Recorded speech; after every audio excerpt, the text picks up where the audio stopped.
O'Brien as Yours truly, Johnny Dollar.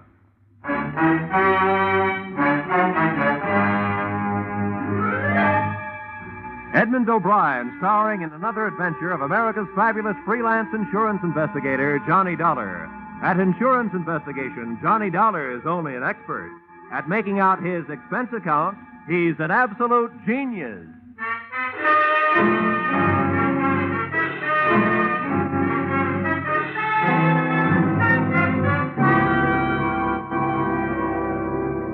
Expense account, submitted by Special Investigator Johnny Dollar to the Great Columbian Life Insurance Company. The following is an accounting of my expenditures during the investigation of the circumstances surrounding the murder of your policyholder, Loyal B. Martin, or how to take a vacation in Fairfield County. Expense account, item 1. $3.20 mileage from Hartford, Connecticut to the country estate of the deceased. I drove up a long cement driveway towards a mausoleum-type manor house. There were rolling green lawns liberally sprinkled with statuary, and the thought occurred to me that if he had spent much of his life here, the late Mr. Martin was most fortunate. He'd feel right at home in a cemetery.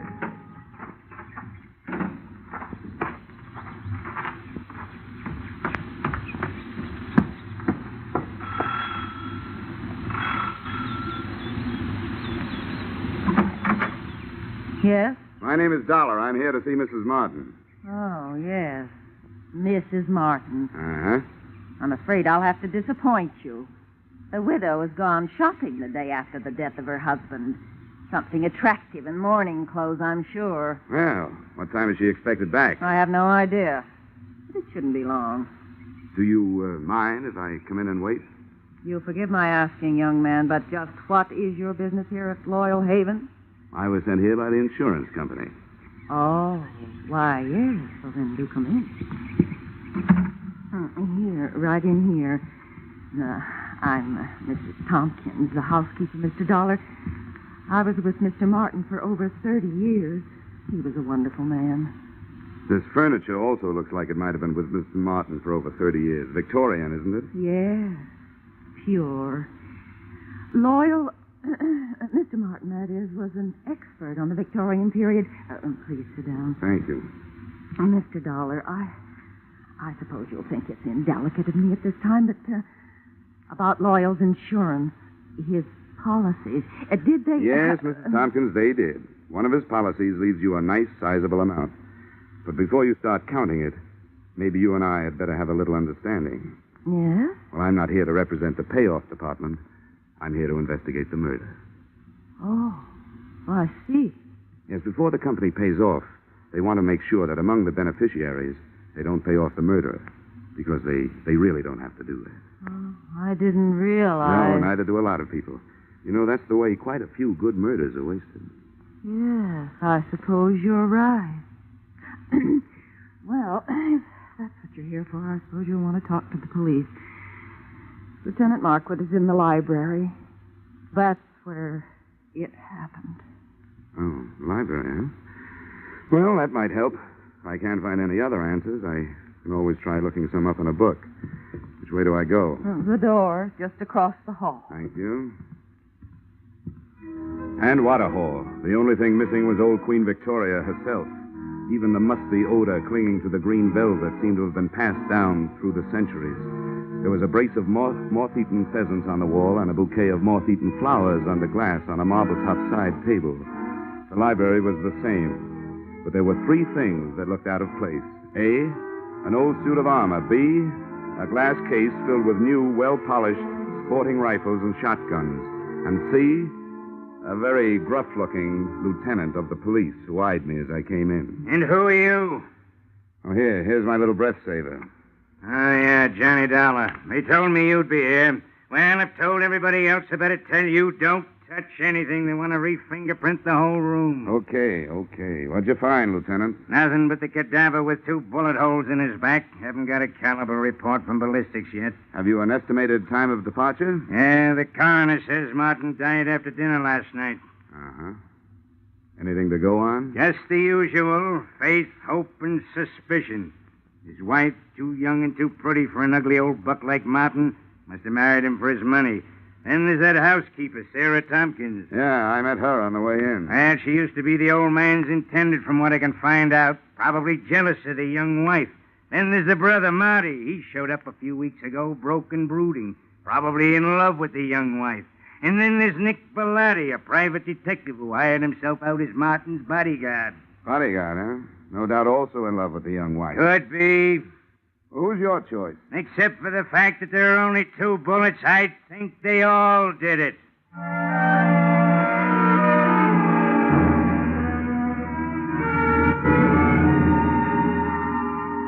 The nose through which Lieutenant Markwood talked was a long one, and in more ways than one, a horn of plenty, for out of it had poured enough motives and suspects to furnish a dozen murders.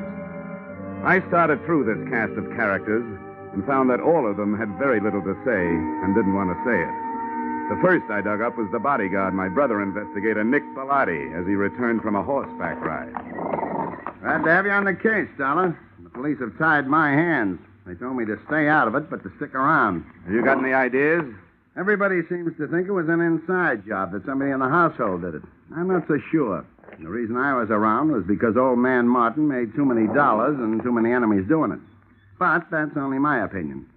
Why don't you talk to the old boy's younger brother, Marty?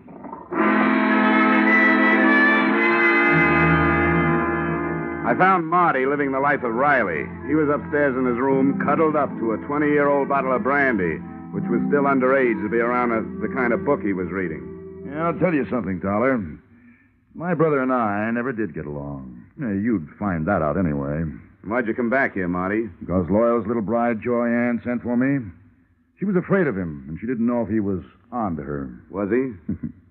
About that, you'll have to talk to Joy Ann.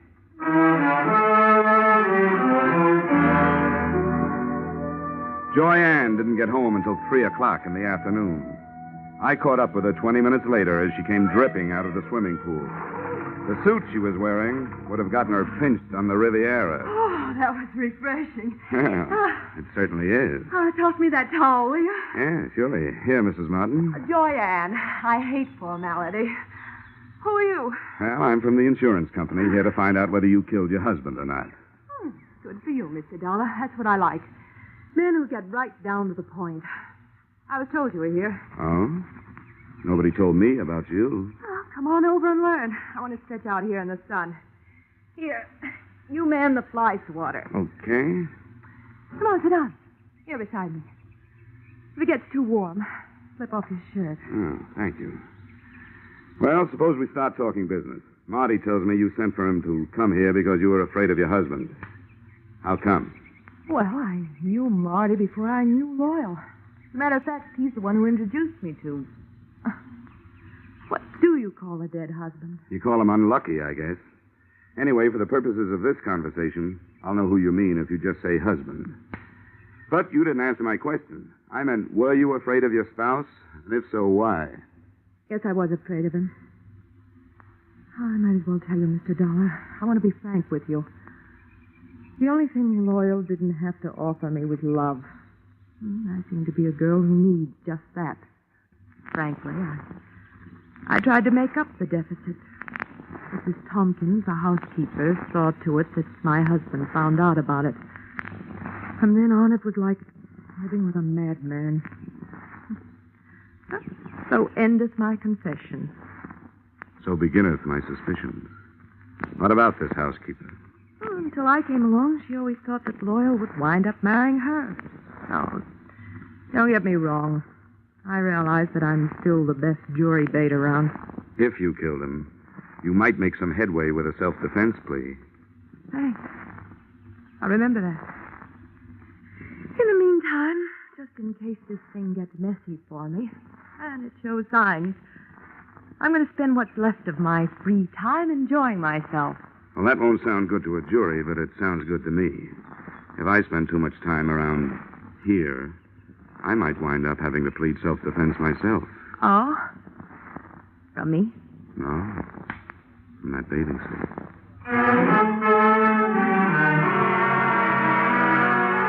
I spent the rest of the afternoon trying to keep 2 eyes on 4 people, reading from left to right.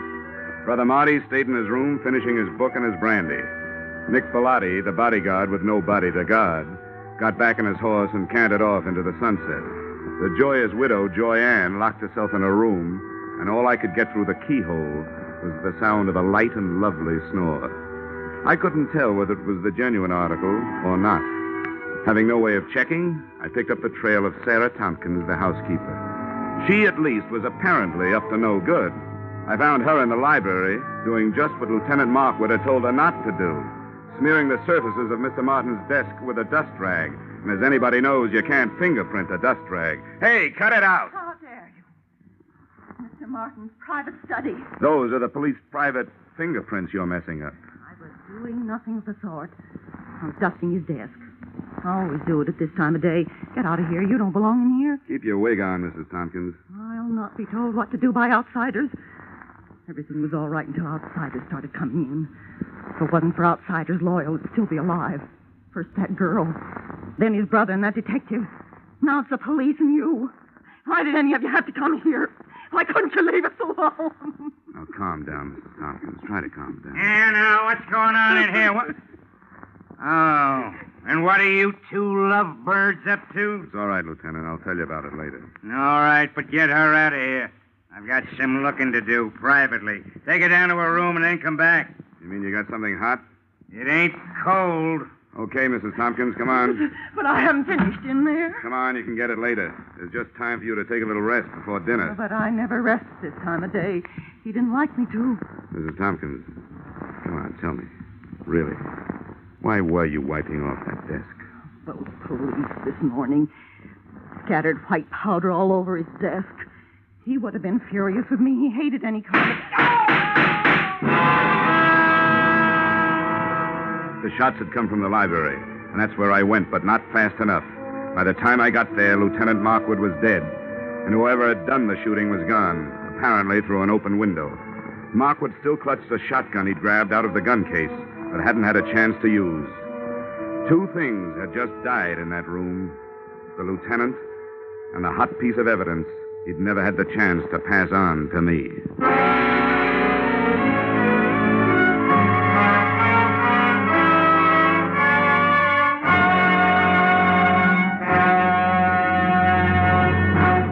In just a moment, we return to the second act of Johnny Dollar. But first, the cream of the wit and the best of the music, which Arthur Godfrey brings you in the daytime on CBS, can now be heard on Godfrey's Digest, a new Saturday evening show heard on most of these same CBS stations. Listen tomorrow night and hear the week's fastest flashes of the Godfrey humor, the top songs sung by Jeanette Davis and Bill Lawrence, the finest singing of the Mariners. Arthur Godfrey's Digest and the Goldbergs are the latest addition to CBS's Great Saturday Nights. Now, with our star, Edmond O'Brien, we return to the second act of yours truly, Johnny Dollar.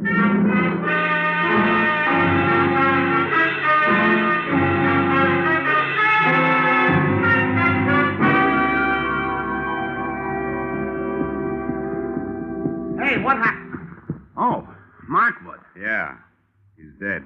Well, what are you doing, fella? I'm looking for what there seems to be a shortage of around here, Bellotti. Clues. You don't mind where you look, do you? Rule number 1, don't get caught frisking dead cops. Forget about it, Bellotti, will you? Maybe I can suffer from lapse of memory for you sometime. That's a deal. Got any idea what you're looking for? No. But whatever it was important enough to get him killed. I'd hope maybe there'd be something in his notebook, for instance. Any luck? Well, very little. It's a brand new book, only one notation in it. Here it is. Check tattooing diameter. Recheck penetration. What do you make of that? It's too scientific for me. I'm a skip case and divorce type detective myself. All I know is you'd better put that book back in his pocket and leave it there. Yeah, I guess you're right. A nice timing, Bellotti, and remember, thanks for the loss of memory. Forget it. Hey, what happened? What's going Oh, on good here? Lord. Lieutenant Markwood. Who did it? Dealer's choice. So far, the dealer's the only one who knows. First my brother, now Lieutenant Markwood.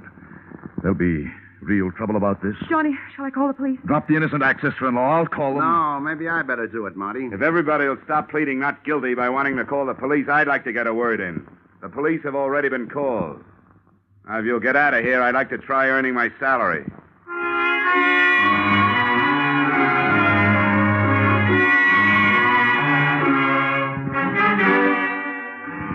I had had longer ears and more soulful eyes, I would have been all bloodhound, because I could sniff out the first of the trail. The smell of cordite told me that Lieutenant Markwood's killer had either been inside the room when he fired or just outside with the weapon pointed through the still open window.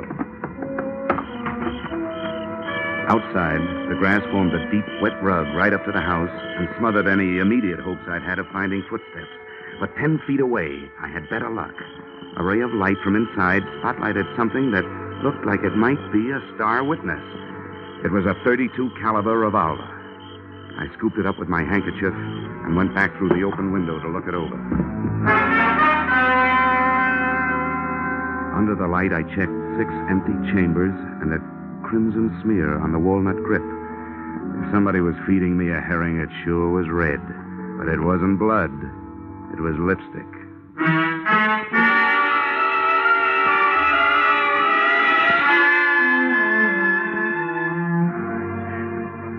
I'd like to introduce myself, Dollar. I'm Sergeant Norrin McDougal. How are you, Sergeant? Poor Markwood. Thank the Lord he didn't have any wife and kids. I'm glad to hear that. Cops usually do. Well, there's one good thing about it. When a police officer goes, there's plenty of them that lives on to fight back. All the police in the world. You can throw in the private ones, too, Sergeant. Thanks, Dollar. And now maybe I'd better take your statement. Well, it won't take long. I heard the shots from the hallway, and I came back.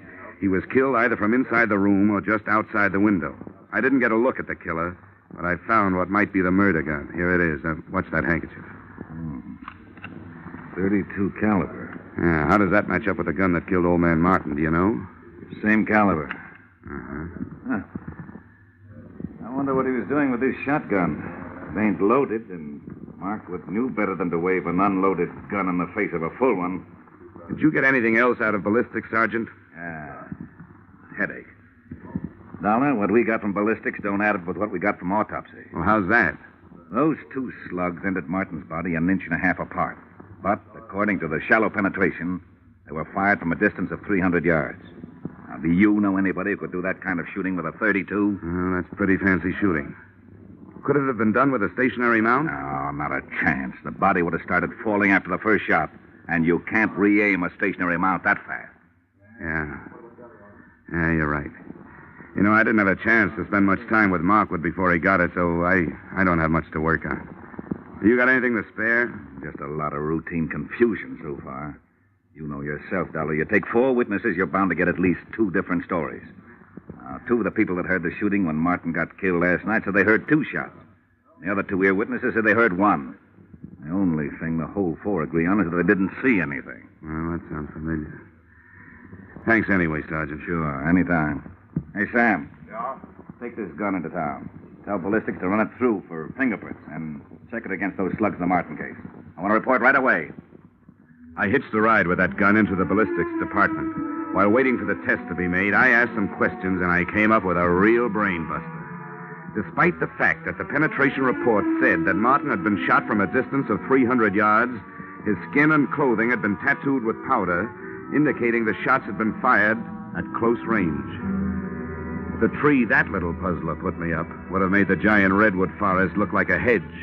Then they gave me the ballistic report. The lands and grooves scored into the slugs by the revolver barrel proved that both Loyal Martin and Lieutenant Markwood had been killed by the .32 caliber gun I'd picked up in the yard. No prints on it. Registered owner, the young lady who looked much better in a bathing suit than she'd ever look in the electric chair. The widow, Joy Ann Martin.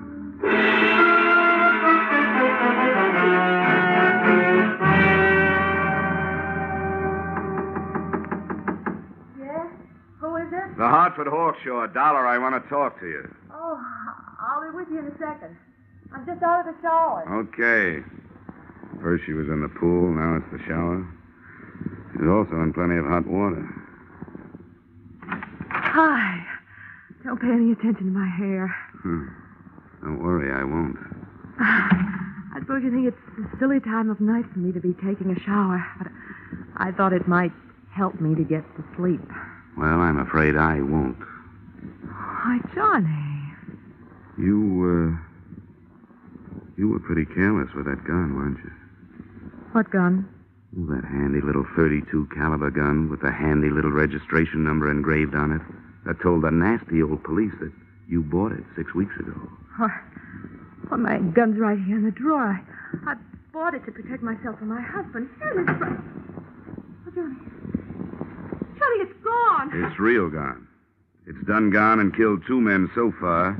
And if you can't do some fast talking and some fast proving, it stands a good chance of shortening your pretty little life expectancy. But somebody must have stolen it. Oh, no. That's not even a down payment on a story. Oh, but Johnny, there's a whole house full of people who could have done it. Not only that, they'd be glad to get me out of the way if they could. Why? Well, Mrs. Thompson, because she hates me. Loyal's brother, Marty, because I stand to inherit everything. What about Nick Bellotti? Doesn't he have an axe to grind? I don't know what it could be. Okay, skip it. Tell me, do you remember hearing 2 shots being fired around here any time before your husband was killed? Probably away from the house? Why do you ask that? Because I want to know, did you? You amaze me. Yes, I did hear 2 shots. The day before Loyal was killed. I was horseback riding down by the walnut grove. I remember because my horse shied. Well, this is coming a bit too readily to be readily believed. But how big is that walnut grove? Not very big. Yeah? Can you spot those shots a little closer? They sounded as if they came from about the middle. I didn't stay to find out. I guess I frighten easily. Yeah. Yeah, you frighten me easily. Why, Johnny? Why? I'll tell you why.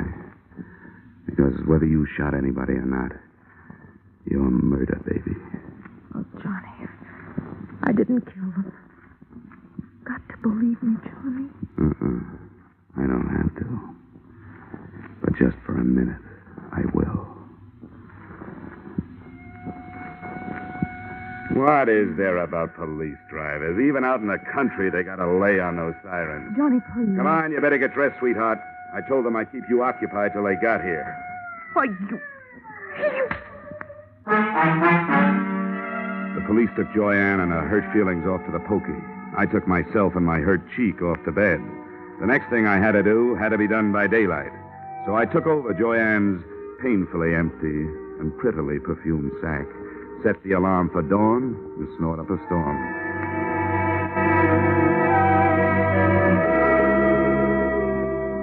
I never knew before how much went on in the country so early in the morning. On the way to the walnut grove, the damp air washed the cobwebs out of my head, and I started thinking.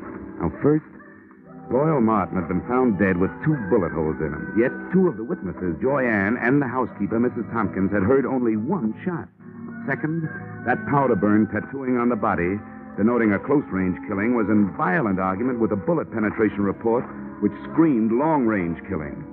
Those facts, added to what was in Lieutenant Markwood's notebook, plus that shotgun clutched in his dead hand, came close to tallying up the total that had cost him his life. Inside the grove, I found 4 walnut trees with hollows in their trunks. The first one gave me a handful of nuts and a fancy sassing by an irate squirrel. The second one came up with a handful of spunk water and a wet cuff. And the third, I found what I was looking for. I found about 2 pecks of clean cotton waste. That is, clean, except for some powder burns. Everything was falling into place, including a blunt instrument which hit me on the head from behind. But before I hit the ground, I saw Brother Marty Martin legging it back towards the house.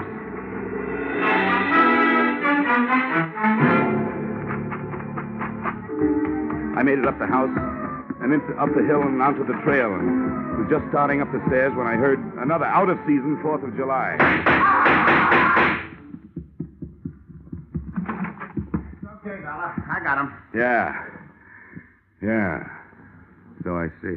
It was self-defense. I had to do it. I hated to butt in on your case, but all of a sudden everything stacked up, and I knew he was your man. When I threw it in his teeth, he made a try for his gun, so I dropped him. You sure did, Bellotti. Well, I owe you a lot of thanks. But if you don't mind, I'll take over from here. Sure, help yourself. Good. And, I think the first thing you'd better do is hightail it into town, get your story filed with the police. Yeah, I guess you're right. You're all straight now, so you can back me up. 100%, Nick, all the way. Now get going. Come on. Okay, Dollar. See you later.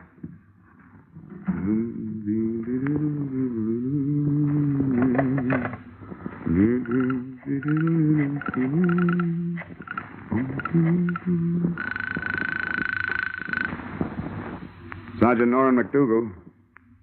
Yes, sir. Sergeant McDougal. Johnny Dollar, Sergeant. Oh, yeah, Dollar. What's new? Well, just another corpse.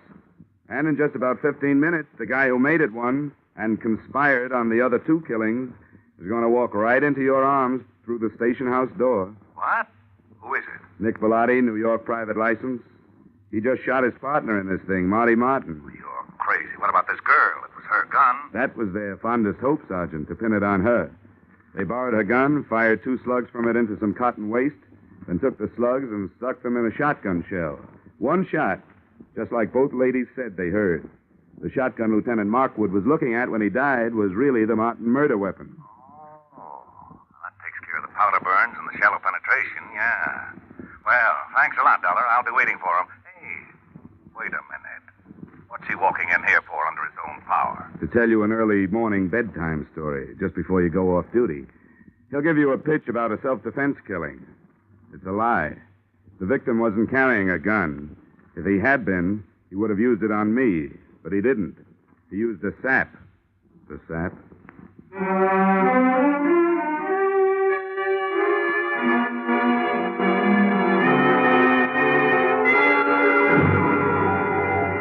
Expense account, items 2, 3, 4, 5, 6, 7, 8, and 9. $624 entertainment. Appeasing a rich widow with rich taste.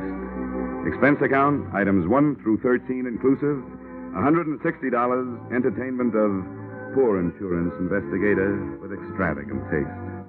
Expense account, item 14, $7.80 mileage New York to Hartford. You may disagree with that item, claiming that I finished the case in Fairfield County, but I didn't finish the case until I left her. And New York City is where I left her. Expense account total, $823. Signed, yours, truly, Johnny Dollar.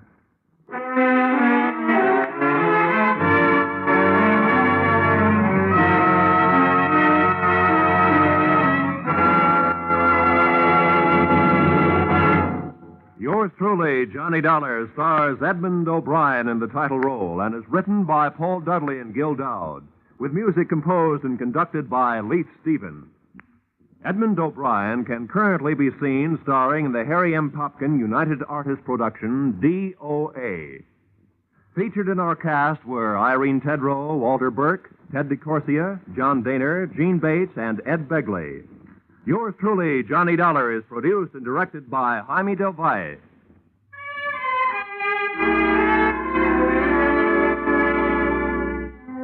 Join us again next week when Edmond O'Brien returns in another adventure of...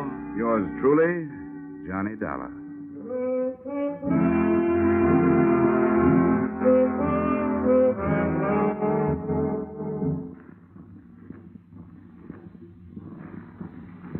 Ladies and gentlemen, CBS invites you to hear Senator Brian McMahon on the Capitol Cloakroom over most of these same Columbia stations tomorrow night. Senator McMahon is chairman of the Joint Congressional Committee on Atomic Energy. And when he's interviewed by CBS newsmen Eric Severide, Bill Shadell, and Griffin Bancroft, this will be the first detailed discussion of the hydrogen bomb and its implications. Remember, the first discussion by a high government official since President Truman's historic announcement earlier this week. Remember, that's CBS's Capitol Cloakroom, tomorrow night at 10:30 p.m. over most of these same CBS stations. Be sure and be listening. This is CBS, where, incidentally, Arthur Godfrey's Digest of Wit and Humor is also heard every Saturday night. The Columbia Broadcasting System. Time now for Edmond O'Brien as Yours truly, Johnny Dollar.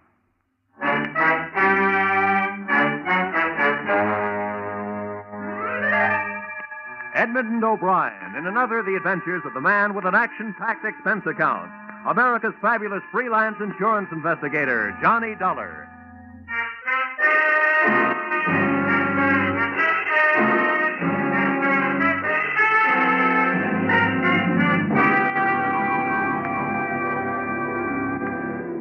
Expense account. Submitted by Special Investigator Johnny Dollar to Home Office, Intercontinental Marine Insurance Company, Hartford, Connecticut. The following is an accounting of my expenditures during my assignment aboard the SS Malay Trader, the ship with no port of call. Expense account, item 1, $80. Transportation from Hartford to Savannah, Georgia, where, after pausing only to grow a beard and deck myself out in seaman's garb, I proceeded to the local hiring hall of the Seamen's Union.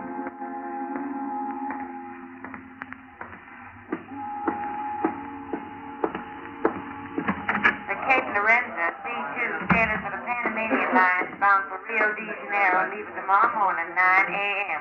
The call is for one baker, one galley boy, one carpenter, and 2 ABs. Yes, okay. All right, we'll put the call right through right away. Well, what is it? The name is Dollar. I'm signing on the Malay Trader. Ordinary seaman, special permit. Special, huh? Well, let me see now. Oh, yeah, here it is. Insurance deck, huh? Well, I'm glad to cooperate, Dollar. Thanks. Where do I find the ship? Pier 8. The directions will all be here on your assignment slip. What's the beef? A hot cargo? Well, maybe. When I find out, you can read about it in the papers. Okay, so you're not talking. That's your business. Here's your slip. Now, the best way to get there is to follow the railroad tracks past the warehouses right across the street.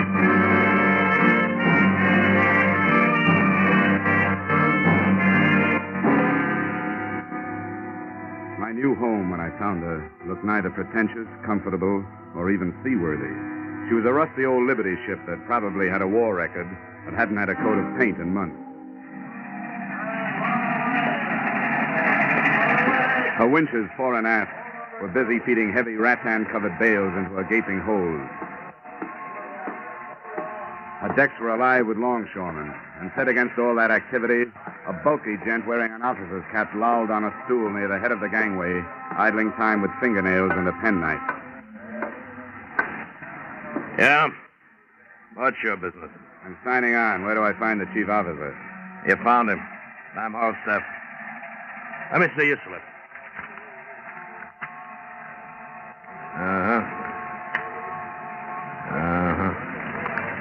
Yeah. Okay, Dollar.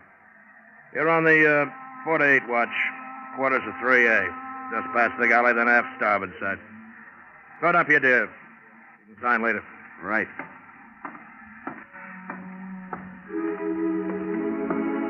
So far, the spy story method seemed to be working. I was aboard the ship as a seaman, and a few seconds later, I was shaking hands with the man who shared my quarters, Al Rhoda, on a salary for 4 years as Intercontinental's marine investigator.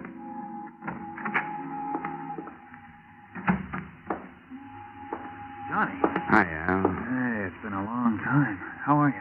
I'm fine. It's good to be working a case with you again. Hey, is it all right to talk in here? Yeah, but let's keep it down. I've been on this tub since it left Singapore, and nobody's on to me yet. But play it cagey on deck. How much did they tell you in jolly old Hartford? Well, they gave me just the basic situation, that Intercontinental insured a bunch of crude rubber from British Malays before the devaluation of the British pound sterling. Half that, I understand, burned in a warehouse in Singapore. You bet, to the tune of over 100,000 insurance bucks. I flew out there. Signs of arson, but no proof. I followed the other half of the crop here to Savannah. Hey, this company that owns it, Malay Traders, kind of an outfit, is it? They aren't angels. Been up against British customs a few times. Never nailed. They own their ships, and the branch here, headed by a Mr. Pila, imports basic commodities, like the rubber and minerals. Uh-huh. Well, the point is that since this crude was insured before the British pound dropped, They can bring in more loot destroying it than they can selling it. Yeah, I guess that's so. And I take it the policy covers until they do sell, huh? That's it. I thought we were getting rid of it here. They packed it away in their warehouse, but then 3 days ago they started loading it aboard again. That's why you were sent down. What's the matter, Al? Don't you think the company trusts you? I guess they figure I need help. And they're right. Where do you think we're bound, Johnny? Well, my paper said Corpus Christi. The scuttlebutt is that Corpus is just a stop. That we clear there for Mexico, Veracruz, where arson investigation isn't what it could be.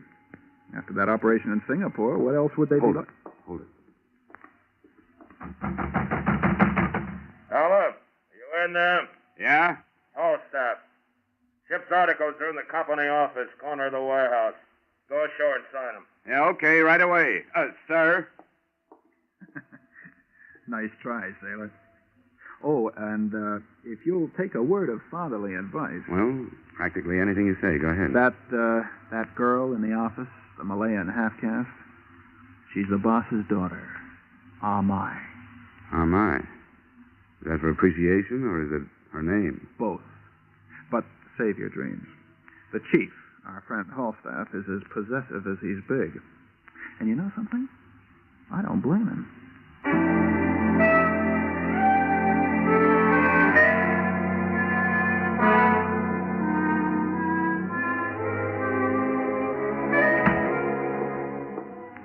I didn't blame Falstaff either after I saw Amai. You could tell she had enough Occidental know-how to be proud of what the Oriental did to her looks. Amai, indeed. Good afternoon. Hello. I'm here to sign the articles. I'm the Malay trader. What, please, is your name? Dollar, Johnny Dollar. Dollar. Are you a very thrifty man, Mr. Dollar? Well, hardly. My name is usually the only one I have to my name. Your signature right here. I wish I was sailing with you. What? What did you say? That I wish I was sailing with you. I have begged with my father, but he will not let me go with him. Oh, your father's going with us, huh? I didn't know that. I will beg some more. Once again, please, your name right here. You have nice hands, Mr. Dollar. Nice hand? Now, why'd you say that? I see so many hands here on my desk, so I notice them. Some are big and lumpy. Some are short, some are dirty. And in steward's department, some are clean from dishwashing, but all wrinkly. I see. Well, I'd better get back to the ship. Thanks. Thank you. We hope that conditions during your voyage will meet with your approval, and that you will accept employment with Malay traders again.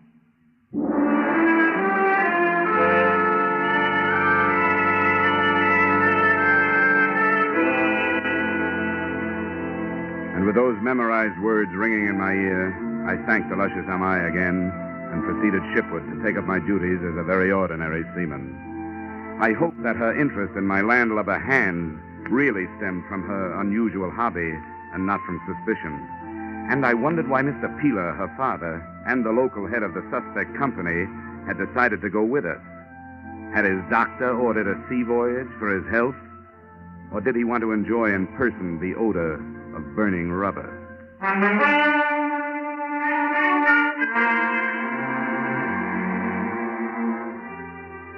The next afternoon, the cargo had all been brought aboard. The ship was made ready for sea. And I had sustained, along with multiple cuts and bruises, the ire of the bosun because I didn't know the difference between a preventer and a topping lift. But by the time night fell and the Malay trader was plunging down the Atlantic coast, I knew one thing.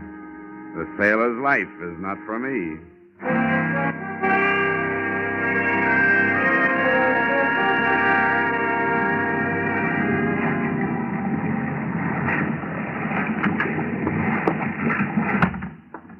How'd you make out, Al? Well, nothing new.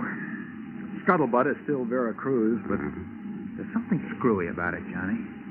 You develop a nose after you've snooped as many ships as I have. There's something wrong aboard. What? Besides my seamanship? The old man? Yeah, a lot of little things. The course we're on for Florida Straits, the readings on the ballast gauges, course, the displacement ratio changes with different oceans and water temperatures. Look, Al, that's all Greek to me. Ballast gauges, displacement ratio. Just what are these things that are bothering you? Well, I don't know. Just vague things that... Look, come out on the foredeck with me, will you? Yeah, sure. Probably just this overactive nose of mine, but...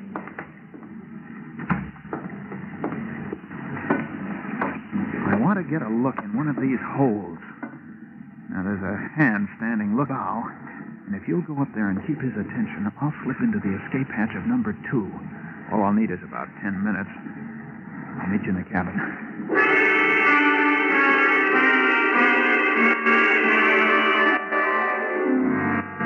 I made small talk with the lookout for 10 minutes, then started back towards the cabin.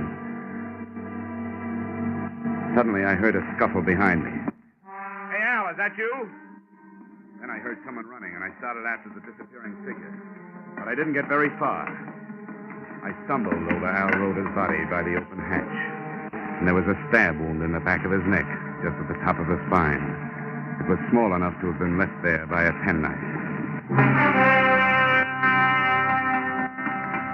I didn't report to the chief's mate or the captain. I went over both their heads, and I pounded on the door of the owner, Mr. Peeler. Mr. Peeler? Yes. One moment. What is this? What does this mean? There's been a killing down on deck. What do you say? Killing? My watchmate, Al Roda. But this I will not believe. The captain or Mr. Holstaff, where are they? Why do you come to me? Because I think a request from you is in order. I think Sparks ought to radio the Coast Guard. The sooner the better. But a killing on my ship. To believe this from you. No, I do not. What is that? Man overboard, Mr. Peeler.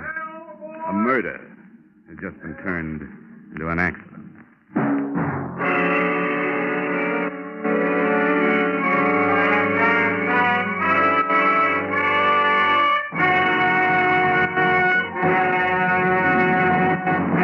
In just a moment, we return to the second act of Johnny Dollar. But first, Kitty Callan will join Vaughn Monroe's caravan along most of these same CBS stations this Saturday night. And on the CBS Gene Autry Show, the King of the Cowboys will bring you Ramona, When the Bloom is on the Sage, and many another Western favorites. The Vaughn Monroe Caravan and the Gene Autry Show are heard every Saturday night. Hear them tomorrow night in an hour of Top Pops and Sagebrush Symphonies. Now, with our star, Edmond O'Brien, we return to the second act of yours truly, Johnny Dollar.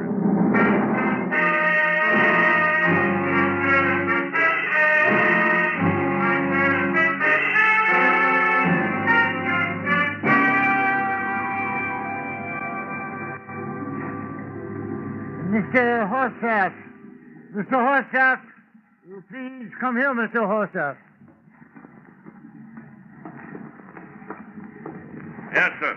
Mr. Horstaff, there has been trouble? Yes, sir.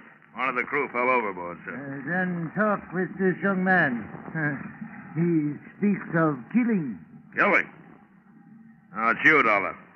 What's this guff about killing? Al Roda. He was stabbed in the back of the neck with a small knife. This man is either drunk or crazy, Mr. Peeler. Yes, most certainly. I just stepped out on deck to check the running lights before I turned in. Saw the man leaning over the rail.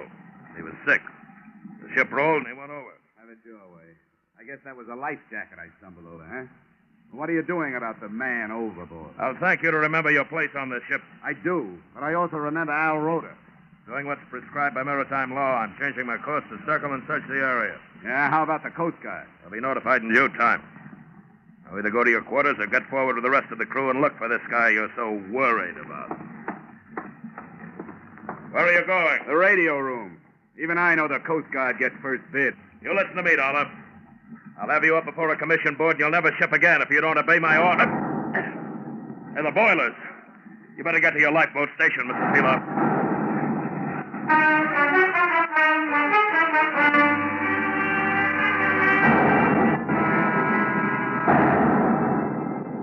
Every time an explosion lifted the Malay trader up off the water, it lifted my stomach up with it. My heart must have been pounding, too, because I felt it high in my throat. And feeling that big, seagoing box of steel plates and bolts shuddering under my feet, painted sweat on my forehead, and big, sticky flashes of real fear on my soul. This would be getting dead the hard way.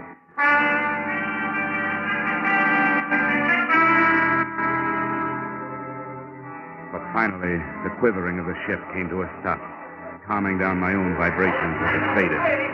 Then the tub started to lift, giving me a new reason for keeping my mind off of taking a cut at Falstaff with the closest fire axe. The crew got panicky as a bunch of kids in a burning school. And while they fumbled with the lifeboats, I took a last running look at number 2 hold. There were still bloodstains on the deck where I'd found Rhoda. And next to them, besides the open hatch, I found something that Falstaff hadn't realized he'd lost or hadn't had time to look for. His penknife, pearl shell handle, with an anchor embossed in silver. I pulled back the tarp further, moved a few of the sectional hatch covers, and got a look into the hold. There was enough light to see the cargo, and enough smoke curled out to tell me the explosion had not been in the boilers. Yeah, I had a fine case, except it was going down under my feet, and I'd end up with everything but proof.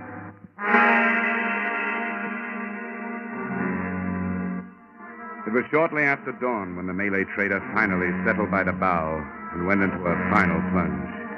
Everybody in the lifeboat turned and watched her go. The water quieted over her, and the only traces left were the hatch covers I'd pulled loose.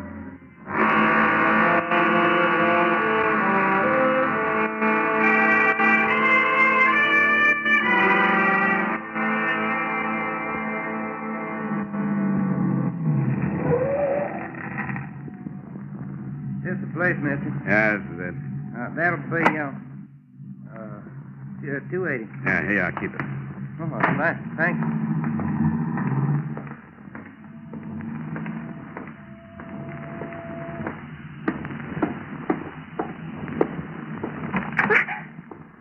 Who are you? Page 1 and 3, line 22. Ship's articles, you remember? $1. Oh, yes. But this newspaper, it says you're missing from shipwreck. Yeah. A guy'd have to be stupid or dead to be lost on a sinking like that. Everything was too convenient. Plenty of time to get the boats lost. Only 4 miles from shore. The papers say that... Yeah, they reported me missing because I didn't take time to report myself among the living. You see, I couldn't wait to get back to Savannah, get back to you and the king-size scheme cooked up in this office. Now, I'm not promising anything, but a quick signed statement might help you. I'll write it and you sign it. You talk about scheme. What statement is this? Oh, come on, stop it. Look, use the old sex pitch. Try to sell me that it'll be worth my while, but don't try to sell me innocent. Mr. Darling, you think I know about something. Please, tell me what it is. Look, if you're bluffing, you can quit. I know that explosion on the ship was staged. Now, the next step is to try to collect the insurance on the rubber that was lost. And that's the step I'm supposed to start. Here. Here's my ID.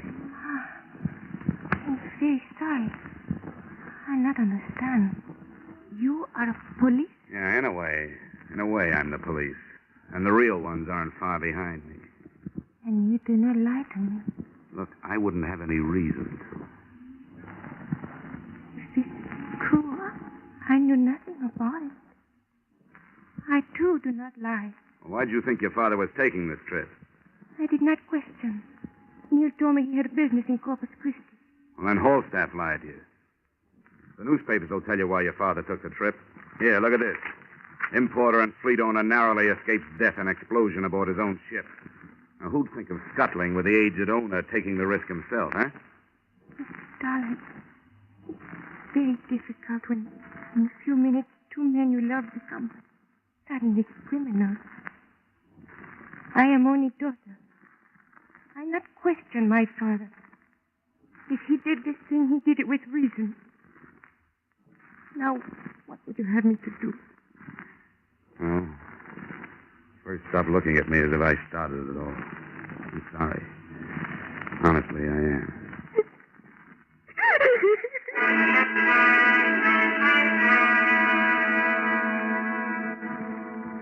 It was clear to me now that she wasn't lying. To hide my embarrassment, I read through the newspaper accounts of the sinking again while she recovered herself. There were air photographs of the huge oil slick the sinking ship had left on the surface, the only reminder now that the hatch covers had drifted away. The lack of wreckage was mentioned in the stories, and I remembered Al Rhoda worrying about ballast and displacement. I looked up the number of a local chemist, and I made a phone call.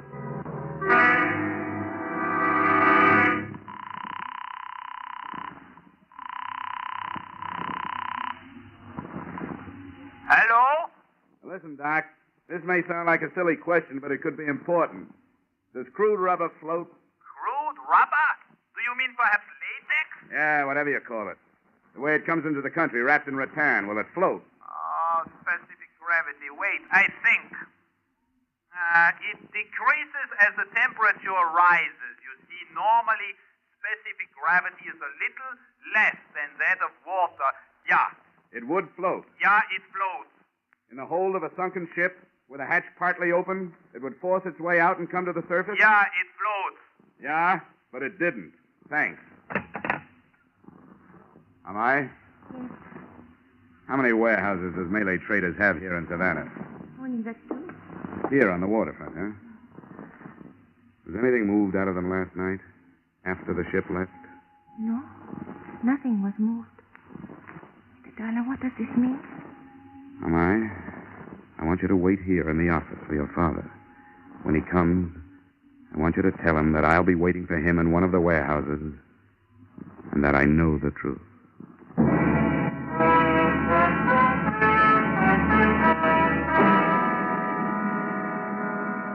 The Malay Trader warehouses were closed for the day, but my foot in a window opened them. Both were stacked high with imported goods, and I picked my way through everything from lychee nuts to ivory back scratchers.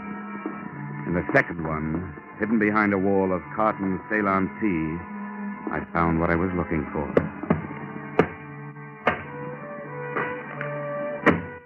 They were unlabeled wood crates. I opened one, and the resilient mass inside was crude rubber, still on dry land and still insured. All right, Dollar, hold it. Hold what, Holstaff? There's nothing left to hold. What do you mean by that? That for me, everything is finished, wound up. Time for the law. Unless you can make another switch with that rubber before they get here. You mean that rubber in the crate? Yeah. Been here for over a year. Ah, come on. Let's not waste time. You and Pila and I know there wasn't any rubber in number 2 hold. You saved it to sell after you got paid off for losing it. But I'll let the experts prove it. What experts? Oh, they got all kinds. You know, one group is going to nail you for murder. That's very funny. That's very funny. So is a penknife a funny murder weapon. But I found one on the Malay Trader on the deck near number 2 hold. So you've got a penknife, huh? Yeah. With a pearl handle and a silver anchor on it. You know, I guess at least 100 seamen would testify under oath that it's yours. I know I will.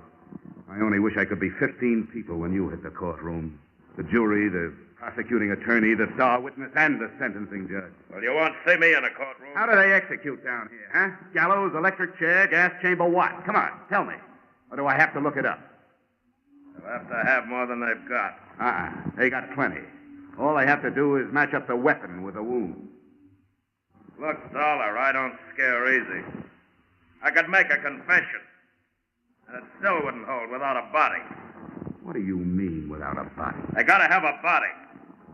Anyone knows that. You're getting ahead of yourself, Holstaff. Did I say they didn't have a body? Huh? Do you think those Coast Guard helicopter and blimp crews are blind? Keep going, Dollar. You think a guy who's been a Marine investigator as long as Al Rhoda had went around without figuring how to do his job even after he was dead? What are you talking about? What do you think he wore around his middle? A money belt or a life belt that would keep him afloat? You're stupid, Holstaff. Give me the knife, Dollar. It's not only a knife. It's Exhibit A. and the prosecution will want it. Give me the knife, Dollar. I'll kill you if I have to. You don't want to shoot me, Horsepath. How do you know I've got the knife with me? Huh?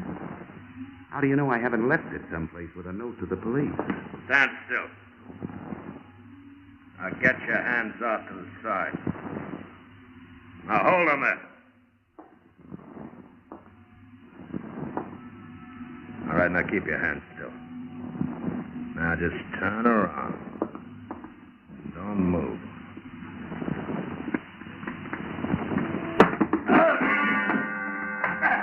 It wasn't time for Queensberry rules. He was close to me, and I used my feet.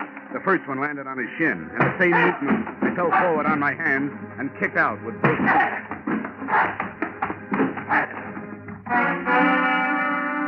Two sea boots into the solar plexus would have stopped an ordinary man. And after I gave him a couple more, the big chief mate turned into just that, an ordinary man.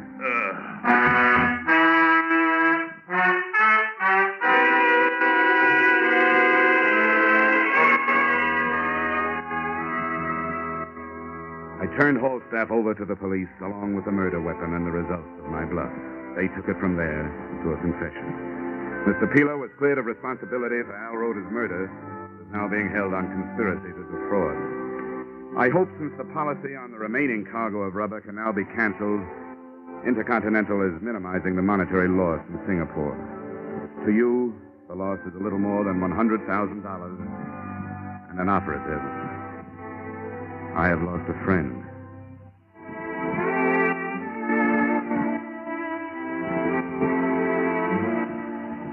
Expense account item 2, $63. Getting my foot on a bar and my chin off my chest while waiting for a train to take me out of Savannah.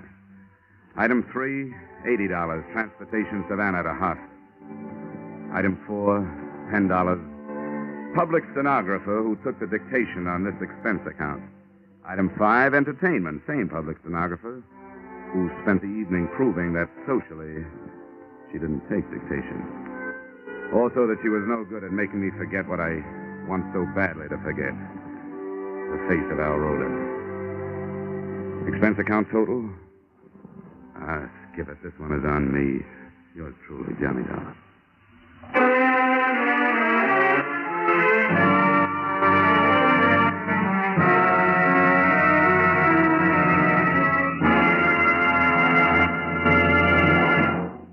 Yours truly, Johnny Dollar, stars Edmond O'Brien in the title role and is written by Paul Dudley and Gil Dowd, with music by Leith Stevens. Edmond O'Brien can currently be seen starring in Harry M. Popkins' United Artists production, D.O.A.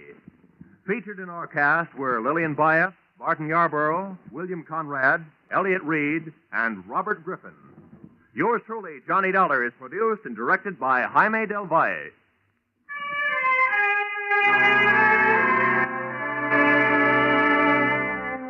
Join us again next week when Edmond O'Brien returns in another adventure of... Yours truly, Johnny Dollar.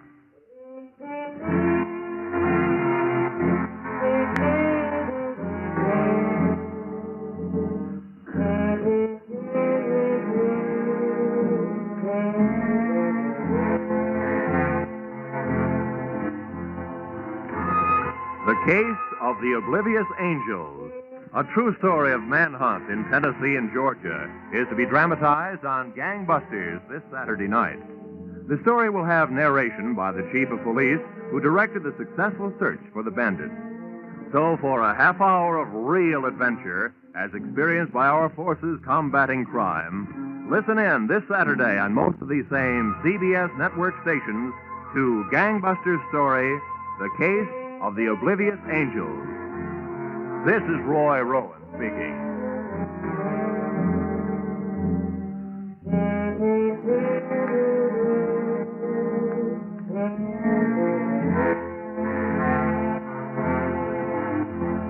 This is CBS, where yours truly, Johnny Dollar, meets adventure every Friday night. The Columbia Broadcasting System.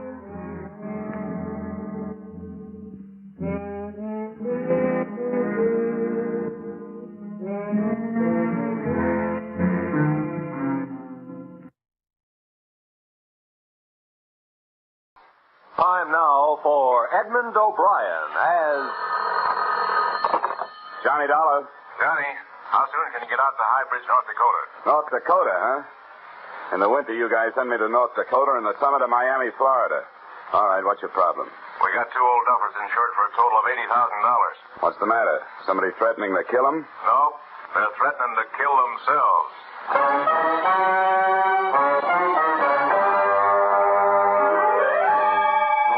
Edmond O'Brien in another of the adventures of the man with the action-packed expense account, America's fabulous freelance insurance investigator, Johnny Dollar.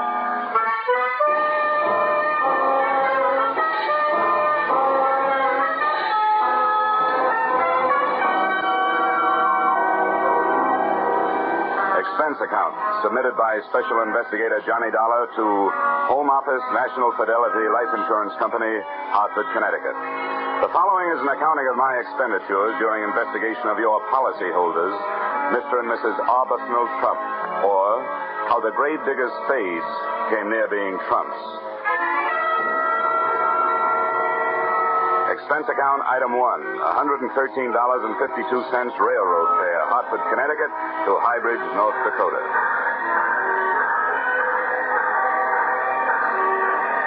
As I walked towards the station in High Bridge, the wind whipped white shawls of snow out of the night and around me like a Spanish dancer, and the raw cold had my teeth acting like castanets. Inside the shack, I found a pot-bellied stove surrounded by a pot-bellied station master. Hello? Oh, hello. You are early customer? Well, I'm the only one got off the train. Can I find a taxi around here? Yep. As soon as my son gets the mail and freight tucked away, he'll take you. Only won't be any taxi cab. You drive it wherever you're going in the Pong. By the way, where are you going? To the Trump residence. You know it? Yep, I know it. You one of the family? No, just business. Oh. Well... Well, what? What is your business is none of mine. But, have you ever been out there before? No, I haven't. Why, something wrong? If it ain't, then everybody in this town has been getting a lot of unnecessary exercise. Jumping to conclusions. Well... Here comes the boy.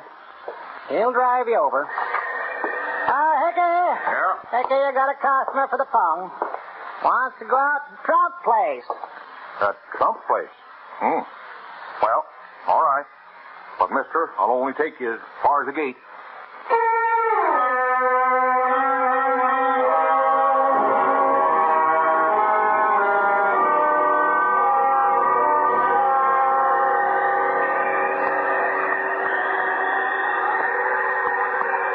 You say this your first visit, huh? That right, Mr. Dollar? Yep, that's right. Hey, how much more we got to go? Oh, about another mile. You cold? Cold. Ooh, I'm freezing. Well, slap your arms around. Keep up circulation. Hey, does it always get this cold around here? Nope. Only in the winter. Oh. Say, Hickey. Yeah? You mind answering a few more questions? No, many answers. You're welcome to those. Well, what about this Trump place? Why is everybody around here scared of it? What is it, a haunted house? Nope. As far as I know, everybody out there's alive, all right. Matter of fact, I'd feel better if some of the things out there was dead. What do you mean? Well, past year or so, I've been delivering some packages out there. Boxes coming express on a train. Some of them come all the way from Africa. Quite a few from India, too. All marked danger. And all marked do not open. Deadly. Whatever comes in those boxes is alive. What about the people, the Trumps themselves? Oh, they look nice enough. Sort of on the old side. Old man Trump looks like a deacon. His wife looks like a deacon's wife. But they never seem to come to town, let alone church. Hey, that's funny. What's so funny? Well, look, they're on the road. Fresh auto tracks. Only one place to go out this way. Same place we're going. To the Trump house. I don't see anything wrong with that. Those folks never have no visitors. Now, looks like they're having a lot. Hey, maybe they're having guests for dinner. That's right. Maybe they are having guests in for dinner. I didn't say in for dinner. I said maybe they're having guests for dinner. Oh, that's some funny joke, that is. Yeah. Well, here we are, right around the next bend. Good. Now, I'll tell you what, Hickey. When I get ready for you to drive me back, I'll give you a call on the telephone, huh? Well, that'll be a good trick if you can do it. What do you mean? They don't have no telephone.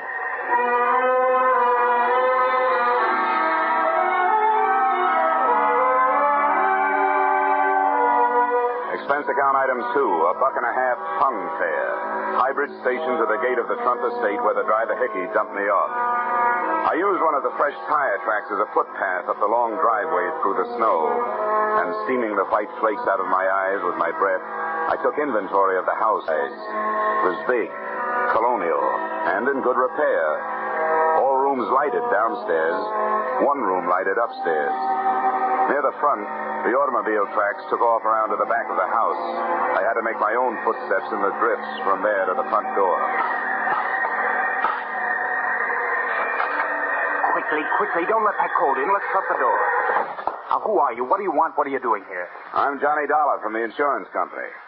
As to what I want to see Mr. and Mrs. Trump. As to what I'm doing here, I'm just the victim of a bad choice of careers early in life. Well, all right. Take a seat over there. I'll go check with Mr. and Mrs. Trump. But don't bother taking your coat off yet. So this is Northern hospitality.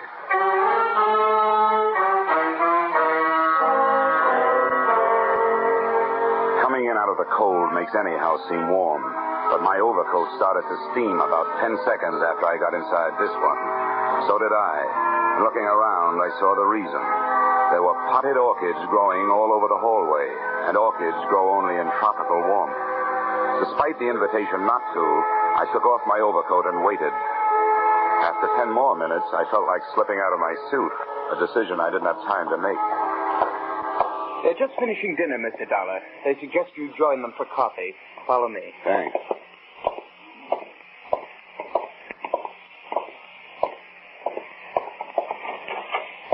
Mrs. Trump, Mr. Trump, this is Mr. Dollar. How do you do? How are you, Mrs. Trump? Won't you join us? There, sit right over there. Yes, Mr. Dollar, come and sit down. Have some coffee. Oh, thank you. Fine. Now, that'll be all, Irwin. You may leave. Well. Fine. Now, sugar and cream, Mr. Dollar? No, thank you, Mrs. Trump. This will be all right just the way it is. Well, Mr. Dollar, I assume you brought the necessary papers? Yes, I did. They're in my pocket all ready for your signature. Good. We'll sign them right away. Well, I was hoping you wouldn't sign them, at least until I'd had a chance to talk to you about it. Talk to us? What is there to talk about? I hope you understand that, well, it isn't every day that an insurance company gets a letter from a pair of policyholders calmly stating that they are both planning to commit suicide. Oh, no? No. Well, I suppose it is a bit out of the usual run of things, but there's nothing we can do about it. My goodness, we checked with our lawyer. And he said we were perfectly within our rights. Well, granted, you've had the policy a long, long time, and the suicide clause is no longer in effect. However, frankly, the company did send me out here in the hope that while I was arranging the change of beneficiary you requested, I could also talk you into changing your mind. Mr. Dollar, you might just as well save your breath. Our minds are made up. Mrs. Trump is right, Mr. Dollar. As soon as we get those change of beneficiary papers signed, we intend to dispose of ourselves. Well, And furthermore, young man, within the past 48 hours, we have had ourselves thoroughly examined by a board of extremely well-thought-of alienists who signed documentary proof that we are both perfectly safe. So there is nothing you can do to stop us in that direction. But why? Why do you want to do this? Now, you don't look unhappy. Well, we're not. We've had an extremely happy life, haven't we, Mr. Trump? Indeed, we have, Mrs. Trump. And that's just it. You see, Mr. Dollar, we both feel that having enjoyed such a beautiful life, we owe the world something. And finally, we have evolved a method of paying our debt. In doing what we intend to do, we shall leave to the world the beginnings of a new humanity. What's the matter with the old one? Nothing. But it is doomed to extinction. Mr. Dollar, just think of yourself. Atom bombs, hydrogen bombs, biological warfare. And don't forget the flying saucers, Mr. Trump. Don't forget, indeed, unknown objects hurtling through space, interplanetary traffic. Dear, dear. A prelude to invasion and destruction. Now, wait a minute. How do you know? Who told you? Mr. Dollar, Mr. Trump knows these things. He was a professor for many years, and he reads all the time. He knows all that. Would you mind pouring me some of that coffee, Mrs. Trump? Not at all. There. Thank you. Mr. Trump, granted we're all doomed for extinction, how's knocking yourself off going to help?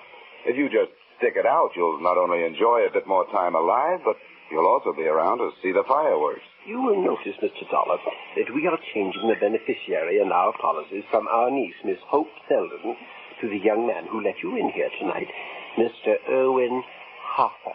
Yes, I noticed that. And I also noticed that this young man isn't even related to you. Now, what's that all about? Well, Hope is a frivolous girl. She laughed at us when we tried to tell her what's happening. Irwin is a serious-minded young man who will use the money brought to this household by our passing to make the down payment on a new human race. Mrs. Trump, do you happen to have any brandy around? Later, Mr. Dollar, later. You want to know why and how. Well, come along. We'll show you.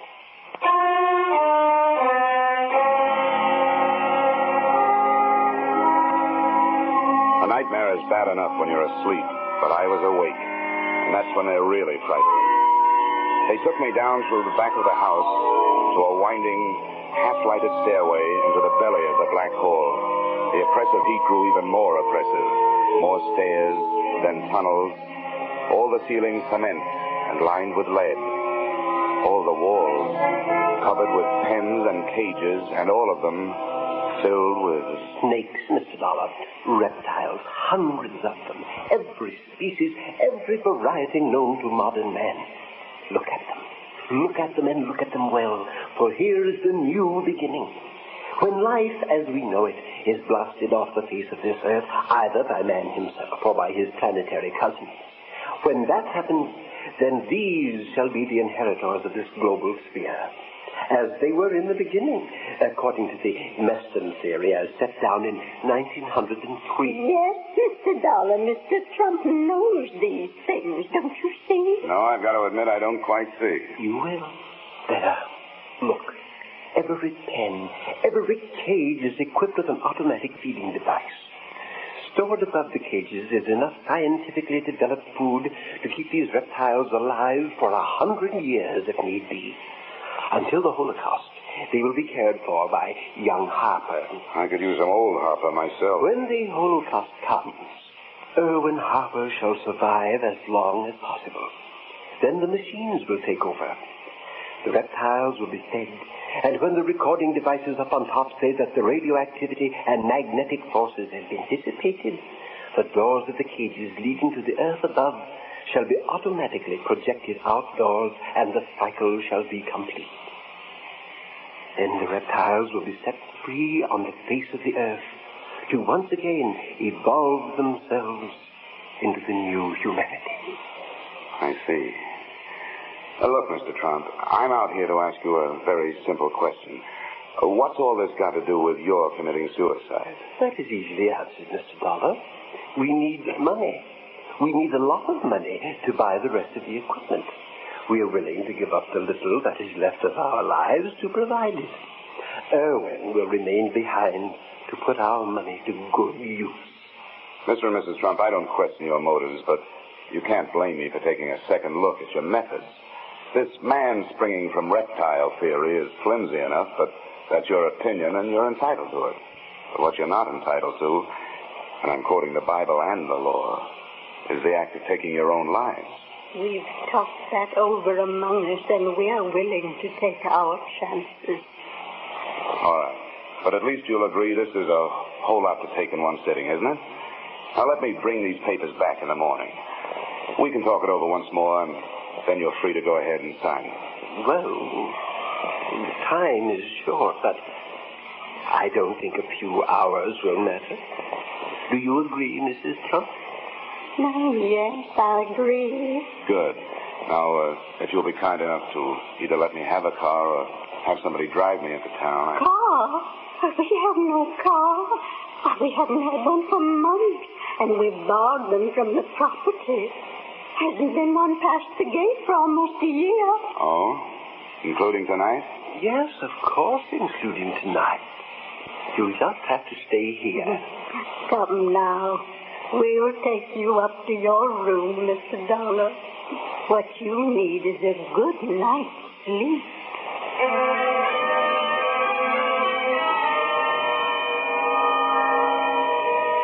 I'd have had a better night's sleep on a tightrope.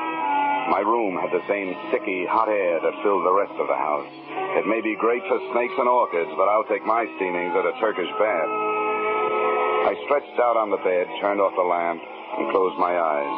But for 20 straight minutes, I could still see ghost automobiles and snakes and more snakes.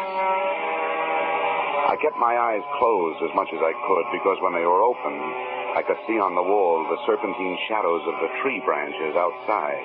At least, I hoped that's what they were. Then, just as I was hoping the hardest that the realest of them all wasn't what it looked like, out of the blackness from across the room, I heard... I reached down under the bed for a shoe. Not much of a weapon, but all I could think of at the moment.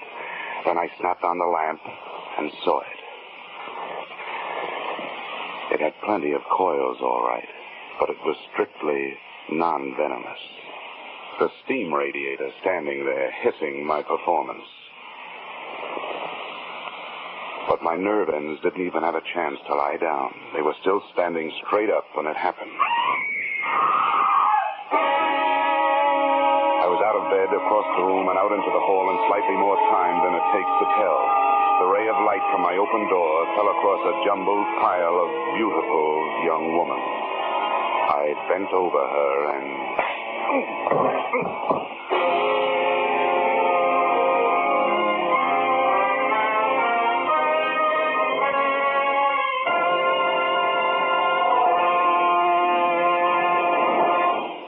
In just a moment, we will return to the second act of Johnny Dollar. But first...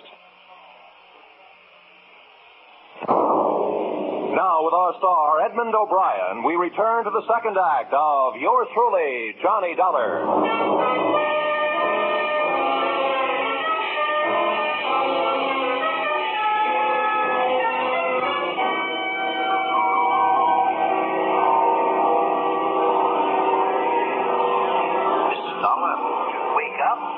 Walking in your sleep? Yes, you should be more careful. Perhaps you need analysis. Coma is. Perhaps you need analysis. Learn what the basic coma is.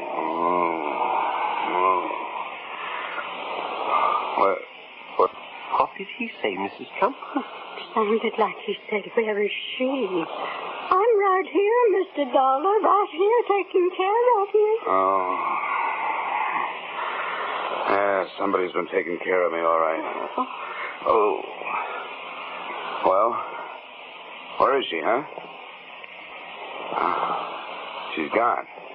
What have you done with her? Come on now, where's the... Mr. Dollar, you better get hold of yourself. There is no girl here. Oh, no? Oh, look. Earlier tonight, you told me there was no automobile around here, but there was. I saw the tracks in the driveway with my own eyes. I walked in one of them. All right. Look out the window, Mrs. Trump. No, I don't see any tracks. Do you see any footprints? No, nothing, just snow. Okay. At least you know I walked up that driveway, right? And my footprints are covered up. So it's been snowing, the wind has been blowing, it's been drifting. Now I suppose you're going to tell me you didn't hear the girl scream. Come now, Mr. Dollar. You were having a nightmare. No girl scream. Well, if you didn't hear anything, what are you doing out here? What brought you? Young man, we have a right to be wherever in our own home we choose to be. But I might as well tell you, I found you when I started for the kitchen to get some crackers and warm milk. I found you lying here. Yeah, everyone's lying around here. Young man, that does it. Once we get those papers signed, I'm afraid we shall have to ask you to leave. That's all right with me. They're here in my room. Come on. The way some people stand in the way of the few of us who are making a genuine effort to sustain some kind of life on Yes, Mr. Trump, you're absolutely right. You'll find a pen there on the table. The papers are right here in my... Hey. Yes, Mr. Dollar? The papers are gone. But how can they be gone if you brought them at all? We warn you, Mr. Dollar, we will not stand for any more of your dilly-dallying. We want those papers, and now. We are determined to sign them immediately. Suddenly, that has become my fondest hope. Now, do us all a favor. Go back to bed and give me a chance to do a little walking in your sleep.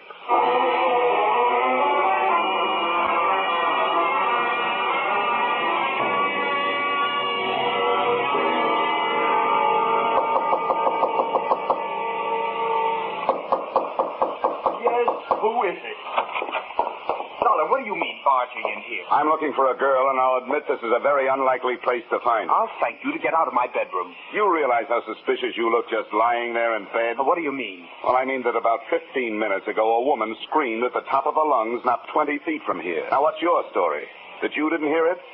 Or does it happen around here all the time? You're crazy. I didn't hear any woman scream, and I don't think you did. Okay, have it your way. I'm hearing things. But one thing I know, I'm not feeling things. See here? There's a lump on my head? That's for real. That doesn't interest me a bit. If I find out you put it there, it'll interest you. I'll not only put an egg on your skull, I'll make a whole omelet. In case you don't know it, you're looking at a citizen who's burned up. M-A-D. Mad.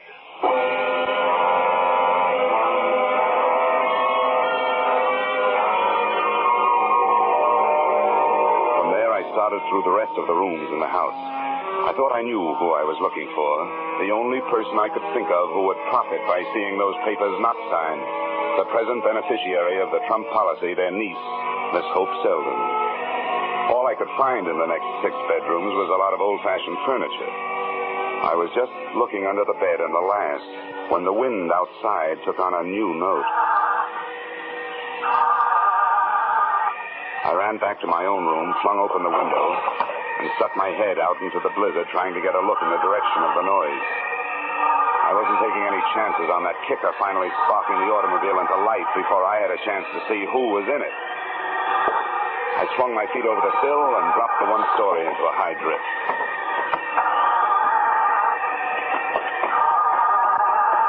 Come on. Come on. Oh, darn it. You're wasting your time. Around here, people only go for sleigh rides. What do you want? Who are you? You should know. You had your hand in my coat pocket earlier tonight. Of course, unfortunately, I wasn't in the coat, but something else was. And I want it back. If I took anything out of your pocket, I had plenty of reason and plenty of right to do it. The only one I want taking things out of my pocket is the cleaner when he's spilling out the tobacco crumbs. Now, come on, give me those papers. No, just let me talk to you first. I want you to hear my side of things. Look, I'm freezing. If it takes more than 5 seconds for you to say what you gotta say, no dice. Well, then let's go back in the house. I know you'll believe me.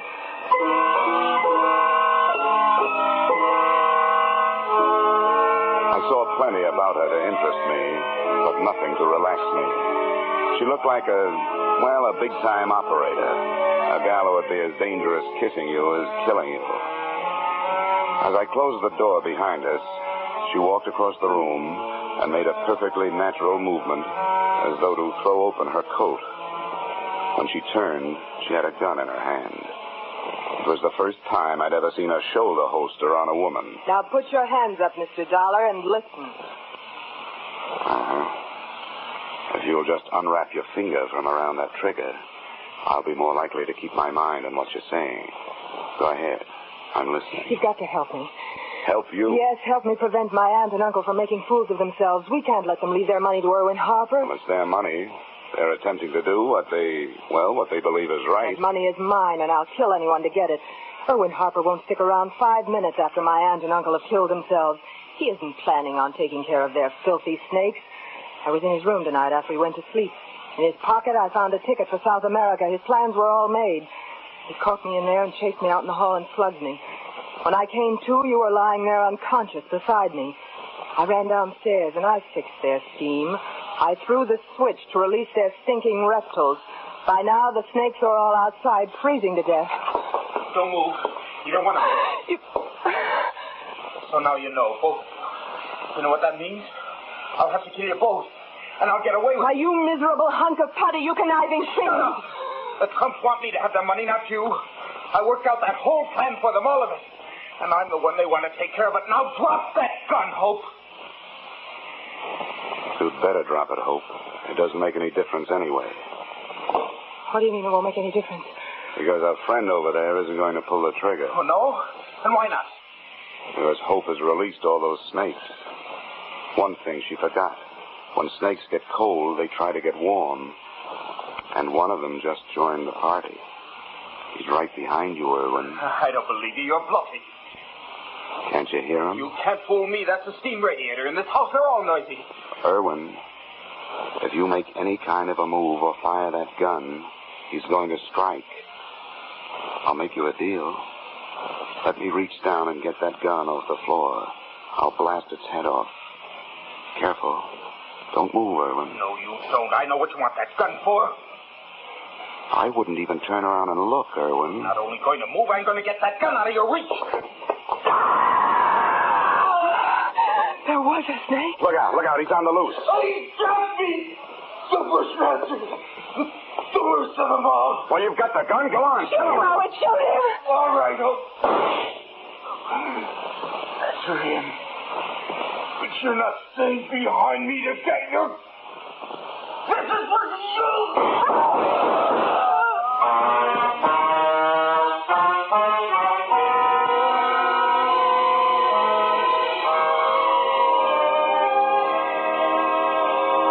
Mr. and Mrs. Arbuthnot Trump were fresh out of beneficiaries, to say nothing of snakes. The only one that had found his way back into the warmth of the house was the one I'd mistaken for a steam radiator. And without a handy method for creating a new humanity, the Trumps found themselves without a purpose. So I gave them one. At my suggestion, and at the moment, Mr. T is hard at work in his home laboratory, attempting to develop a machine with which mankind will fight the flying saucer. Mr. Trump's invention will be known as the Flying Cup and will be secretly dedicated to a waitress I once knew. Expense account, item 3, $113.52 railroad fare, High Bridge, North Dakota to Hartford, Connecticut. Expense account total, $763.90. You may say this doesn't add up, but neither does anything else about this case. Signed, yours, truly, Johnny Dollar.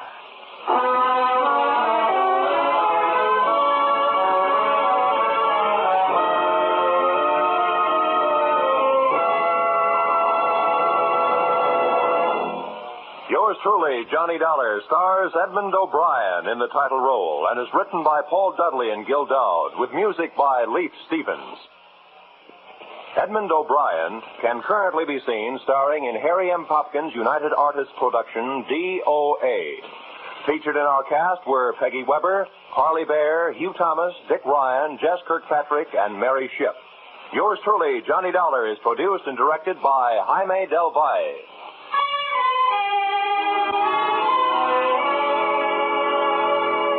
Join us again next week when Edmond O'Brien returns in another adventure of yours truly, Johnny Dollar.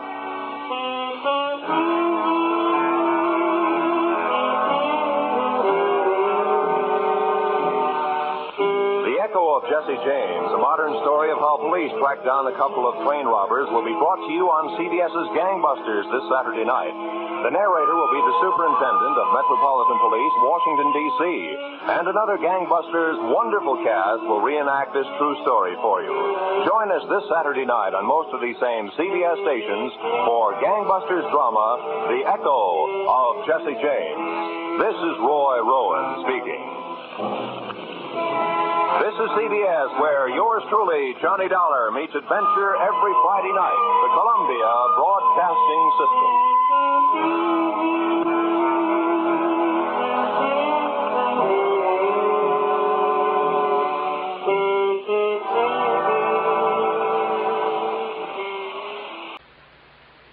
time now for Edmond O'Brien as... Johnny Dollar. Why in the world are you down here, Dollar? Your train leaves in 45 minutes. Well, I'm taking a quick refresher course in ancient history. You're sending me out to find a missing archaeologist, aren't you? Well, I want to be able to talk his language in case I find him alive.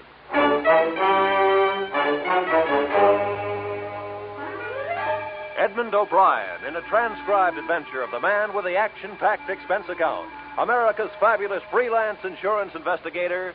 Yours truly, Johnny Dollar.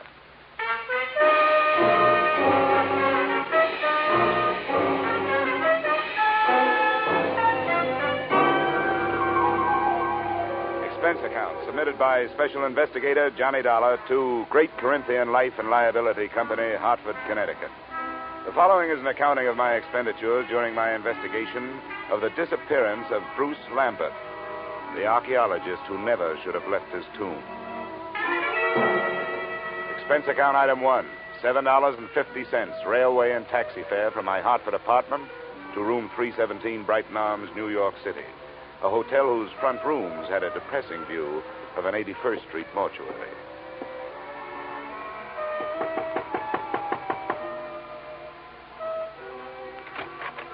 Miss Lambert? Yes, please come in, Mr. Dollar. She was tall without awkwardness, had the physique of an athlete, but still with softness, and a golden tan made her seem out of place, set against the snow heaped on the sill outside the windows. Thank you for coming, Mr. Dollar. I realize that mine was a rather unusual request to make of an insurance company. Not at all, Miss Lambert. The company doesn't want to lose a policyholder any more than you want to lose a brother. But there are a lot of good private detectives in New York. I couldn't afford one. I had thought of notifying the police, but I realized that Bruce's case would be just one of many to them. They're so impersonal. And if there's a chance of any notoriety... Miss Lambert, if you mean that for some reason you'd rather the police didn't find him, you'd better tell me about it. Yes, of course I was going to. I don't see how it could make any difference. Please sit down. Maybe we'd better start way back at the beginning, huh? That would be in Egypt, wouldn't it? Yes. In the desert some 100 miles west of Thebes. My brother's an archaeologist, and he'd uncovered some ruins. It was quite an important discovery, something about the 12th dynasty. I don't know much about it. You were with him? Yes, I didn't spend much time at the excavation site. I stayed in the village. But the reason the police might make it difficult is that Bruce discovered some relics that he didn't declare to the authorities there. You mean he swiped them? Well, if you're in the habit of using extreme bluntness, I suppose you could put it that way. All right, I'm sorry. Please, Mr. Dollar, this is quite unpleasant for me. If Bruce had stolen all the relics, you wouldn't expect it to make any difference in how I felt about his disappearance, would you? Well, I'm afraid I can't do anything for you. I've got to know these things if I'm going to help you. Wait. I'm sorry. I'll tell you everything I know. All right. What were those relics that your brother didn't declare? Well, I'm not sure how many there were. There was some statuary, an obsidian head of some old king, and then there was a scarab. It was supposed to have been the official seal of this king. Do you know how valuable this stuff is? I'm afraid that it might be very valuable in some circles. That's what I was afraid of, that someone harmed Bruce or even... But there's so many things to be afraid of. He isn't strong. Maybe even his mind. He was injured quite severely in a traffic accident in Alexandria just before we left Egypt. I've got to find out what could have happened to him. Oh, come on. Now. We can't find out this way. What does your brother look like? Is he light or dark? Here's a snapshot. Oh. He's blonde. His hair is straight and was quite long when I last saw him. And that was 4 days ago? Yes. The day our ship docked, I was arranging for my luggage. He just disappeared. What else? What's his bill? Slight, medium, heavy? Slight, I'd say. What about his clothes? Well, he was wearing a dark blue suit and a gray overcoat. The right sleeve of both would be empty, because his right arm and shoulder are in a cast. Uh-huh. A traffic accident. Yes, both were fractured. I wish I were able to be more help. But I've told you everything I know. He just vanished. Did Did he have any enemies that you know of? No, there's not even that. I can't let myself lose hope. But what can we do? How do you start looking for somebody with so little to go on? Before I answer her question, we started at the beginning again. The second run-through was pretty much like the first. But disappearance from a foreign ship in the port of New York is not as easy as the telling of it. I left the troubled Marcia, checked into an 8th-floor room in the Brighton Arms, where a phone call told me the North Fleet had already sailed. No hope of information there. So I headed for the U.S. Customs Office. Good afternoon. Mr. Nixon? Yes? Well, my name is Dollar. I'm an insurance investigator. The girl outside said you could help me. I'd like to get some information on a passenger who arrived from Alexandria on the North Fleet. North Fleet. Well, I'd have to know the day of arrival and the name of the line. It was 4 days ago. They'd made it... that would make it the 20th. It's a British ship. North Fleet. Well, no. What was the passenger's name? Lambert. Bruce Lambert. Did he clear any luggage through customs? Bruce Lambert. Yeah. Witnessed the examination of one piece of luggage, a suitcase, personal effects, one piece of statuary purchased in Alexandria, no duty. What address did he give you? Bruce Lambert. No street number. No hotel. The Brighton Arms. Oh, the Brighton Arms. Well, don't count on that.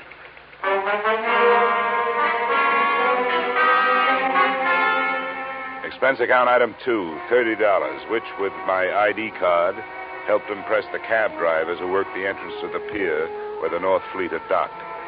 Checking these cabs took the whole afternoon, and midway through it, I realized I wasn't the only one interested in that particular hack stand. I wasn't sure at what moment I'd actually noticed him. He was doing a very bad job of hiding behind a Journal American on the other side of the street. All I could see was the lower half of an overcoat, the seam of some razor-sharp trousers, and some pointed shoes. But I began to feel his eyes looking at me as I went on with my questioning. That finally paid off through the mouth of driver number 782. You know, you meet all kinds in this business. Some you forget, and some others you remember. Yeah, well, do you remember a guy with his arm and shoulder in a cast? And something you learn in this business. That's to read people's faces. You get to know a deadbeat before he gets a chance to deadbeat you. And you catch on if a guy is scared of something. Well, if he was afraid of something, it's not me. He's been reported missing by his sister. I've been hired to find him. How much does $10 buy? You know, maybe he don't want to be found. Is that what you think? Sure. He paid me more to climb up than you offered. Well, I've got more. What are you going to do with him? I want to talk to him. I want to find out if he's all right. If he wants to stay lost, that's his business, not mine. How's 25? Get in, my boy. It's not very far from here.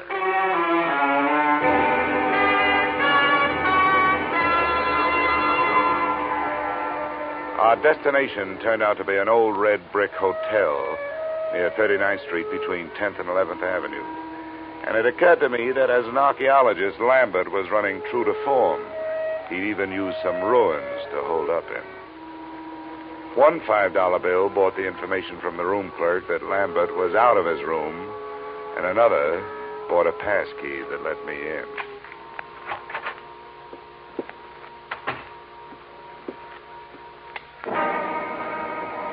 The first thing to catch my eye when I switched on the light was a black piece of statuary shining dully on a chipped bureau, a crowned head with exaggerated features sculptured in obsidian.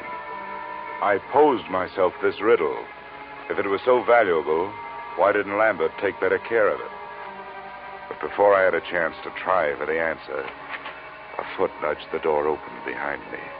As might be expected, it was wearing a pointed shoe and was followed into the room by a slight yellow ivory-skinned man who rather resembled the black statue. I must thank you for leading us to the hiding place. Where is he? Well, that depends on who he's hiding from. It looks like It's you. Perhaps it is that you do not know where he is. Yeah, perhaps. I followed your taxi after you talked with those drivers. That was very smart. Where did you think I expected you to go? What's your interest in Lambert? You were employed by the girl to find him. How much does she pay you? I never talk money with a stranger. Perhaps we will not be strangers for long. The point of importance is that you have not yet found him. Mr. Drummond will pay you $2,000 to do so. Mr. Drummond is generous, but what makes you so sure I haven't found Lambert?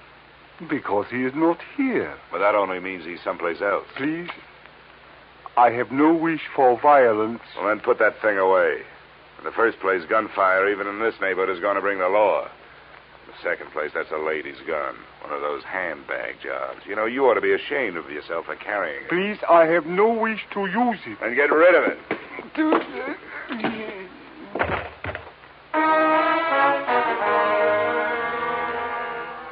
I hate little men who try to play bully. There was more than that behind my fist. I figured I could learn to know him better if he was quietly stretched out on the floor. I was half right. An Egyptian passport told me that his name was Ammon Hyksos. Hometown, Alexandria. There was nothing else. I could turn Hyksos over to the police on an assault charge, or I could wait until he woke up and try knocking some information out of him. But I didn't do either. I left him there in the lobby. I gave a message to the room clerk for Lambert, telling him to stay out of his room when he came back and to phone me at the Brighton Arms.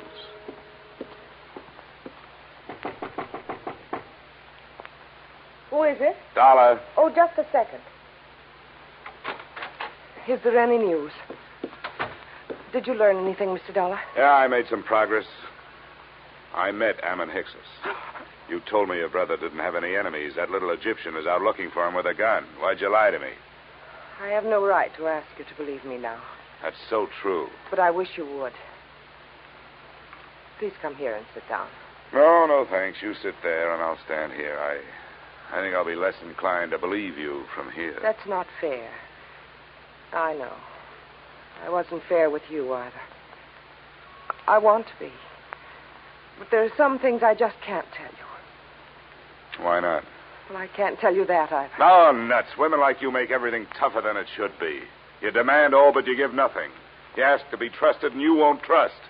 You make yourselves look soft when you're as hard as steel. You've got warmth, but you only turn it on when you get something out of it. You're wrong. I was trying to help him. Or us.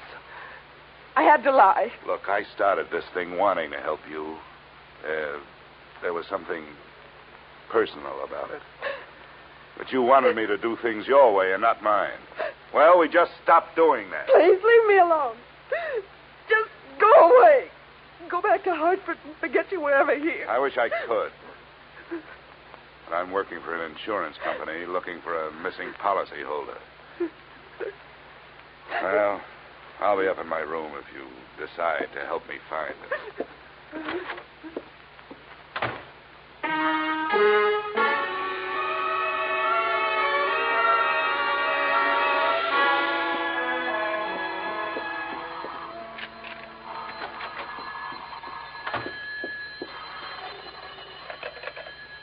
Yep.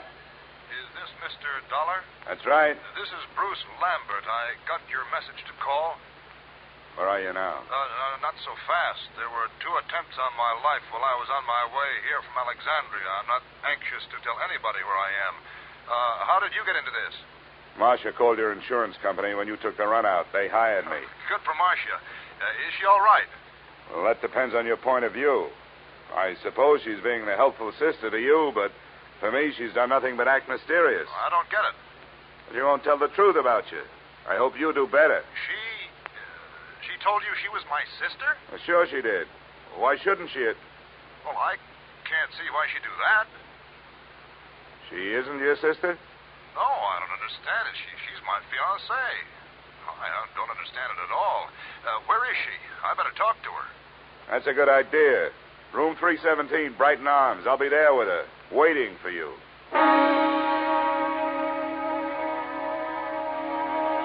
Which, in a way, was how it worked out. Except that I waited for him in the corridor outside her room. I left Marcia where I found her. She was on the bathroom floor, where she died from wounds inflicted by the proverbial blunt instrument, and where her lies had died with her.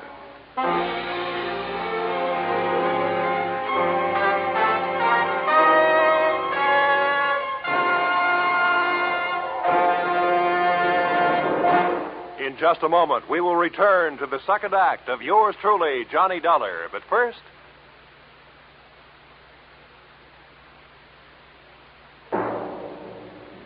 And now, with our star, Edmond O'Brien, we return to the second act of yours truly, Johnny Dollar.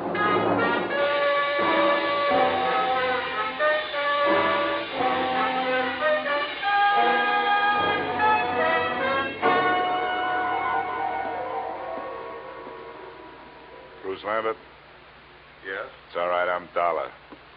Didn't take you long to get here. Where'd you phone from? Just around the corner, a bar. Why do you ask?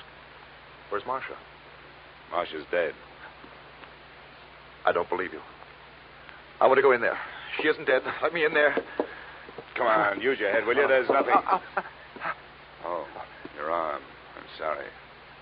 Look, you don't want to go in there. Believe me, you don't. There's nothing you can do for her. She can't be dead. She can't be. Come on. Where? Why? I want you to come up to my room with me. You've got to do two things. First, give me every reason you can think of why this should have happened. And then, before the police get here, you'd better start rehearsing a story of your own.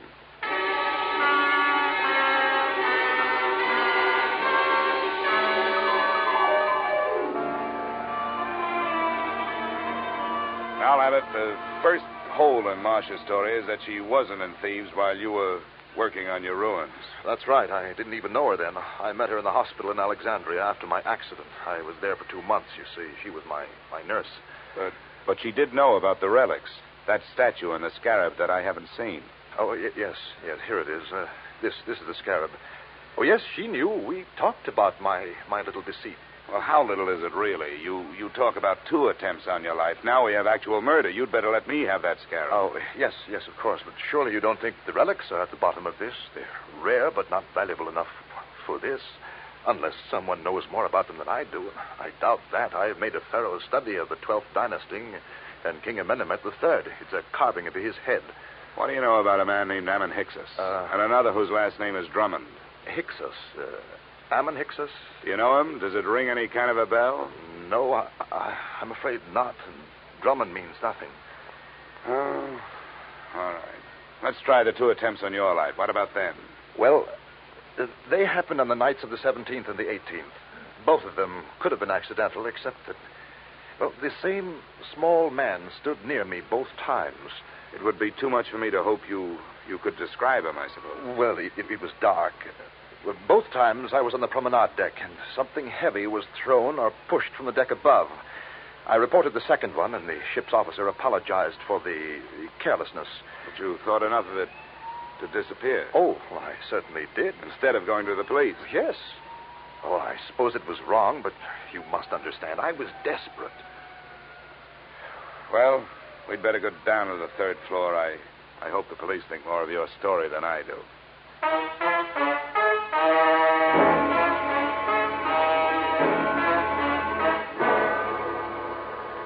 In 20 minutes, room 317 really looked like a murder scene. The place was swarming with New York's finest, white with fingerprint powder and blinding with flash bulbs. The lieutenant to whom I made my statement looked as if he thought I was as crazy as I thought everybody else in the mess was. But then he changed his mind. Dollar? Hey, where is that insurance stick? Here I am. Him in the bathroom. Oh, there you are, Dollar. Yeah, find a suicide note or something? What'd you say that name was? Ammon, Hyksos. Yeah. Well, I guess there aren't too many ways to spell that one, so this must be it. Pillbox. Let me see that. Prescription from Alexandria. Dr. Ammon Hyksos. We'll put a tracer on that phone number you took off him first thing in the morning. Yeah. Hey, you going to take Lambert in for questioning? I guess we'd better. Routine. He's clear as far as I can see. Well, do something for me, will you? Have your doctors run a test of that plaster cast of his. And call me in my room, huh? A test for what? Well, just look it over. It would make a handy blunt instrument if nothing else.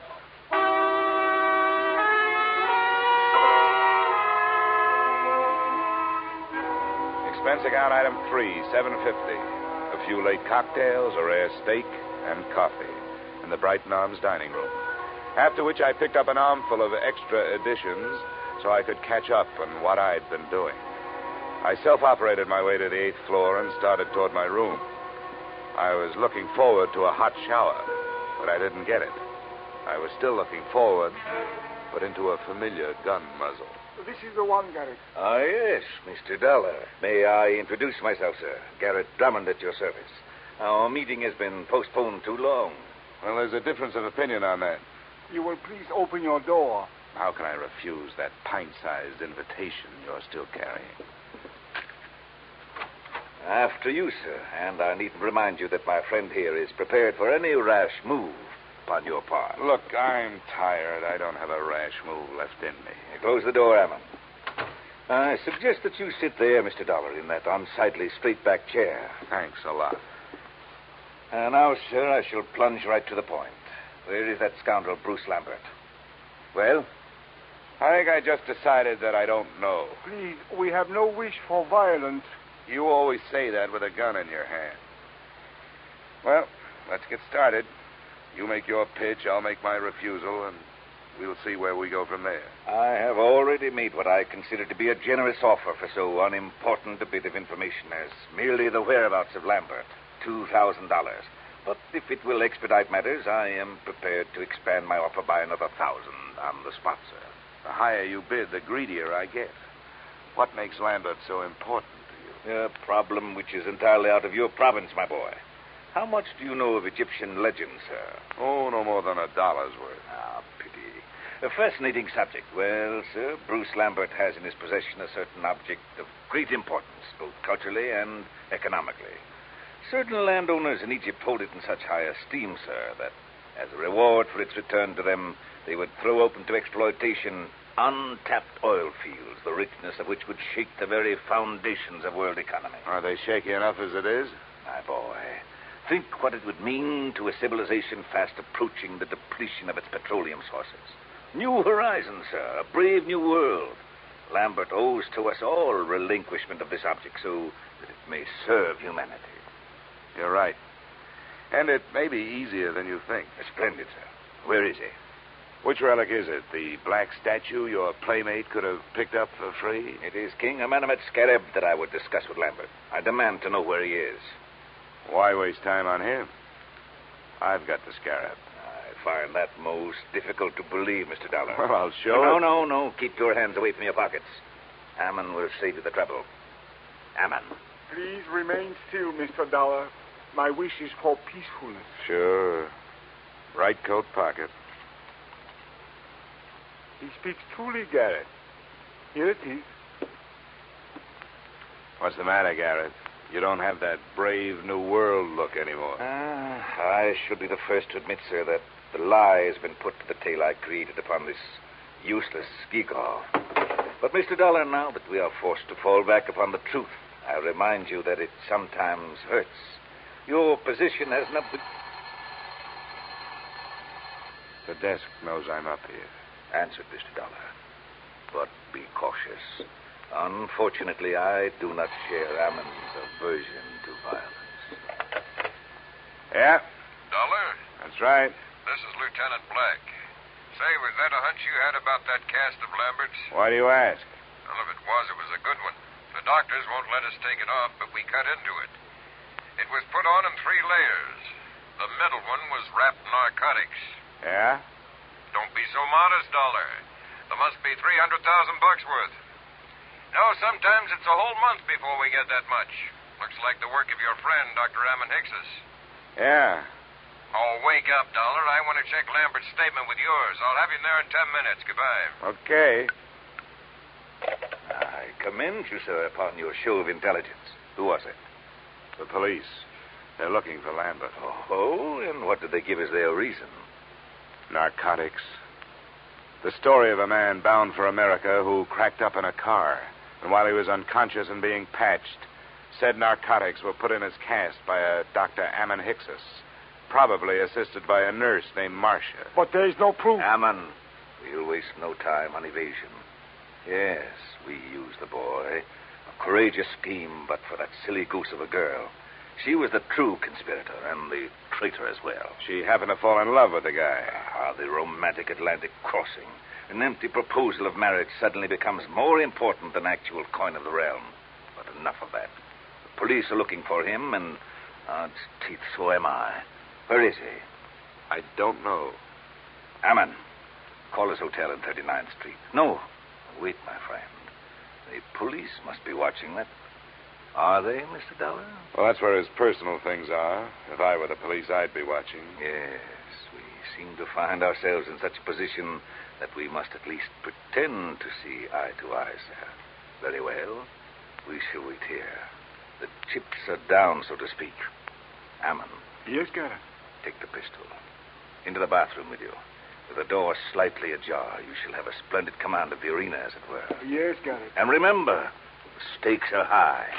Yes, Garrett, I will remember. And now, Mr. Dollar, it would seem that little remains but the waiting.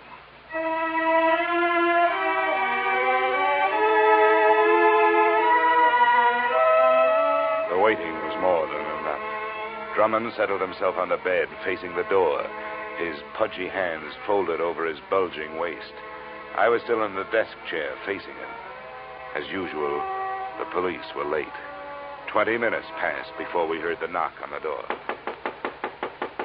Your guest, Mr. Dollar. Come, we shall go to the door together. Now, keep your back to me and open it. It's your party, Drummond. Come in, Lambert. Not Lambert, the police. Ammon, shoot! Ammon, my friend, help!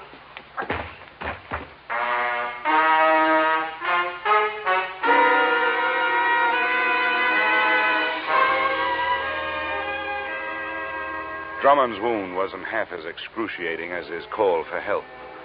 The doctors report that his shoulder will be in a cast, that as soon as the state of New York can gather a jury, he will stand trial on the charge of first-degree murder. The body of Ammon Hickses was taken to the morgue.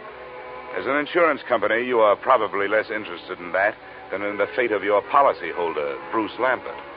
That's explained in expense account item 4, $280 hospital bill paid in advance.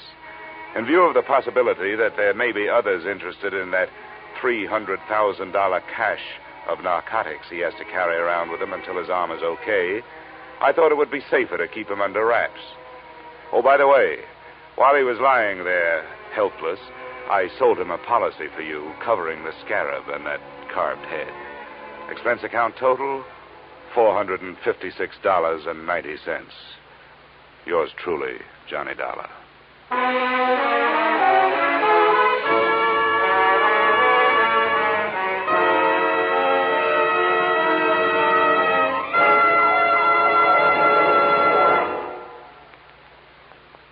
Yours truly, Johnny Dollar, stars Edmond O'Brien in the title role and is written by Paul Dudley and Gil Dowd with music by Leith Stevens. Edmond O'Brien can currently be seen starring in Harry M. Popkins' United Artists production, DOA. Featured in our cast were Virginia Gregg, Jay Novello, Ed Begley, John Daner, and Pat McGeehan. Yours truly, Johnny Dollar, is produced and directed by Jaime Del Valle.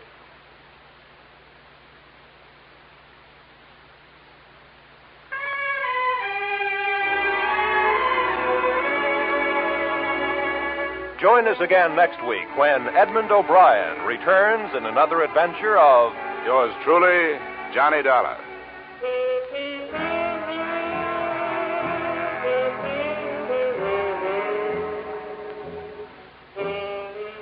$54,000 is burning a little old hole in that little old jackpot of Sing It Again this week, just waiting for somebody to light up the right answer and drop the cash and prizes in his lap or her lap.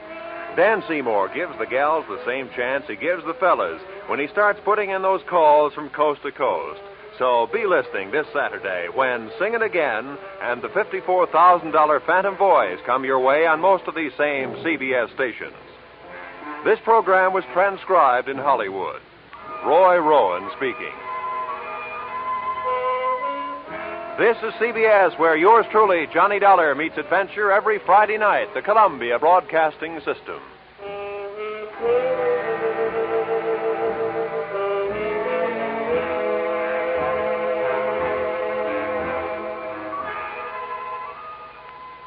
Time now for Edmond O'Brien as Johnny Dollar. Dollar, thank goodness I found you. Why, what's up? You've got to leave for New York, Dollar, immediately. A policyholder, he's afraid for his life.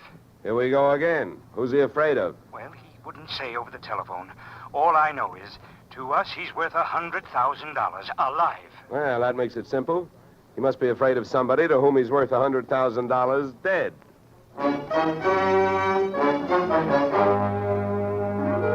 Edmond O'Brien in a transcribed adventure of the man with the action-packed expense account. America's fabulous freelance insurance investigator, yours truly, Johnny Dollar.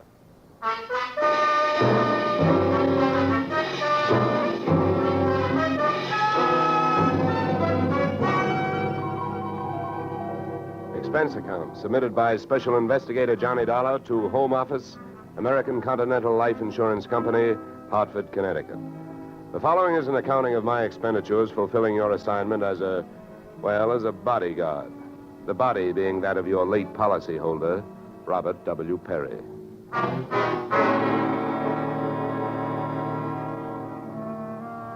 Expense account. Item 1, fare on night train, Hartford to New York, $3.65. Expense account item 2, $1.80 taxi to Lower Manhattan following morning to offices Perry and Van Bruten, importers, arriving as promised at exactly 9 a.m. Good morning. May I help you? Yes, you certainly can. My name is Johnny Dollar. I have an appointment with Mr. Perry for 9 o'clock. Oh, yes. From the insurance company. Well, you're right on time. Yes, they told me I'd better be, and I'm glad that I am. Mr. Perry just came in. He's alone and waiting for you. I'll buzz him that you're here. Thanks. Come on! That?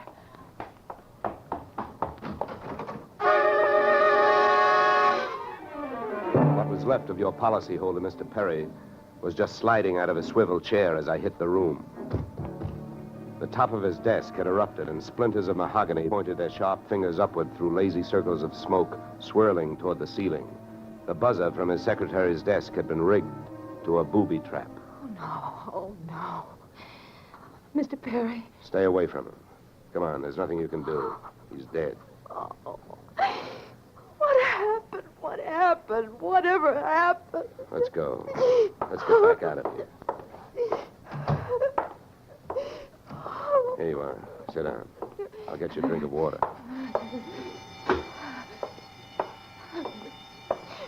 Come on, drink this.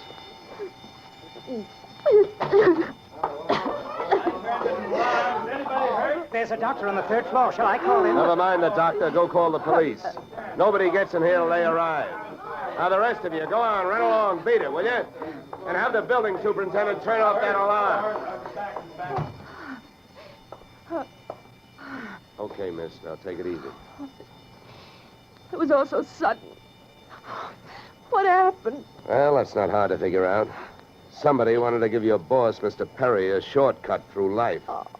So whoever it was figured out that a secretary would never buzz a boss unless he was at his desk. They rigged up a bomb somewhere in his desk that would go off when you buzzed him. Oh, then I killed him. Now, wait a minute, will you? Wait a minute. Don't go hysterical on me. There's excitement enough, and there'll be more when the police get here, so you keep cool. But I did it. You saw me do it. Look, honey, the way you put it, I killed him by coming in here and giving you my name so you would buzz him. And I was here to protect him. So drop it, will you?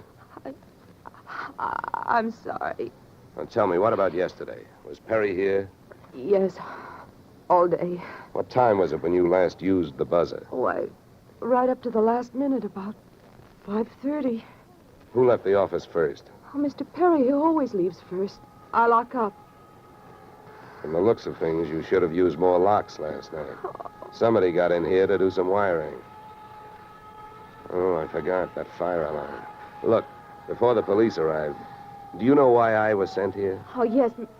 Mr. Perry felt that his life was in danger.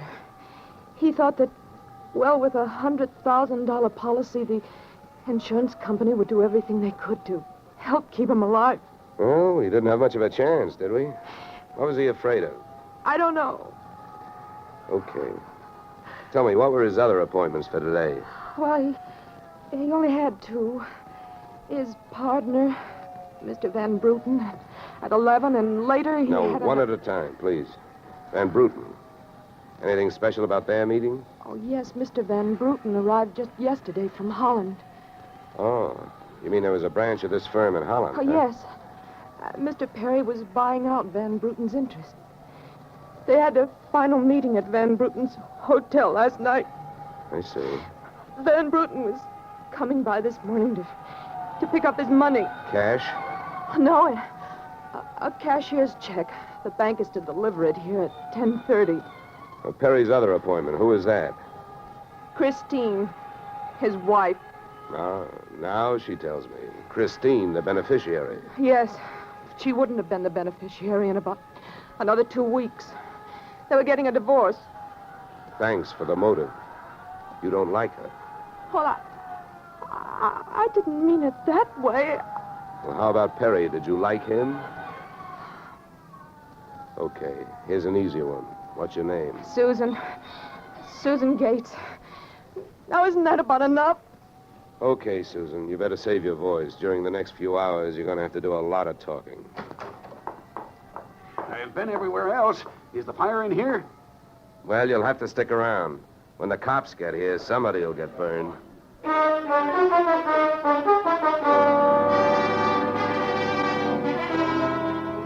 The firemen should have stuck around because the cops arrived in a blaze of glory. It was a very high-class investigation, 2 lieutenants. Finally, after about an hour, the police photographer ran out of flash bulbs, the office of the deceased ran out of fingerprints, and the lieutenants ran out of questions. So the on-the-scene phase of the investigation was closed. At about 5 minutes of 11, I left the police packing up their notebooks, their clues, and the body, and went into the outer office. Susan looked like she could use a big, broad shoulder to weep on, but unfortunately, I was wearing my light gray suit. About then, a dark blue suit and a deep green voice entered the room from the corridor. There. There's a fellow out here says he belongs here. His name is Van Bruten. What do you think? His name is on the door you just opened. Oh. Well, now, my name happens to be Murphy, and it's on bids all over the country. But that don't mean I'm stuffed with feathers, does it? Well, never cross tongues with an Irishman. All right, send him in, officer. All right, you can go in. There's a policeman out there. There's trouble here? I am Bremer van Bruten. Where is Mr. Perry? What? He is waiting for me, no? No. But my appointment... He's not keeping any. He's dead. Dead? Oh, this is not possible. Last night I saw him. He was well. What happened? He was hit by a buzz bomb. A buzz bomb? Oh, please. You mean there was foul play? Yes, it was very foul. Oh, please. I may sit down. My first visit in all these years since before the war. It was to be so happy. But now tragedy like this. He was a good man, a good partner. I understand that as of last night, you were no longer partners. Yeah. I am glad you mentioned that. I realize, of course, that it is indelicate to speak of such things as money at a time like this, but that is why I am here, to receive my payment. Just because Perry got his, there's no reason for you not getting yours, huh? Oh, but you misunderstand me. I am deeply grieved, but, well, since the transaction was consummated, what is there to do? A delay would be a needless waste of money. I have already paid for passage back to Antwerp tomorrow. Your check is here, Mr. Van Bruten. Oh. Here you are. Thank you. In all of my years of business, this is indeed the saddest moment. Yeah. Well, if I didn't have some work to do, I'd sit down with you, and we'd all have a good cry.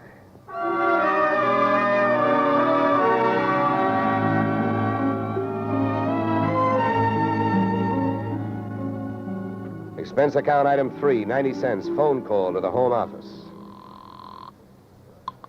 Mr. Gordon's office. Look, honey, this is Johnny Dollar. I want to speak to Mr. Gordon.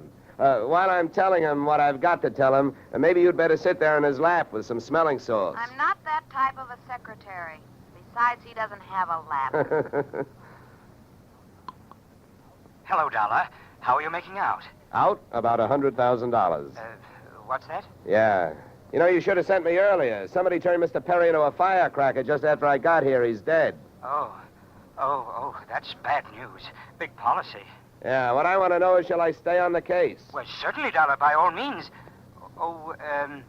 Is there a chance of proving suicide? There's a non-payment clause. Yeah, to make this one a suicide, there'd have to be a Santa Claus. Nobody could hate himself enough to do it this way. What are the fraud possibilities? Fair, there's an estranged wife. She's the beneficiary, but she wouldn't have been in a couple of weeks. Divorce coming up. I'll start with her. All right, Dollar. Good luck. But watch those expenses. Why, Gordon, I'm surprised. I think an insurance man would be the first to want to see a fellow live a little.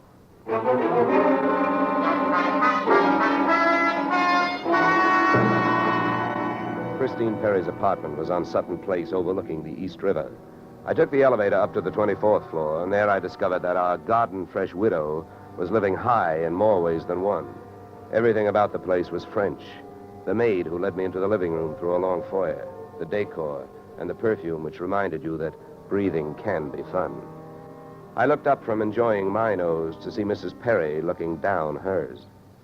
Mr. Dollar? Mrs. Perry. I believe we can dispense with the social amenities. You're an insurance investigator, interested in the death of my husband. So naturally, you're here because you've jumped to the conclusion that I killed him. You're the one that's jumping to conclusions, lady. And careful you don't break your leg. What do you want? The policy's in order? Premiums are fully paid. You know, I'm not quite sure what I want. I know that you've got a great motive. So far, the only motive I've found. You haven't had much time to look, have you? Check. This is my first stop. Maybe you can help me. Do you know anyone who would be happier with your husband out of the way?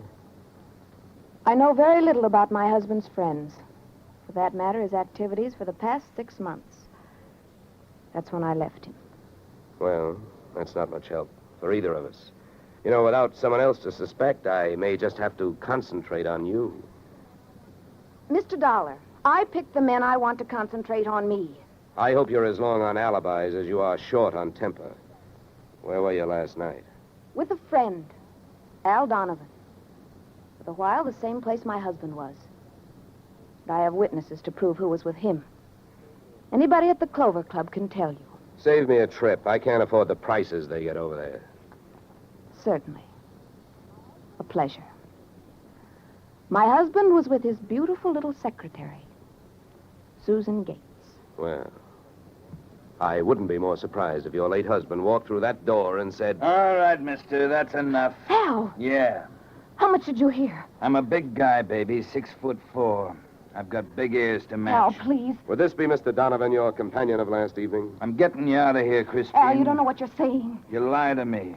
How can I help you if you lie to me? You call me stupid.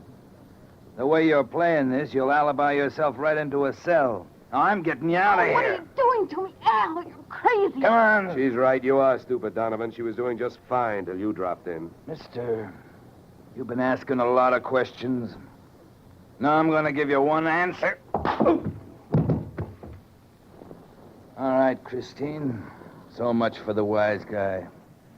Now, about you and your alibi.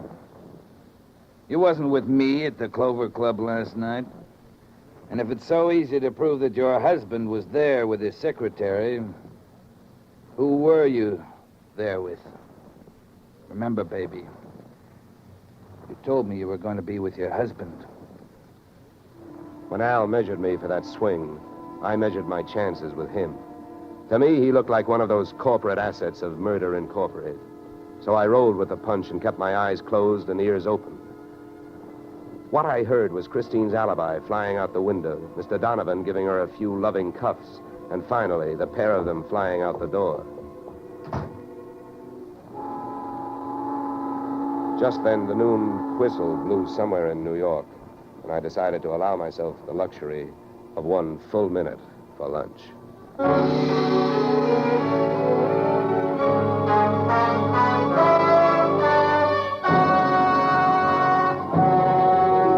just a moment, we'll return to the second act of Johnny Dollar. But first... And now we return to the second act of yours truly, Johnny Dollar, starring Edmond O'Brien.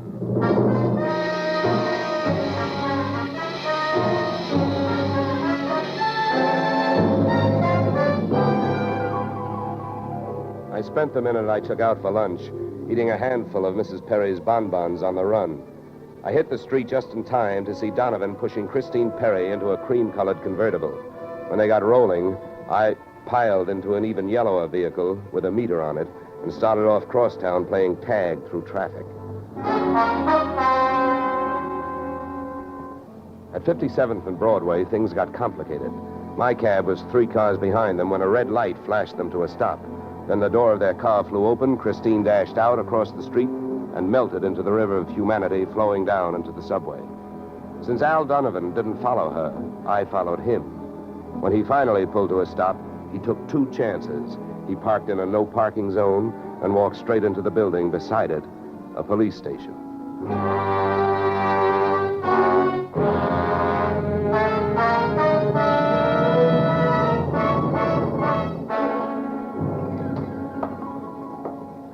This is Mr. Dollar, Lieutenant. He's been waiting for you. Well? My name is Johnny Dollar, Lieutenant. Here are my credentials. Insurance, huh? Yeah, the Perry murder in particular. You've come to the right place, Dollar. A man named Donovan just walked in here and made a full confession. He what? That's right. My clerk's just typing it up. In the meantime, the gentleman is down in the tank having a bite of lunch on the city. He confessed. Well, does his story add up? As far as I know, I haven't heard too much about the case myself. It's not in my precinct. Yeah, but what did he use for a motive? Jealousy. Says he's in love, wanted to marry Perry's wife. Did he say how he managed it? Yeah, he stole a key to the office from the wife's apartment, entered the building last night, and wired the bomb to the buzzer system. Well, I guess guys do a lot of strange things in the name of love. It looks like Donovan did. Yeah, he either killed the man or he's trying to cover up for someone who did. Say, Lieutenant, don't execute him for a couple of days, will you? I spent the rest of the afternoon downtown in the offices of Perry and Van Bruten, importers. The partners' correspondents told me 2 things. They had been extremely friendly, and Van Bruten was extremely bald. Perry had been sending him toupees from a famous Hollywood makeup firm. At 4:30, I got to the employment files, which rocked me with 2 minor explosions of their own. First, I learned that Al Donovan had been employed over a period of years as Perry's bodyguard, and that he had been canned the day before the murder. That confession of his, which had been a little hard to swallow, was suddenly more digestible. On top of this came blast number 2. The employment application of Perry's secretary, Miss Susan Gates, informed me that during the war, she had worked in a munitions plant, her specialty, wiring bomb fuses. When Miss Susan Gates reached home at 8:30, she found a visitor, me.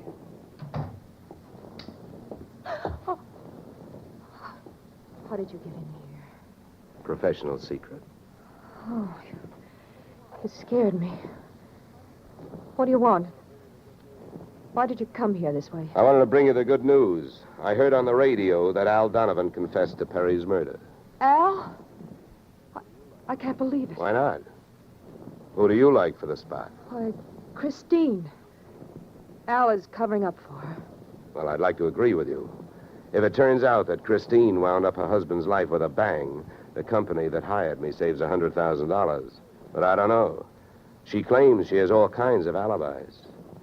One of them is you. Me? Yeah. Did you see her at the Clover Club last night? Well, yes, Yeah, I know who you were with. Your boss. There's nothing wrong with that. No. I'm not preaching a sermon. I want to know who she was with. I don't know. A man I'd never seen before. Mr. Perry knew him, but he wouldn't tell me who he was. Why not? I don't know. He said I might get the wrong idea. About what? I don't know. We didn't sit there and talk about it all night, so why should we sit here and talk about it all night? All right. Good heavens, when a census taker shows up and asks a lot of questions, people answer them. When an investigator tries to do his job, they make the proverbial clam look like a blabbermouth. Look, Mr. Dollar, believe me. This has been a greater shock to me than to anyone else. Yes, excepting, of course, your late employer, Mr. Perry. How long did you work for him? 4 years. Where'd you work before then? Well, I worked... Let me help you. Bombs, huh? Wiring fuses. Remember? All right. I remember. Good. Maybe you'll remember a little more. Let's go back to last night. The guy with Christine Perry, who was he? I tell you, I don't know. Was it Van Bruten? I don't know. You don't know? No. I'll get that. No, I'll go. Just make sure you don't keep going. Susan! When Susan snapped the spring lock to open the door, the gun outside opened up. The first slug caught her in the left shoulder, spinning her out of the way of the rest of them. It was getting monotonous. Every time a buzzer went off, things started booming. Susan was sprawled out on the floor in front of the door, and to open it, I had to move her. By the time I did, the hallway outside was empty. Okay, now, take it easy. Come on. Won't start hurting for a couple of minutes. We'll have a doctor here by then. He'll give you something. Please, try to keep calm. Here, what? I'll throw my coat over here. Now, try not to move. You're going to ruin this rug. Never mind the rug. What we want to worry about is who tried to ruin you. What'll they do to me? What'll who do to you? They'll arrest me. They don't arrest people for getting shot. You have any idea who it was? That man in the office this morning. The one who picked up the check. Van Bruten? No, he wasn't Van Bruten. He was a phony? Yeah. And you still gave him that check? Yes. Well, I won't ask you why. You gave him that check and then tried to blackmail him. Is that right? They'll arrest me. I wouldn't be surprised. Who is this guy? Where can I find him? Come on, don't pass out on me now. His name, quick, come on. Then Sam. Where's he live? Marsden Hotel. Under his own name? No, I don't... I don't blame you. I could use a few moments of unconsciousness myself. The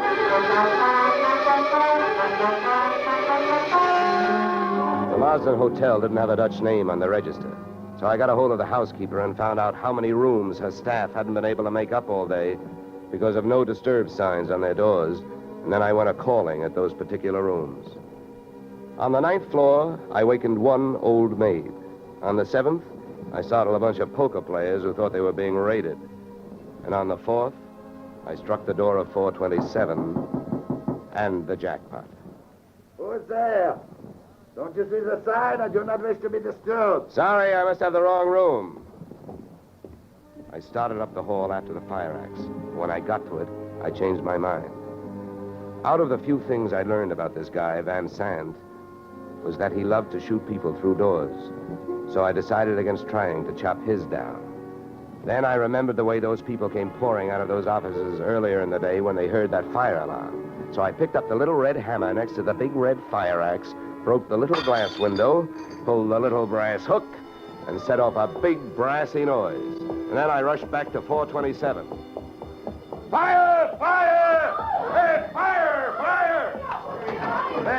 There's the fire. Right here in my eyes, sweetheart. Why you come here? You wish you don't? Never mind the dresser. You're through shooting guns. What do you think, Van Sant? You want to try some more? You cannot make me stay here. So fire, we will all die. You'll look good barbecued, but I'll make a deal with you. You talk, and if I like what I hear, I'll show you how to get out of here alive. How I know this? You don't think I'm going to stay here and fry, do you? And if you don't start flapping that tongue in a hurry, I'll probably just tie you to a chair and run. So first, where is the real Van Bruten? You will find him in the bedroom. Yeah? He'd better be alive. He's out cold. What's the matter with him? He will be all right. He's under sedatives. Where did this identity switch start? Come on, hurry up, talk. I smell smoke. I knew Van Bruten from Antwerp. I know about the sale of his interests. I know the girl in the office here had never seen Van Bruten. Look, we go now. Don't get up. Come on, keep talking. I can feel it getting warm in here. Oh, the firefighters. We will be safe. Don't be too sure. They always start at the top floor and work their way down. Come on, I can hear those flames crackling. You know the rest. Last night, when the transaction was all finished with Perry, I gave to Van Bruten some sedative in his cocoa. So you set up that bomb so Perry would get it before you showed up to pick up the check, huh? Yeah, I told you that. How the girl knows I am an imposter, I don't know. Well, let me tell you. She's been sending old Van Bruten toupees for the last 4 years.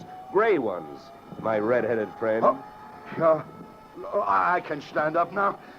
We go out from here, no? We go out from here, no? Yes, out cold.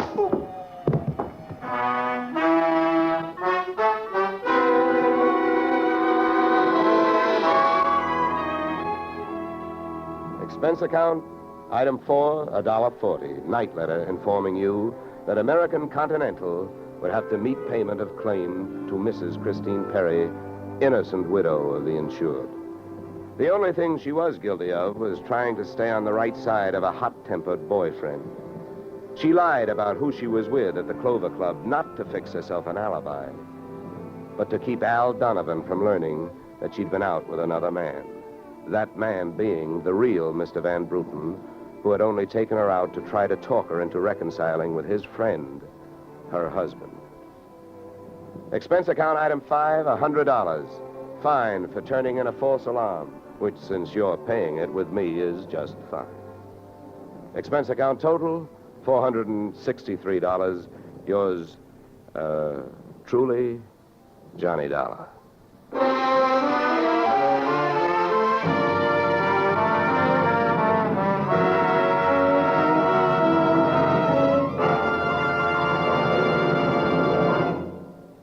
Yours truly, Johnny Dollar, stars Edmond O'Brien in the title role and is written by Paul Dudley and Gil Dowd, with music composed and conducted by Leith Stevens.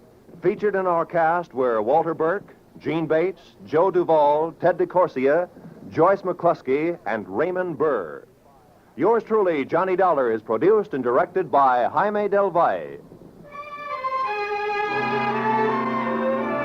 Beginning next week, we are moving to a new time and day, and we hope you'll join us on Tuesday evenings when Edmond O'Brien returns in another transcribed adventure of Yours truly, Johnny Dollar.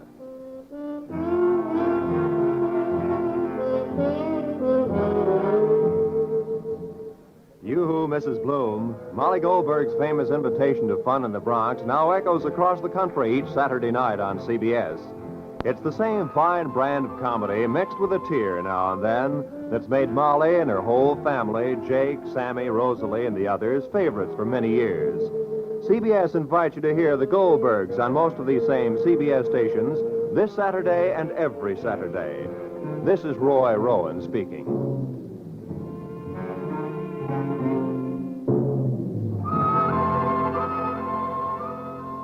Disaster is no respecter of persons, and it can strike any time. But your Red Cross never sleeps. It has to be ready constantly in case of an emergency. This is your protection. Keep it strong. Now is the time to support Red Cross for your sake. Remember, for every dollar you gave before, this year add a quarter more. If you gave Red Cross $10 last year, this year give it $12.50. Give gladly. Join Red Cross.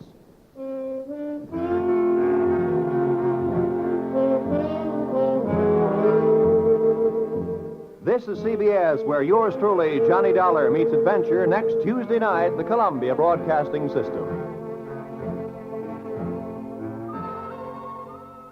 Johnny Dollar? Bob Douglas, Corinthian Light, Johnny. How soon can you leave for California? Right away. My right big toe needs defrosting. What's the matter? A policyholder, young fellow named Jefferson, went west on an oil deal and he's disappeared. It might be murder. Well, I guess I'd better pack 2 shirts. Looking for one man in a big state like California can be murder.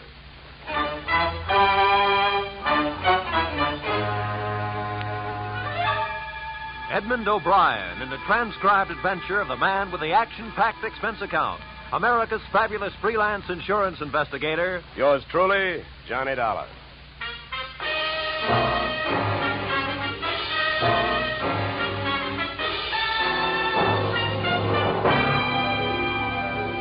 Expense account submitted by Special Investigator Johnny Dollar to Great Corinthian Life Insurance Company, Hartford, Connecticut.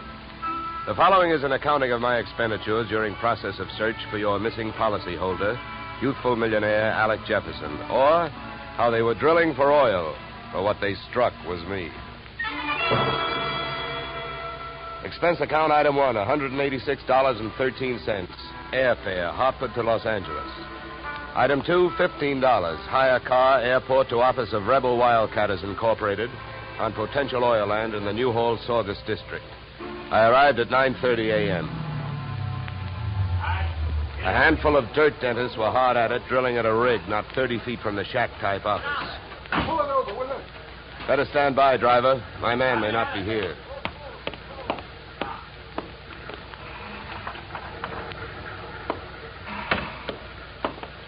Morning. Can you tell me where I'll find Mr. Flaherty? You're talking to him. I'm Mars Flaherty. What can I do for you? My name is Johnny Dollar, Mr. Flaherty. Yeah. I've been sent out here by the Corinthian Life Insurance Company to see if I can get a track on your partner, Alec Jefferson. I see. Well, it's their money you're spending, Dollar, so I don't care much if you waste it. But if you don't mind my saying so, I do think you're going to be wasting your time. Well, I get paid by the day. Then I guess you don't mind wasting time.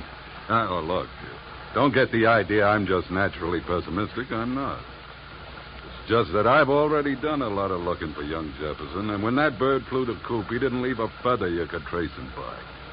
Well, do you have any objection to giving me a few details? No. Sit down.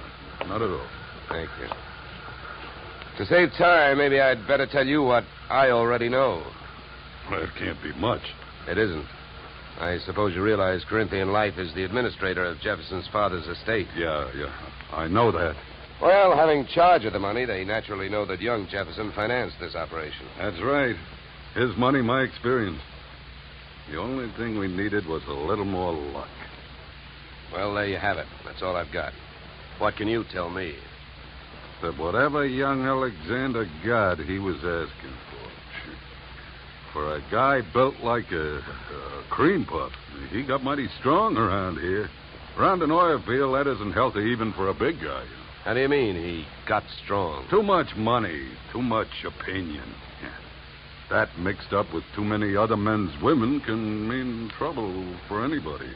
Any particular women? Too many. Mind telling me who they are? No. As a matter of fact, I got a list right here. Yeah, you can have it. I already tried it. Just one more thing. Yeah? How and when did he drop out of sight? A week ago last night. Yeah, he left here at 5 o'clock for his apartment on the Sunset Strip in Hollywood. He never got there. I checked that, too. Here. Give me that paper back for a minute. I'll write down the address. Thanks. Well, I'll be around. Oh, by the way, the first thing we try to figure out in my racket is who would benefit most. How would you like to have him found? Dead or alive? Either way, Dollar. I can take it. I've lost partners before. I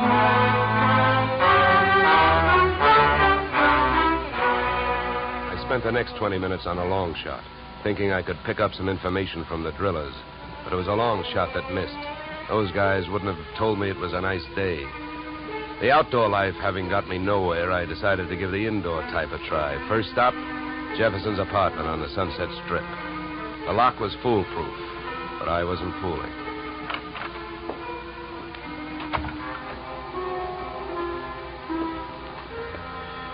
The joint was decorated in a lovely shade of hangover green. A series of alcohol rings from the bottoms of glasses carrying out the motif on all flat surfaces. In the living room, I found several pieces of loosely strewn feminine attire. In the bedroom, I found one piece of loosely strewn female. Hey, who are you? What do you want? Oh, sorry. I understood this was Alec Jefferson's apartment. It is? Oh. You can drop your eyebrows, mister. I'm his wife. I beg your pardon? You heard me. I'm Mrs. Alec Jefferson. Pass me that robe, will you? Now to make coffee? Yeah, why? Well, how about making me some while I go put on a face? I guess so. You'll probably have to wash the percolator. To me, the best grounds for divorce would be coffee grounds and an unwashed percolator. So I washed it. I also made the coffee, wondering the while how she had made the matrimonial grade. Right then and there, I'd have given her the Bad Housekeeping Award. She looked like the kind of a girl who could get into a beauty contest, but like she'd never win it. Any way you looked at her, she was a new complication. Your coffee's ready. Yeah, thanks. Good. Find any clean cups? No, but I washed, too. Here. Thanks. Now, would you mind telling me who you are? I'm an insurance investigator. I'm looking for your husband. Well, we should find him. I could use some money. How long have you two been married? Few weeks. Why? Routine question. Tell me, when was the last time you saw him? I was waiting here for him the night he disappeared. Any witnesses? If I need him. Okay. Tell me this. Do you have any idea why he disappeared or where he is? Not the slightest. Do you know a man named Morris Flaherty? Yeah. Yeah, I sure do. How well? I was his girl. So? By the way, have the police come to you yet? No, I went to them. You see, I'm the one who reported Alec missing. Do you know whether they've come up with anything? Nothing much. Up until now, he's just a missing person. They put Alec's picture on a television every night. I don't know that they're doing much else. They keep calling him a Caucasian. Look, please don't get so hysterical about this. It makes you so hard to question. Huh? Oh, nothing. Oh, I get it. Excuse me if I seem dense this morning. Morning. It's 3 in the p.m. All right, so everything about me's wrong. That's right. Look, you can think that I married him for his money if you want to. Suppose you're used to suspecting everybody of everything. But have you heard? There are two sides to every marriage. Do I look strong enough to have carried him to the altar? I never weighed him. But answer me this. If he swept you off your feet, why did he pull a fade out in the middle of the honeymoon? What should I know? Maybe he'd never seen a dame without makeup on before and had to go someplace to think it out. I wonder if there's anything to eat. I'm hungry. Look, I think I'd better be going. I'm not much of a cook.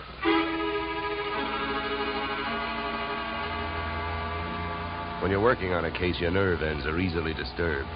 So when I left the house and saw a hard-top blue Plymouth parked opposite the apartment, mine clanged an alarm. In the car sat an equally hard-topped man reading holes in a newspaper. I gave him the slow walk-away and quick turn treatment, and I caught him with his newspaper down. Then I had to go into my act. Why, George, you old son of a gun. Huh? Oh, my gosh, it's good to see you. What are you talking about? My name ain't George. What? Well, I'll be. What you know is I came out of the house, I got half a look at you, and as I started to walk away, the face registered. Why, mister, you're a dead ringer for an old school pal of mine, George Pfeiffer. Now, how do you like that? Look, come here. Let me take a closer look. Come here. All right, look out. Sleep tight. Okay, Sleeping Beauty, over you go. I'll drive. I turned the car up into the Hollywood Hills, found an empty house with a for sale sign out front and a garage out back, and drove in. His wallet was bulging with everything but money and information. An ID card gave his name as Philip Wilkins, his occupation as private detective. The next fact I came up with was that Mr. Wilkins was a light sleeper. He came to find me still fishing through his wallet. Hey, give me that. Okay, hold it, mister. Take it easy. Here, you can have your wallet back. Now, keep calm, and everything's going to be all right. If you don't, I'll have to give you Whiskers another dusting. Oh, look, what's a big idea? What'd you slug me for? You know why, Mr. Wilkins. Because you had a plant on me, and I figured if you were that curious about me, I wanted to know more about you. You're nuts. I wasn't watching you. I was watching that house you come out of. There's a dame in there that I'm getting paid to tail. I can't afford to be convinced of that. Who hired you? I'm not telling. You or anybody else, Mr. Dollar. Oh, word travels fast. First you tell me you're not watching me, then you also tell me you know who I am. So what? Is that illegal? You went to see the dame that I'm watching. I was told you'd probably be around, and you was. You'll be in my report. If you're healthy enough to make it. What were you really doing with that stakeout? Were you watching the apartment, waiting for somebody to show up? Do you really have a tail on Mrs. Jefferson?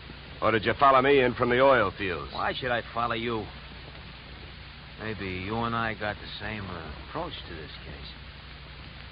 You found him yet? No, but it's still early. Who else is interested in finding Jefferson? I hear he's quite a playboy. Maybe one of his playmates wants him served with breach of promise papers. Oh, come on, Donald, let's face it. I can't tell you who I'm working for. You know that. It ain't ethical. It's not ethical to let yourself get picked up as easily as I picked you up either. But let it go. I don't suppose by any chance you know a man named Mars Flaherty. Know him? I'd like to see one of his derricks fall on him. Why so? What did he do to you? A couple of days ago, I went out there to try and sell him some information. He had 3 of his men beat me up and throw me off the oil field. Yeah? What's with that look? Don't you believe me? Who knows? You might be telling me you hate Mars Flaherty to keep me from thinking you're working for him. I think you better get out of this car and let me drive away, Dollar. You're in a lot of trouble. I don't think so. Oh, you don't think so? I can have you pulled in for kidnapping. If that's what you have in mind, then first you'd better get a few witnesses for yourself. Now, come on. Suppose you calm down for a minute. If you really hate that guy, well, maybe we can make a deal. If it's against him, I'll deal with him. How much do you know about Flaherty? My bookie's marked lousy from way back. He's promoted about 50 wells, and none of them ever happened. He's wild to hit oil. It's my guess that he's got a hunch that this is the big one. That's why I think his partner disappeared. Yeah, what difference would that make? Even if his partner turned up dead, Flaherty would still have to split any profits with young Jefferson's estate. Maybe not. I know they had a queer deal. Well, who'd know about that deal besides Flaherty and Jefferson? I don't know. But I do know one way of finding out what it is. How's that? Flaherty keeps all his papers in the safe in his office. I've even got the combination. I'll give it to you. You keep it. Wilkins, I still don't know who you're trying to get even with, Flaherty or me. So what I'm going to do is give you half a break. Then I'll only be taking half a chance. Yeah, then why don't you want the combination to the safe? I don't need it. You're going to open that safe. Because you're going out there with me. Tonight.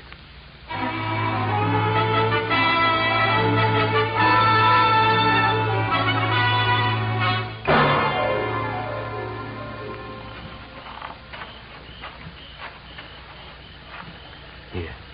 This window. Okay. Now, here. You handle the glass cutter. Right. Now, look. Here's what we do. I'll wet this suction cup. Get a grip on the glass, see? Now, you cut around the outside edge, and I'll lift the paint out in one piece. Lesson number 1, straight from the burglar's handbook.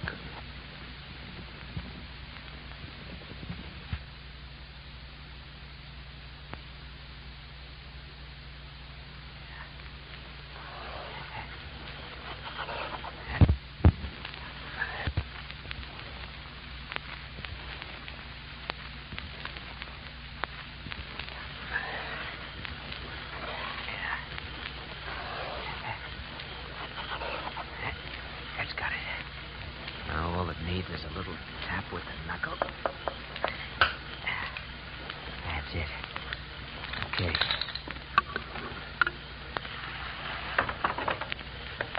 All right, in we go. You first. Okay.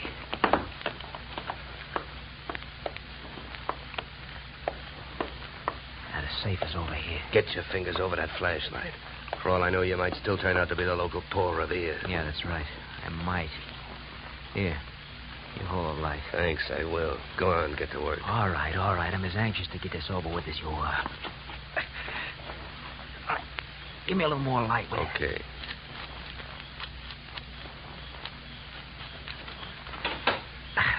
There you are. All right, go to it. You go to it. You reach in. And if your hand comes up with anything heavier than papers, I'll cream your skull. Will you stop your worrying? Here. Nothing here.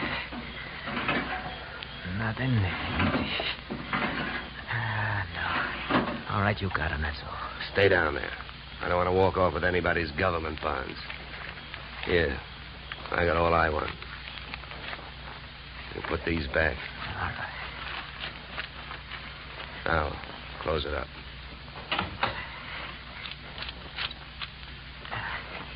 All right, now, come on. Let's get out of here. Just a minute, Wilkins. I gotta have a good look at these papers. You can look at them later. Come on, let's go. Look, this I'll give you for free. And it's the difference between being a $4 a day private detective and a $10 one.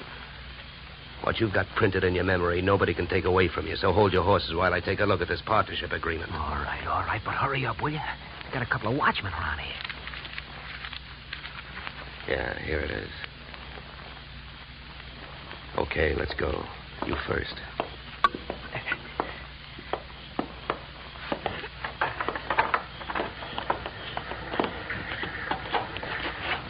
Okay, back to the car. Make it fast and easy.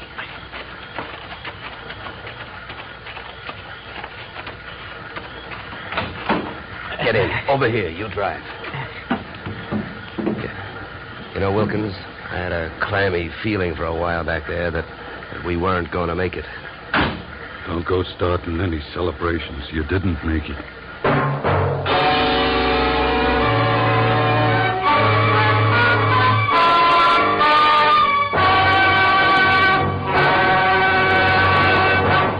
In just a moment, we will return to the second act of yours truly, Johnny Dollar. But first, and young truly, Johnny Dollar to Bing, Gary Cooper, and young Gary this Wednesday.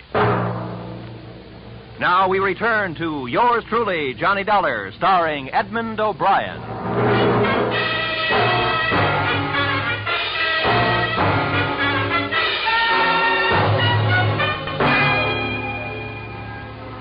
There I was, wearing a gun muzzle for a back collar button. My left leg picked up the nervous vibrations of my front seatmate, Philip Wilkins. Mars Flaherty in the back seat was so close I could almost identify the brand of the bourbon he'd been drinking. I suppose you got what you went into the office after, huh? I not only got it, I memorized it, and it makes you look bad. Yeah, then I don't have to explain to you why I don't want you two guys or the paper running around town on the loose. Well, it's a corporate paper. That means it's on file somewhere. So what difference does it make? Start the car. Where are we going? To my house. Go ahead, get going. Okay, Wilkins, you better roll. What's at your house? The reason that paper makes a difference right now. The guy you came here looking for showed up. Alec Jefferson, where is he? He's where we're going. My place. Well, then I guess maybe my employers have got nothing to worry about. Nothing but paying off on his life insurance. Alec Jefferson's dead.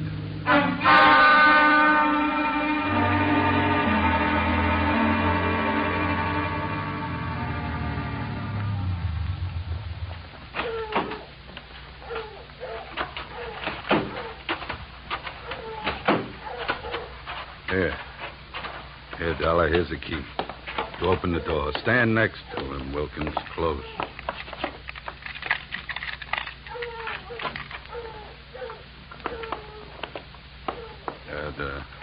The light switch is on your right. There's your boy, Dollar. Died young, didn't he? Yeah, the thing is, it looks like he died in my house. Now, what do I do now? If you're putting on an innocent act, you're doing pretty good, Flaherty. How's the rest of it go? I've been around killings before, so I know how the rest of it goes.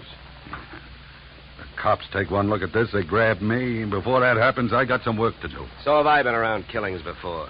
And I know how the rest of your story goes. You came into your house and you found him. Somebody hit Jefferson over the head with that piece of firewood to get rid of him and make you look guilty. You're being framed. Huh? The next chapter reads you've got 8 witnesses to prove you were at a church social at the probable time of death. That's the way I wish it read, but I haven't got any witnesses. I've been on the loose out in the hills ever since I saw you this morning. Oh, yeah? What are you, a nature lover? An oil man. In my racket, you never stop sniffing. When I came back and found him here, I headed it for the office. I wanted that paper you got out of the way for the time being.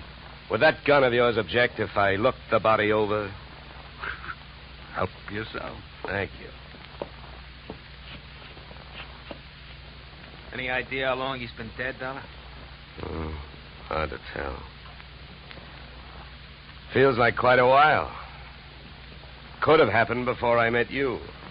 What do you mean by that? Nothing. Hey, Flaherty. Huh? You ever see this before? Well, what is it? Uh, An earring? No, let me see that. Here, hands off. Don't touch it. That's another $4 detective move. You don't touch evidence. You draw a mental picture of it. What are you trying to do? Involve yourself or uninvolve a client? How about it, Flaherty? Do you have any idea who that earring belongs to? Maybe one of the dames on that list you gave me, huh?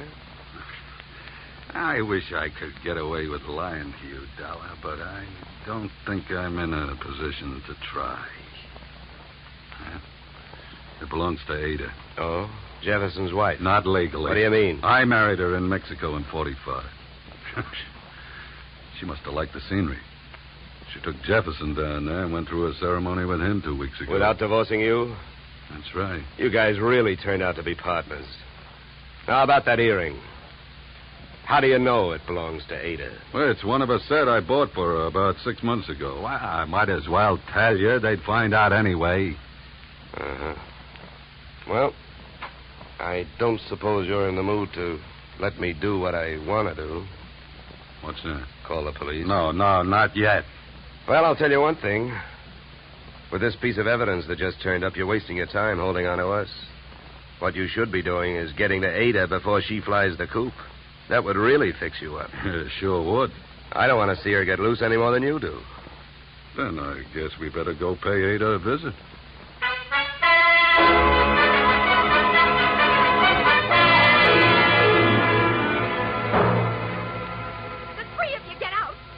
All you got is one lousy earring, and if you think I'm going to stand here and listen to you try to pin a murder on me, you're nuts. Mars never bought me anything. He never gave me any earrings. How about it, Flaherty?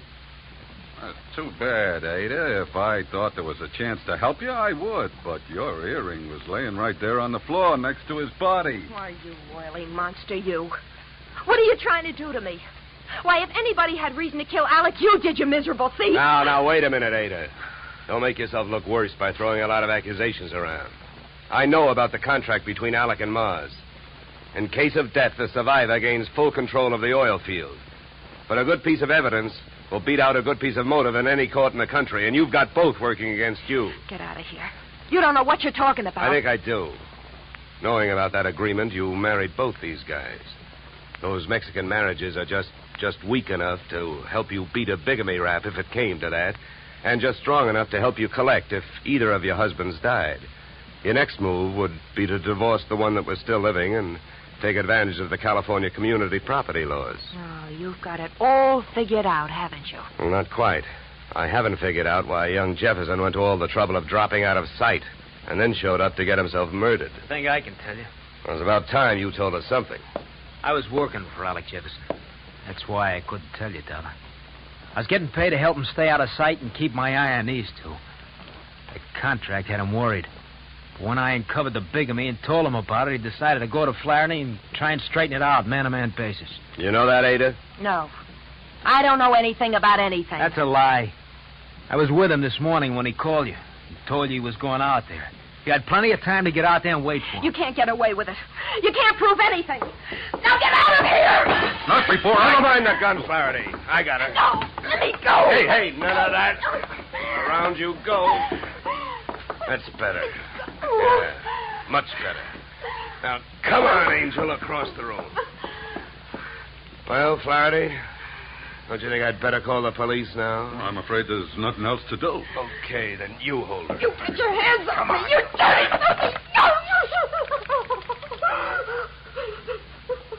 Get me police, operator. My name is Dollar. I'm calling from apartment 3C, Horizon View Apartment, Sunset Strip. I've got a murderer here for you. It's out in Newhall, but that can wait. Well, dead bodies usually do, but you never can tell about a killer. Well, that's it. You got a good tight hold on her, Flaherty? Yeah, I can handle it. Good. Then handle this. Are you nuts? What'd you do that for? I wanted to keep him on ice till the police get here. Mars Flaherty is our boy. What? Come here, Ada. What is it? Wilkins, take a look at her ears. What? I don't see nothing wrong with them. Well, that's just it. That earring we found near the body, it was made for a pierced ear. Ada's aren't. She never could have worn it.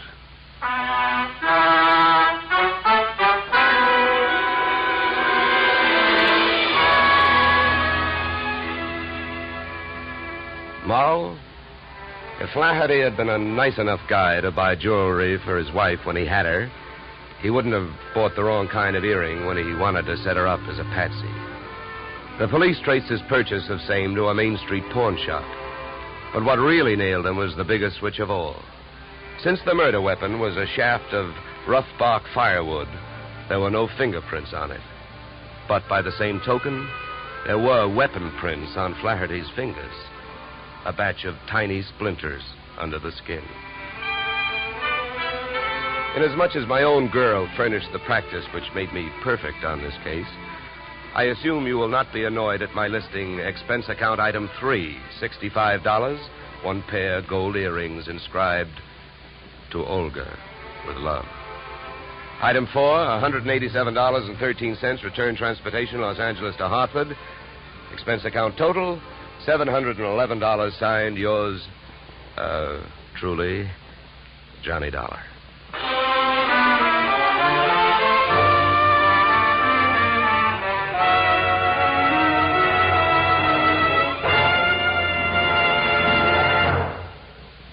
Yours truly, Johnny Dollar, stars Edmond O'Brien in the title role and is written by Paul Dudley and Gil Dowd, with music composed and conducted by Leith Stevens. Edmond O'Brien can currently be seen starring in the Harry M. Popkin United Artists production, DOA. Featured in our cast were Michael Ann Barrett, Ed Max, and Tony Barrett. Yours truly, Johnny Dollar, is produced and directed by Jaime Del Valle. Be sure to join us next Tuesday evening when Edmond O'Brien returns in another transcribed adventure of Yours truly, Johnny Dollar.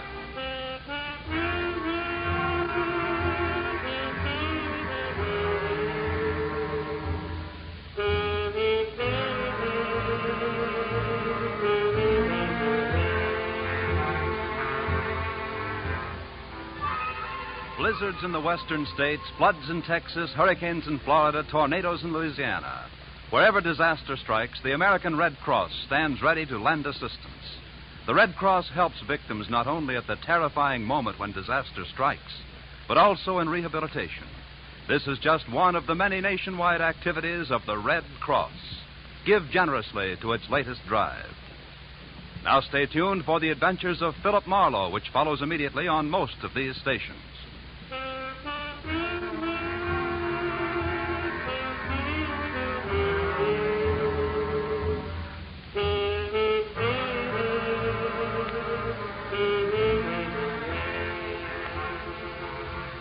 This is CBS, where yours truly, Johnny Dollar, meets adventure next Tuesday night, the Columbia Broadcasting System.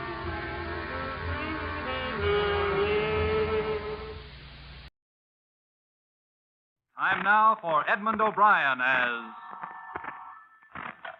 Johnny Dollar. Get out of bed and get your gumshoes on, Johnny. You're going to be busy.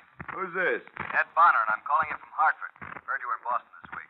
Get over to the Elwood Faber department store right away. Oh, call me later, Ed, would you? It's still 8 o'clock in Look, the we morning. got $300,000 worth of liability insurance on their fur department. Sure, later. Now they haven't got a fur department anymore. Just had 85 minks stolen. What?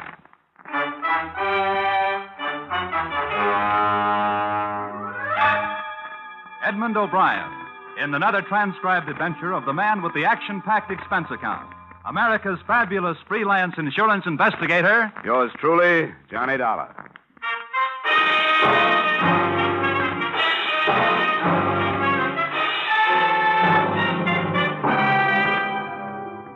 Expense account submitted by Special Investigator Johnny Dollar to Mr. Ed Bonner, Mutual Liability Company, Hartford, Connecticut. The following is an accounting of expenditures incurred during investigation of burglary affecting policy issued to Elwood Faber Department Store, Boston, Massachusetts, or the 85 Little Minks. Expense account. Item, $1.90. Taxi fare to Stewart Street entrance of Elwood Faber Department Store, where a police emergency ambulance was standing open. 2 police officers were helping a man in a white coat load a blanket-wrapped figure onto the ambulance litter. I got my first information from the intern. What's up? Oh, I only work the wagon. I pick up where everything else left off. This guy's name's Cronin. He's a night watchman here. Dead? Oh, about an inch away. We already gave him a transfusion upstairs. If the bullets don't kill him, the exposure will. What does that mean? Besides holes in his chest, he's also got frostbite. Somebody plugged him, let him lay in the cold storage vault where they keep the furs. How long ago? Oh, who knows? All right, Percy, wind it up. Let's get out of here. Come on.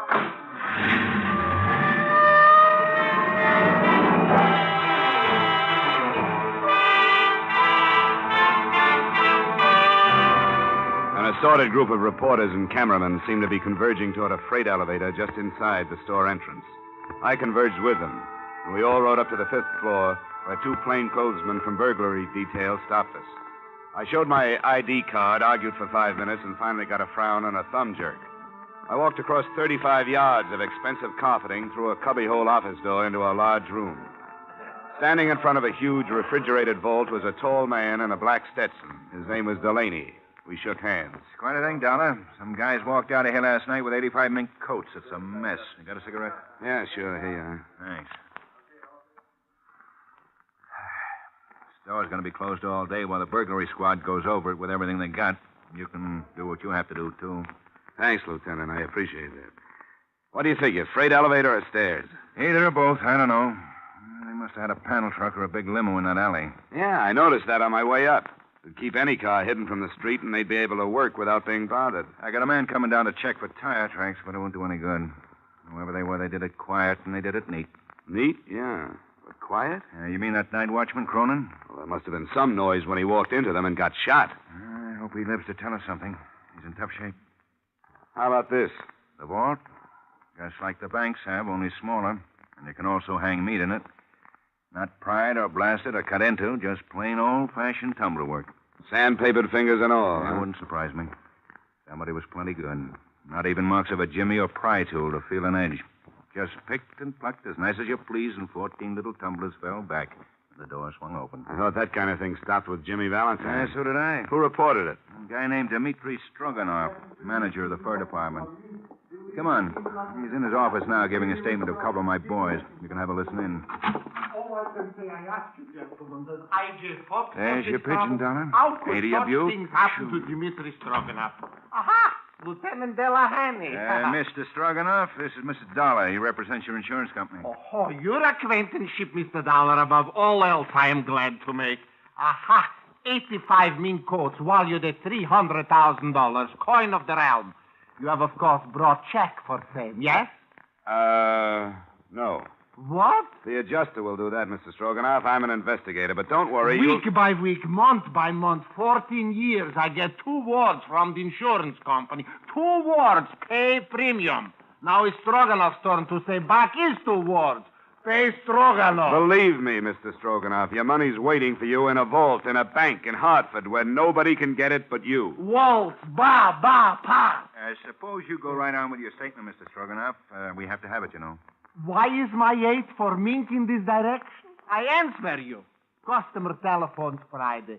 Send over mink coat right away, she says. I send. Night comes, she wears coat to party. To breakfast next morning, she's also wearing coat. Maybe eggs she's eating. To party Saturday and to cocktail Sunday also. Monday, aha. My husband does not like coat. I'm sending back, she says. Mink. Real tough, Mr. Stroganoff. You can never tell what people will do next. Dmitri Stroganoff can tell. Look, if you'll just answer a few questions... This morning, even as I arise, comes to me a feeling of doom. Yes. Yes. Well, now about... Something is going to happen bad, I said to myself. And when I get here, no, even before I get here, I slip and fall. No, even before that. Parking ticket for too long pass. No, even before that.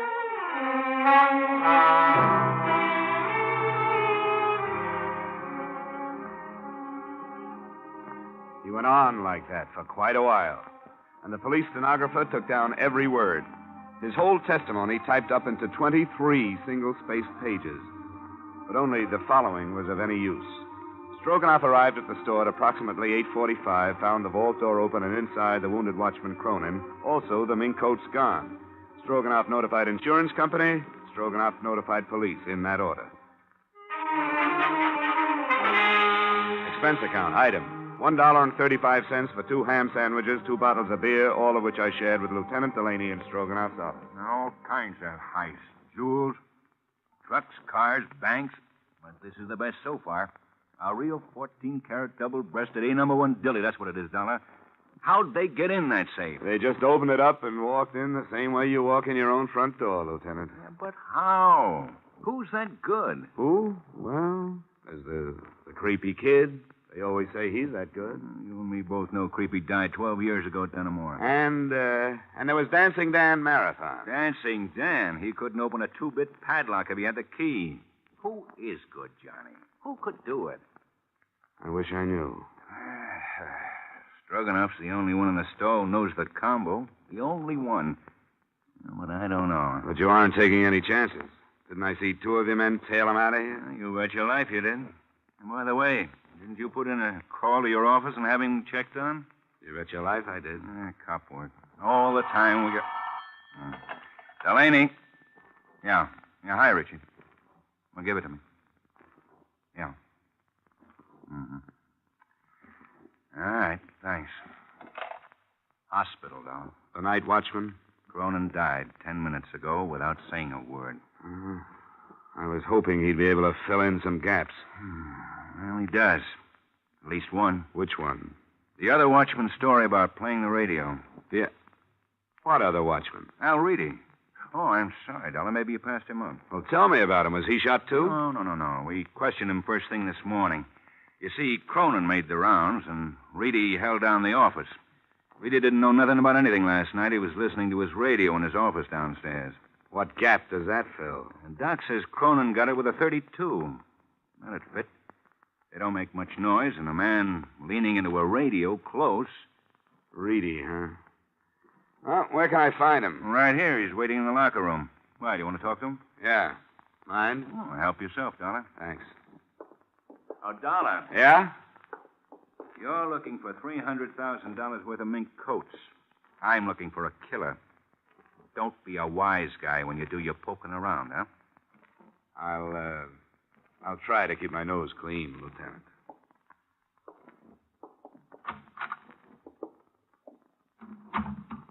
Yeah? Hello. You Al Reedy? You another cop? In a way, yeah. In what way? Insurance investigator. All right, Mr. Insurance Investigator. Am I supposed to tell you something that'll tip the whole thing? No, Mr. Night Watchman. You're just supposed to tell me how things went for you last night. Swell. I sat in my office from 10 to 6, went home, went to bed. Got picked up by 2 big flat-footed coppers at 7:30. And here I am. How'd things go with you last night? You sound a little put out, Reedy. Or are you used to places being heisted where you work? What kind of a nasty crack is that? What'd you see in here last night while you were doing all your night watching? Nothing. No freight elevator moving? No. No sounds on the stairs? No. And you didn't hear the shots that plugged Cronin? No, I didn't. Why? Because I sit in my office and listen to disc jockeys. The radio's liable to smother a lot of noise. Wrong answer. Well, the cops like it. I don't. Give me a better one. I'll have to look for it. But I'll find it, mister. Sure you will. Sure you will. But you'll never find those guys you tromped off of those coats last night. You sound awful sure of that. I am. Because you'll spend all your time on someone like me trying to make something out of nothing just to show everybody how good you are. Reedy, if you're clean, you haven't got anything to worry about. Well, maybe, but answer me this. Who's going to say when a guy's clean? When he's right or wrong? A lot of filing cabinets in a building somewhere? Answer me, investigator. Who knows? Who's going to say? Let me alone. Just let me alone.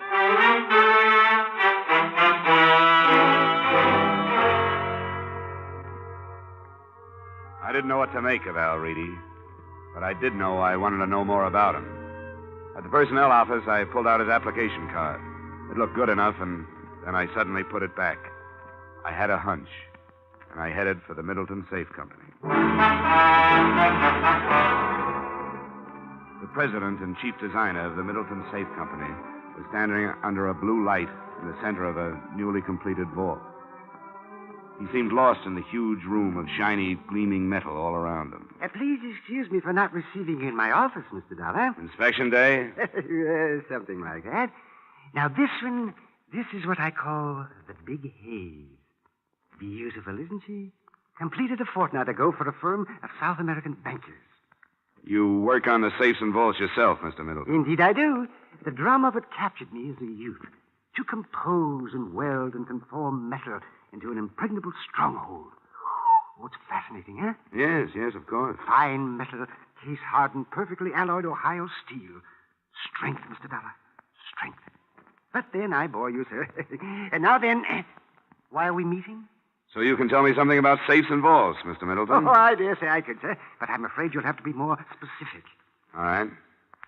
Tell me about the kind of vault you manufactured for the Elwood Faber department store. A vault for... Oh, yes, the fur vault. Oh, yes, of course. What precisely do you wish to know about that vault? How someone could open it without knowing the combination. Oh, an impossible occurrence. Have you read the morning papers? Papers? What about them? That particular vault was opened last night and all the furs taken. What do you say? Looted? Well, that's impossible. It happened. That's why I'm here. This is quite a... Oh, dear me, Mr. Dollar. Of course, you'll want a thorough account from my organization. Of course. And I shall be glad to furnish you with any information that might be helpful. I'd like to know how the combination was set and who knows it. But I'd have to know the serial numbers on that particular vault. Here, try these. Oh, well, you're a very efficient man, Mr. Dollar. I see you've jotted them down. Well, let's go up to my office and look them up. Oh, no, sir. That won't be necessary. I recognize these serials. D4536.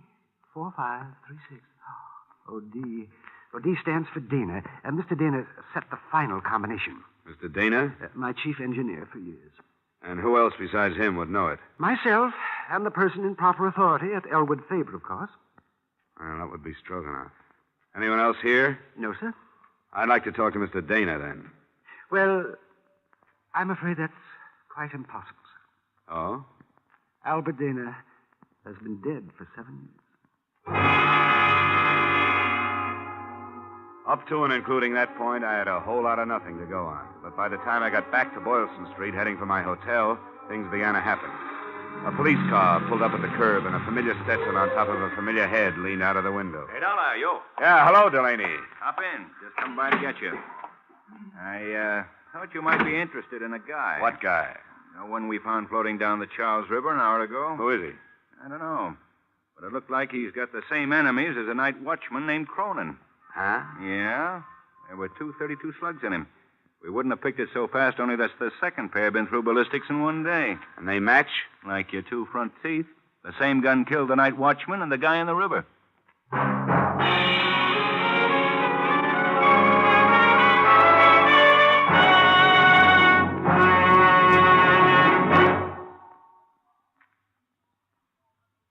In just a moment, we will return to the second act of Johnny Dollar. But first, it's a family night on the Bing Crosby Show again this Wednesday.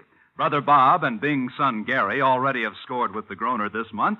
And tomorrow night, Bing's 14-year-old twins, Philip and Dennis, make their debut as a guest team. You'll hear the kids trying to sell Dad a membership in the Bing Crosby Fan Club, a scheme that backfires. And you'll hear some rare and wonderful singing. CBS cordially invites you to hear the Bing Crosby Show this Wednesday and every Wednesday over most of these same CBS stations. Now, with our star, Edmond O'Brien, we return to the second act of yours truly, Johnny Dollar.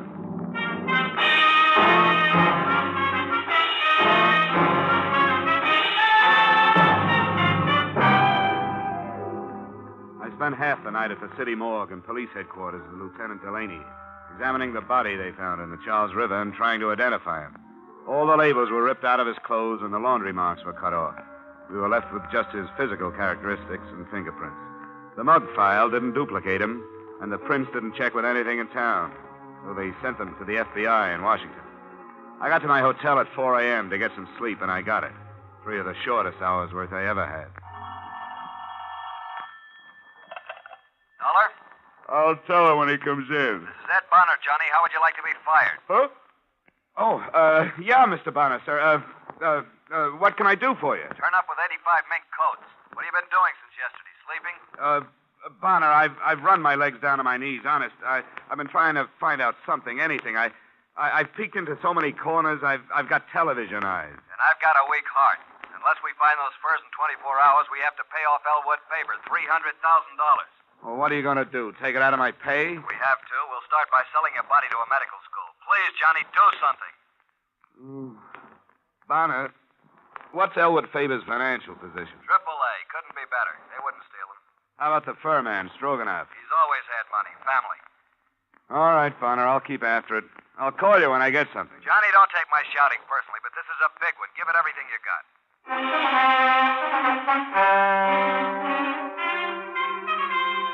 I forced myself to get out of bed, take a shower, and get my clothes on. I started for the door and had no idea where I was going Aha, Mr. Dollar. when somebody did my thinking for me. To see you personally, I, Stroganoff, maestro of the Elwood Faber Fur Department, am here.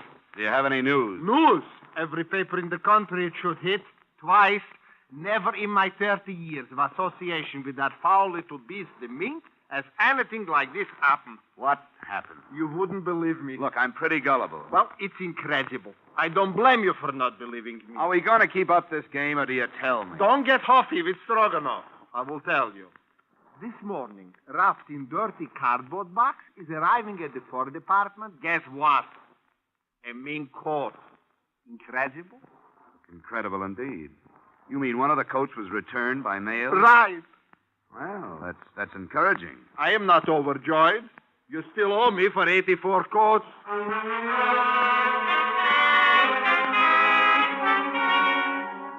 Item, $1.90 for cab fare to Elwood Faber. It didn't make any sense that the men or man who committed murder to make the heist would return anything. But one coat had come back. And in the pocket, I found a small piece of slick cardboard. It was only 1/3 of an inch long, but there were 3 words on it. Country Club Dance. I was lucky. The country club secretary had a guest list, and one name on it stuck out like the nose on Jimmy Durante. Patricia Reedy. Yeah? Oh, Miss Reedy? Yeah. Who are you? Name's Johnny Dollar. Your father is employed at Elwood Faber, isn't he? That's right, but Is he in now? he's probably in bed. May I help you? I don't know. I saw you at the country club dance the other night. Oh, were you there? Oh, I couldn't keep my eyes off you, especially when you had that mink coat on. The mink. Well, Talk with this guy, Pat.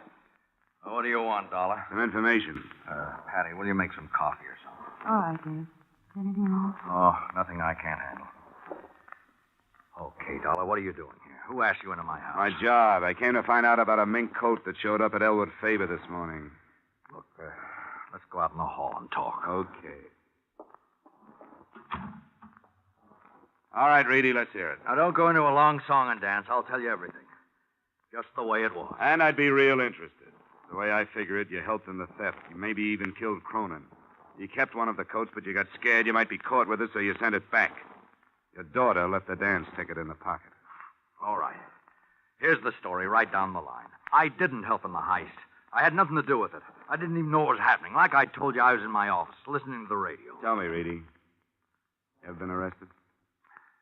Well, Dollar, you're smart enough to find it out sooner or later. I served time, sure.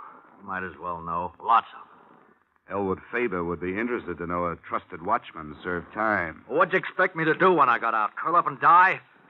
I gotta live, too. I'm straight now. Well, almost.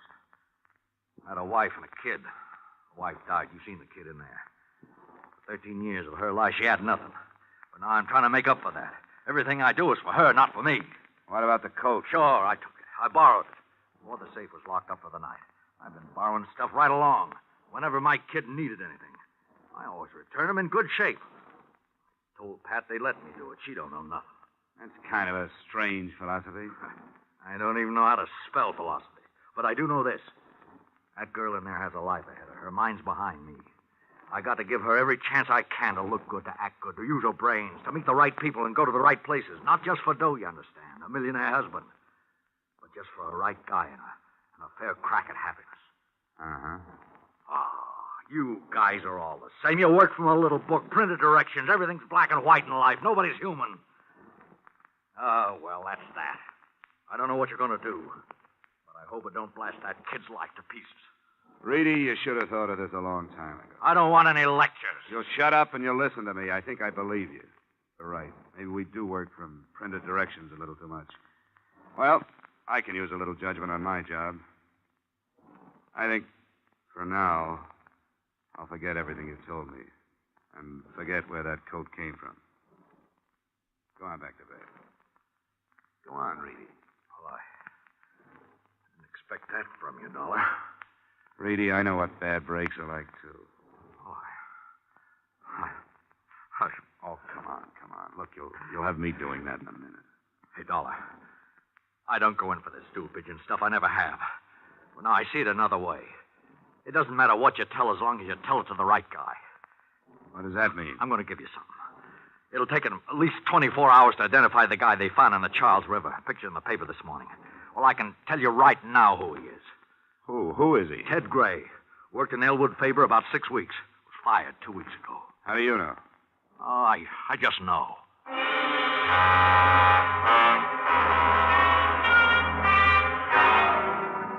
Personnel at Elwood Faber confirmed Ted Gray had worked there and was fired for insubordination. His address was 1432 Parkhurst Avenue, and I was over there in 15 minutes. It was an ordinary, undistinguished apartment house. No one answered when I knocked at apartment 12A. But the door was unlocked. Except for the furniture, the room had almost nothing to offer. I poked around for half an hour before I saw the phone numbers written on the wallpaper next to the phone. There were 14 numbers, and I started calling them right down the line. The first 7 produced such things as Ling Chi Chinese Hand Laundry, the Happy Hour Liquor Store, and several other things that didn't have the particular information I needed. On the 8th call, I got results.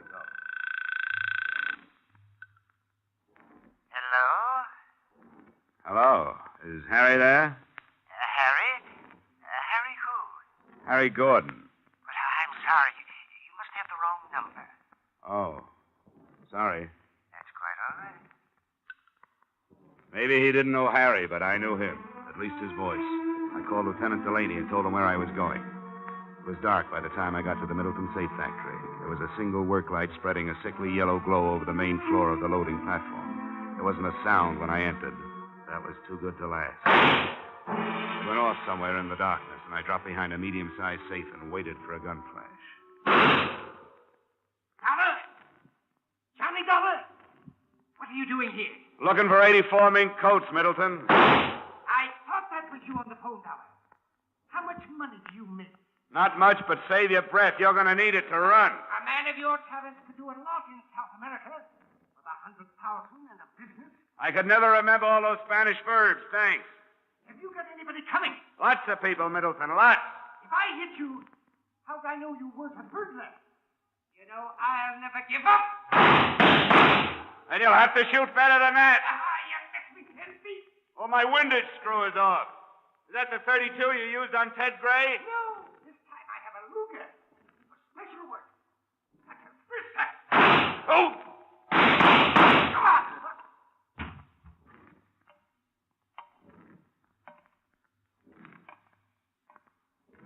That Luger didn't help you much, Middleton. It was an ignominious end. Yeah, you blew a good life. Well, I could never find what I wanted. Look, I know why you kicked the watchman over, but why your own boy, Gray? He was in on the deal with me, but held out a coat for himself. That shows you how wrong you can be. It wasn't Ted Gray. You see, Middleton... Oh. Dollar! Over this way. You've been shooting up the town, Dollar. Now, what's this? Jessup K. Middleton, he's your boy. Yeah, boy, for what? For the fur heist and the bodies at the morgue. How do you know? Well, there's a safe full of furs on its way to South America somewhere. If you hurry, you might stop it at the port of New York. Well, why would he kill the guy in the river? And who was that guy? Ted Gray. He was the man who cased the Elwood Favor job. He reported 85 coats ready to go. And when only 84 showed up, Middleton thought he was holding back on it. Oh, well, okay, Johnny. Thanks for doing all the work. I was just lucky, Delaney. Yeah, you sure were. You could have been hit where it hurt worse. Come on, let's have the ambulance doctor look at that shoulder.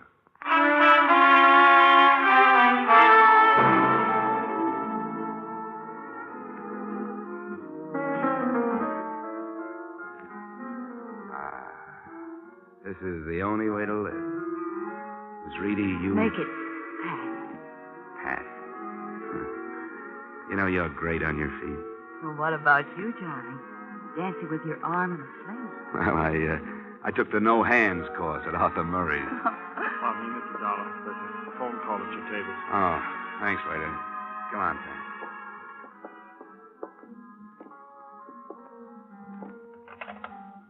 Johnny Dollar. Ed Bonner, Dollar. Bonner?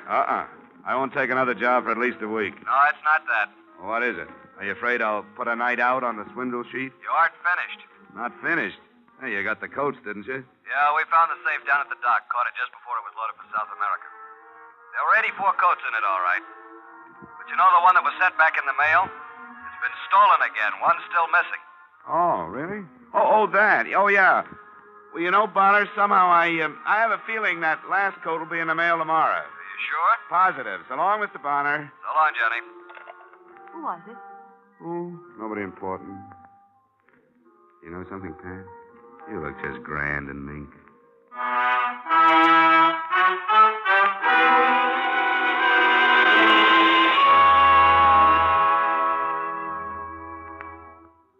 Well, the coat did show up the next day and in the mail. Maybe she'll have one of her own someday. Me? I stuck around Beantown for a few days to get a better look at the Bunker Hill Monument, Paul Revere's home, and her deep blue eyes, which began hinting at wedding bells. So, expense account item, $11.75 back home, but fast. Expense account total, $384.16. Yours, truly, Johnny Dollar.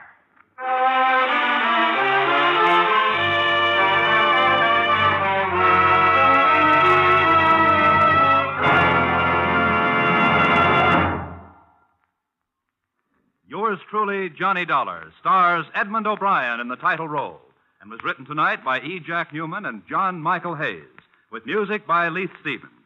Featured in our cast were Harry Bartell, Joseph Kearns, Hans Conried, Bill Johnstone, Howard McNear, and Gloria Blondell.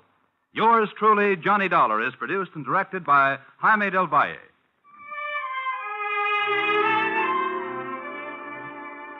Join us next week when Edmond O'Brien returns in another transcribed adventure of... Yours truly, Johnny Dollar.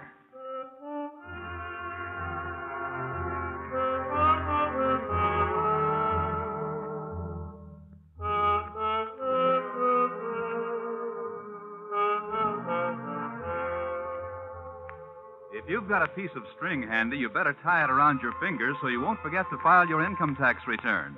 The deadline is March 15th, you know, and March 15th is right at hand.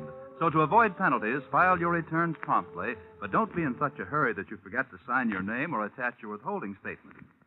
Now stay tuned for the adventures of Philip Marlowe, which follows immediately over most of these same CBS stations.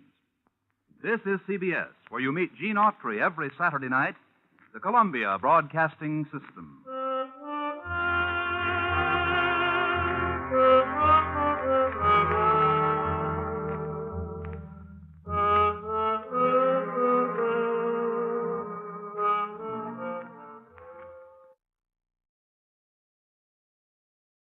From Hollywood, it's time now for Edmond O'Brien as... Johnny Dollar. Mr. Dollar, this is Miss Ramey, Legal Department, Britannia Casualty and Life. Oh, yeah, Miss Ramey. Thanks for calling back. I just wanted to get something straight. If a murderer is executed, does his policy pay off? Well, that's an unusual question. As far as I know, yes, but we've never faced the situation. Well, put on your makeup. It's liable to happen any minute. Edmond O'Brien in another transcribed adventure of the man with the action-packed expense account, America's fabulous freelance insurance investigator. Yours truly, Johnny Dollar. Expense account submitted by Special Investigator Johnny Dollar to Britannia Casualty and Life, Hartford, Connecticut. The following is an accounting of expenditures during my investigation of Stuart Palmer, the man who wrote himself to death. Expense account, item 1, $123.42, air and miscellaneous travel expenses from Hartford to Chicago and the Cook County Jail. Well, you can make up your own mind about him, Dollar. He's like all those writers. If he isn't guilty, he's crazy. How are you, Lieutenant? Oh, hi, Markowitz. This is Mr. Dollar. Hello, how are you? Mr. Dollar? He's an insurance dick. He wants to talk to Palmer. Call him out, will you? Sure thing, Lieutenant. Hey, Palmer, your mother's here. I'll see you on your way out, Dollar. Yeah, thanks a lot, Lieutenant. Here's your boy, Mr. Dollar. You'll have to talk to him through the bridge. Stuart Palmer? Yeah. My name is Dollar. Britannia Casualty and Life sent me out here. I understand you're in some difficulty. If there's anything I can do to help... You didn't come here to help me. You came to investigate my new policy. Now, look... I don't need your help or anybody else's. I paid my first premium. That's all you or the company need be concerned about. They're concerned about the fact that you're being held on suspicion of murder. That doesn't affect the policy. Have you retained counsel? That's none of your business. Thanks for the cooperation. Nice to meet friends in a strange city. You can have him, Markowitz. Thanks. Well, Dollar, lovable, isn't he? What have you got on him? Oh, not much. Some wino was killed in the Clark Street pool room. Palmer was holding one of the cues. We pulled him in with about 14 others. When are you going to release him? We're not sure. He's been in before, you know. Tell me, what's the matter with him? Who knows? He's a writer. Crime stuff. Hangs around the West Madison district a lot of the time. Calls it research. Does he still have that Kenwood address? Wait a sec. Yeah. 5715. Well, I hope his wife is jollier than he is.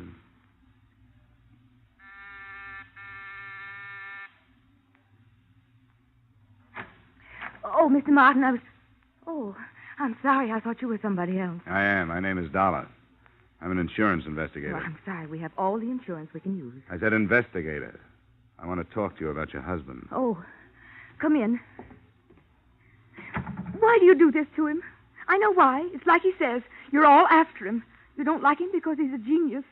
You don't understand him. You'll never understand Now, him. wait a minute. You can try all you want to. As Stewart says, when one human being does something better than another human being, that's when they attack him. Well, go ahead. Look, Mrs. Palmer, I'm on your side. I'm not the police. Oh. Now, why don't you sit down? I'll explain the whole thing to you. Come on. That's better. Now, your husband took out a $100,000 life insurance policy last week. Well, there's certainly nothing wrong with that. Mrs. Palmer, please. This week, your husband is arrested on suspicion of murder. There, now, you see? You don't know anything about him, and already you're accusing him of the most awful thing. I am not accusing him of anything, Mrs. Palmer. I'm just trying to help. I talked with your husband a little while ago. He wasn't very cooperative. I'd hoped you would be. Well, you put him in jail, and then you expect him to be cooperative. Does he have a lawyer? Yes, of course, Mr. Martin. That's who I thought you were. Well, how does Mr. Martin feel about this? But he's been very nice. Stewart isn't worried. Stewart knows that Mr. Martin can spring him any time he wants to. I see. What does your husband write? Books? Well, he used to write for the radio. But as he says, it's a very limited medium. So one morning he went to his agent and tore that contract up right in his face. And that very day he started to write his play. 140 pages. Uh-huh. With real people in every scene. He took every one of them from life. Is the play about crime? How did you know that? Well, I met your husband doing a little research in jail. Well, they put him in jail because they don't understand. As he says, they don't put a doctor to bed in a hospital because he's doing research on a dangerous disease. People don't know good from evil. That's what's wrong. They're afraid of the truth, and that's what Stewart writes. He practically lives with his subjects. Criminals. Yes, he studies them. Nobody can write believably about something unless they're familiar with it. That's the sacrifice he makes. You don't get to see much of him, do you? Well, his work is infinitely more important than I am. But as soon as his play is produced, we're going away together. Atlantic City or Bermuda. The manuscript has been in New York for 6 months now, so it shouldn't be long before he hears. What has your husband's income been for the past 6 months? Well, there hasn't been much. But great art is often born of poverty. But $100,000 insurance policies aren't. Who's this man, Neil Beasley, your co-beneficiary? Co-beneficiary? Well, if you're going to sit here and be insulting, perhaps you'd better leave. Well, perhaps I'd better. You mentioned an agent. What's his name? George Michaelkoff. He's in the Ingram building. Crazy. The guy is crazy. You can't do business with a guy like that. Art, he talks. Everything's got to be art. Spends his time with bums, and he calls it art. Hasn't he done anything for 6 months, Mr. Michaelkoff? Not with me. Well, let's face it. Not with nobody. You know, he could have been a good writer, this boy. But he was too arty, not commercial. Then, boom, he's got to write a play. And where is it?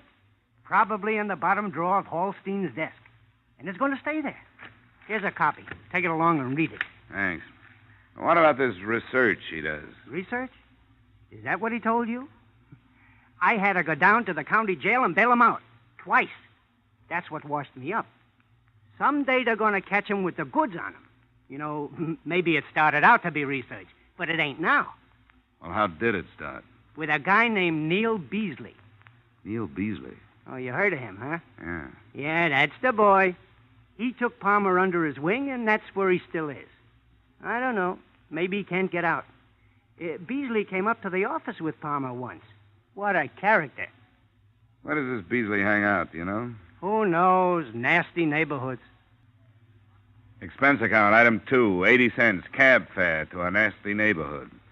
After a lot of questions and bad bourbon, I came across a character who called himself Roscoe. Roscoe was the walking who's who of the district. When I mentioned the name Beasley, he swallowed his drink, wiped the back of his hand over his mouth, and leaned over the table toward me. Beasley. Let's see.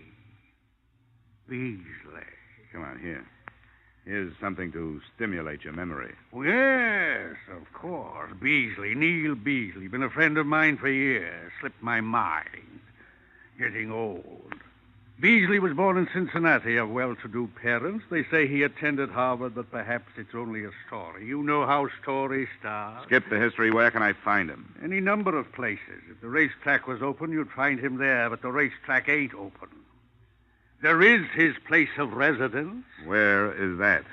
I don't know, but he must live somewhere. Obviously. What would you suggest? You familiar with the Atomic Tavern up the street? Oh, I'm a stranger in town.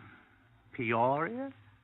No. You have the face of a Peoria salesman. I don't know, something in the eyes. Yes, well, the Atomic Tavern up the street.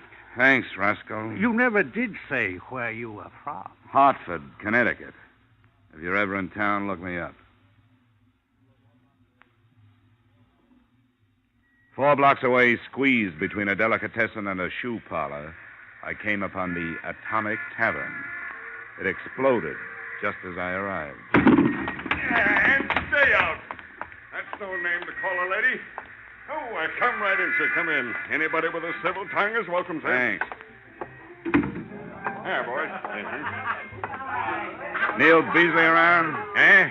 Who wants him? The name is Johnny Dollar. I'm a friend of Stuart Palmer's. Well, you tell him that. He's at the back table there. All right, boys, come on. What do you have? Don't bother me, that's all. And he didn't bother me anymore. Your name, Beasley? Mr. Beasley. Who are you? Mr. Dollar. What's your business, Dollar? Insurance, investigation end. Can I sit down? I'm working for a company that holds a policy on the life of Stuart Palmer. Insurance racket. I wonder how it started. I suppose somebody back in Rome bet Julius Caesar 10 drachmas he wouldn't live through the 15th of March and won. What do you want with me? Well, I'm looking for somebody who'll make some sense. Maybe you're it. I understand you're Palmer's beneficiary. That's right. He's a good boy. Yeah, but he's not a good risk. The company insures a radio right. I come out here and learn he's a petty criminal. What's your problem, Dollar? Why don't you cancel the policy? Well, I will if I can. Tell me, what got him started? Well, put yourself in his place. He spends a lot of time around here learning so he can write good stuff. He writes good stuff, so good they won't buy it, so he falls back on his education. That's logical, but illegal. Oh, they'll get him. They'll get me, too. It's fate. The bumps on your head, the lines in your hands, the stars, destiny. Who can stop it? Well, it's quite a philosophy you've got. I was looking toward the front of the building. I hadn't seen him come in, but it was Stuart Palmer. He was standing at the elbow of the bar, obviously looking for his friend. When he spotted me, he started for the door. Oh, sit down, Dollar. That's my arm, Beasley. Sit down and leave him alone. The cops released him. Just leave him alone. Let go, Beasley. Hey, watch the furniture. Lay off, will you? Look what you're doing. By the time I got outside, he was half a block away, heading west. I knocked over several West Madison Street characters, and then it suddenly occurred to me that the only reason I was chasing him was because he was running away from me. Crashes in Toronto. I was 50 feet behind him when he rounded a Walgreens drugstore on the corner. Read all about it. For a second, I lost him. Then I saw him. He wasn't running. He was turned toward me. Palmer! Don't! The crowd! I bent over the newsboy just long enough to see that he was dead. And I started after Palmer again. There was no mistake about it. He wanted that policy, and he'd kill to keep it. In just a moment, we will return to the second act of yours truly, Johnny Dollar. But first, the screen sophisticated, caustic Mr. Belvedere, alias Clifton Webb, will swap quips with Bing Crosby on the Groner CBS show this Wednesday night. CBS cordially invites you to hear this great show that promises some of the best laughs of the season when it comes your way on most of these same CBS stations this Wednesday night. Mildred Bailey, the rocking chair lady of popular song, also will be on hand as guest star. So remember, be listening when Clifton Webb, Mildred Bailey, and Bing Crosby get together tomorrow night. Now, with our star, Edmond O'Brien, we return to the second act of yours truly, Johnny Dollar. I lost Palmer in the next block. If daylight had held for a little longer, maybe I could have stopped the whole thing. I looked at my watch. It was 6:05. The Hartford office was closed. I headed back for a phone in the Walgreens drugstore. I got to the corner just as the police in the person of Lieutenant Carrigan pulled up. All right, you people. They're away. Dollar! What the devil are you doing here? Look at that kid, Carrigan, lying there. If you hadn't let that maniac out, the boy would still be hawking his papers. Hey, wait a minute. Back off. What are you talking about? Who do you think did it? Palmer. Palmer? Are you sure? Yeah, he was shooting at me. What'd you let him out for? Oh, look, Dollar, there are laws. I told you earlier we didn't have much on him. He was clear. Well, he's sure not clear on this one. Huh. Kid only had 3 papers left. I think you better tell me what happened, Dollar. Well, let's move away from here. Yeah. Oh, hey, folks, why don't you go home? Come on, move, huh? I don't know what there is about people. They're just glad it wasn't their kid. Well, here's the tale. I came down here to find a guy named Neil Beasley, a friend of Palmer's. Palmer showed up in the joint. When he saw me, he made a dash up the street. I took out after him, and when I got to the corner, he opened up. The kid was standing next to me. After the gunfire, I went after Palmer again. Believe me, I wish I'd caught him. Yeah. Sergeant? Yes, Lieutenant. Put out a general on Stuart Palmer. All the dope's in my office. Yes. Why would he want to kill you? That's a $100,000 question, Lieutenant. I'll be in the drugstore. Gotta make a phone call.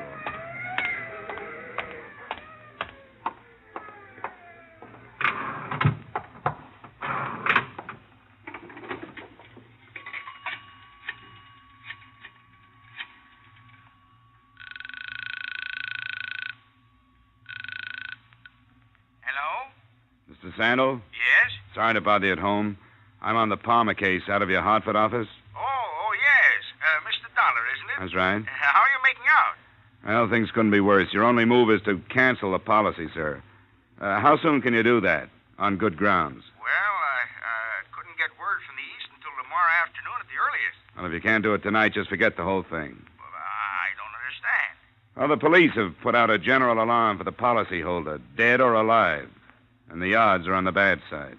All right, Dollar. I'll do what I can. I'll get on the phone to Hartford as soon as I hang up. Good. I won't keep you waiting. Bye.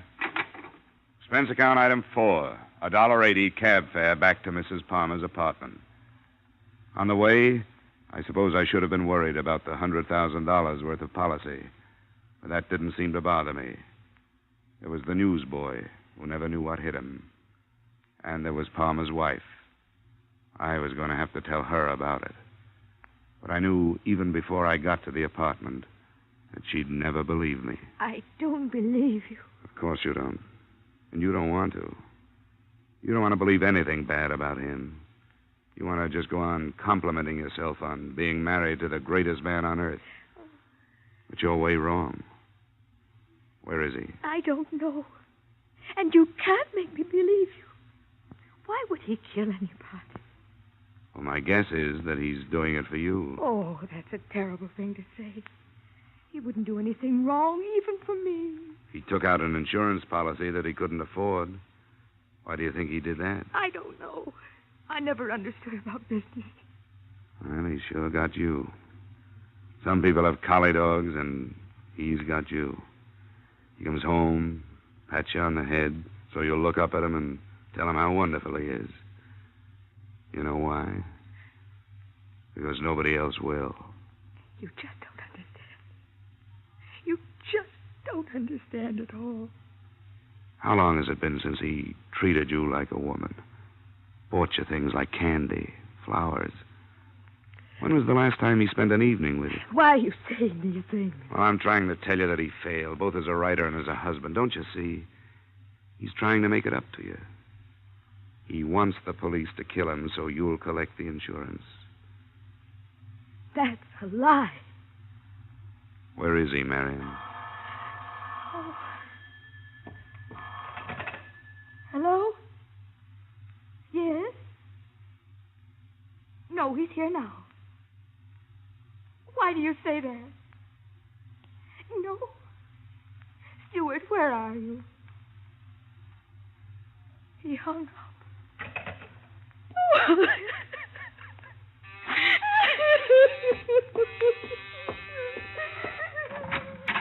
Well, look who's here. I wish Palmer was as easy to find as you are. You won't find him here. Does she know where he is? No, he just phoned her. Wouldn't tell her. Well, looks like a long night. Yeah, for her, too. Mind if I ride back to the Madison district with you?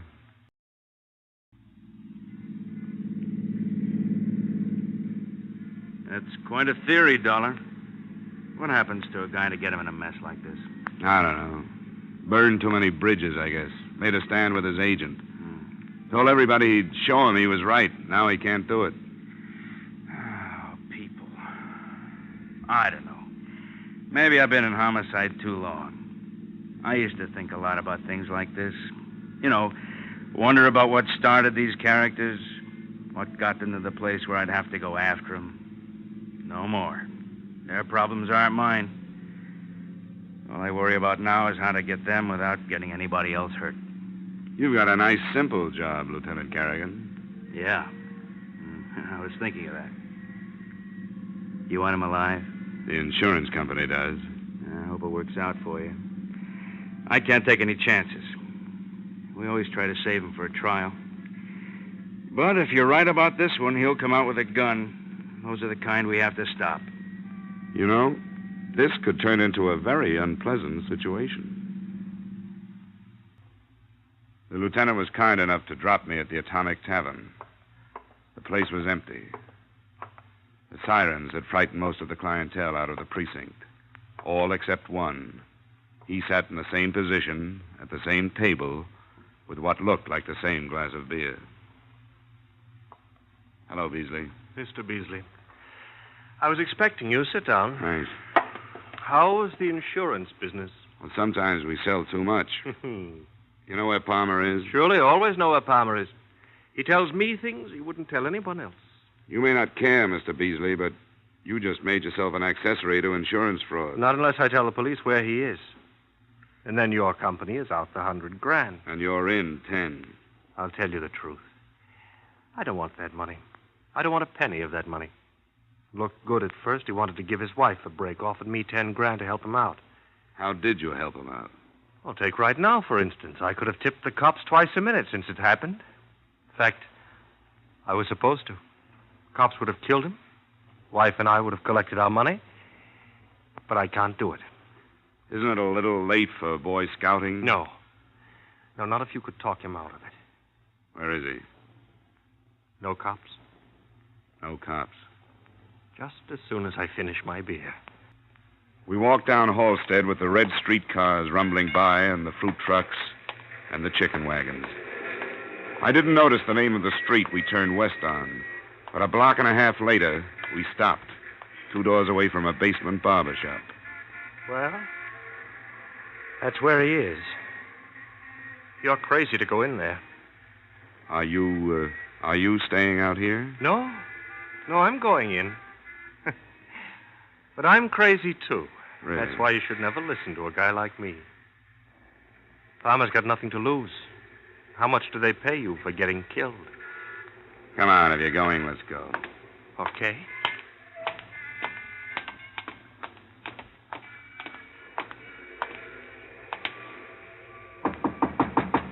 Farmer, it's Beasley. Let me in.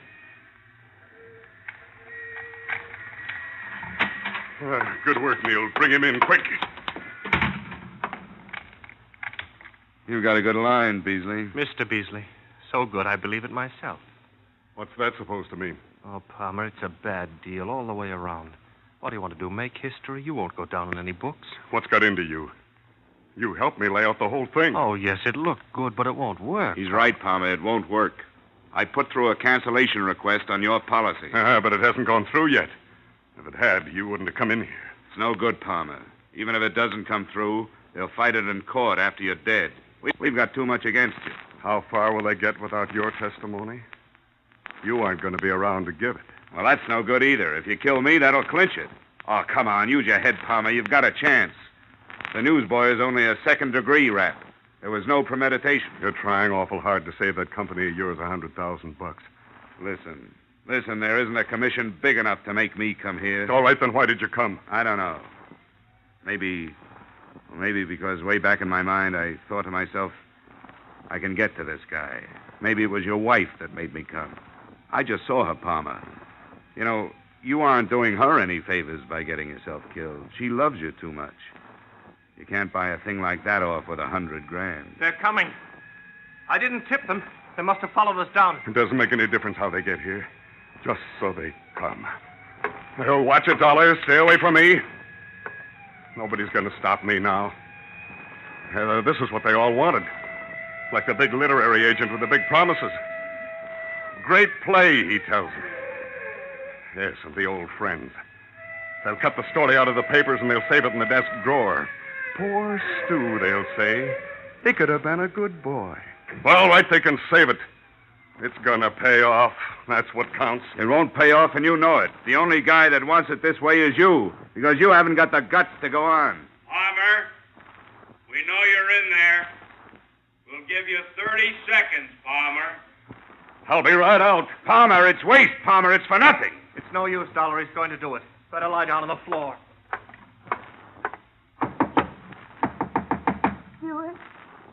Stuart, are you in there? Marion, get away from here. I want to talk to you, Stuart. Open the door. Oh. Come on in here.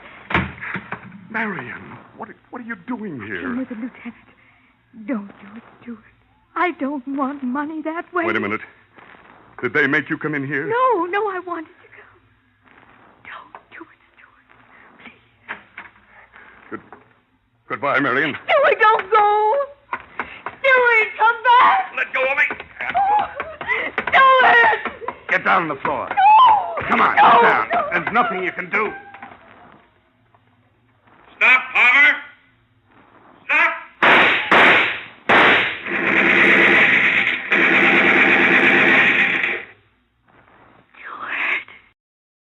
As you know, Palmer's policy was not canceled before he died. But I'm sure that with a staff of legal geniuses employed by the Britannia Company, you'll come out all right. A soft judge gave Beasley 60 days for attempted insurance fraud, and that was it.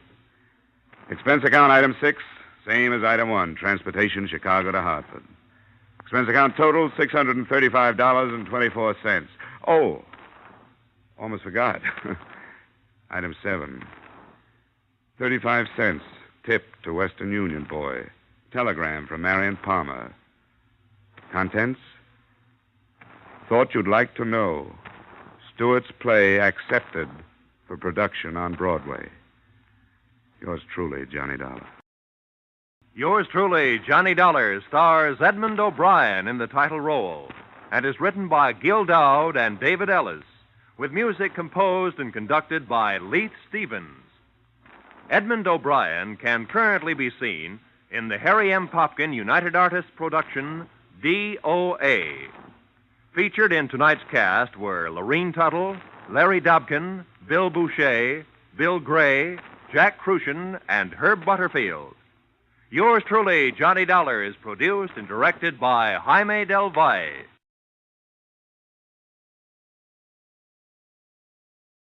From Hollywood, it's time now for Edmond O'Brien as... Johnny Dollar. This is Doug Strand over at Bay State Bonding and Liability. I've got a big bonding case for you up in Boston. Well, I just started to work on a case here in Hartford, also bonded. But okay, what's the picture? Huh? How'd you know it was a picture? How did I know what was a picture? The one I'm calling about, an oil painting. Insured for $250,000. It's just been stolen.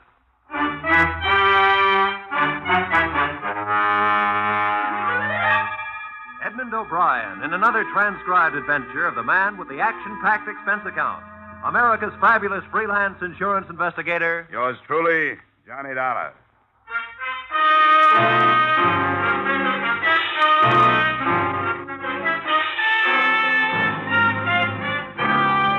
Expense account submitted by Special Investigator Johnny Dollar to Bay State Bonding and Liability Company, Hartford, Connecticut. The following is an accounting of my expenditures during investigation of a missing masterpiece, an investigation that took place in Boston, but turned out to be no tea party.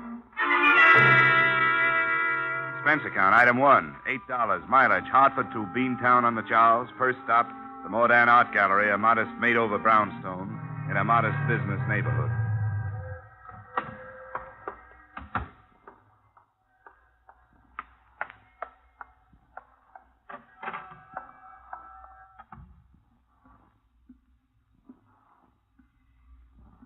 Good afternoon. Oh, hello. Is Mr. Andrian Modern here? He stepped out of the office for a few moments, but perhaps I could help. I'm his daughter. Oh, I see. My name is Dollar. I'm from the insurance company. They sent me up to see what I could do for you on last night's set. Oh, that's such good news. Father has been beside himself. I know he'll be so relieved with you here. Now, let's see.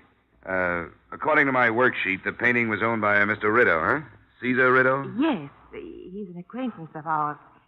He's not what you'd call the arty type by any means, but he's interested in good oils, and he has a very nice collection of masters. Was this village scene on loan to the gallery, or did Mr. Rideau want to sell it? It was a loan, and that's what makes it so terrible for Father, and for me, too. He didn't want to accept the loan, and I talked him into it. You see, it's been very difficult for Father, and I thought that hanging an important picture in the gallery would bring people in. And it did for 3 days, but... Oh, Father, this is Mr. Dollar. Yeah? He's here to help us. He was sent by the company that insured village scene. Ah, bless you, bless you. I am so happy you are here. I hope I can help, Mr. Modern. The police, I know they do their work well, but they are so stern, unfriendly. To them, who is Pieter Bruegel the elder? And village scene, what is that? A stolen broom would annoy them so much. Now, don't let their attitude fool you, Mr. Modern. I'm sure they're doing everything they can, Father. Yeah. Mr. Modern, I understand that nothing else was touched. Yeah, what is anything next to Pieter Bruegel? It was the only master in the gallery then, huh? I'd like to see where it was hanging. Yeah, of course. This door. Teresa, you will wait? Yes, dear, I'll be here. Wait, Mr. Dollar. I feel I must explain the importance to me personally. Is that all right? Sure, if you think it'll help, go right ahead.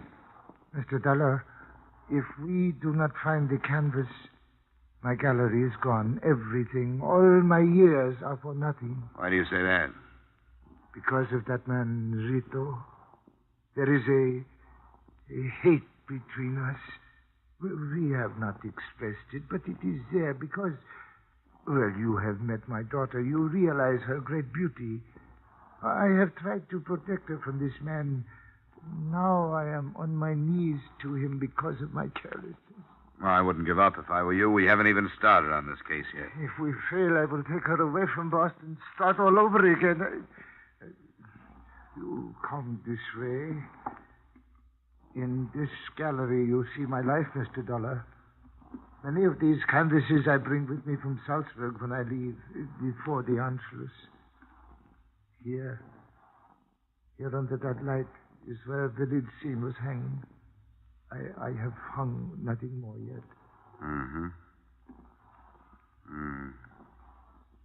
Force this window, huh? Yeah. You see, it looks on the back of the property. Do you see something? No. No, I was just wondering what I'd do with the picture if I'd stolen it. Who could I sell it to?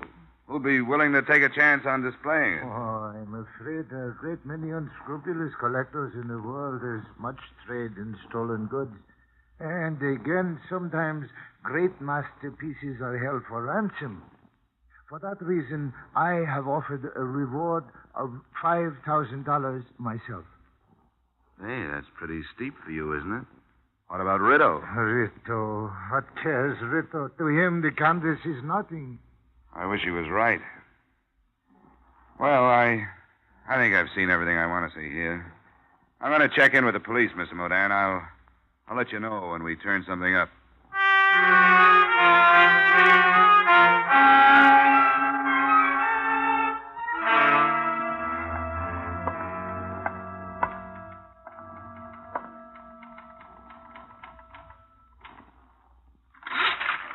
What is it?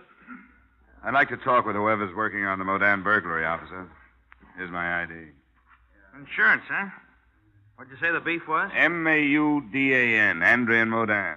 Stolen painting. Call came in this morning. Modan. Oh, yeah, here it is. That'd be... Hey. Estimated value of $250,000. Yeah. A picture? Yeah. And I'll bet you the artist was lucky if he got a month's rent out of it. The price has gone up $100,000 every century he's been dead. Oh, one of them old-timers. You can have him. I don't understand him. Your man is Sergeant Hines, through that door, first office to the left. I'll buzz him. You're on the way. Thanks.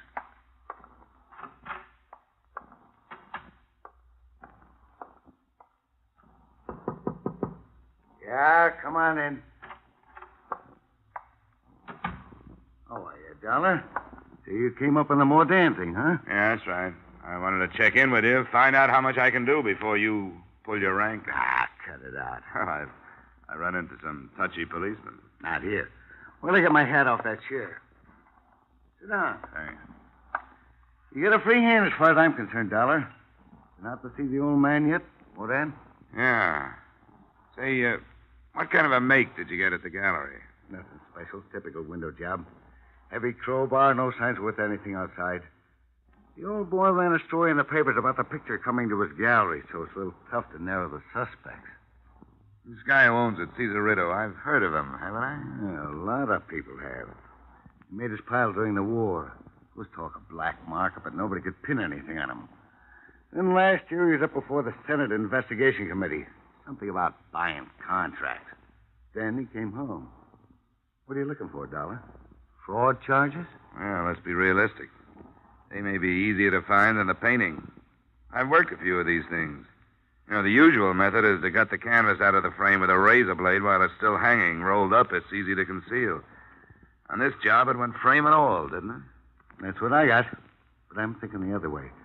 I got details out looking for that frame. I can dream, can I? It's faster my way. And I got tickets for South Pacific for 3 weeks after Easter.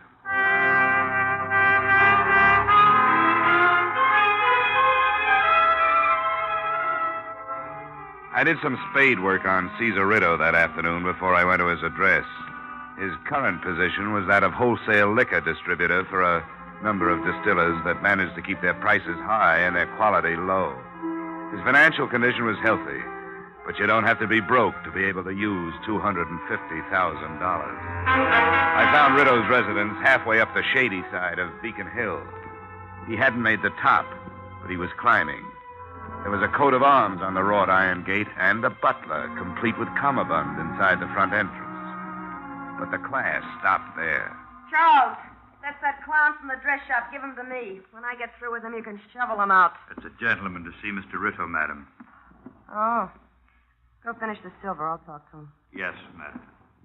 Hello, my name is Dollar. That's very clever, but it doesn't help. Could you be the sick friend he's been sitting up with lately? The insurance company told him I was coming up when he reported the theft of his painting. Ah, Ritto's folly, huh? You Mrs. Ritto? Not yet. I'm holding out to be a June bride. Come on in the bar, Mr. Dollar. You and me are interested in the same situation. My name is Lily Swanson. I don't know anything about art, but I got a few ideas about who's supposed to be modeling as a sap. You want a drink? No, thanks. Don't let me stop you. I had one here somewhere. Oh, here it is. Well, did you meet the museum piece? You mean Teresa Modin? Yeah, I met her. If you want to make a quick buck, take out a policy on her life. To me, she's poison. Oh, that's hard to believe. What do you mean by that? I was just looking at you. You don't have anything to worry about. Haven't you heard sometimes beauty is only skin deep? I want to tell you about Caesar Ritto. He's a climber. I've been good enough for him for a long time, but now he wants refinement. Doing specialties in burlesque houses, that's one thing you don't develop. Maybe I'd better have that drink. Yeah, help yourself. Don't get me wrong. I'm not building up to a sob story. It's just like him waking up one morning with a big interest in art and money enough to carry it off. The right people were impressed. Now he wants that dame and he's willing to gamble a few $100,000 if it'll help. That's why he put that picture in that fire trap. Where do you think it is now? How should I know? The point is, he doesn't care where it is. He's protected. Another point is that I'm getting paid to care a lot where it is. Well, I can't help you there. But he's got to be taught that he can't walk over people without getting hurt himself. I'm afraid I can't help you there. Then that dame, Teresa. If you think she's worth it, tell her. He's not good enough for her. She'll get hurt. He's got no more feeling for her than he has for a new suit. He'll wear her for a while. When he gets bored, he'll go shopping for a new pattern. If she's a nice kid, she ought to be told. That's quite a pitch, Lily. Caesar. I don't mind strangers hearing things like that, but the servants might have been listening. Discipline, you know. I don't care. Wait till I write my memoirs. You're one of the rottenest mashers I've ever known, and I've known a few. Go fix your face. Sure. On the way, I might as well fix yours. I didn't hear enough of it to find out who you are. Name's Dollar, insurance company. Oh, yeah. Tell me, you made any progress? Yeah, general progress. I've learned that Bay State Bonding and Liability hired an investigator on the wrong end of this case. They should have looked you over before they issued the policy. With any kind of big company, you can depend on about 90% of that all the time. Rush things when the money's coming in, then be careful when it's too late. Tell me, what about my picture? Well, I don't think a nice, honest thief has it. Why do you say that? Number of reasons. It's too hot to steal the way it was stolen. Well, what do you think happened? You're too big to be accused on a hunch. Wait till I get some facts. Then I'll talk to you about it. Right now, I want to talk about a clause in your policy that says you shouldn't move the insured property without first notifying the company. Yeah, that's right. Big companies again. They're so tied up with procedures and rules, they'd get themselves hamstrung if they tried to build a case on them. I'll find you some words in that thing that'll nullify that clause. Tell me, you think I can't? I was afraid you'd say that. You know, you've got a good head, Mr. Ritto. Yeah. Yeah, saying nothing of being a rotten masher. I don't see any reason to waste any more of each other's time, do you? You stay for a drink? Oh, no. No, thanks. I very seldom drink on the job. I parked my car in an alley around the corner and then went back.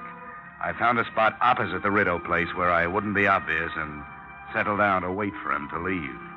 I hoped I'd planted enough doubt in his mind to make him move if he was implicated.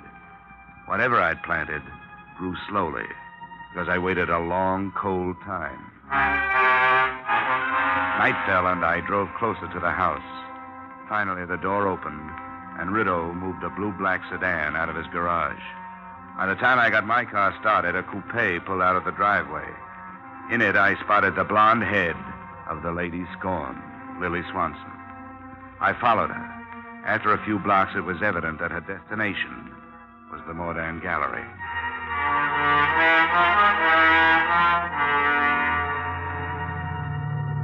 I pulled up at the rear of the building. I could see a dim light burning on the ground floor. I started toward a window. But before I got to it, it happened at another one.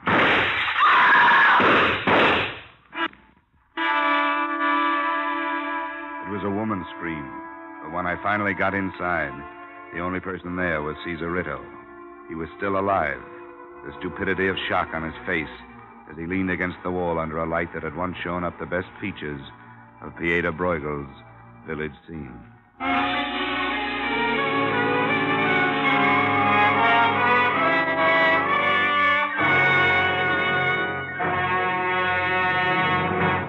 In just a moment, we will return to the second act of yours truly, Johnny Dollar. But first, Wednesday nights on CBS bring you Groucho Marx, Bing Crosby, and Burns and Allen. An hour and a half of radio's top entertainment for the whole family. Bing Crosby, Burns and Allen, and Groucho Marx are heard on most of these same CBS stations. So make this wonderful Wednesday a steady date with CBS. And now, with our star, Edmond O'Brien, we return to the second act of yours truly, Johnny Dollar.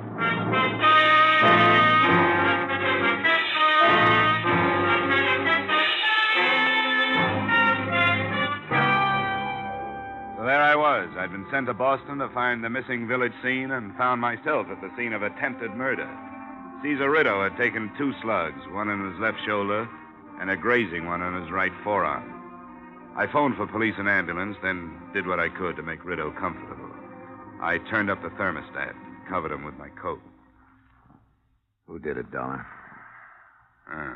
That's the question I was going to ask you. Don't you know? Must have been outside. That's right. Through the open window there. Why'd you come down here? I forgot my hat. Look, you're in no shape to try being clever. You met Teresa. Let me alone. I want to know how your stolen painting figures into this. Leave me alone. Leave me alone. I met Teresa. This is where we meet. What about the painting? It was stolen. I don't feel good, Dollar. I don't feel good at all. I don't want to talk. I feel like I'm going to pass out. And he did. After the ambulance took him away, I made a statement to the police that was not false, but lacked enough truth to save a few people from being dragged in for questioning. I headed for the blonde member of that group.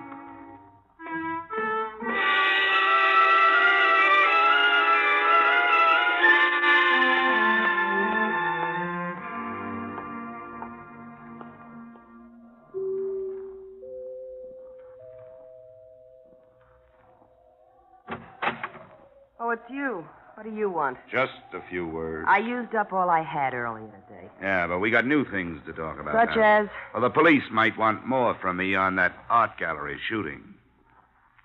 All right. Is he dead? No. Did you know I was there, or were you just guessing? I wasn't guessing. I followed you from here. Oh, I suppose that earns you a drink. Come on. Thanks.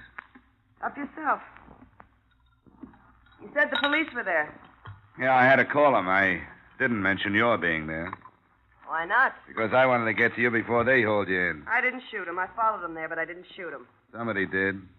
There were 2 women there and me, and I didn't do it. Why did you follow him? Because I heard him phone that Teresa and tell her to meet him. I wanted to find out what was going on, but I didn't. I changed my mind. I didn't even stop. I was afraid I might do something crazy if I saw them together. I'd like to believe you. It's the truth. Maybe. I hope it is, because I'd like to link the shooting up with the painting. If I can't, you're going to be in bad trouble. You're pretty smart, aren't you? Things just worked out this way. You think Caesar did something with that painting for the insurance money, and you want me to help you prove it to save my own skin? No, gorgeous, no. To save the company, $250,000. You'll never die of softening of the heart, will you? All right, what comes first? I want to hear everything you know about this deal. And while you're telling me, I want you to help me go through this house from cupola to basement.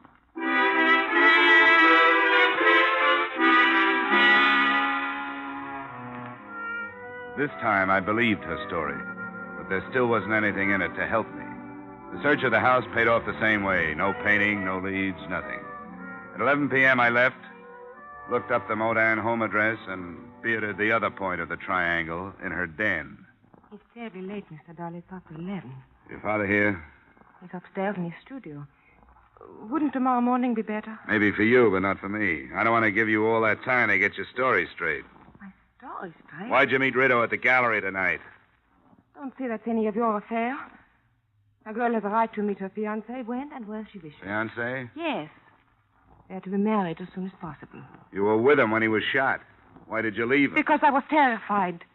Caesar told me to go. He thought she was trying to kill me. Did he say it was Lily, or is this your idea? Of course it was she. Who else would it be? Mr. Dollar, this situation is unpleasant enough without these insinuations from you that I don't even understand. It means nothing to you. It is a matter for the police. You have no right to meddle in our lives. You are sent here to look for village scene. That's what I'm doing. Why are you marrying that self-styled dictator? Because I love him. Well, that won't stay down. Nobody but Caesar Rideau could love Caesar Rideau. Right. It's because I'm tired of being a poor man's daughter. I want to get away. I finally decided what I want out of marriage. What he can give me. He's going to be a big man, a wealthy one. And I'm going to be his wife. Teresa. I'm sorry you heard that, Mr. Modan. Oh, Teresa. Stay out of this, Father. I've made up my mind. Go to bed. Go to bed with those words in my ear. My daughter, what has happened? What has that man done to you? Be quiet, Father. Teresa, wait. We will not be poor always. Go. Don't talk to me. How can this be? Suddenly, she is no longer Teresa.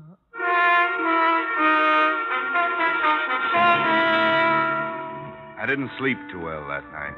An all-night car line that ran past my hotel didn't help. Neither did the questions that were running around in my head. But what grew in importance was the realization that the lives of everyone who had come in contact with the village scene had been emotionally upset since I'd arrived in Boston. That is, all but Caesar Rideau, who'd only been shot.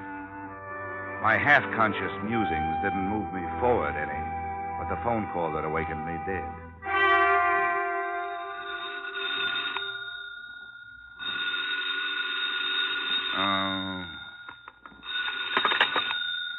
Yeah, hello. Dollar? Yeah, who is it? Sergeant Hines, burglary. Oh, how are you, Sergeant? What's new? That fraud case you were dreaming about, it won't work. Hey, come on. It's too early for that kind of stuff. Sorry. Couldn't resist it. The picture's been returned. What? The old man Mordan didn't know where to reach you. He called us. It was returned for the reward he posted. Have you seen it? No, but if he's not worried, I'm not. I've got a lot of other burglaries. Okay. Thanks for calling. I'll go right out there.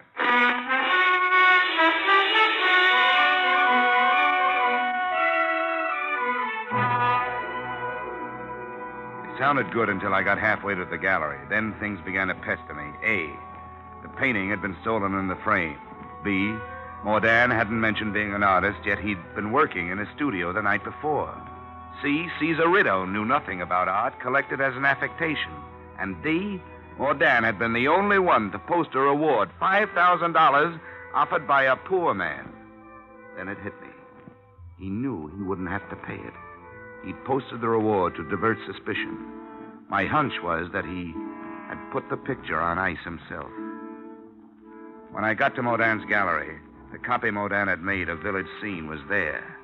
But also, hanging next to it, was the original.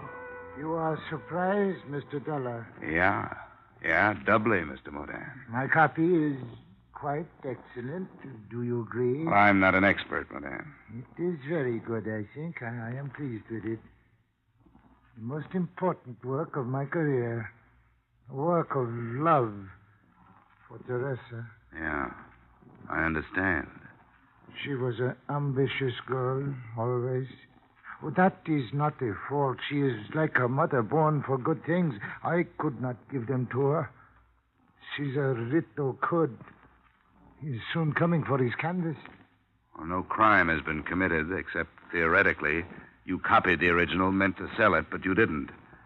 Maybe Rito won't press charges. Perhaps not.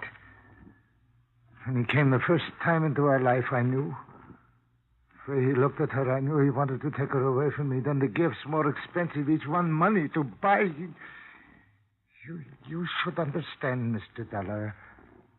This copy is a work of hate, too. You don't have to tell me these things. Why don't we wait till he gets here and see what he's going to do? Yeah, we wait. But I must say these things that are in my heart. To attempt a copy was wrong, and it was not wrong.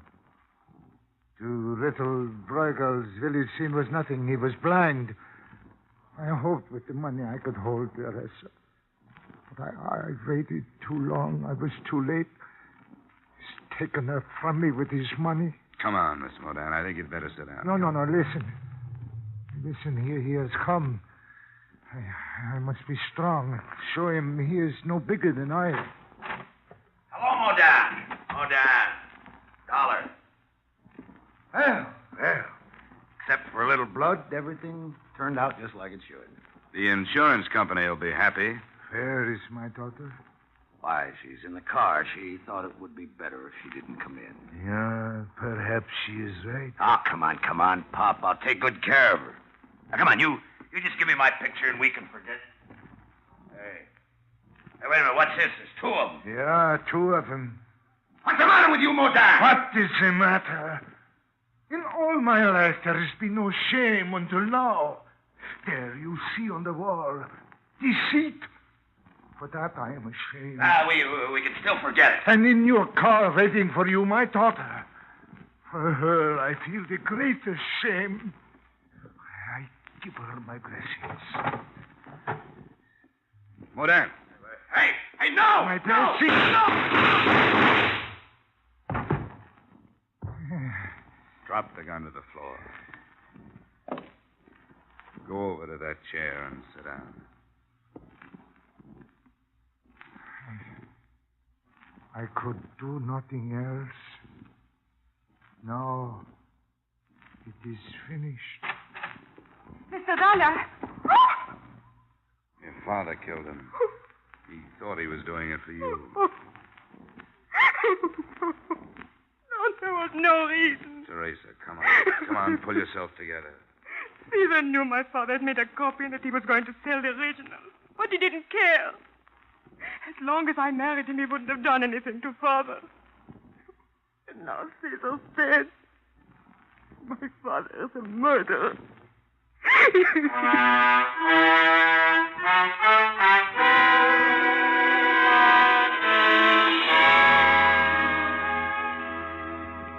There wasn't much left for me to do in Boston. I made the statement that caused Andrea Modan to be booked for murder, the father who didn't know when to stop protecting his daughter. I paid a farewell visit to Teresa, the daughter who had put her father where he was by trying to help him. And I mentioned to Sergeant Hines that if he cared, it had to be Lily Swanson who had thrown those wild shots into Rideau at the gallery.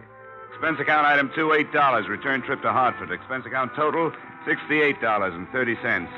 And I want to go on record right now as saying that the next time anybody sends me out after a masterpiece, my expense account is going to be a masterpiece of overstatement. Yours truly, Johnny Dollar.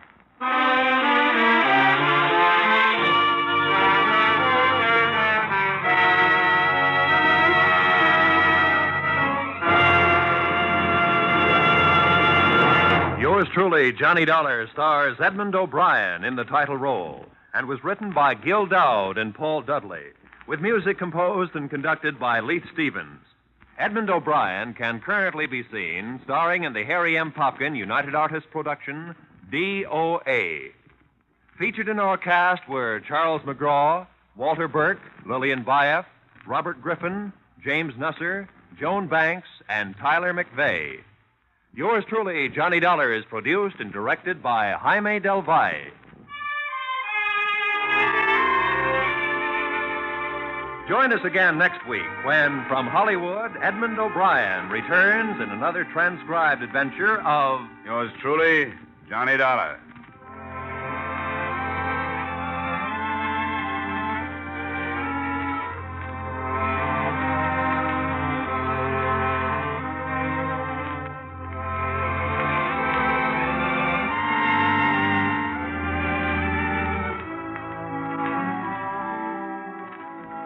There's a man with a little black bag turns up on most of these CBS stations every Wednesday night.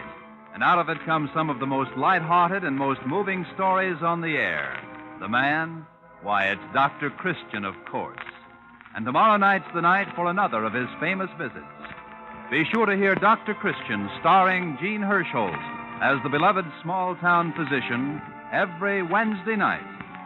Now stay tuned for the adventures of Philip Marlowe, which follows immediately on most of these same CBS stations.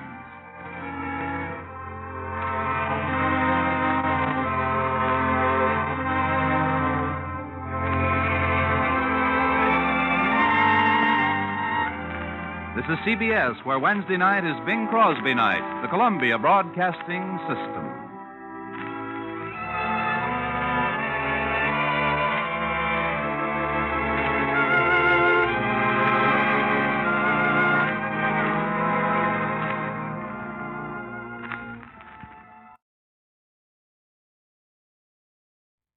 From Hollywood, it's time now for Edmond O'Brien as... Johnny Dollar. I got $500 here for you. And all I have to do is guess the mystery voice. Is it Julius Caesar? This is Western Union, and there's a message with it. Building irregularities suspected, Manhattan, Nebraska. Proceed there immediately. Stay Cheyenne Hotel. Will advise. Regards, Paul McGraw, Chief Investigator, Great Chesapeake Fidelity and Insurance Guarantee. Okay, thanks. Sounds like you're in for some real fun, Mr. Dollar. I am? During the war, I was stationed near Manhattan, Nebraska. Good town? Good town. It made a Texas Army camp look like the promised land.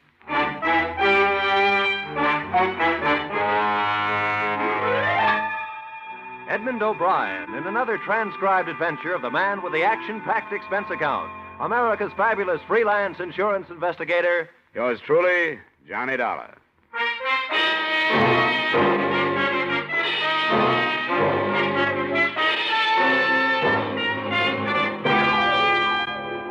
Expense account submitted by Special Investigator Johnny Dollar to Mr. Paul McGraw, Chief Investigator, Great Chesapeake Fidelity and Insurance Guarantee, Hartford, Connecticut.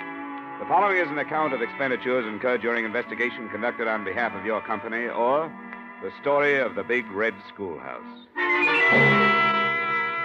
Expense account. Item, transportation, $134 plane fare, New York to Omaha. Item, transportation, $3.95 bus fare, Omaha to Manhattan, Nebraska, which a fellow passenger told me was a quiet, sleepy little town. But which seemed to be celebrating Rip Van Winkle Day as I stepped off the bus. Nobody was walking and everybody was running. I followed the crowd in the general direction of the excitement. 2 blocks north of the main street, the fire crews were hard at work playing the hoses on what was very shortly not going to be the new high school building. And that's where a little man with black curly hair introduced himself. I am Paco Gonzalez. I carry those bricks myself. Watch fine new school grow up under my own hand.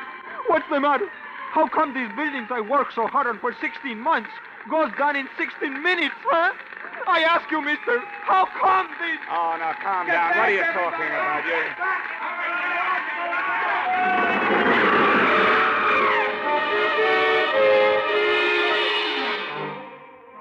Like everyone else in Manhattan, Nebraska, I spent the next 3 hours working with the emergency fire and disaster squads.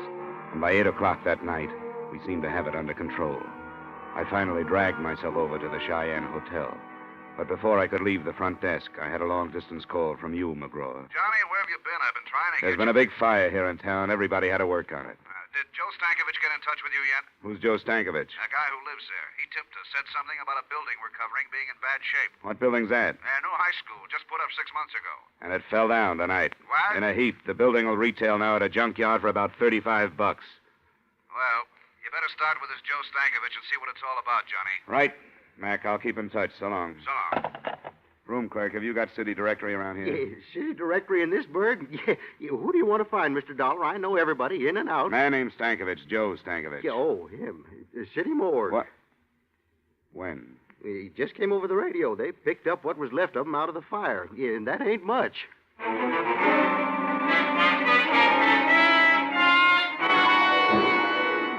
Joe Stankovich had no survivors and no close friends. He lived in the basement of the school and kept to himself. That was all I found out about him after asking questions around town for an hour or so. About 11 o'clock, I started back for the hotel. Turning a corner by an alley, 2 men in dark clothes were holding a third man in a tweed suit. The fourth man was giving him everything. Hey! Hey! When I came up, the 3 men scattered like burglars. The man they were beating pitched forward, and I caught him before he fell. You need some help, mister. Everybody needs help. But let me tell you who I am before you help me. Maybe you won't want to. All right, who are you? Bill Garrett. Yeah? You don't live here, do you? No, I just got in town this morning. I was the architect on that school. Well, don't you understand, Samaritan? Don't you see? Those 3 men were a group of citizens. Their kids could have been in that school when it caught fire and collapsed. And I'm afraid they feel that I don't design especially strong buildings. His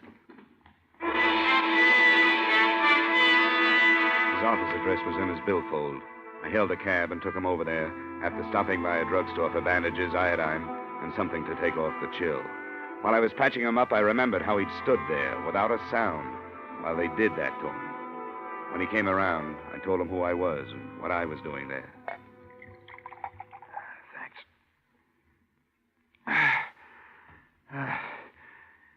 You represent a powerful company, Mr. Dollar.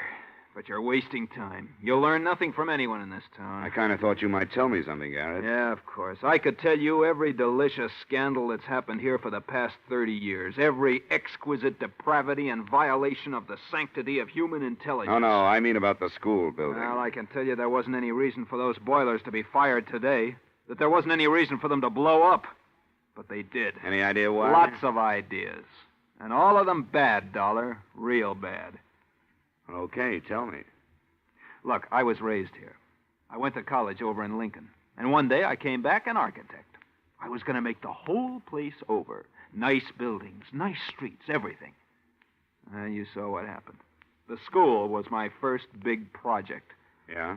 I drew it 4 years ago, revised it a year later. And the city hired you? Better than that.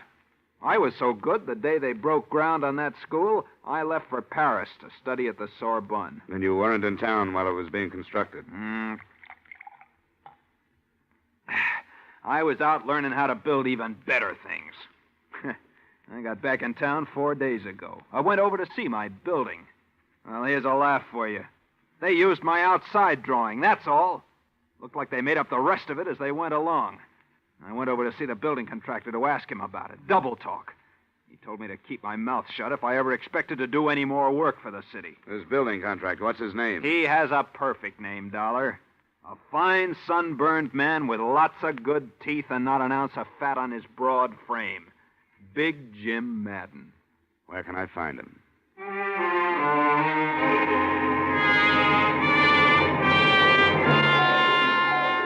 20 or 30 irate citizens of Manhattan had already gathered outside Jim Madden's home, with the 10 uniformed men from the local sheriff's office forming a half-moon circle across the close-clipped lawns, as well as the 2 standing guard over the yellow convertible in the driveway, meant there'd be no kind of beating up around there. My identification card got me inside, where I waited around in a den that was stocked with good liquor and good leather chairs. Finally, a big man in a blue suit walked in. Dollar? Uh-huh. I'm Jim Madden. You're the insurance man. What can I do for you? Tell me everything you can about that high school building. Said he made a claim yet? I don't know. Uh-huh. You just happened to be in town. We heard something might be wrong with that building. Apparently there was. Who told you a thing like that? 2 boilers explode and there's something wrong with the building? Is that the way you people figure? We check into things. Well, so do we, and we couldn't find anything wrong. Who's your we? Me and the boys. Officially with the city construction department. We just had a big meeting. Yeah? I figured those people hanging around outside ought to be worrying you. Well, they don't worry me, and you don't worry me. Drunken janitor goes to sleep last night without turning down the boilers. The pressure kicks way up, the joint blows apart and burns down. That what you decided in that meeting? That's about it. It was a terrible accident, and we'll have to use an old garage or something for a school. But then we'll get around to building another with the insurance money we have coming. Good walls don't tumble out from that kind of explosion. We have to have some kind of specifications on that. Easy, Dollar, easy. Of course you do, of course you do. Anything at all. Yeah, there you are. All the building specifications on the high school, okay? That'll do for now. Good. Now you can get out of my house. You smell smoky.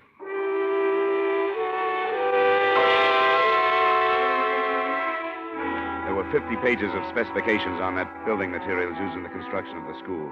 They looked all right. They also looked as if they could have been forgeries. I tried to get hold of Bill Garrett, but he didn't answer his phone. Then I noticed an inspection receipt at the back of the folder. It was signed by the local building inspector, a man named Mike DeGuerra. You stay up late, whoever you are, but come on in anyway.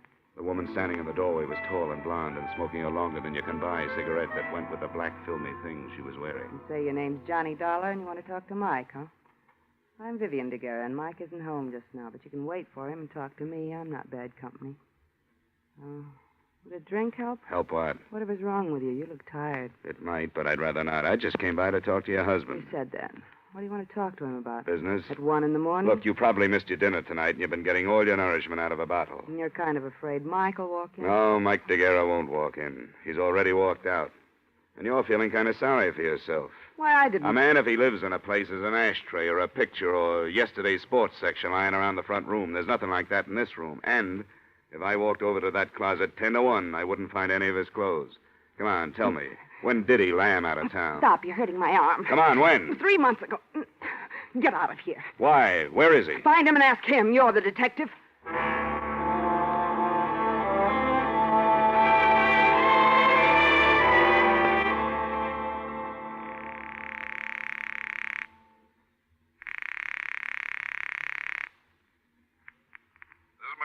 Paul, Johnny Dollar. It's a mess here. Your man Stankovich's dad was killed in the fire.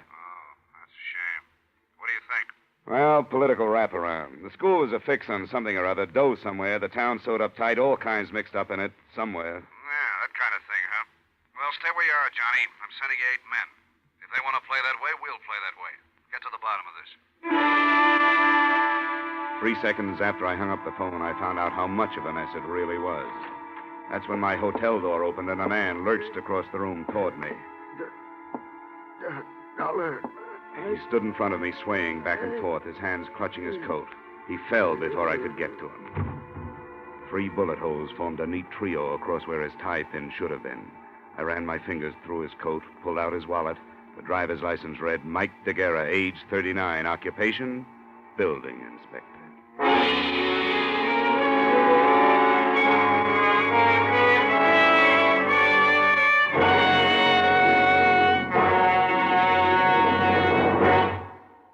In just a moment, we will return to the second act of yours truly, Johnny Dollar. But first, the king of the cowboys, Gene Autry, will be riding the CBS range again this Saturday night. And Gene will be singing 2 of your favorites, Funny Little Bunny and Home on the Range. This Saturday, CBS also will take you on another trip with Vaughn Monroe's Caravan. You can hear them both every Saturday night on most of these same CBS stations. Vaughn Monroe and Gene Autry. Now, with our star, Edmond O'Brien, we return to the second act of yours truly, Johnny Dollar.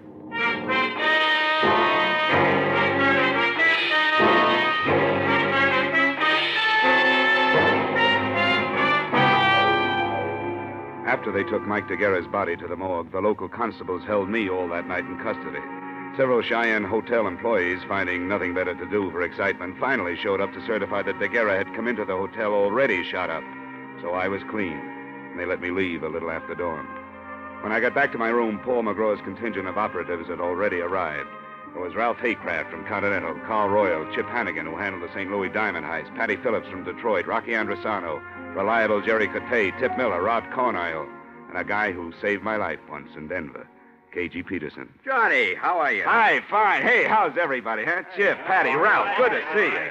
Chesapeake's certainly spreading the dough around. What's the scoop, Johnny? This is a big one. It's going to take all of us. Now, if you'll sit down, I'll go over it for you.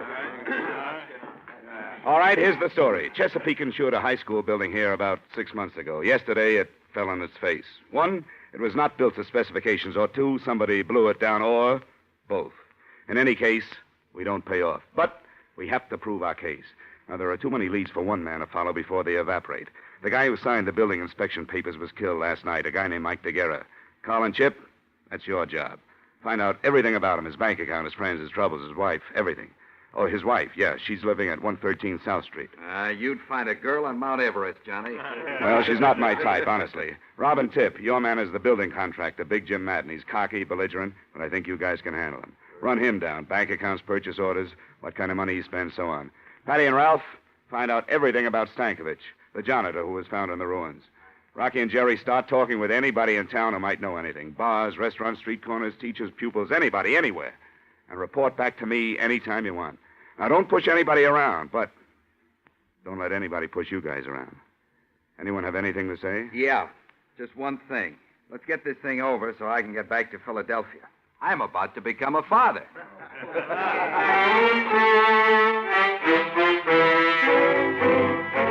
I thought I'd sit back a while and see what kind of birds were flushed up from the dusty meadows of Manhattan, Nebraska. An hour later, my first bird winged in. But it wasn't at all what I expected. It was a tall, gray-haired man, His Honor, Mayor Randall. Mr. Dollar, I've seen the men you brought into town today, and I wanted to talk with you about them. Fine. What about in particular? The events of the past 24 hours in this town have been deplorable and grossly injurious to the public welfare. The collapse of our beautiful schoolhouse, the death of our beloved janitor Stankovich, and the untimely murder of one of our respected public servants, Mr. DeGuerra. All have grieved me deeply. None of which were caused by any of my investigators, Mr. Mayor. Oh, my purpose here is not a belligerent one, Mr. Dollar. On the contrary, I came seeking assistance. We are a small community with a rudimentary police force, not equipped for major criminal investigations. I want these matters brought to a head and cleared up. And I came to offer a complete cooperation between you and our municipal government. I never turned down cooperation, Mayor, and I'll accept yours. You can begin by telling me everything you know about the schoolhouse. Oh, certainly. It was commissioned 2 years ago, designed by William Garrett, built by James Madden 6 months ago. The unfortunate Mr. DeGuerra inspected it and called it up to snuff. On the basis of his official inspection, your company insured it. I had no idea until yesterday that it was an unsafe building. Was DeGuerra reliable? I know nothing about his personal life, Mr. Dollar, but in his job he was competent and above reproach. He couldn't have been competent if he approved an unsafe building. Yes, I wondered about that myself, but I'm not prepared at the moment with an answer. Where are the purchase orders for the materials used in that building? Purchase orders? Yeah. Purchase orders. I can't seem to recall. Well, they were undoubtedly destroyed along with other useless paper matters that were accumulated from the construction work. Material purchase orders are never useless when the building falls down afterwards. If you find them, I'd like to be invited in. Well, I will certainly look for them, Mr. Dollar. I want to cooperate with you in every way. I'm sure you do, and you'll hear from me when I need something. Thank you, Mayor, and good day. Oh, by the way, the city council will, of course, have to file an immediate claim with your company. We take the bitter with the sweet. I pondered his statement for a while and got nowhere. There are mayors and mayors, and this one was of the old school, full of cliches and overblown rhetoric and nothing else. In a little while, calls began coming in from the men. Chip reported that during the building construction, Mike DeGuerra had made 4 deposits of $5,000 each in the bank. His salary was $7,500 a year. I thought another talk with Mrs. DeGuerra was in order and made for her house. She answered the door with tears in her eyes, a black lace handkerchief, and a black dress. It was tight, satin, and low cut. Not exactly Emily Post for mourning, but it was black. Oh, Mr. Dollar, I'm glad you came. I'm so unhappy and lost. I can see. May I come in? Why not? Is there anything special you want, Mr. Dollar? I'm sorry to cut in on your hour of bereavement, Mrs. DeGuerra, but under the circumstances, I know. I'm not sure I can help you any. I'm so broken up. If you're not careful, you might drown in those tears. You cheap gumshoe. You dropped your act. Well, don't bother to pick it up. And that dance hall dress and shoes. Is that what you thought was expected of you? Look, this setup creaks from top to bottom. Come on now. Your late husband made $7,500 a year and deposited $20,000 in 6 months. Does that figure? I don't know anything about his money. All I know is the bank told me he only had $300 left. What did he do with it? What do you think? He spent it on other women. And why the tragic act? Not very good at it, am I? Not the best? I really loved him. He loved me. We kicked it away because we both wanted more excitement than this town or his salary could give us. There was no place to go. We just didn't get along. He was out spending his money on other women, being a big shot. I can't blame him, though. I helped make him do it. What about the money? He got it for falsifying the school inspection papers, didn't he? Well, he didn't get it inventing the telephone. Who gave it to him? I don't know. Well, who do you think killed him? And why? I don't know that either. Oh, what do you know? Look, you didn't leave any insurance, see, and I got to live the best way I can. If I stay in this town, I got to keep friends. If I don't want to keep them, I got no choice but to move, and that takes money. I wonder what could possibly be on your mind. The company you represent handles insurance, doesn't it? 263 different kinds. Are you particular what kind of premiums you collect? We pay off on a lot of things. Just what kind of insurance were you thinking about, madam? $2,000 endowment. Got your pen? No. But my word's good at the cashier's cage. What do you got? I'm trusting you. Mike got that $20,000 from the Universal Rock Company for, quote, services rendered, unquote. You know who owns the rock company? Big Jim Madden? Close enough, Big Jim's brother. Last night, when Mike showed up in town, he was gunning for trouble. Why? He said they were going to make a patsy out of him, and he wasn't going to take the rap for anybody. That's what he said. I think he ran out of money and came back to make a touch in exchange for disappearing again. And Madden shot him. I didn't say that because I don't know. How do I get my insurance? Yeah, if what you say is true, I'll have to check first. I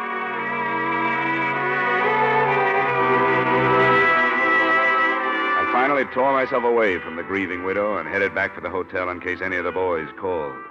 On my way down Main Street, getting the worst end of the local stairs, someone with a wrinkled coat and bourbon on his breath stepped out of a doorway and stopped me. Bill Garrett, the architect. Dollar? Yeah, Garrett, what is it? I finally got up courage enough to do something decent. Decent for me, anyway. For anybody else, it would be too low to talk about. What was it? Well, I'm not much of a lawyer, but they say there's a statute in the books that says a private citizen may commit a crime to prevent a greater crime from being committed and still go free. Is that right? Most states have it. I suppose Nebraska does, too. Well, I committed a crime. I'm a Fagin, that's what I am. So long, Garrett. I'm busy. Oh, now, Johnny, wait a minute. Now, just written on the head of a pin, it goes this way. I had a secretary in the mayor's office steal something from his private file. Here. The purchase orders for our humble contribution to ageless architecture, the Little Red Schoolhouse. Signed by no other spotless member of our model community than James G. Madden.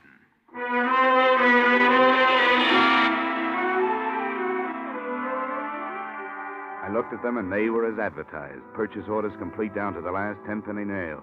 Not being a technical expert, I decided to shoot them back to Paul McGraw for his perusal. I sent them from the local post office, insured, registered airmail, and special delivery. Then I walked up the steps of the city hall for a chat with His Honor. Good afternoon, Dollar. My door is open to you anytime. Glad you feel that way, and I hope you still do when I finish. You finish what, Dollar? Calling you a liar? Now, see here. Save the B-picture dialogue for your next campaign. I thought you told me the purchase orders on the schoolhouse were destroyed. Well, to my knowledge, they were. Look in your personal file. Folder marked Madden, personal, hold. I don't know what you mean. Go on, look. No, don't bother. Because all you'll find is an empty space. You ought to see your face, Mayor. Well, Mayor, they were in there, but somebody stole them and gave them to me. Yeah. I sent them to my company for examination, and I'm sure somebody's going to be in a jackpot when the material purchased doesn't come up to the specifications of the building. Dollar, this is outrageous. Indeed it is. And it was outrageous from the day your city started to build that school. Well, all right. I'll tell you why I did what I did. For money. Keep your filthy insinuations to yourself. Insinuation? Your Honor. That was a plain statement. I wanted to spare this city the loss of faith it would suffer, seeing one of its most prominent citizens exposed and driven out. A man is entitled to one mistake in his life, and Jim Madden is no exception. I planned to bring him to a private accounting and make him replace the money he made on that building and repair it to specifications. Only the tragedy occurred before I took matters in hand. You had 6 months to do it. And every day of that 6 months, 1,800 students might have been killed. And one man was killed. No one knows that better than I. But once having decided on this course of action, I didn't know how to go about rectifying things. My intentions were good, but they went astray in the interests of humanity and brotherhood. Mayor Randall, you are as full of wind as a Chicago street. You are not only windy, you're corny, stupid, careless, and you're criminal. On the strength of what you told me here, my company will never pay that claim. Dollar, I was trapped. Look, I'm going to pick up Madden right now, and Randall, I suggest that you give yourself up to your own police chief before I have him do it for me.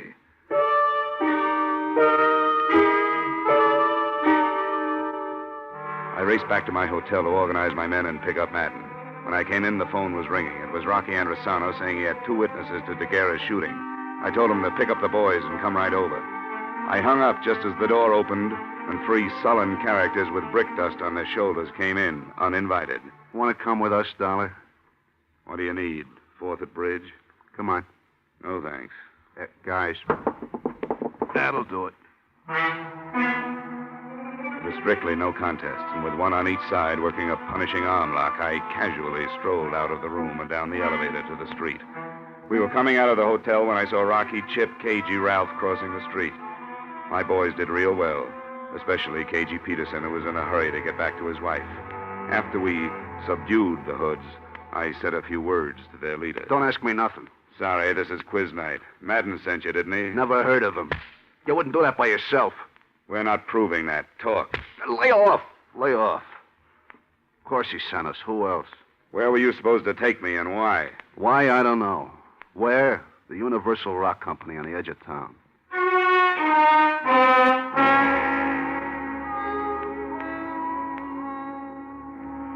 It was a huge, dusty building next to some intricate rock-crushing machinery. Parked in front of it were 3 cars. A yellow convertible, such as a well-to-do contractor might drive, a long black sedan, such as a city official might have, and a small sedan, such as anybody might have. We covered all the exits, and KG Peterson and I went up the front way. We were halfway up to the offices when we pounded up to the landing just as Big Jim Madden staggered out of an open office and fell twisting on the stairs. Through the open door, I saw a flash of black skirt and a hand holding a gun that started jumping. Give me that. It's empty. Dollar. It's all right, Mayor. I'll get an ambulance out here as soon as I can.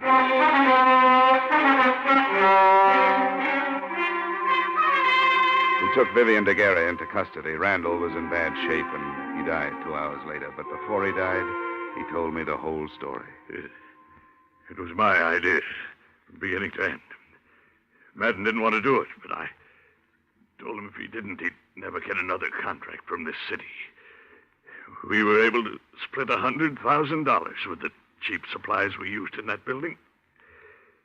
Well, when I showed up Madden, he was afraid he was going to take the rap alone, huh? He was afraid he'd end up like Mike DeGuerra. That right?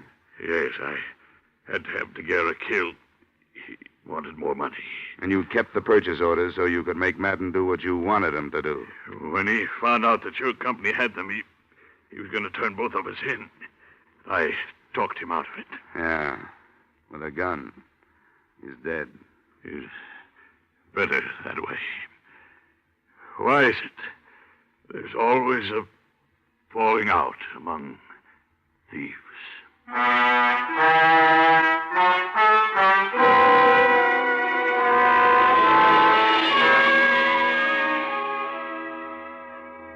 That was the last question Mayor Randall ever asked on Earth. And like other men before him who had lived with deceit and treachery, Randall didn't live long enough to get an answer. It turned out he had an ex-wife in Detroit and a daughter living in Miami, but neither one of them claimed his body.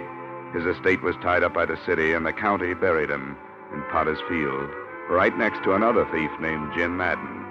No one wrote anything on their headstones. No one cared. The reform city government was too busy floating a bond issue for a new high school. Bill Garrett's going to design it, and this time, I'm pretty sure they'll follow his plans. Expense account total, $3,227. Yours truly, Johnny Dollar.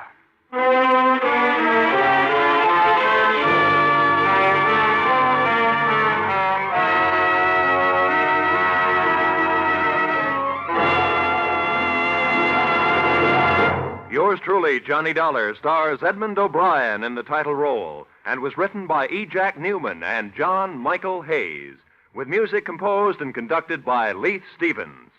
Edmond O'Brien can currently be seen starring in Harry M. Popkin's United Artists production, DOA. Featured in our cast were Victor Perrin, Elliott Reed, Hy Averback, Clayton Post, Bill Conrad, Virginia Gregg, and Willer Waterman. Yours truly, Johnny Dollar, is produced and directed by Jaime Del Valle. Join us next week when, from Hollywood, Edmond O'Brien will appear in another transcribed adventure of Yours truly, Johnny Dollar.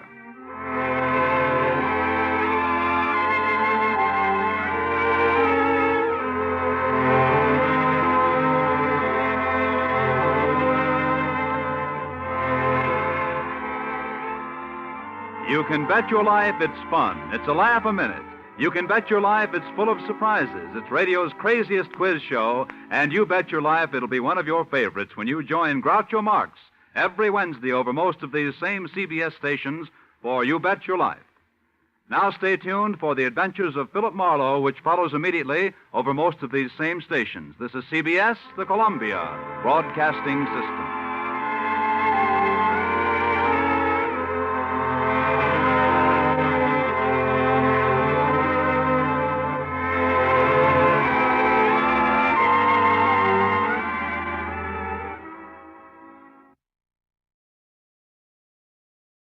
From Hollywood, it's time now for Edmond O'Brien as... Johnny Dollar. This is Bill Hudson, Johnny. Grand Industrial Assurance. Remember? How could I forget? Whose assembly line busted down this time? It's steel, Johnny. Cornell Steel, Pittsburgh. Lots of so-called accidental deaths from the open hearth furnaces. Frankly, it smacks of murder to me. Could be hot work. I'll bring my sweatshirt. When's the next plane for Smokeville?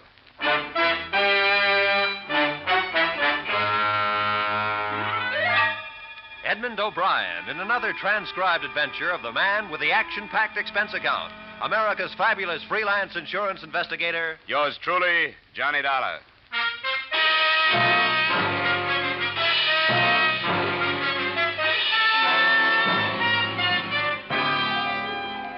Expense account submitted by Special Investigator Johnny Dollar to Great Industrial Assurance Corporation of America, Hartford, Connecticut.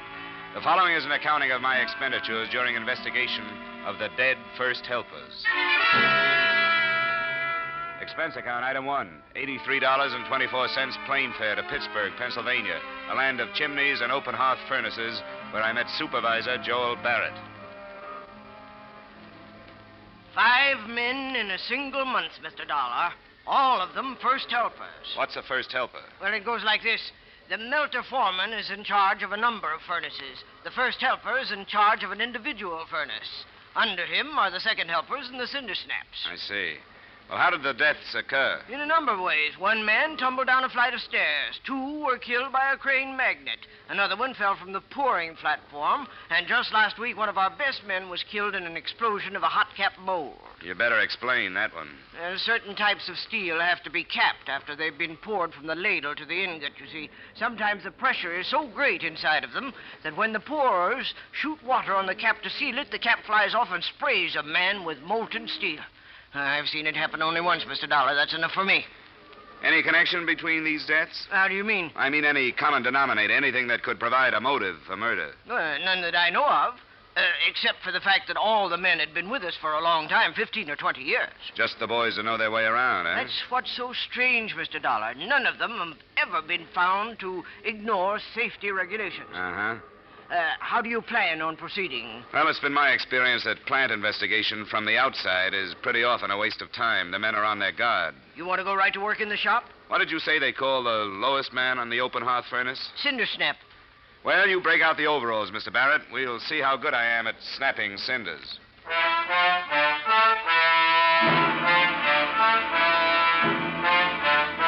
Expense account, item 2, 25 cents for work cap. Every other item of equipment provided by the company. Expense account, item 3, $1 for blister salve and adhesive tape for hands after first 8 hours of work.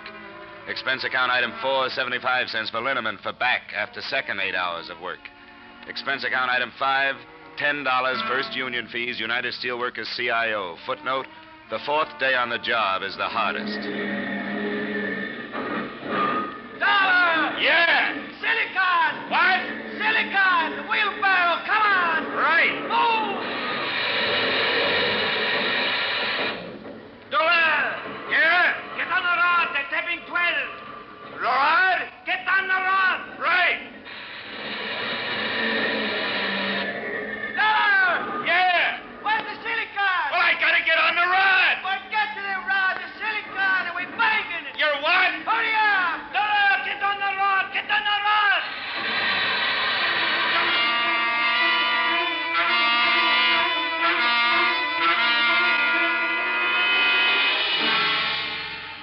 routine was a killer, but more and more I felt myself becoming a part of the making of steel.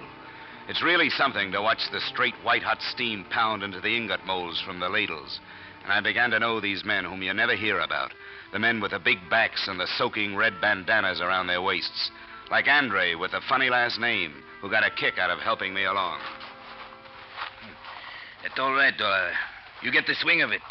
It's not half so hard like you think. After a while, you get strong, get tough like nails. Oh, my aching back. Bet you never eat so good, huh? Bet you never sleep so good. Oh, I dream about lime-silicon ratios. You want to see turn tomorrow? Yeah, if you mean the midnight shift, yeah. Good, you be with me. I'll show you lots of things. Well, I don't mind the work, but frankly, I'm scared. You work good. They no fire you. It's not that, Andre. I mean cranes and scrap cars and ladles of steel 3,000 degrees hot. You learn how to go around. You have no trouble. You remember the rule. You have no trouble. You'll be fine. Maybe. But some of the boys were saying that 5 men died in the last month. And boys that should know how to get around. Right, Andre? Accident always happen. Fools, the old ones, they are the careless ones. They think they know so well the rule, and they slip and poof. Yeah, you said it. Poof. But sometimes it isn't so easy to make friends in a steel mill. Sometimes, no matter how hard you try, you know that you've lived too soft a life to ever get information from a steel man like Joe Poland. I found him in the company cafeteria. Where do you come? Chicago. You no look Chicago. What do I look? You look from office building. Where you work before? Office building. Your hand like baby, soft like milk. How'd they take you? Guess I've got an honest face. What? Skip it. Eat your soup. It's getting cold. Yeah.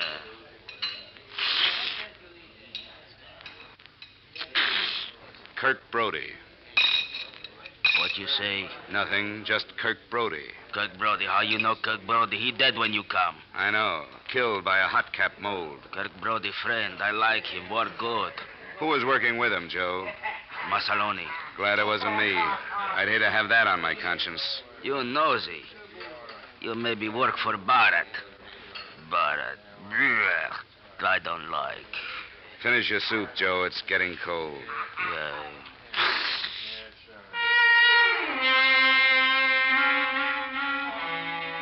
But then there was Fred, another first helper, who helped me understand the general feeling about Mr. Barrett. You'll learn what it's like, Dollar. You married? Not yet. Well, if you were married and maybe had a couple of kids, you'd find out. You'd lie awake at night and you'd wonder, will it be me?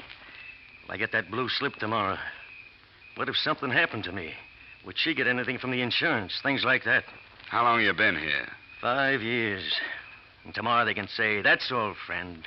And where are you? You sound like you know your way around, Fred.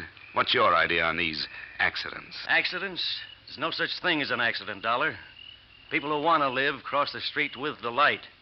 It's the same way in steel. Like Kirk Brody, killed last week.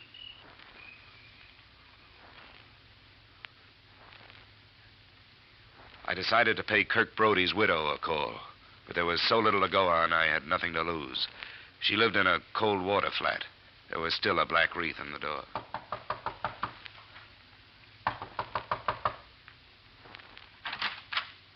Yes? Mrs. Brody? That's right. I wonder if I could see you for a moment. I'm with Cornell Steel. Come in. Won't you sit down? Thanks. My name is Dollar. I'm investigating the accidents that occurred in the open hearths, Mrs. Brody. I'm sorry to trouble you about it, but there are some things I have to know. Kirk was the last one.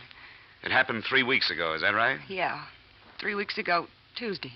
On the accident report, it said he was killed when a hot cap blew off a mold. I knew it would happen, Mr. Dollar. I knew it would happen. It was as if I could have stopped it. Oh, Kirk was always careful, always. Only that day when he left the house, I had a feeling something was going to happen. I said, Kirk, please be careful. He smiled. It was the last I saw. I won't trouble you any further, Mrs. Brody. Oh, no. I want to tell you what's happening, Mr. Dollar. I'll tell you what it is. It was this way with Kirk. It's this way with the others. It's their jobs. They're scared for their jobs. If you want to investigate, you want to investigate Barrett. He's the one to investigate.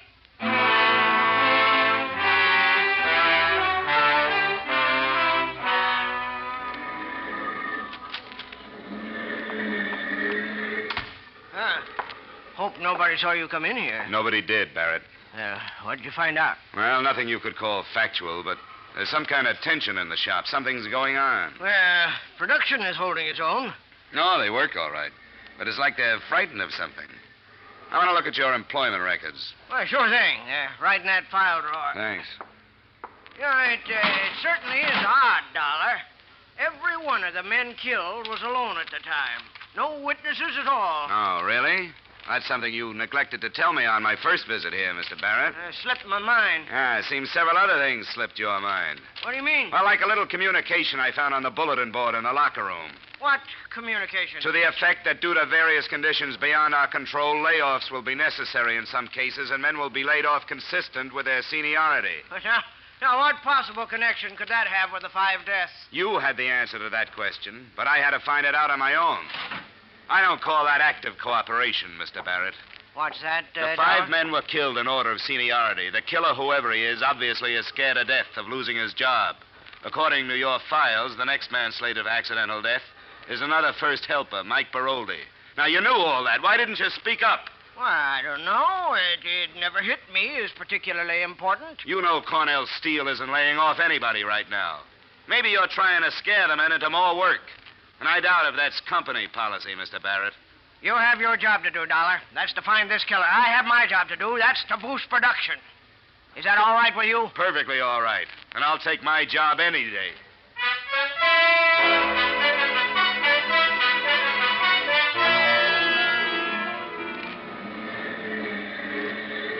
Mike! Yeah? Come here. What? The delay clerk shanty. Okay. I just block it with manganese for the tap, Dollar. I can't waste no time. Look, this won't take long. Mike, you're on somebody's death list. You know that? What are you talking about? I'm with the Plan Insurance Company investigating the 5 deaths that occurred here in the last month. According to my figures, you're next. Cut it out. It's not just a matter of accident, Mike.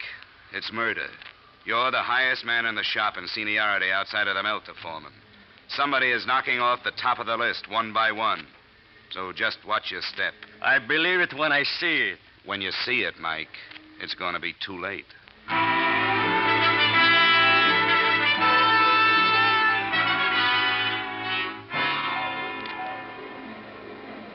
That night, toward the end of the shift, must have been about 6 in the morning, Mike was cleaning cinders from the furnace floor on the tap hole side. I was making it my business to keep an eye on him. He was sweeping the cinders off the platform down into the empty ladle pit 30 feet below. As a first helper, it wasn't his job, but Mike was like that. Suddenly, from the other side of the furnace came the huge figure of a man in an asbestos cloak and hood over his head and body. Mike turned, and a look of terror came into his face. I started for him, but too late. Whoever it was picked Mike up, held him aloft for a split second, and hurled him to his death.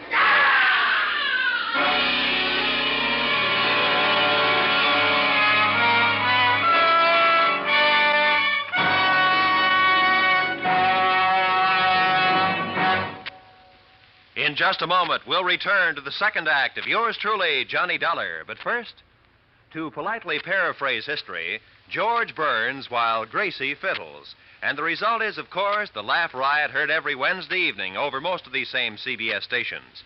George and Gracie are 2 of America's best purveyors of nonsense, and 2 neighbors everyone enjoys visiting. You can never tell what Gracie has up her sleeve, but you can always bet it'll get George into trouble. Be sure not to miss the Burns and Allen Show this Wednesday and every Wednesday at that spot on your dial marked CBS. And now, with our star, Edmond O'Brien, we return to the second act of yours truly, Johnny Dollar.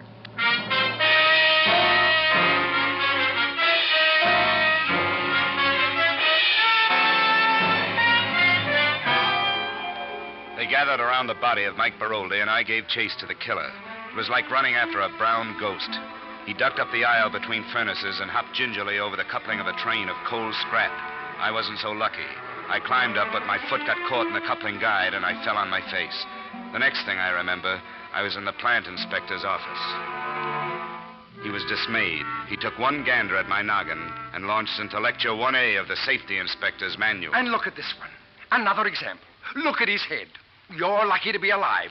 What rule did you break? Section 3, Code 2. Don't you be funning with me. You know, I could have you fired, you know. I'll bet you could. What have you found out about Mike Baroldi? I filled in a full report.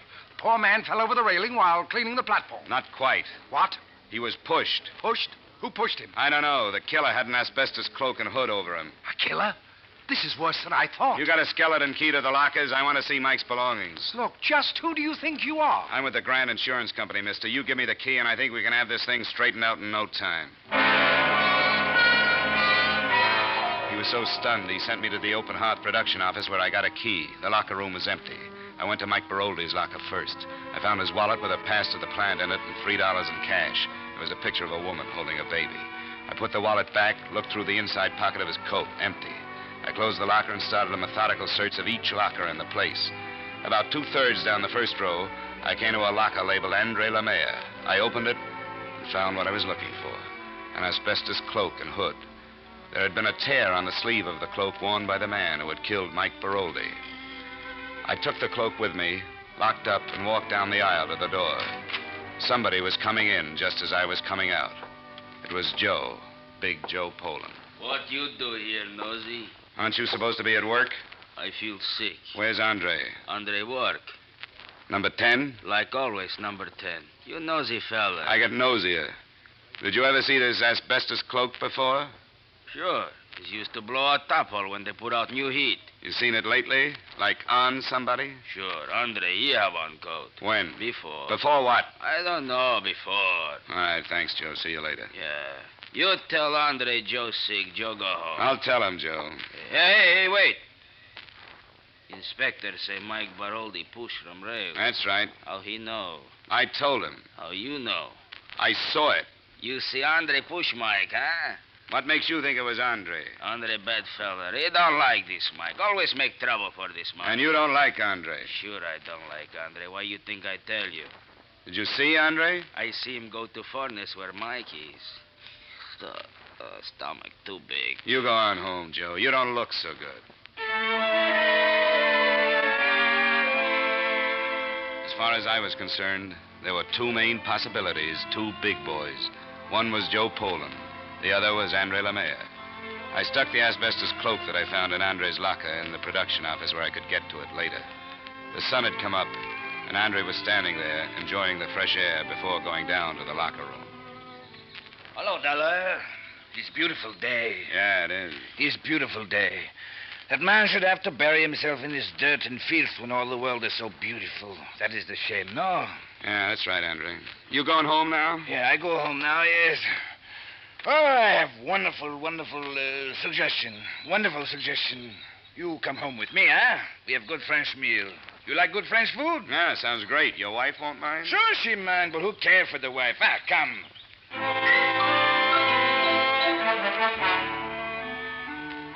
What's your name, monsieur? Johnny Dollar. Funny name. Ah, you have no sense. Woman, you do not tell a man he has funny name. Oh, I'm sorry, monsieur. Oh, think nothing of it. You work at mill? That's right. He'll make a wonderful worker. A very good man because he think, he use his head. Oh, I forget Marie. The most terrible thing has happened. What? You know Mike Baroldi. Mike, tall, long, thin, little hair. Well, Mike is pushed from rail and killed. Oh, no. Kill. Oh, terrible, terrible. You see it, no, Dollar? Yeah, I saw it. Somebody do it. Somebody. They catch him, boy. Andre, I think it's about time I let you in on a little secret. I'm with an insurance company. I'm investigating these murders. Huh? I found an asbestos cloak in your locker today. I have no asbestos cloak. I saw Mike killed, Andre. The killer wore this cloak. The cloak was in your locker. Maybe you'd better take it from there. You say I killed Mike? You tell me this? I take you to my house. You say terrible things to me like this. You lie to me. You say you are friends of mine. You leave. You leave. Leave. Well, there goes some nice French cooking.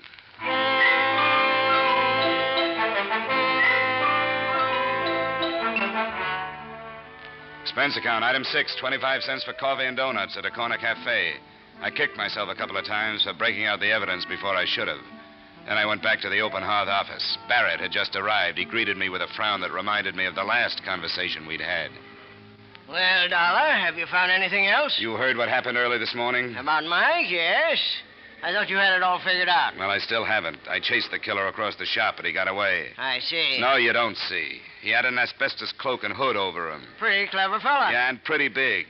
I've got it narrowed down, but that doesn't help much. I suppose you've come to look through the files again, just so you can tell who's going to be killed next? Maybe it'll be different this time, Mr. Barrett. I think I'll just take that seniority list with me, if I may.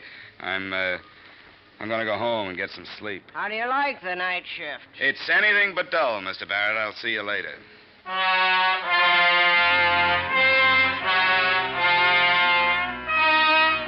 Expense account, item 7, $1 even, cab fare to boarding house, to which a surprised taxi driver chauffeured his first overalled customer in what must have been years. Did I study the list in the cab? I did not. I grabbed a little sleep. The driver shook me awake. I paid him, went upstairs, and flopped in the cot. Then I opened the paper. The next name on the list was none other than Andre Lemire.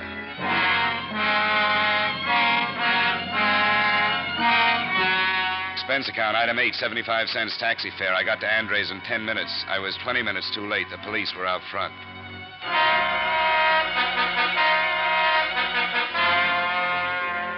Dead. He's dead. They killed him. Who killed him, Mrs. Lemire? Killed him. Killed. Who? Who, Mrs. Lemire? The man. The big man. He killed him. Sergeant, take care of him. I'm sorry, Mrs. Lemire.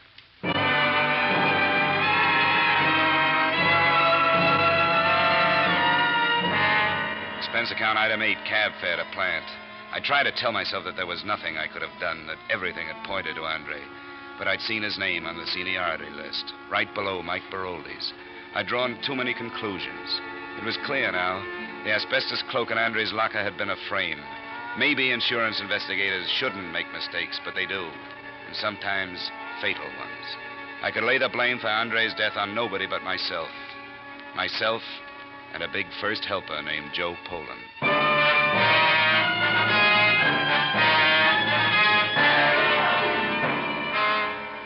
Where's Poland, Barrett? Why, I don't know. He got sick. We sent him home. What's his address? I have it right here in my book. Well, bring it with you. You and I are paying a visit to Joe Poland.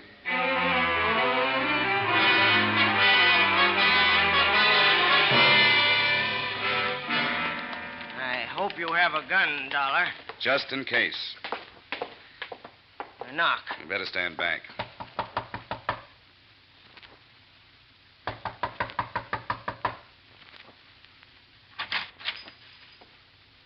Yeah? Mrs. Poland? Yeah? Is your husband home? No. We're from the mills. This is Mr. Barrett. Huh? Where can we find your husband, Mrs. Poland? He's not home. Mind if we come in and see? He's not home. Go away. He's not I'm home. sorry, Mrs. Poland. We'll have to make sure. You stop. You try that door, Barrett. I think you'd better try it, You Dollar. go. Right. You go. I call police. He's not here, Barrett. He's not home. I told you he's not home. Mrs. Poland, you may not know it, but your husband is wanted for murder. Murders. Yeah. Now, come on. Tell us where he is. You from Mills? I tell you nothing. Look, Mrs. Poland, be reasonable. Reasonable. You be reasonable. 5 kids. Be reasonable. This place be reasonable. Mills be reasonable. Barrett. You go. I call police. Come on, Barrett.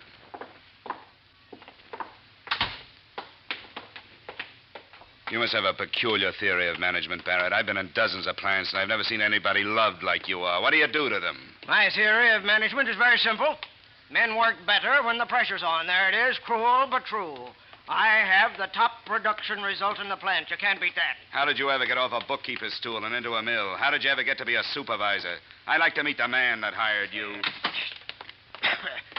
I give you 10 days as a supervisor in the steel mills, Dollar. You'd change your opinions fast. Men are no different now than they ever were. Give them an inch, they take a mile. Give them 5 minutes off, they take an hour. Let them out of your sight for a minute, and they're playing cards in a corner. You know, men are more than figures on a production chart. Could that be why you lost a lot of good first helpers, Barrett? One maniac runs loose, and you condemn the whole method.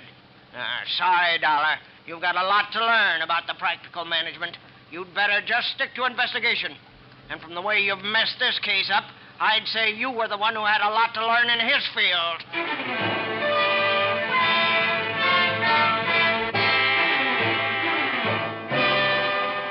We rode back to the plant without a word. It wasn't just anger. There was so much difference between us, there was just nothing to say. Barrett got off and said he'd call the police if I had proof that Joe Poland was the killer. I said I didn't have any proof and for him to call the police anyhow. I took the stairs to the furnace floor.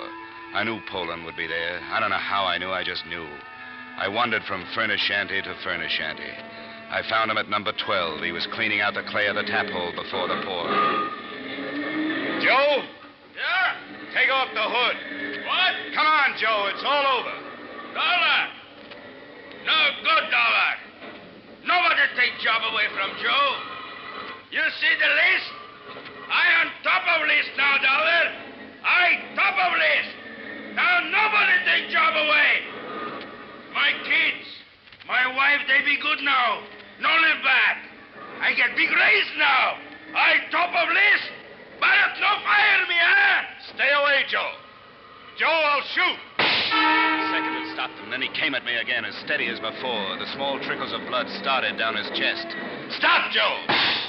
His leg this time. He gripped it once, then let go. There was no expression of pain on his face, just determination. I was the last man in his way. After I was gone, he had a clear road to security. You don't stop then me, he was Dollar. on me, his huge hands gripping my throat. Below me, I could feel the seared heat of freshly poured steel bubbling in his You face. don't stop Then I me, shot again. Dollar. Close quarters this time, and right for the heart. Slowly, the hands relaxed.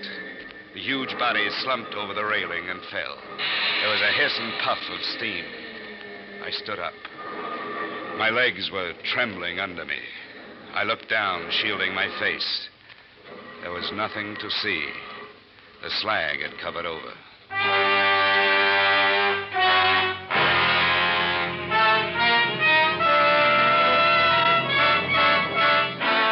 Expense account, item 9, $20.53. Flowers for Joe Poland's funeral. They buried a block of steel in place of his body. Barrett was standing there, standing to one side, and Mrs. Poland and Mrs. Brody and Mrs. Lemaire. When the minister finished his little speech, Mrs. Poland turned to Barrett. I've never seen hate like that in anyone's eyes. Murderer. You killed him. You killed him, Barrett. You killed them all. You still kill them. They'll all die of you Come on, someday, Mrs. Poland, come on. That isn't going to happen. Murderer! Come on now. Oh, murderer! Hi, Marie Lemire. Let me take you home.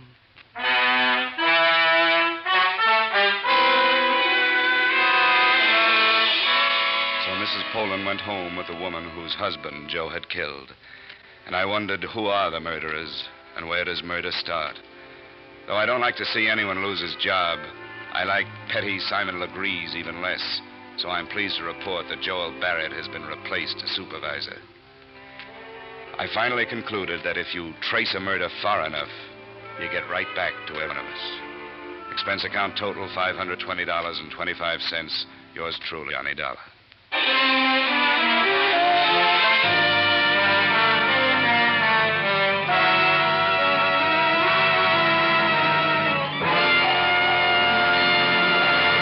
Yours truly, Johnny Dollar, stars Edmond O'Brien and was written by Gil Dowd and David Ellis, with music composed and conducted by Leith Stevens. Edmond O'Brien can currently be seen starring in the Harry M. Popkin United Artists production, DOA. Featured in our cast were Joe Forte, Junius Matthews, Jack Petruzzi, Raymond Burr, Jack Crucian, Kay Stewart, and Peggy Weber. Yours truly, Johnny Dollar, is produced and directed by Jaime Del Valle. Join us again next week when, from Hollywood, Edmond O'Brien will return in another transcribed adventure of... Yours truly, Johnny Dollar.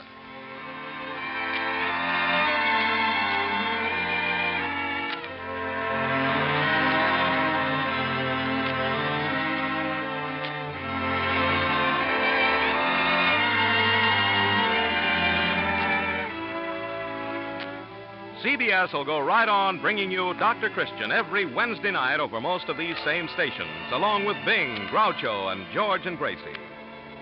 Stay tuned now for The Adventures of Philip Marlowe, which follows immediately over most of these same CBS stations.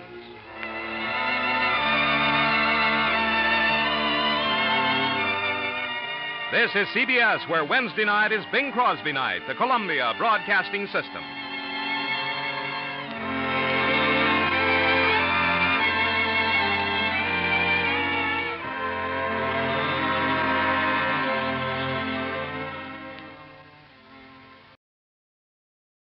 From Hollywood, it's time now for Edmond O'Brien as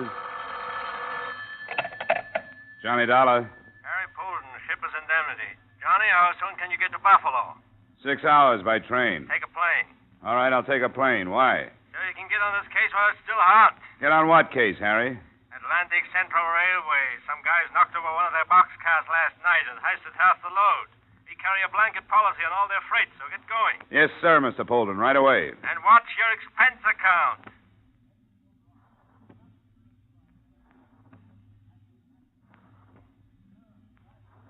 Edmond O'Brien in another transcribed adventure of the man with the action-packed expense account, America's fabulous freelance insurance investigator. Yours truly, Johnny Dollar.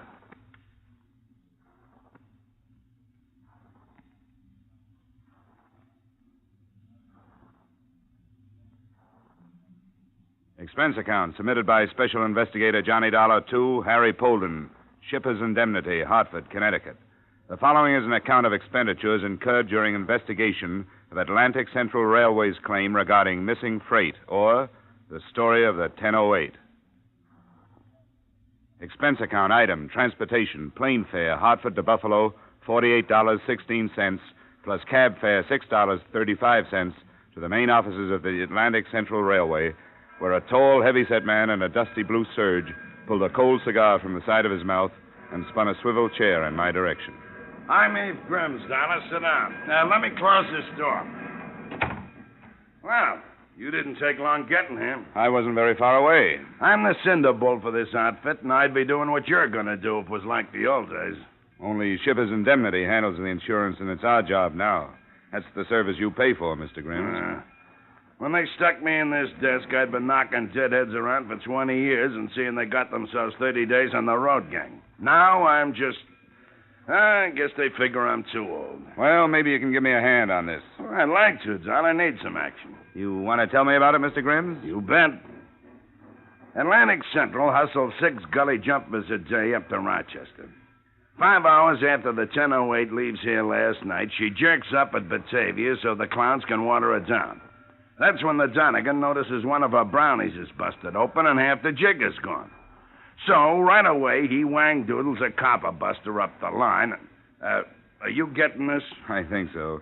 Translated, you mean the brakeman at Batavia found the boxcar had been broken into and half the cargo stolen, and he phoned ahead to the telegraph office. That's it.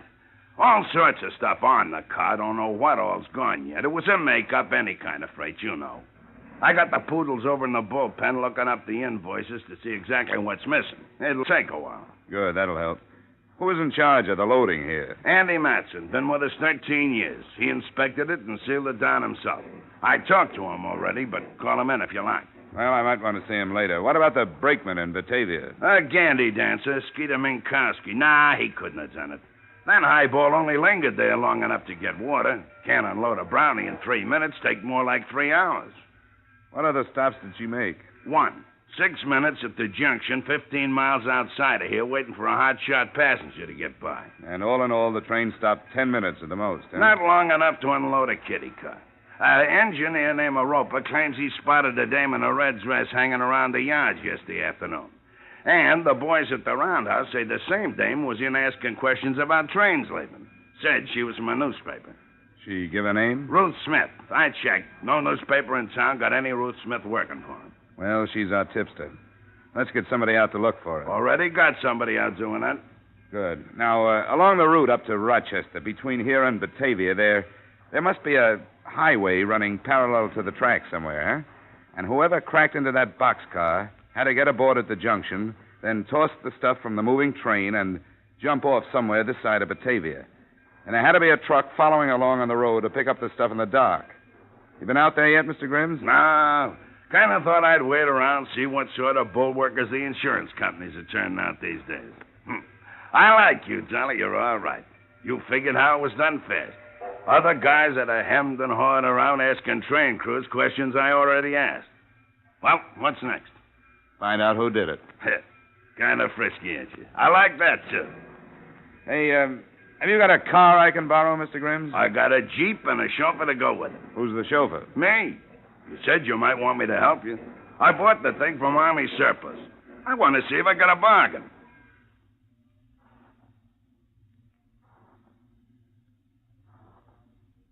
Expense account item, $4.38 for gasoline, which went into a Jeep that Eve Grimms and I used to follow the lonely stretch of old road that ran parallel to the Atlantic Central Railroad tracks.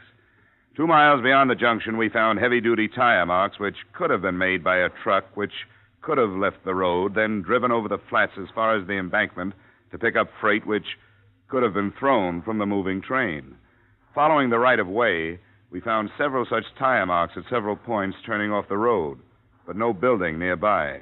Finally, at one place, we found an unpainted shanty that stood barren and lonely against the sky.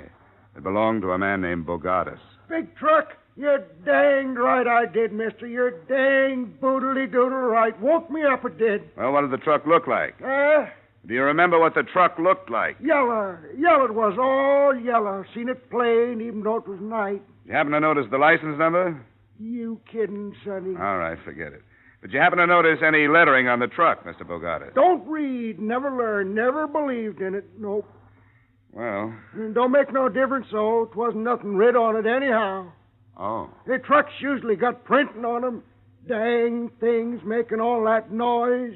Grunting and heaving and waking a man out of his sleep. Ain't had nothing like that since the Army maneuvered here in 41. No, sir. Are you going to stop it? Well, I hope so. Good. Did you happen to see who was driving the truck? Nope. You know about what time it was here? Nope. Did you happen to say anything to the man? Nope. Well, do you know in which direction it went from here? Yep. Huh? They turned around and headed back for Buffalo.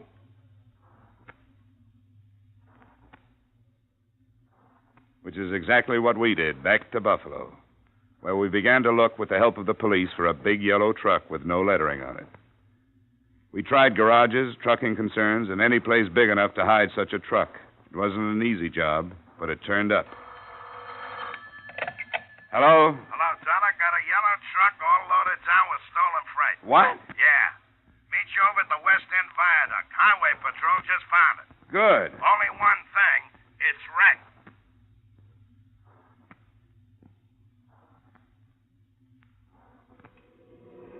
The passing motorist had a flat tire right here. He got out of his car to fix the flat and saw here where it tumbled down. Good tumble. Must be 30 feet anyhow. Yeah, they're trying to get the driver out of the cab now. He may still be alive. They're using acetylene torches. 10 minutes later, the ambulance crew dragged the driver out of the twisted cab. The interns worked on him for a short time, and one of them straightened up, handed me a billfold. Well, here you are. His name's Blakey. Blakey. Rick's Blakey. Mm-hmm, for the moment. He won't live another 5 minutes. Fractured skull, neck broken. If you've got any questions to ask, you better hurry. Thank you. Blakey. Blakey, listen to me. Listen, you haven't got long. We know this is all stolen cargo in your truck. And we want to know who worked with you. Jake. Get Jake. Jake? Jake who? Jake. Jake slugged me. Put it in gear and rolled me over the side of the road. Get him, Mr. Cop. Get him for doing this to me.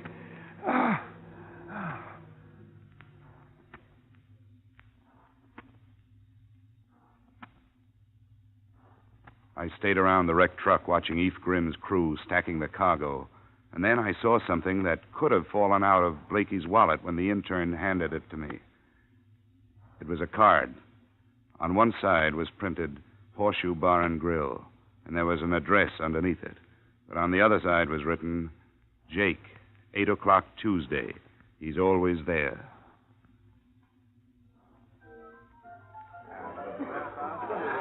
The Horseshoe Bar and Grill was short on lights and even shorter on drinks. After a couple, I signaled the bartender. Yeah? Another one? Uh-huh. Sure. Name trouble, pal? I'm here to see Jake.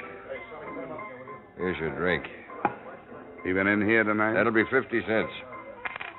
Jake hangs around here, doesn't he? Look, the minute you walk in, I look at your feet and I say to myself, flatty, gumboots, glim-heeled cop. Not City Hall type cop, but something else, I say. Something different that still spells law. I was asking about a guy named Jake. Something else, I say. Maybe private people. Then I say, if he's working, he's got himself a bib. And a bib means it don't come out of his pocket when he's around looking for somebody and asking for guys. Will this help? Oh, thanks. Old Abe took a great picture. What was you asking? About a guy named Jake. Sit tight, Shamus. I'll tip you when he comes in.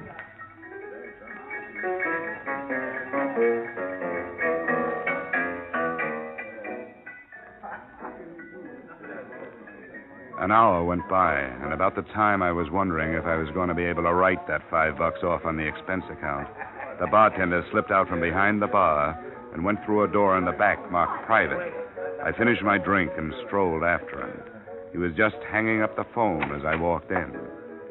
Oh, there's a lot of customers waiting to be served out front. Yeah, I want to get right back to... Wait a minute. Huh? Haven't we got some unfinished business? Well, yes and no. I come back here to slip myself a quick smoke and the phone is ringing. You'll never guess who it is. Jake. What's his last name? How do I know? Across the bar, a guy's just Jake or Sam around. Anyhow, Jake says he ain't coming by tonight. He called you up to tell you that? No. You see, Jake says he lost his glasses when he was here last night. He was calling to ask if I found them. Did you? No. But Jake says that if I do find him, I can send him over to the Embassy Hotel. That's where he is. Room 210. Embassy Hotel. Where's that from here? 2 blocks north. Thanks. Sure. Sure, anytime. Anytime you got an expense account.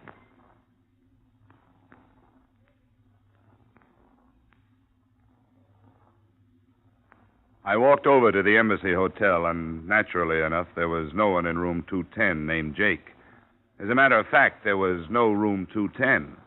But when I stepped outside and started back for the Horseshoe Bar and Grill, a pair of wide shoulders and a coat collar fell on step beside me. He shoved something against my back. Let you and me kind of turn in here. I'd blast you right here, and you know it. In the alley. I want you should meet a friend of mine. Jake? How'd you guess? Okay, hold it. Here he is, Jake. A tall, thick figure with an odor of fine cologne around it stepped from the shadows. His hat was down and his collar was up. He stood very close in front of me and asked, Why do you want me? Who are you? I'll ask you first. All right. Frisk him, Trench. See who he is. Everything became very quiet then, except for one voice that belonged to a man who had died earlier that day. I kept hearing it. Get him. Get him for doing this to me.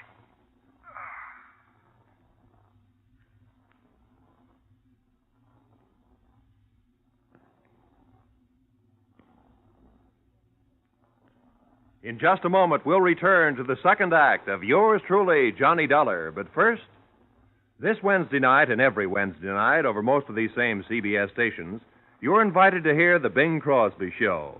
Bing Crosby with the music of John Scott Trotter, the Rhythmaires, Ken Carpenter, and of course, a top name star each week is his special guest. Here's the show designed for the whole family, a pleasant and diverting mixture of music and merriment, guided by the one and only Bing Crosby. Plan now to make Wednesday night Crosby night on your listening schedule. That's The Bing Crosby Show every Wednesday night on CBS. And now, with our star, Edmond O'Brien, we return to the second act of yours truly, Johnny Dollar.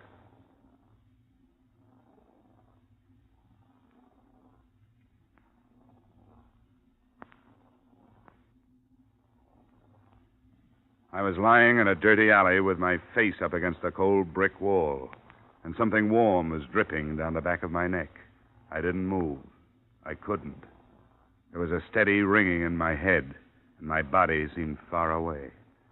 I struggled to my feet and headed for the man who had led me into this.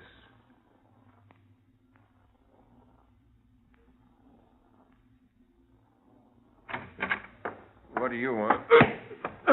Hey, what's this all about? Let go of me! Look, I've been beaten and slugged and frisked, all because I talked to the wrong guy. I looked for you in the bar. They told me you went home. Now spit it out. Spit what out? Does that remind you of anything? You tipped Jake off that I was looking for him. Why? Let go of me. I can't talk like this. If you can breathe, you can talk. Come on. Look, Jake's a steady customer of mine. I gotta treat him right. I never seen you before in my life. What's Jake's full name? What does he do? And where can I find him? I don't know. You don't know what? Anything about him. Except that he's a big black-haired guy who dresses like a bookie, Flash. He just comes in with some guys and drinks. His name is Jake Samuels. He has a sidekick named Trench. I don't even know his last name. What does Jake do? I don't know. He don't say nothing personal to me. What do you think he does? Maybe he plays the horse's books. How do I know? And you don't know where he lives? Mister, if he owed me a $100 bar bill, I couldn't find his house.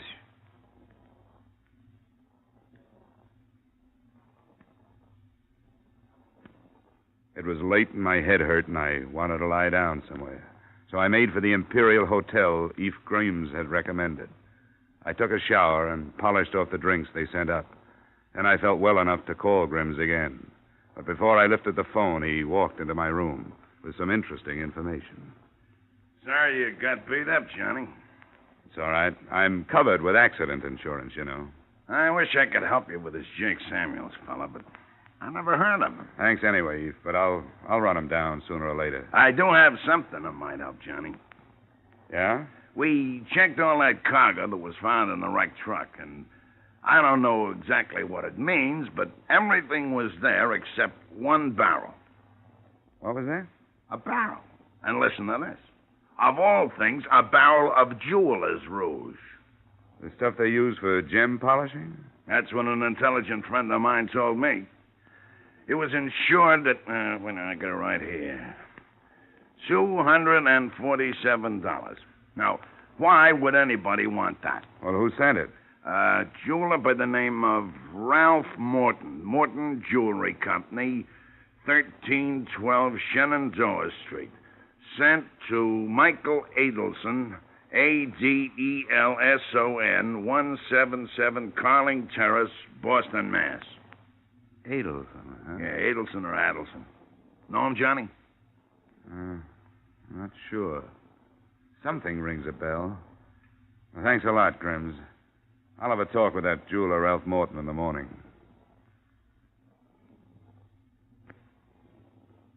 In the morning, I rented a small car and started for the Morton Jewelry Company on Shenandoah Street. I found it in the middle of the block, a small, hungry-looking neighborhood jewelry store. But the most interesting thing about it was standing in a doorway across the street from it. A middle-aged man. He was a plant, if ever I saw one. I ignored him and entered the store. There was a small man with thinning brown hair bent over the insides of a watch, and a snappy-looking blonde job dusting counters about 4 paces away. I spoke to the watchmaker. He took out his eye lens and looked up. Yes? 2 days ago, you shipped some jeweler's rouge to Michael Adelson in Boston. Yes, I did. What about it? Well, it was hijacked out of the freight car yesterday. Oh. Clumsy this morning. Hijacked, you say? Stolen. Somebody wanted it pretty bad. They passed up a lot of other stuff more valuable. Well, Who are you? Johnny Dollar, insurance investigator with the Shippers Indemnity Company. Oh, it was insured, of course. Well, you should know. For $247. I'm sorry it was stolen. I presume your company will have to pay for it. Well, we don't mind paying if we know what we're paying for. What do you mean by that? Why would anybody want to steal rouge? I'm sure I don't know. Whoever did it went to a lot of expense and trouble, and they murdered a man for good measure. Andrea! Why must you always be knocking things down? I'm sorry, Mr. Morton. My hand slipped. Well, be more careful. You say they killed the man, Mr. Dollar? Surely they did not do this over my little shipment of jewelers, Rouge. It sounds stupid, I know, but it was done. Why did you send Rouge all the way to Boston to Michael Adelson when you could buy the same stuff there? Oh, no, you're wrong. This is a private formula I developed myself. I sell it to a number of widely scattered people. They seem to prefer my mixture. Uh-huh. Who is Michael Adelson? A designer of expensive jewelry. His reputation in the field is first class. Well, Mr. Morton, that's all. That's all for today, but I'll be back.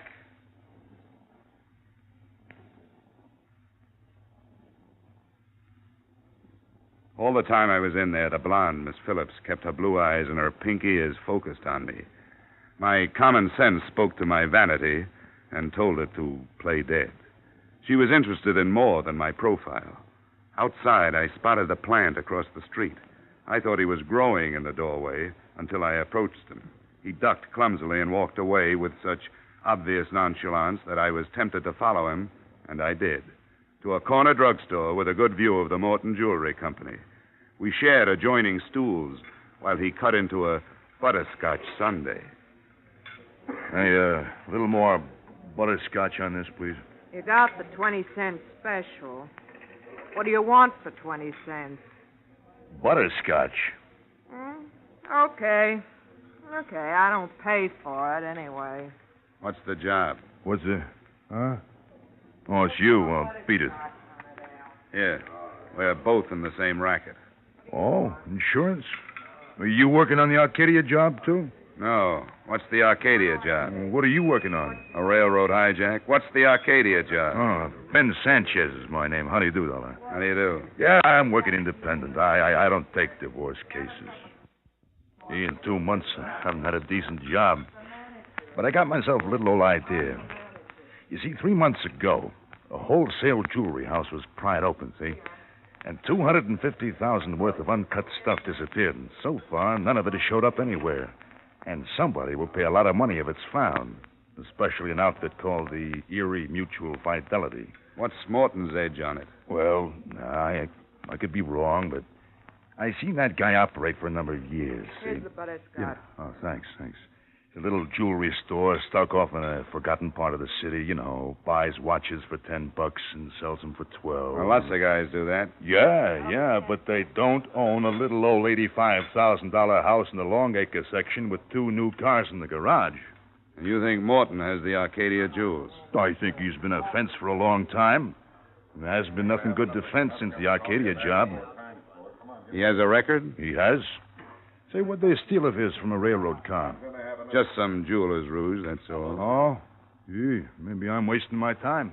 Well, I hope you... Pardon me.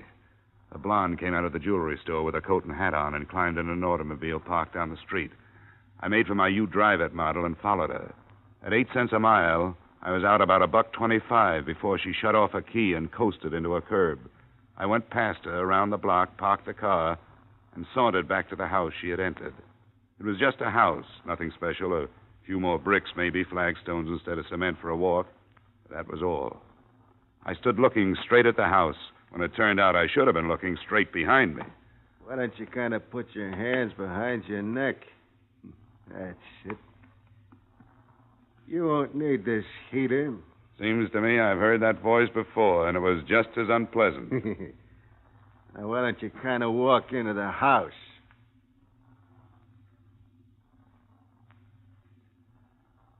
I would have been amused to know that I kind of wanted... Sorry.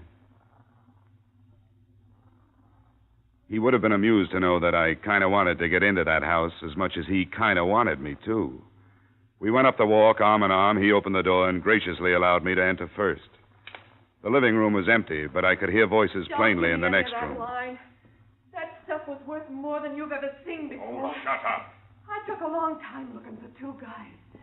Oh, what a lousy couple of chiselers I got stuck with. Hey, it's me, Trench. There's I got nobody a you can visitor. trust in this world. Hey, it's me. We stood there, Trench beaming and me frowning, and they came into the room. The guy was big, black-haired, and overdressed, the way the bartender had tagged him. It was Jake Samuels, all right, and hanging on his elbow, giving him a hot ear, was the jeweler's dame. Samuels wasn't in too good a frame of mind. I'll blast it all over town. And you won't be able to touch me, because I got protection. Now, will you shut up? I got to talk with a friend. Johnny Dollar, Jake. Yes. Welcome to my house. Just the same, it's too bad you had to come. This isn't exactly the day we're receiving. Well, I work weekends, and this is the only time I could make it. Jake will do the talking. What is it you want to see me about? Last night and the night before. Oh, you mean when we roughed you up? That and the Atlantic Central job and Rick Blakey, whom you killed at the wheel of his truck. Then there's the little matter of your blonde girlfriend here.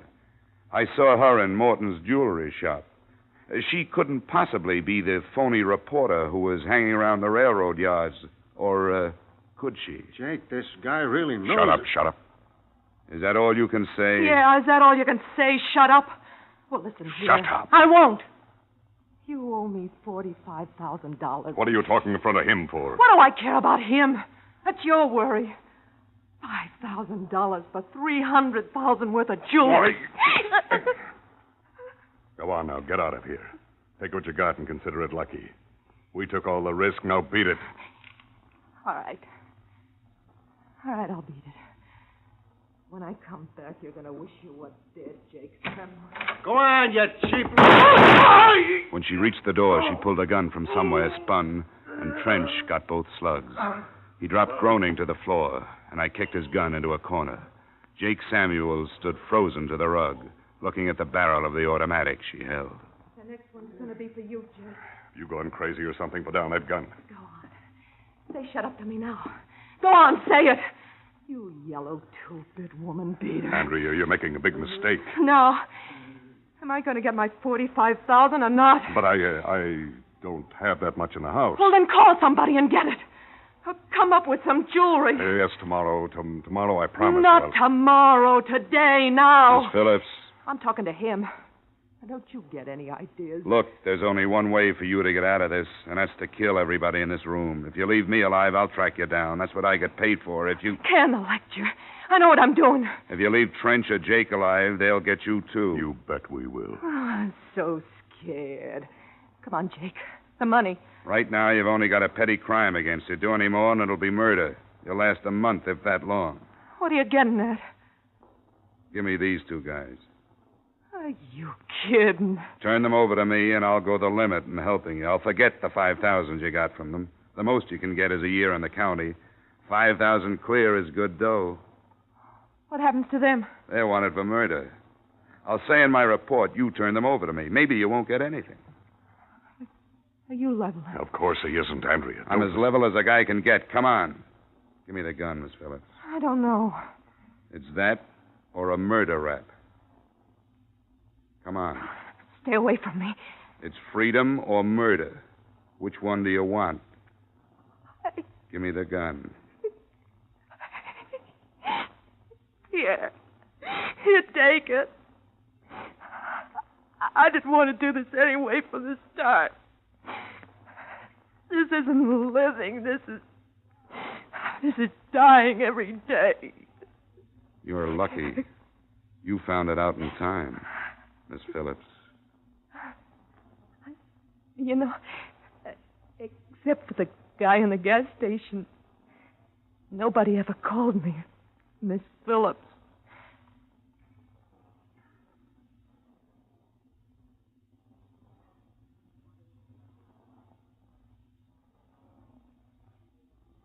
And that, Polden, is the way it all wound up. I called the police, and they took things in hand.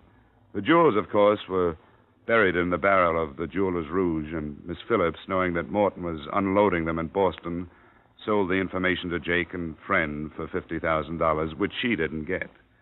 The Arcadia Wholesale Company jewels were in the stuff the police picked up. Oh, by the way, you'll notice one item on the expense account, $4.85. That was a gift. A foam rubber seat for Eve Grimm's surplus Jeep. Total expenses, $312. Yours truly, Johnny Dollar.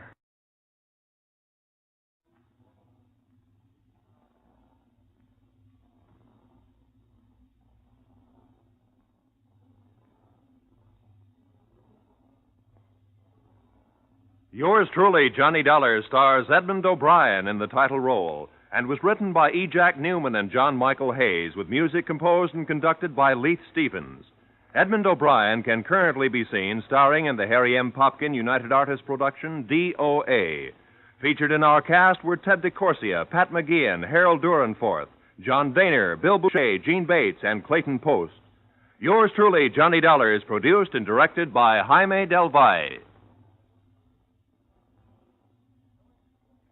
Join us again next week at this same time when, from Hollywood, Edmond O'Brien returns in another transcribed adventure of... Yours truly, Johnny Dollar.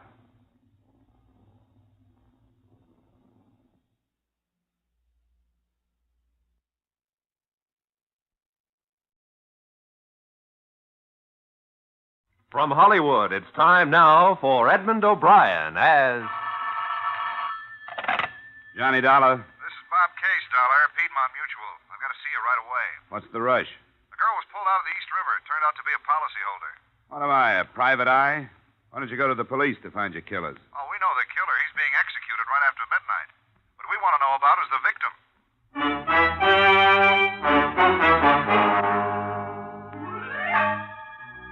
Edmond O'Brien in another transcribed adventure of the man with the action-packed expense account, America's fabulous freelance insurance investigator. Yours truly, Johnny Dollar.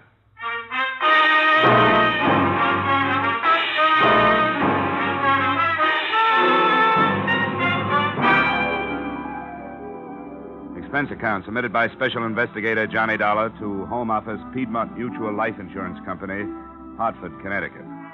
The following is an accounting of expenditures during my search for the beneficiary of policyholder Pearl Carassa. Expense account, item 1, $4.50, mileage, Hartford to Sing Sing Prison, last place of residence of the girl's convicted murderer, Marty Pruitt. He was sitting in his cell playing solitaire. Hey, what time is it? About 11, Marty. An hour more. How much you say the policy was for? $5,000. 5,000. That's funny. Just what I got paid for the job. Who'd she leave it to, the old lady? Yeah. Yeah, I knew she would. You know where I can find the beneficiary? The beneficiary? You didn't know the beneficiary, did you? Never had the pleasure. If you'd known her, you wouldn't be looking for her. Mrs. Carrassa's virtues are none of my business, Marty. The company has $5,000, and I've got to help them get rid of it. What good are you doing yourself by not telling me where she is, if you know? What time is it now? A little after 11. Boy, did that money look good. You know all the things you can do with $5,000? This girl back home. I was going to get married. Nah. I wasn't going to get married. I'd have put it in roulette like all them other times. You never did say who hired you. No, that's right. I never did. Marty, I know you've been through this before, but you got to admit it's a good point. You're going to die, and the real murderer is getting off free. Does that make sense to you? What's your business, mister? Insurance. Stick to it. I think I will. You know what I'd do if I was you? I'd take that $5,000 and put it in flowers. Thanks, anyway. Hey, Dollar, let me give you some last-minute advice. Leave it alone. It's the most unnatural mess you ever got yourself into in all your life.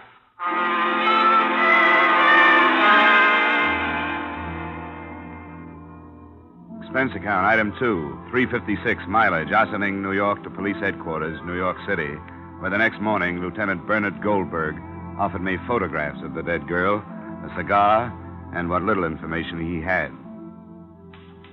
A body. We got the name off the wallet in her hip pocket. What? Slacks. Oh. A patrolman down at the docks picked up Marty Pruitt right at the scene. The trial was cut and dried. But it's funny about these guys. Yeah. It's crazy loyalty to somebody who maybe wouldn't think twice about slitting his own. Yeah? 2 M's and remit. Dollar. 2 M's in remit. No. No. Thanks, Lieutenant. You don't have any idea where I can start looking for the mother. Most I can do for you is to give you the girl's last known address. But we've been over the ground 100 times. It's a rooming house. Nice but stupid old couple that don't know nothing. This Seattle address on the policy. 1941. Then San Diego, then to Cairo, maybe. Who can know? But we're still working on it. Hey, Lieutenant. How do you spell parasitical? $1. Parasitical. Tell him to look it up. Look it up, Sergeant. What am I, a Webster?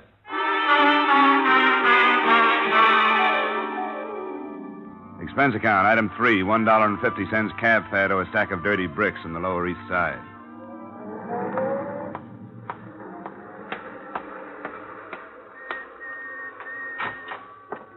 Well, you have no business being up here in the first place, and especially with your husband in that condition. Looking for somebody, mister? Yeah, the manager. Third door to your right. Thanks. Now, don't tell me it's none of my business. Not when I bring soup down there every single day. Why, I never heard the like of you. Oh, You haven't come any in. place to talk. Howard, why don't you sit down? Thanks. You the manager? I am the manager. Howard's the manager. Well, my name is Johnny Dollar. I'm with the It's all right. We don't ask for references, do we, Howard? Except under special circumstances. I'm afraid you misunderstand. I'm not looking for an apartment. I'm an investigator with an insurance company, and I'd like to ask you a few questions. We never had a fire in this building. That was next door. They keep rubbish in the basement. The company's warned them time and time again. Never does any good.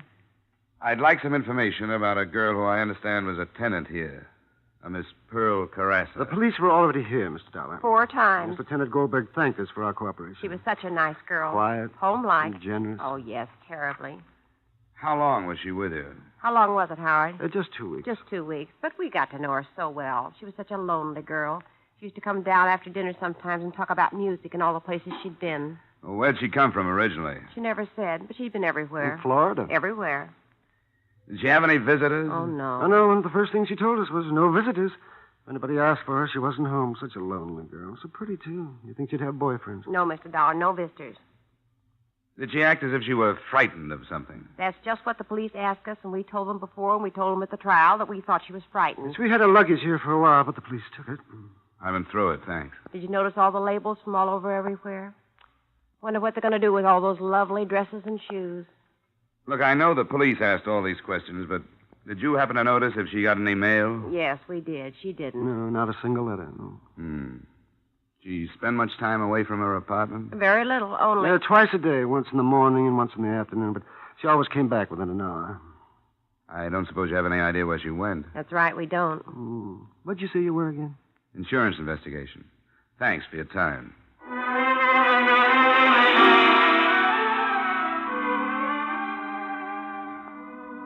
Expense account, item 4, $50 in cab fares. It took me the rest of that day and half of the next visiting neighborhood postal substations. It looked like a beautiful way to waste time, but I was betting on the impossibility that her daily excursions had been for mail. This kind of foot padding taught me very little other than the fact that there are a good number of substations in any given half-hour area. The second afternoon, I dragged into a fruit store which advertised Postal Station 324, along with a special on honeydew melon. I walked up to the little cage. Anything for Carassa today? Who? Carassa, general delivery. Just a minute. Grant? Carassa. C-A-R-R-A-S-A. Carassa. Just a minute. Yes, here we are. 3 cents postage due, Las Vegas, Nevada. I looked at the envelope. Pearl Carassa, all right. It had been forwarded from Las Vegas 3 days before. I said something to myself about hard work, patience, and fool's luck, then headed for a phone.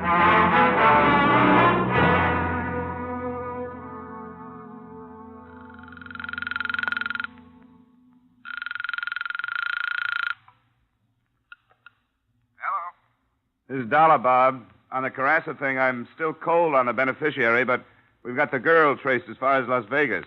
Well, that's a long haul for a $5,000 policy. Do you have a final address on her there?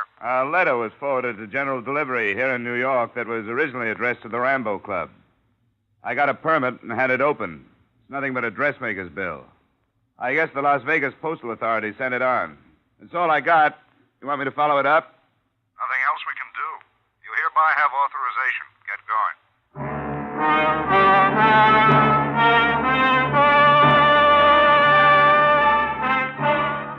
Expense account, item 6, $200 air travel and expenses to Las Vegas, Nevada. Specifically, the Rambo Club.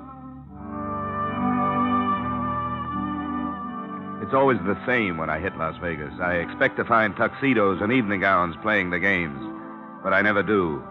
A bootblack comes in off the street with the last quarter he made and plunks it down on 21. A grandmother with a California pension.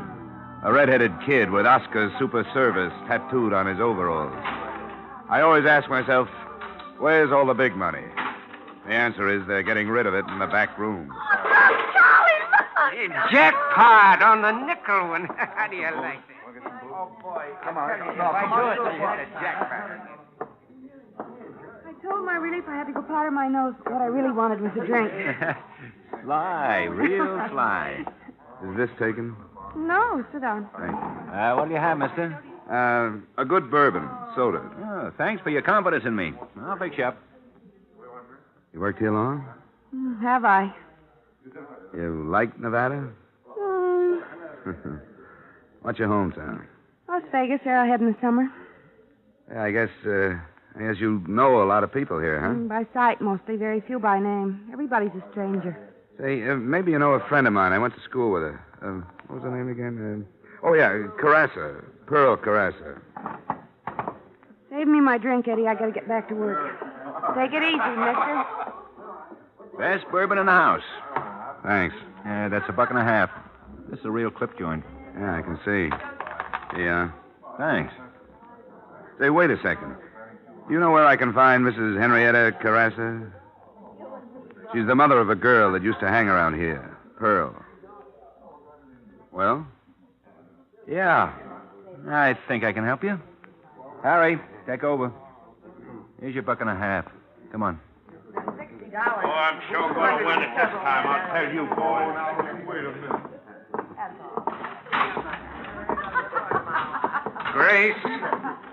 Grace, will you quit? Grace, will you? Will you quit, Grace? Grace, I'm telling you, quit. Listen to me, Grace. Will you quit? Grace, quit! Shut up! The stairway led to the mezzanine. I followed the bartender along the thickly carpeted hall to a door labeled Peter Barron. My benefactor knocked, a shadow loomed on the frosted glass, and just like that, there he was. A long red gash of a scar ran across the left side of his face, twisting it into a humorless smile. The barkeep was dismissed with a nod. We sat down. Cigar? Thanks, no. What can I do for you? I'm looking for a Mrs. Henrietta Carassa. Why? I got business with her. What kind of business? Insurance? She don't need no insurance. Where can I find her? She don't need no insurance. Well, thanks, anyhow. Sit down. What for? You see this mark across my face? You know how I got this? Asking foolish questions and not giving the right answers. Suppose you tell me what you want with Mrs. Henrietta Carassa. I'll tell Mrs. Carassa you were interested. Oh, look. This is no way to talk to me. Now, I got a lot of respect for your business ethics and all that, but you know how it is sometimes. Now, come on, Mr. Insurance. What do you want with Mrs. Carassa? Are you a pretty good shot with that thing? 38's my specialty. In that case, I've got a check. What kind of a check? A $5,000 kind of a check. From whom? A daughter. Pearl? Pearl. She left her mother $5,000. How did you trace Pearl to Las Vegas? Never mind. You know what you look like to me? You look like a city official. It's the pinstripe. Now, how do I find Mrs. Carassa? It's very simple. Mike, this is Mr. What's your name, Insurance? Dollar, Johnny. Take Mr. Dollar to see Mrs. Henrietta Carassa. Treat him gentle. He's got some money for her.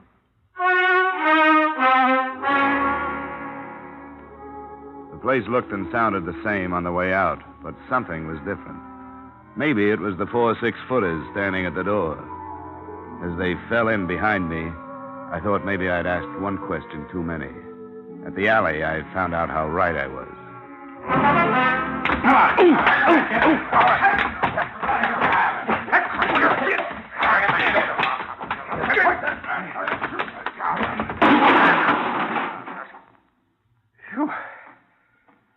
He was a tough one. Would have been easier. Just slipping my Mickey.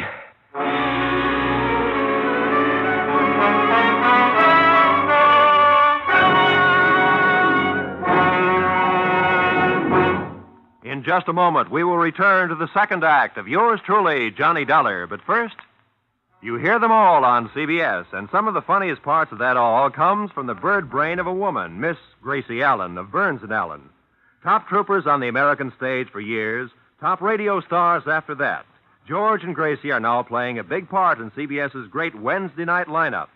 Bing Crosby, Groucho Marx, George and Gracie, and Dr. Christian. Join George Burns and Gracie Allen this Wednesday night on most of these same CBS stations. And now, with our star, Edmond O'Brien, we return to the second act of yours truly, Johnny Dollar.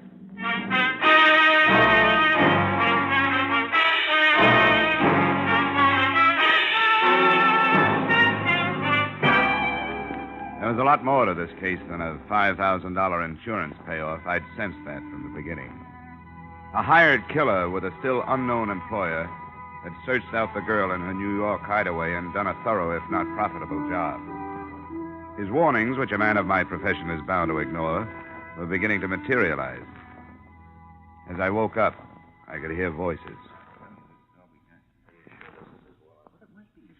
Could have brought another wallet with him and left it at the hotel. They took him in the alley and Joe and Harry. Oh, wait a and Fred minute. were there. Wait a minute. I think he's waking up. Hold his head. Okay. Hey, you ought to get a doctor for him, maybe. Nah, doctor. He looks terrible. Dollar. Dollar, can you hear me? Dollar. Huh? Where you from? Yeah, what's this insurance stuff? Who you really working for? Is it the New York Police Department? Where did you get these cards in your wallet? Come on, Dollar. Answer me, Dollar.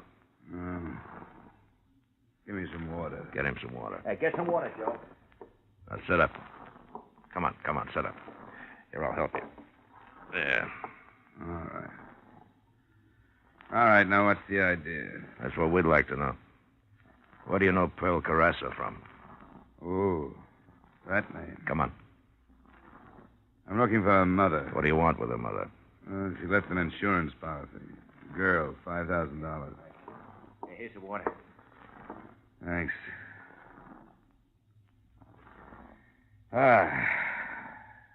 Who are you? Pete Barron. Oh, yeah. Yeah, the face is familiar. You mustn't be bitter, Dollar. Why? Why questions? Look, I'm just a working man. It's so simple. There's a company in Hartford, an insurance company. They sold a policy. The girl aboard it is dead. Policy is for $5,000. The money goes to her mother. All I want to know is, where is mother? No kidding. Are you really an insurance man? No kidding. Well, why didn't you say so? Why didn't you come right out with it? Why do you go sneaking into bars asking funny questions? Mister, do you know a Mrs. Henrietta Carassa? Here in Las Vegas? Here in Las Vegas. I tell you what I'll do. I'll look it up for you. Thanks. Now, lay me back down again.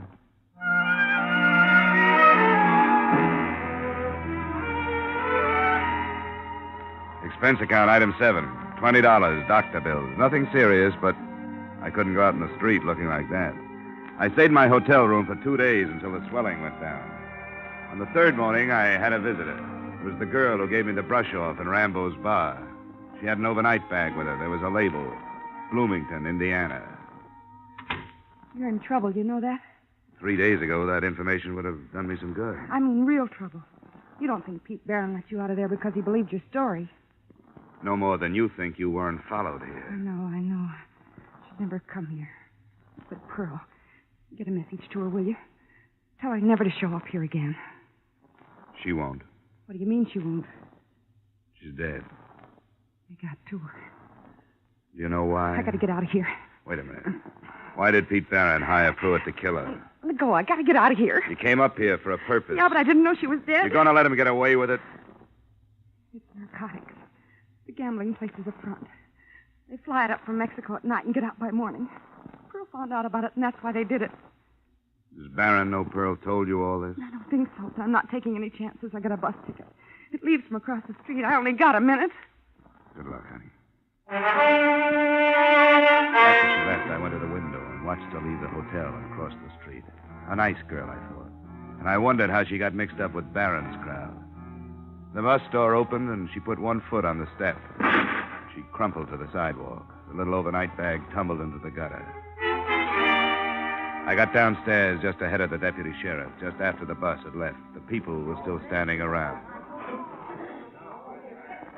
She was a nice kid. You knew her? Not for long. Did you see this happen? Yeah. Step over here for a second, will you, please?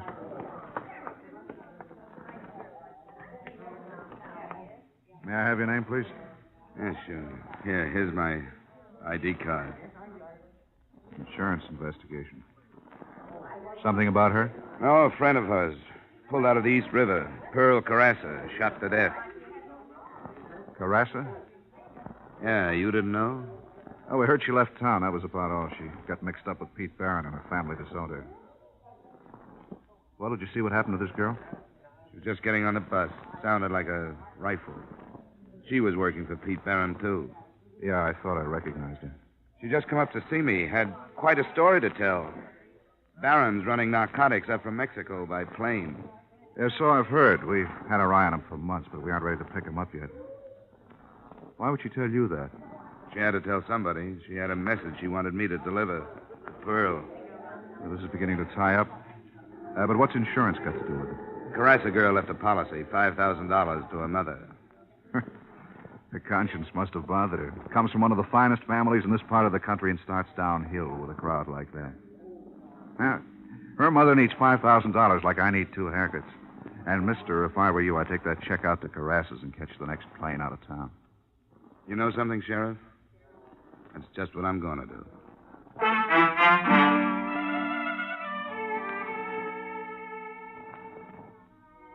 And that's just what I tried to do. Expense account item 8, 50 cents cab fare to the Carassa estate on Juniper Drive. They should have charged admission. There was an ivied stone wall running all around it, and a mile drive through a cactus rock garden to the mansion. I felt a little like a grocery boy delivering a check for a measly $5,000. I was met at the door by a butler in a business suit and was toured around an indoor swimming pool and potted palms to the library.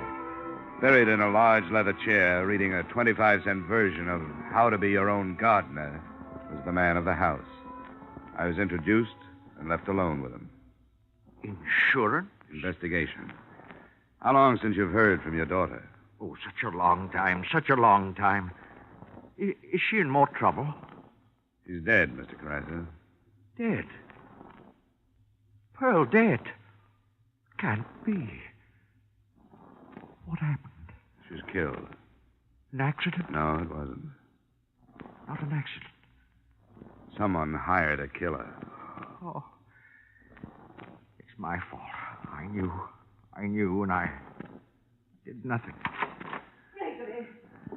Gregory, I've been looking all over for you. Have you watered the palms today? No. You didn't water the palms. Now, Gregory, the leaves will get all yellow and fall all over the floor, and it'll take simply minutes to clean up the mess around the pool. And I told you specifically that the music club had changed from Wednesday to Monday, and Monday is tonight. This is a man from the insurance company. How do you do? Now, Gregory, please do this one thing for me. You know how much I have to do. Henrietta, it's Pearl. I told you never to speak that name in my presence.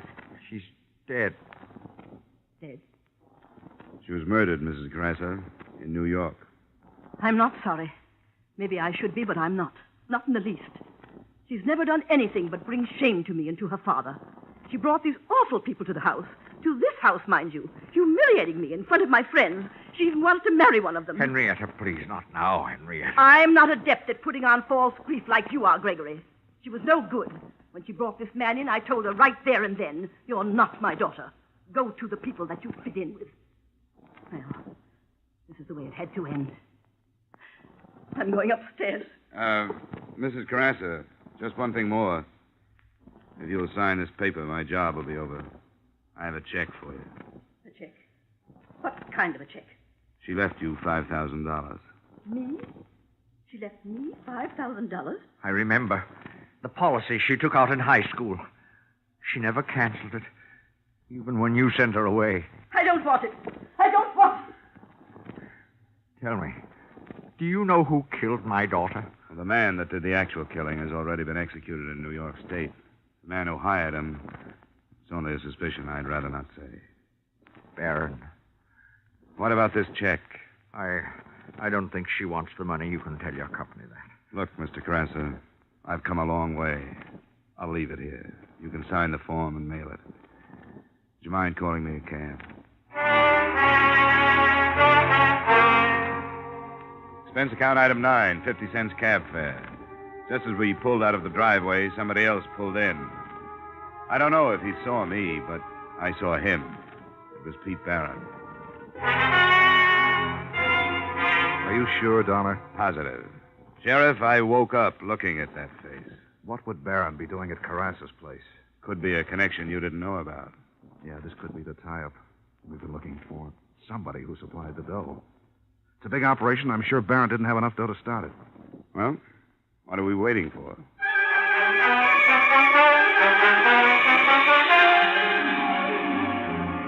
I rode down with the sheriff. We bypassed the butler by taking him into custody.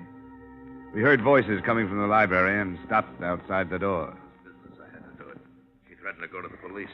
She may have been your daughter, but she wasn't mine. Why did you tell her? I didn't. She found out. She knew about us? Sure, she knew about you. She knew about everything. She would have turned you and your wife in a long time ago if you hadn't been her parents, but she was willing to turn me in, and I did what I had to. Wasn't my idea, you coming into this thing, but now that you're in it, you gotta learn that things like this happen. Yes, and things like this happen, too. Come on.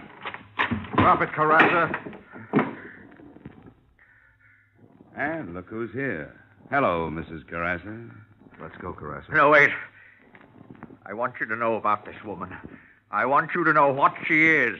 All respectability and shine. Chamber music and non-objective paintings in high society. And where did the money come from, Henrietta? From narcotics.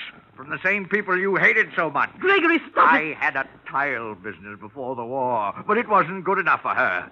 She wanted displays, Italian marble, tapestries. She met Barron in back rooms and arranged to have me buy into his gambling casino. That was the first thing. Don't you dare put the blame on me. Whose idea was it to have the narcotics flown in? How many times did I beg you to stop? But you never listened to me. You couldn't keep from impressing the ladies and gentlemen. And when Pearl wanted to marry a decent young man, you insulted him right out of this house. This is the woman who sent her daughter away because her friends were not good enough. I don't think you need me anymore, Sheriff. I'll just take that check and go home.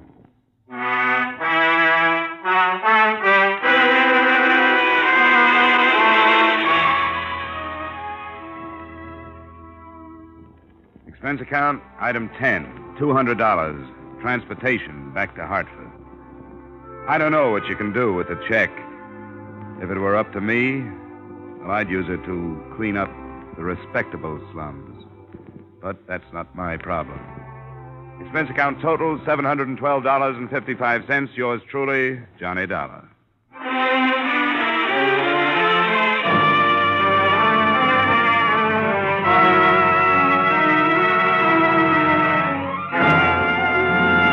Yours truly, Johnny Dollar, stars Edmond O'Brien in the title role and is written by Gil Dowd and David Ellis, with music composed and conducted by Leith Stevens. Edmond O'Brien can currently be seen starring in the Harry M. Popkin United Artists production, D.O.A.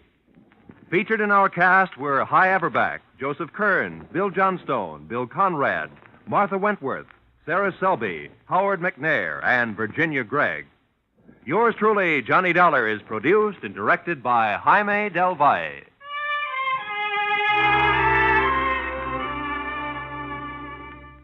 Join us again next week at this same time when, from Hollywood, Edmond O'Brien returns in another transcribed adventure of...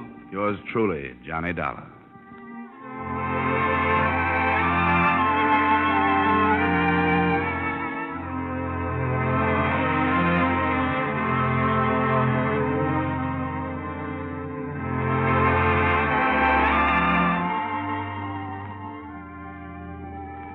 There is no more pitiful sound in the world than that of a hungry child. And it's a sound which can be easily heard in Europe and Israel, Korea, and the islands to the east. You can do much to help alleviate this condition through your continued purchases of care packages. Help banish the sound of hunger through your donations of care packages now.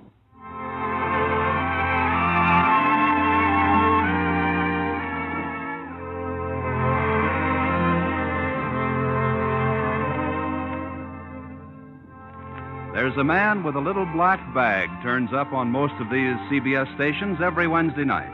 And out of it comes some of the most light-hearted and most moving stories on the air. The man, why, it's Dr. Christian, of course. And tomorrow night's the night for another of his famous visits. Be sure to hear Dr. Christian starring Gene Hirschholt as the beloved small-town physician every Wednesday night. Now stay tuned for the adventures of Philip Marlowe, which follow immediately over most of these same CBS stations. This is CBS, where Wednesday night is Bing Crosby night, the Columbia Broadcasting System.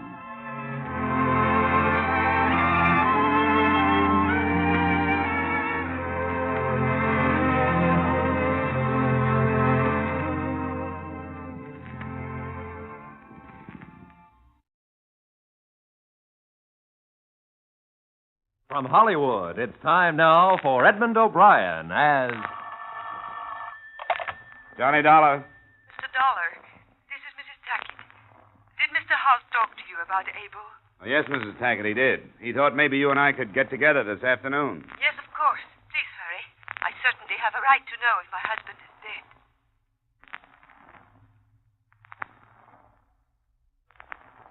Edmond O'Brien in another transcribed adventure of the man with the action-packed expense account, America's fabulous freelance insurance investigator. Yours truly, Johnny Dollar.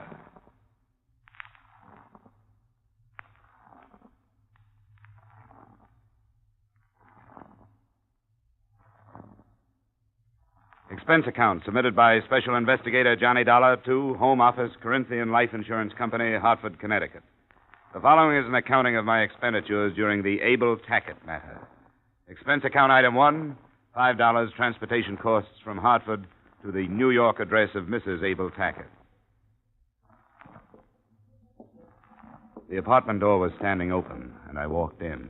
It was dark inside, except for the dim glow from a blue light at the head of the stairway, where the beat of drums came from a phonograph.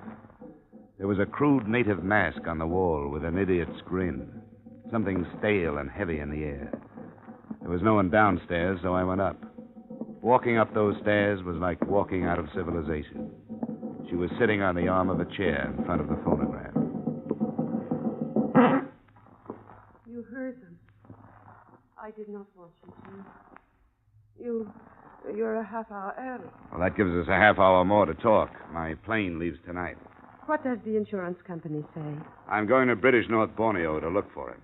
They do think he's alive, do they not? The company always operates on that premise, yes. The rain. That awful rain. There is no getting out of it, he says. Have you seen any of his letters? No, I haven't. I want to read you this. I'm lost. I've always been lost.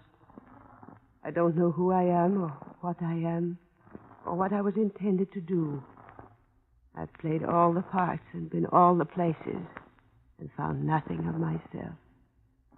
The jungle is as nameless as I am, as nameless and as lost. That was the last one. From Borneo. Sandakan. 5 years ago, next month. 6 years since we were married in Paris. You must find him, Mr. Dollar. Well, I'll tell you the truth, Mrs. Tackett. I'm afraid that I'll be looking for a dead man. After all, he's been gone a long time. Maybe he just stopped writing.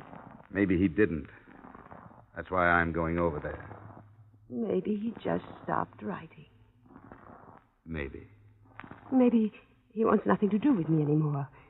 I woke up in the morning and he was not there. Just a note. He could be alive and not come back, could he not? You told me he's been gone for 5 years. He has a paid-up policy. If he's dead, you receive over $700,000. If he's alive, what then? Do you think he'll come back? No. But he'll be alive. How old are you, Mrs. Tackett? 24. Look, I want you to promise me something. If I come back with proof of his death, you'll move out of here. I promise. But you'll never prove that he's dead.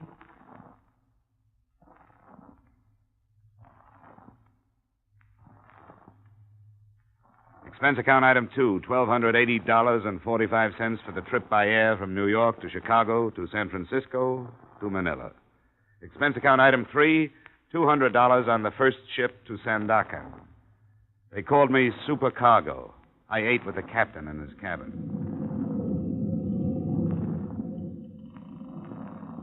Hooch and tamarind, edible bird's nests. Ah, filthy place. All me years in these waters, and I never set foot on Borneo. Why would a white man go there? Not for diamonds.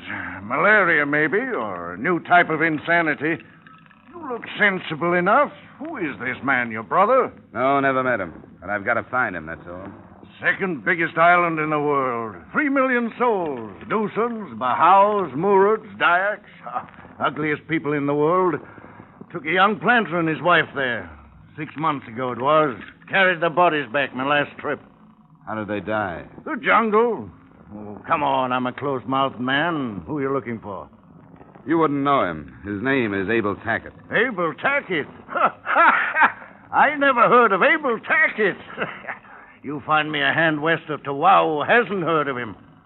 You knew him? Nobody knew him. He wasn't a man to know. He was a man to talk about. I want to show you something. Look here. That's a nasty scar. Right across the chest. Abel Tackett. If you find him, give him me love. How did that happen? In Manila. He did it slowly, as if he was enjoying it. Had a picture of a girl, and I said something. Coffee? No, thanks. Was it his wife? His wife, perhaps, or somebody else. Steward! Hot coffee! Hot coffee! Hot coffee!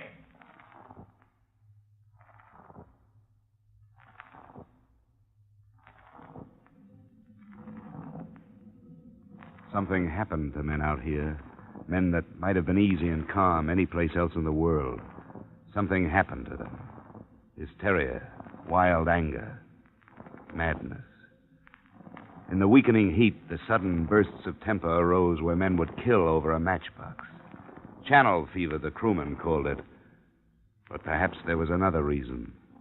The name of Abel Tackett. This is my dream. That some night I find him asleep. That it is very dark. That I slip my knife into his throat. That I feel his life going. That I hear him to cry out. Oh, I want to hear him cry out. What did he do to you? Unspeakable. Unspeakable.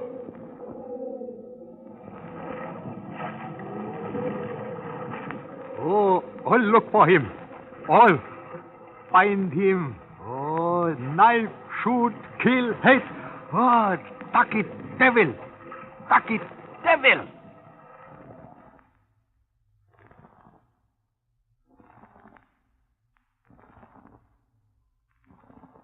Sandakan. We crawled around the point. There is no coast. You never know where the land begins and the ocean stops. The mangrove swamps melt into the muddy water, the inevitable tin roofs of the tropics, the breathless heat of the equator. Sandakan.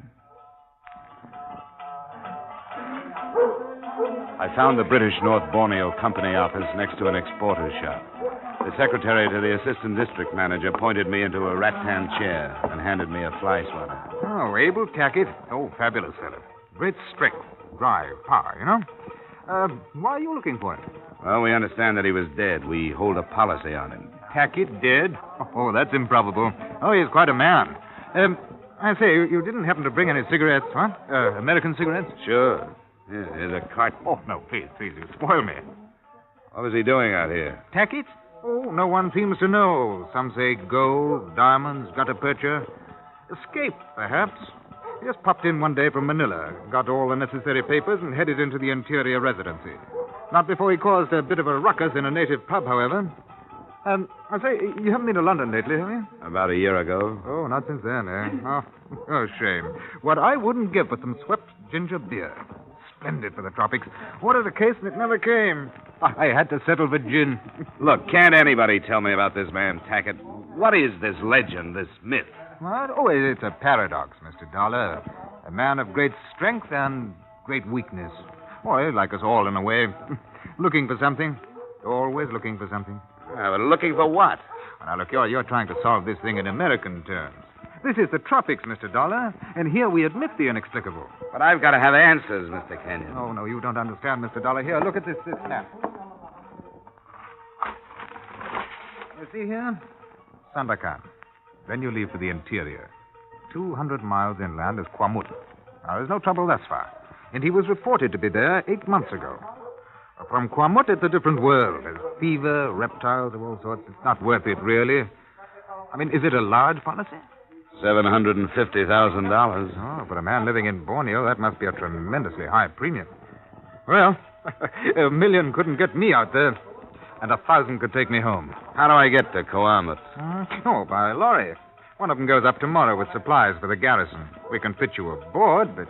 Oh, this is absurd, Dollar. Yeah, I know. Well, all right, then. I'll send you to Hargroves, our representative there. Oh, what I say, don't forget those cigarettes.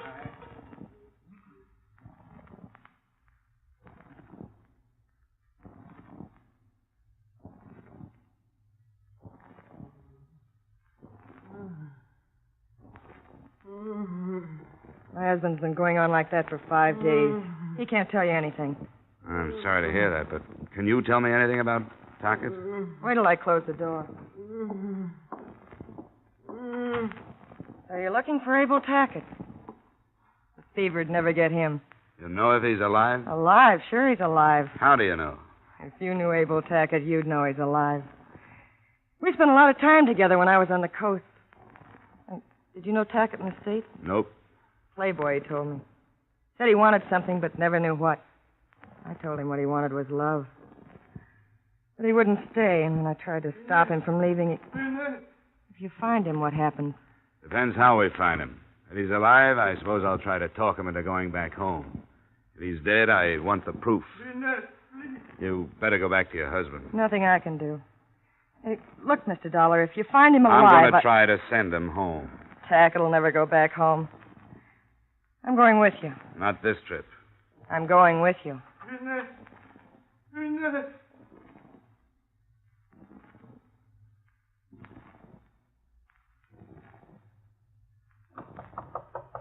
Come in. Mr. Dollar, I want to talk to you. I told you, Inez, I can't take you long. You better be getting back to your husband. He needs you. He's dead. I'm free now. I've got to find Tackett, Mr. Dollar. Look, I can't... I can help you. I can get a good guide for you. He'll take you all the way to Penunga. I know the jungle, Mr. Dollar. Please. What do you hope to accomplish? Oh, I don't know. If I could talk to him, I could get him to come back to me. I know I could. Look, Inez, I'm going to be very frank with you. I don't like you and I don't trust you. And you don't understand me. But I'll tell you this, you'll never find him without me. I knew him better than anyone else, and you have to have a good guide, and I can get it for you. I'll get my own guide. Someone sent supplies to him a month ago. I know who it was. Okay, Inez. It's a bargain. Pack up.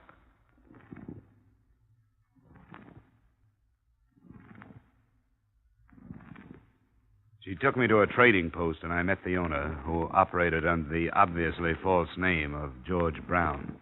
To me, he looked big and clumsy, but he'd been trading with the interior for 10 years, so I decided to take the recommendation, as if I could do anything else.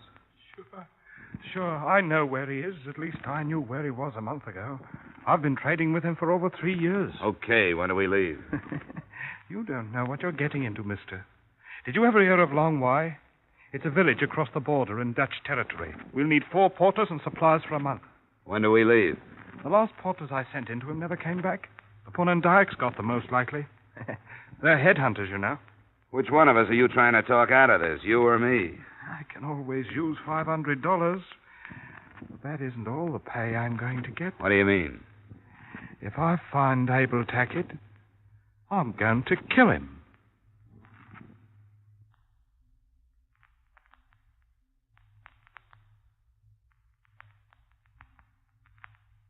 We will continue with yours truly, Johnny Dollar, in just a moment. But first, every Wednesday night, CBS brings you Groucho Marx with his wonderful quiz, You Bet Your Life.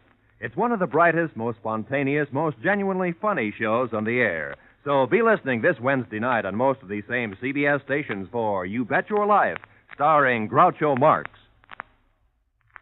Now, with our star, Edmond O'Brien, we return to the second act of yours truly, Johnny Dollar.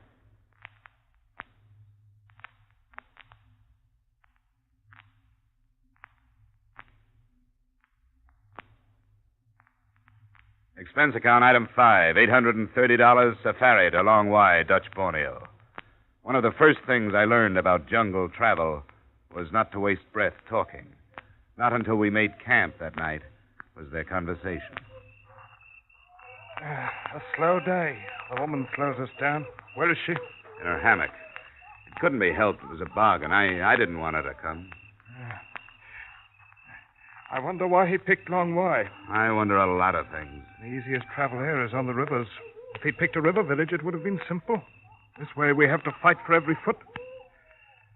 What are you going to do when we find him? What do you mean? About Mark killing him. I'll decide when the time comes, if it does. Maybe I don't think you'll go through with it. You know, if you really wanted to, you wouldn't have waited for me to come along. I suppose it was in the back of my mind before then. I knew something had to be done, but I hadn't decided. Now, I had. What did he do to you? What does he do to everything? He spoils it. When the Poon and Dykes are peaceful, my trade is good. When they're not, my trade is... Oh, now look, Brown. You aren't going to tell me that this man is capable of stirring up a few thousand natives. That's ridiculous. Is it? Well, how does he do it? Why? How? By being there in their country. They hate him. They're afraid of him. And when the Dayaks are trouble, they're dangerous. Why does he do it? I can't think of any reason. He makes no profit from it. He lives. He works a plot of ground. He hunts. I suppose it could be that he doesn't know he's doing it, but he is. He's got to be moved out. The only way to move Abel Tackett is to kill him. Well, I'm going to turn in.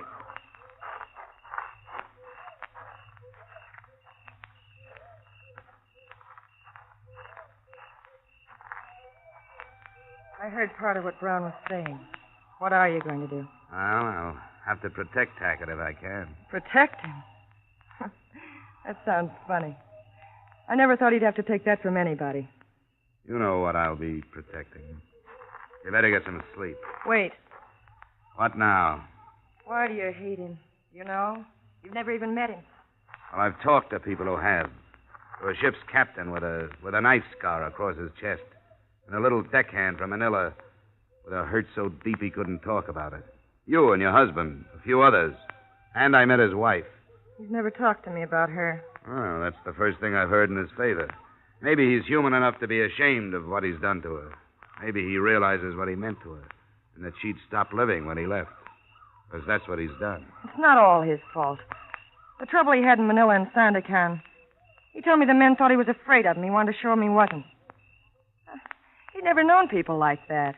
He didn't know how to get along with them. Save it. It doesn't make any difference how I feel about him. We'll get to him as quickly as we can. I'll figure out some way to stop Brown if he makes a try. Maybe that'll be too late. But Brown's going to be stopped, Mr. Dollar, I promise. If you don't do it, I will. Go get some sleep. We break camp at dawn.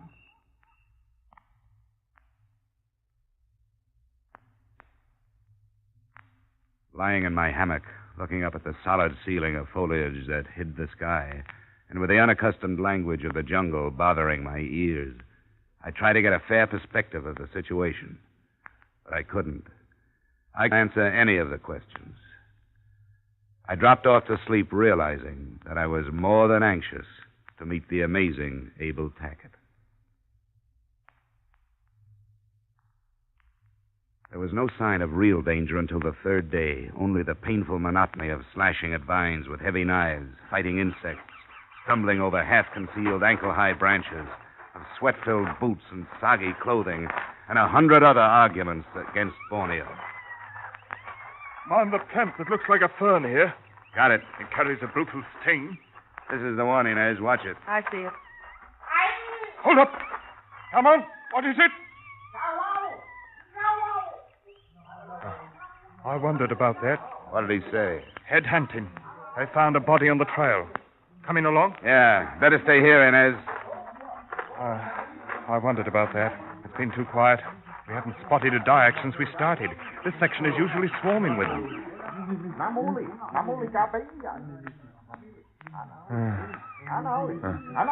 Poor beggar. How does that look to you, Dollar? You still think the natives aren't stirred up? No. No, it looks like they're stirred up, all right. Poor beggar. He can thank your man Tackett for what he got. Yeah, we don't have to look at him. It's the work of a Punan. You can tell by the clean wound. Their Mandaus are the sharpest ones in the island. They know we're coming, Inez. Yeah. How do you know that? I know them. They hide the bodies. They don't leave them on trails unless they've got a reason to. Like telling us to stop, huh? That's right. Look at those boys of mine. Waiting to see what I'll do. Waiting the chance to slip into the brush and head for home. Can you hold them? I can hold them. I'll shoot the first one that tries to leave, and they know it. Come on, Batatolos, a house! We'll have to make a camp here. They're great people for omens. I told them to start looking for good ones. Yeah, and I know them. It'll take the rest of the day and half the night to find enough to move them towards Long Wai again. How do the omens look to you? I can't say yet. The headhunters know we're coming, but they don't know why. If they knew we were coming after Tackett, each in our own fashion, so to speak, I don't think there'd be any trouble from them. Well, they don't know, and there's no way to tell them. You're blaming Tackett for this? I am. You stupid fool! Do you really believe in this idiotic stand you've taken against him? Or is it a convenient answer for some mistake you made with the natives? I can't be quiet. Inez, stop it. Don't you believe it? You're lying! Make her shut up, Dollar. I'll shut up after you've answered me. Stop it. We've had enough. We don't need hysteria. Now be quiet, will you? You won't answer me, will you? They've been headhunters from the beginning. So tell me why Tackett is to blame for what you found on the trail. Tell me why! I will, if you'll shut up long enough to hear it. You've been in Borneo too long. I know what the tropics do to men like you. I know the people. For 10 years I've learned to know them. I understand about headhunting. To the Dayak, a head is the strongest magic in the world. Strong enough to bring rain, make things grow. Strong enough to protect the whole kampong from plague or anything else. Like enemies. You should have been born in one of their filthy huts. You think like one. Forget it, Brown. Forget it. She'll find out I'm right. Headhunting was almost stopped until Tackett came here. Then it started again. Because they hate him. Because they're afraid of him. That's why they're collecting heads again, and that's the truth. Blame everything on Abel Tackett. If you can't find another reason for something, blame it on Abel Tackett. Oh, I've had enough. Brown! What the devil's the matter with you? You heard her. I've been in Borneo too long.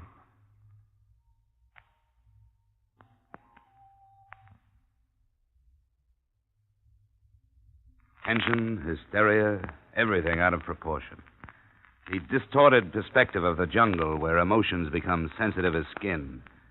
Inez wanted to love Tackett. George wanted to kill Tackett. I wanted nothing but proof of his existence. Yet all of us were of one mind and one thought. All our efforts were directed toward Tackett. And Borneo was keeping us from him. We started to move again in the next morning. That day and the next were easier, physically at least. The country cleared some, and we started to climb out of the humid jungle into a section where there seemed to be more air. The following day, we stopped before dark, and Brown pulled me into the privacy of a shadow. We'll be there tomorrow. Oh, that close. What then, Brown? I was going to ask you the same thing. I've learned to like you, Dollar. Thanks, but I still can't let you kill him. I'm not so sure you can stop me.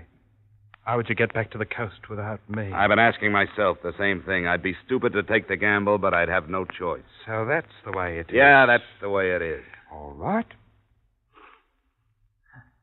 I can smell rain. It'll be here before morning.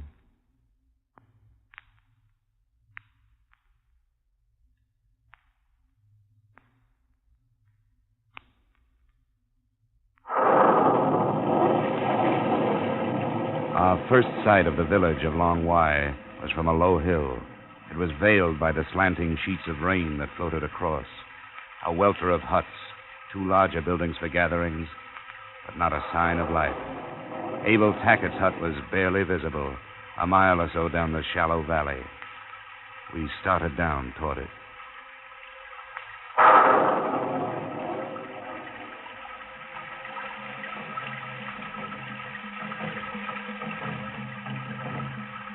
What do those drums mean, Brown? Do you know? Yes, I know. Mama Tolu. A happy little ceremony when the headhunters come home. It could turn sour if they knew we were here, but I think we can move across the clearing. Let's go. What are you going to do, Dollar? Aren't you even going to warn him? All right, if you won't, I will. Abel! Abel, be careful! Come on, take her. Keep her quiet. Come on, Dollar. I'm going inside. Wait a minute, Brown. We'll go in together.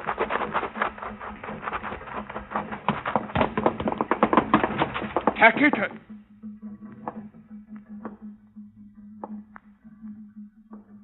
I came here for nothing. He's already dead. Is that Tackett? Must be. They stopped being afraid of him. I wonder how long it'll take to undo the trouble he's caused here. Abel Tackett. And he's dead.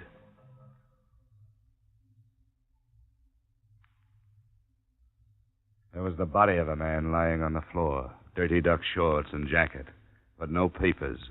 I couldn't positively identify him as Abel Tackett. The natives who had killed him were headhunters.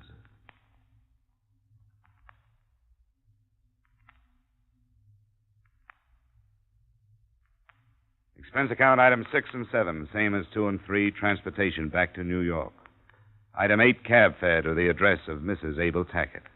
She seemed neither sad nor happy to see me or to hear what I had to say.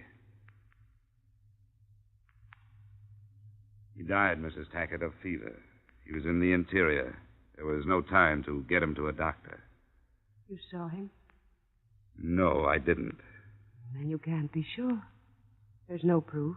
But, Mrs. Tackett, absolute proof has a different meaning in Borneo. He wanted to lose himself, didn't he?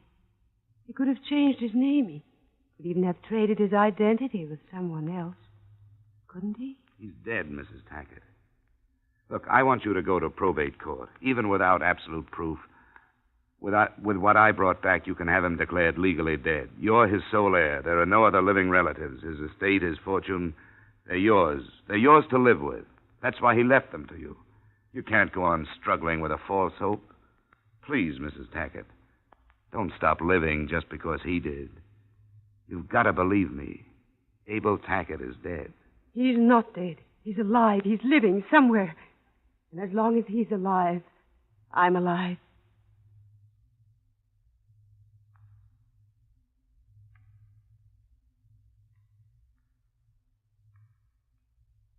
There was nothing to do.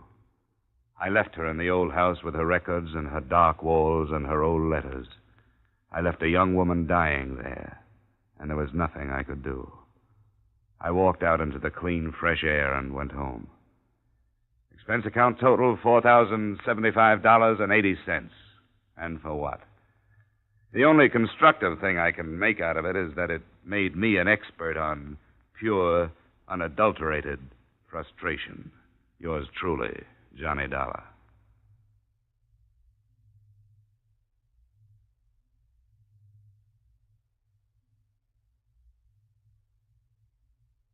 Yours truly, Johnny Dollar, stars Edmond O'Brien in the title role and is written by Gil Dowd and David Ellis, with music composed and conducted by Leith Stevens.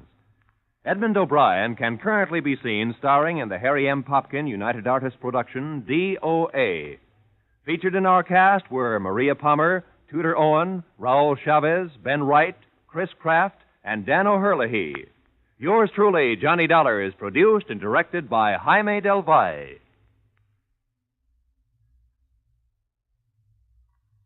Join us next week at this time when, from Hollywood, Edmond O'Brien returns in another transcribed adventure of Yours truly, Johnny Dollar. From Hollywood, it's time now for Edmond O'Brien as Johnny Dollar. Jack Barton, Johnny. Take this down. Policy number 245-7809. Got that? Yeah, got it. Los Angeles, California. Amount $1,150,000 straight life. Beneficiary, Mrs. Mabel Trandom. Insurer, her husband, Mr. Harold Trandom. Right, it's all down. Now, what's the problem? Officially, there's none. As you know, the company can't take any preventive action. But we certainly aren't very happy to learn that there has been an attempt on Mr. Trandam's life.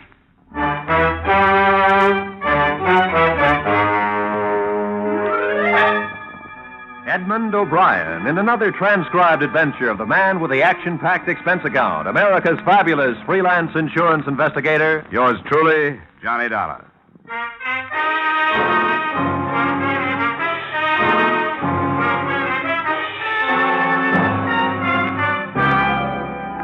Expense account submitted by Special Investigator Johnny Dollar to Home Office, Clayson Mutual Assurance Company, Hartford, Connecticut. Attention, Jack Barton. The following is an accounting, unofficial but very payable, of my expenditures during investigation, also unofficial, of the Harold Trandam matter. Expense account item 1, $250.67, transportation incidentals, Hartford to Los Angeles, into the 2-acre Bel Air estate of the prominent coupon clipper, Mr. Harold Trandam. I presented my identification to the pert little maid who answered the door, was ushered through a portrait gallery and 2 living rooms to the terrace. Mr. Trandam was bent over his morning paper, sipping grapefruit juice. He looked up at me with the same scowl I'd seen on the front pages of newspapers. Very early. Why did the servants let you in here? May I sit down? Certainly not. I don't even know you. Yeah, here's my card. Insurance investigation. I suppose you think I can't pay my next premium. Mr. Trandam, we have no doubt as to your credit rating. This is a much more important matter to you. Financial? In a way. Now, what is this important matter? Your life.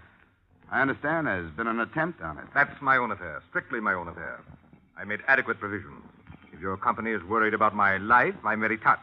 But I assure you... Don't misunderstand, Mr. Trandam. I'm only interested in your welfare unofficially. The company takes no preventive action of any sort. However, as a friend of Jack Barton, who's head of the Hartford office of Clayson Mutual, I'm here to try to see that no further attempts occur. Unofficially or officially, I'm well taken care of. Thank you. Oh, that's that then. Sorry. Must have been a long trip from Hartford. Yes, it was. I should offer you a drink, I suppose. Well, it's a little early for anything hotter than orange juice for me. My doctor makes me drink this lot. Grapefruit juice. No rest. Lila!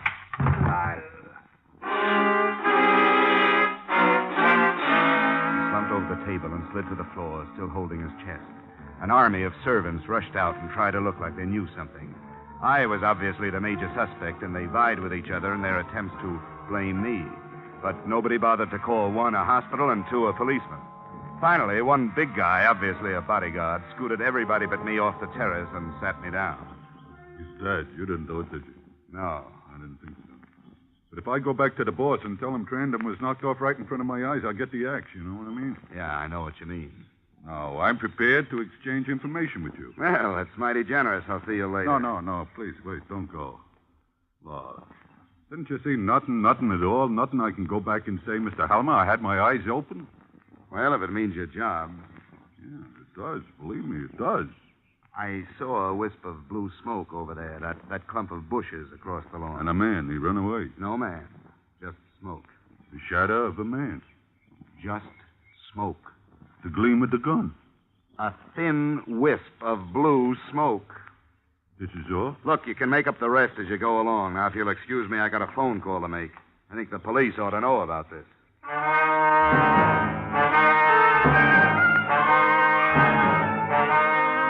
When the sirens arrived, they examined the brush and found a few bent twigs among the straight ones. Nothing to go on. They set about examining all the servants, searching the house, but their efficiency got them nowhere. By the time they left, they had collected no information at all. The only thing they had succeeded in doing was to make Mrs. Mabel Trandam lock herself in her room for a good private cry. It was after the police left that I remembered the last word of Mr. Harold Trandam. Lila. Hating unsolved mysteries as I do, I knocked quietly at Mrs. Trandam's bedroom door instead of hopping on the next DC-6 for Hartford. Go away.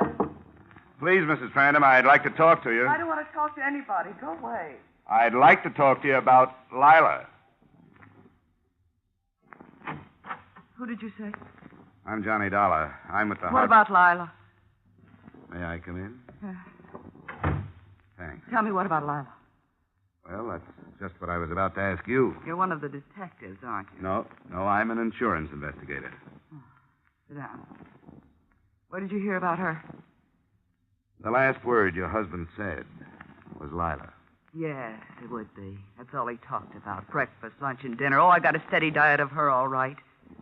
What did he say about her? Nothing. He just said Lila. I suppose his insurance money won't be paid now that he was murdered. The fact that he was killed won't interfere with the payment, Mrs. Trandon. The way it looks now, you'll get your money with very little trouble. Because that's all he left me, mister. Me and the Jessie Frederica rescue mission. Money. I've got a closet full of coats and so many dresses I run out of hangers, and I've got shoes piled to the ceiling. And if I wanted to go out, nobody was nicer than he was about it. He'd see that one of the boys from his office took me wherever I wanted to go. He was real good to me, mister. He picked me up in a cafe where I was working as a waitress. He picked me up and gave me all this. And still, I hated him. Maybe I'd better go. No, don't go. I gotta talk to somebody. Insurance, huh? How much was it? $1,150,000. Pretty big tip for just a cup of coffee, wouldn't you say? He didn't have many friends, did he? Nobody, mister. Not a friend in the world. You could comb the city from one end to the other for somebody to say a nice word about him. The closer you lived with him, the more you hated him. It'll be pretty tough, I guess, to find out who did it. It wasn't one person. It was the whole city. The whole world. Everybody got together and said we got to clean the rot out of this territory, and they hired somebody and did it. Take it easy, Mrs. Trandon. Don't call me Mrs. Trandon. Mabel, what? Mabel Harriet McGrandy. You know what I'm going to do? How much did you say it was? $1,150,000. And into a little apartment, have a couple of cats. I always wanted a couple of cats, but he couldn't stand them. I couldn't have any. Siamese I'm going to get. Where can I find Lila? I didn't tell the police about her. Why should I tell you? No reason. I'd just like to know. Lila Winnie. She lives at the Village High Hotel. She's very lovely. Very refined. I suppose maybe she was the only one who liked him. Hey, when you get through there, come back and talk to me some more, will you?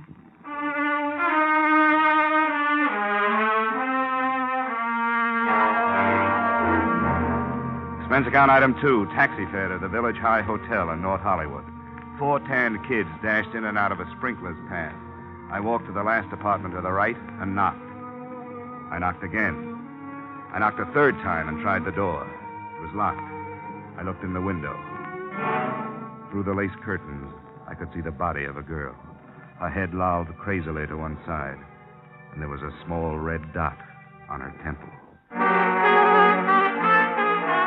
The police investigated. The bullet hole was the quick work of a .38. There were letters in the bureau drawer, letters to Harold Trandon. The sergeant who found them grabbed the nearest chair, propped his feet up on a stool, and settled down for a long day's reading. Hey, listen to this. How I die to have you put your arms around me again. Darling, you must know how much I miss you. You must know how much I love you. And then she takes it from there. All right, Sergeant. You've had your kicks for the day. Dolly, you seem to be just about everywhere these days. Mabel Trandon gave me her address. She tell you anything? I gathered that Lila was the other woman in this mess. Only one left out of the 3. I think maybe we'd better pick Mabel up. She didn't have time to do it, Lieutenant. I was with her right up to 20 minutes ago. Would you swear to that in the courtroom? Yeah, I'd have to. In that case, let's look around. Thorough search, Sergeant. Room by room. Somebody hasn't heard. I'll get it. Hello? No, she isn't right now. Who's calling, please? I see. No, I don't think she will. I'll tell her. Yeah, goodbye. Jessie Frederica Mission calling. We wondered if Miss Wenig was going to be down today. She hasn't been down since last week. The boys miss her. I bet they do all right. I understand she was quite a charitable girl, devoted a lot of her time to the down and outers. The Jessie Frederica Mission. Huh. See you later, Lieutenant. Where are you going? Well, I think I've heard that name somewhere before. I'm going up another blind alley. If I pick up anything, I'll give you a ring.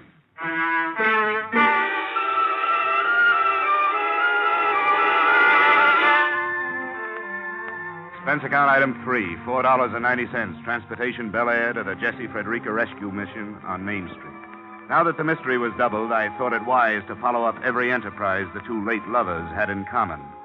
The driver let me out in front of a store with the Jessie Frederica Mission, everyone welcome, painted on the window in gold. I walked into the place, past little groups of sullen men sipping their coffee from tin cups. There was a room labeled, Wait in Here. An abrupt young man, nattily dressed, motioned me into an inner office and closed the door behind me. I was all alone, except for the smiling old lady at the desk. Your name, please? Johnny Dollar, I'm here on business. Certainly. Since you've had a bath. Well, this morning You do look pretty clean. I think our young men have a tendency to stay clean much more than, say, 30 years ago. Don't you? Oh, definitely. But I'm not here for a bath. Oh, sorry, but it's required. Any dependents? Not as yet. Good. Have you tried to get a job of any kind? The United States Employment Service? A private agency? I've got a job. Oh. Well, then, I'm sorry. I'm an insurance investigator. Oh, you're a graduate. Well, we've had so many come back and thank us. How long since you've been here? A long time. Are you Mrs. Frederica? Miss Frederica. Oh, yes. Well, Miss Frederica. Do you know Miss Lila Wenig? Why, certainly. She's on our board of directors. A wonderful girl. Uh-huh. Did Mr. Harold Trandom also serve on your board of directors? Why, yes, he does. They're very good friends. Yes, I know. I've got bad news, Miss Frederica. They're dead. They were killed.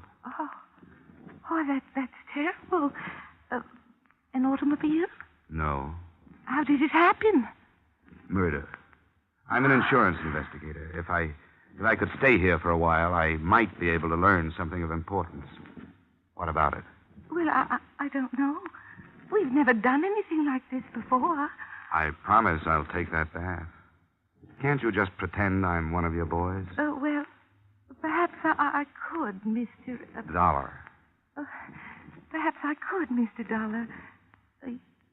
You just use all the hot water you want to.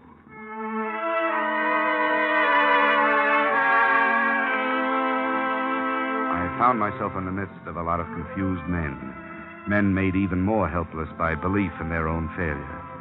I hung around the rest of the day listening to their stories. Toward evening, I found myself reliving an imaginative experience with a little white-haired, stubble-chinned guy who had forgotten I was even around. U.S. Kedison started going up in the morning. I watched it. I never took my eyes off that tape. It was climbing like a bird straight to heaven. Well, I'm telling you, I couldn't breathe. I was so excited, and I turned to Thomas Lamont. He was as close to me as you are, you know. I turned and said, "Looks pretty good, huh, Tom?" And he smiled and said, "Yes, Ben, we're going to be all right." Yeah. 2 more points. 2 points more, my friend, and I wouldn't be standing out here, I'll tell you that. Didn't make it, huh? Oh, I'm not worried. I'll do it again someday. Man who's made it once can make it again. Yeah. Well, say, I know a man, he was much worse off than I. He had less than nothing. He owed the world. And he came back and made the biggest fortune on the whole exchange. Maybe you heard of him. Director of this charity. Killed recently. Harold Trandom. You knew him? Knew him? Well, we were as close as twins. Yeah. He gave me lots of tips on the market. Nice guy, huh? He was very nice. He was a very nice man. Oh, he was gruff sometimes, but kind. A really good heart. And when he took up with that woman, she was a director here, too. They killed her, too, you know. You knew that, didn't you? Yeah. Yeah. Well, when they took up together, I knew she'd kill him. She didn't kill him. Well, the other way around, then. No, it wasn't that way either. Well, you know. No. I always heard he wasn't very well liked. Oh, he had lots of enemies. You see that fellow over there? No, the one leaning against the wall. Oh, the one yeah. with the brown sweater? Yeah. He hated him. Oh, that was a real big thing, that hate was. What's his name? Sanderson. Bill Sanderson. What happened was, years ago, they was partners, the two of them. Bill Sanderson and Trandom. Yep. Trandom did Sanderson out of his brokerage business and sent him down to Skid Row. I guess Sanderson was only one of many. Oh, sure, he had his enemies, Trandom did. But Sanderson, he was the one who introduced me to Trandom, you know. Sanderson hated him worse than anybody. Hated that woman of his, too. Lila, whatever her name was. Well, that's interesting, Ben. Oh, it's nothing. Why, I got stories that would make your hair curl. I'll tell them to you over a drink sometime, huh?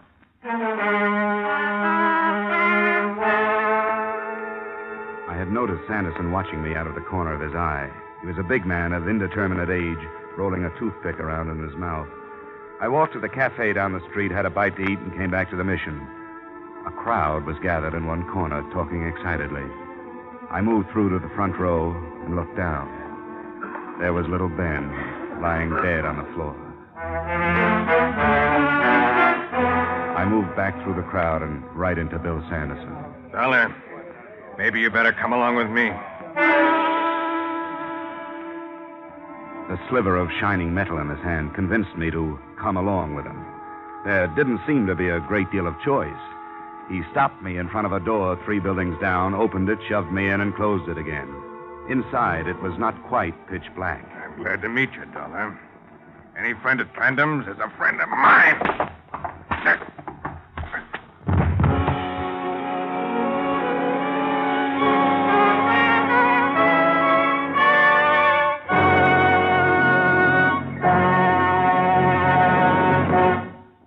We will return to the second act of yours truly, Johnny Dollar, in just a moment.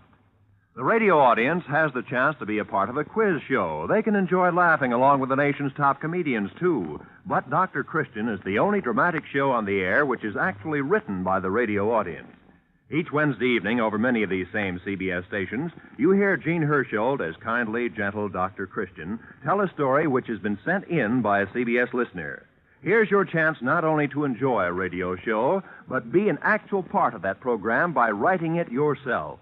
Be listening each Wednesday evening when CBS presents Dr. Christian. And now, with our star, Edmond O'Brien, we return to the second act of yours truly, Johnny Dollar.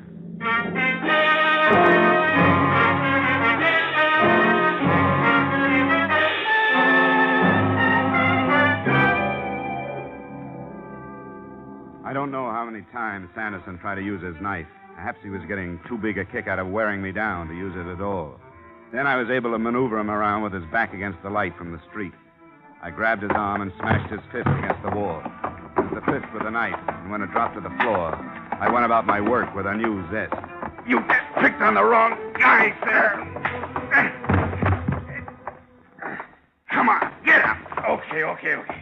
Come on. Take it easy. Get up, Sanderson, get up. Stand up straight. Hey, come on now. What about it? Lay off, huh? I got a lot of questions. About how you killed Harold Trandam and Lila Weinig and Ben. They found out, didn't they? Out of my way! He pushed me aside and went out the door, melting into the population of Main Street. For me, the mystery was over and the manhunt had begun. Got away, huh? Yeah, he played possum and I fell for it. Yeah, we got all the cars on the lookout. Too late to stake out the neighborhood. We'll get him. You can go on home. No, I'll stick around just for laughs. I've got kind of a personal interest in this case. So I see. Didn't do your face much good. I think I'll drop over to the widow's house. Oh, Mrs. Trandam? Yeah, she asked me to drop back to keep her company. With Sanderson on the loose, she may need more company than she thinks.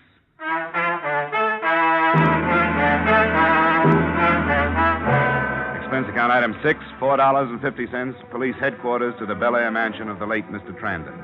As the cab pulled away, I noticed a familiar hulk standing on the stoop. It was the big bodyguard, and he ran toward me as if he'd just seen an old friend. Oh, mister, I'm so glad to see you again. You just don't know. Hadn't you better report back to the office? There are liable to be plenty more bodies to guard. I was fired. Oh, no kidding. He wouldn't even give me a chance to explain. Mr. Halmer, I said, mistakes happen. What happened to me could have happened to anybody.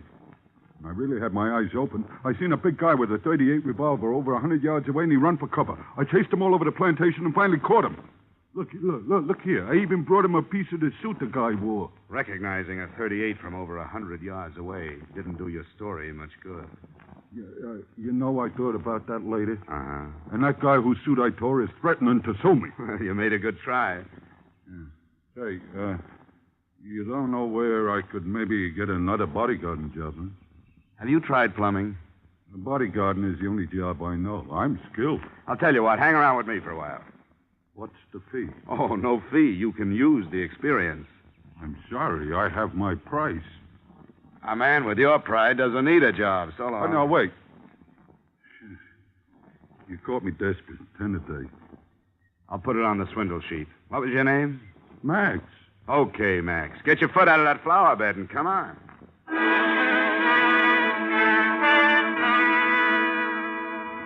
My earnest protector and I went up the grand staircase led by a butler Max keeping a good 6 paces behind me like an Arabian bride.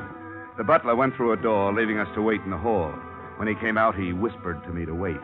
He went downstairs. I opened the door, leaving Max on the outside, and walked in. Mrs. Harold Trandom, who preferred to be called Mabel, was fingering the ears of a white cat on her lap. Isn't he beautiful? He's lovely. I want to ask you about a guy I ran into a few hours ago. Do you happen to know Bill Sanderson? Bill Sanderson? No, I don't. Blonde or dark? You know, you aren't the lonely little girl I remembered talking to this morning. What makes you so happy? I'm going away. Where? Somewhere. How much did you say that policy was for? A lot of money. You can mail it to me. You going alone? All alone. Pretty girl like you alone all this time? Hard to believe. Oh, it'll be different now. You'll see. I've got my next guy all picked out. In my mind, I mean. He'll marry me for my looks and my money, but mostly for my money. Then I can be boss for a change. You wouldn't mind if I took a small look around the room, would you?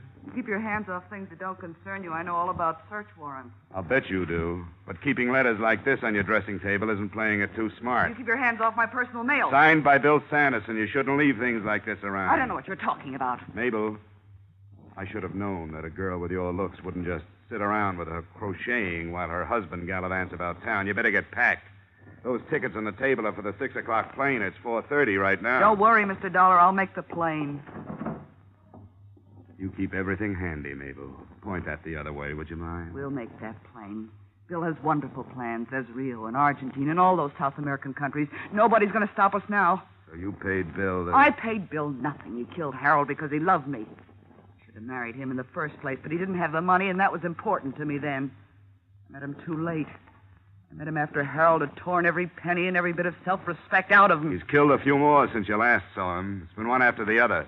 I don't suppose you've heard about Lila Wenig and poor little Ben down at the mission. You're a liar. It'll be in this evening's papers. Or better yet, you call the police department.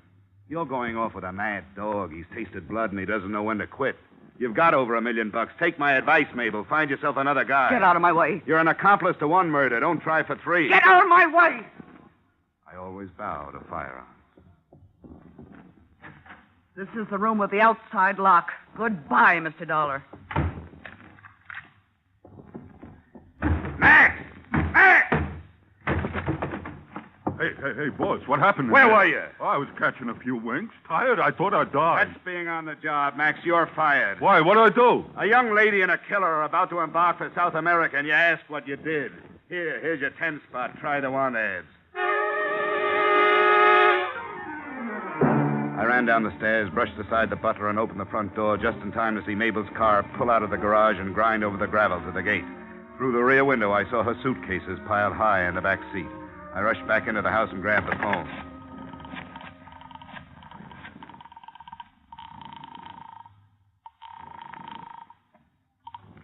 Vincelli, homicide. Johnny Dollar, Lieutenant. Listen, Mabel Trandom just left here in a big hurry. She had airplane tickets for Rio. The plane leaves at 6. She's picking up Bill Sanderson first, somewhere. Don't tell me she's in on her husband's death. Very much so. She knows I saw the tickets, so she may try another means of transportation. Better cover all the exits. Good work, Dollar. I'll get right on it. Say, Lieutenant, there are too many cab fares listed on my expense account. You haven't got a car you can spare. Sure thing. I'll send 109 right over.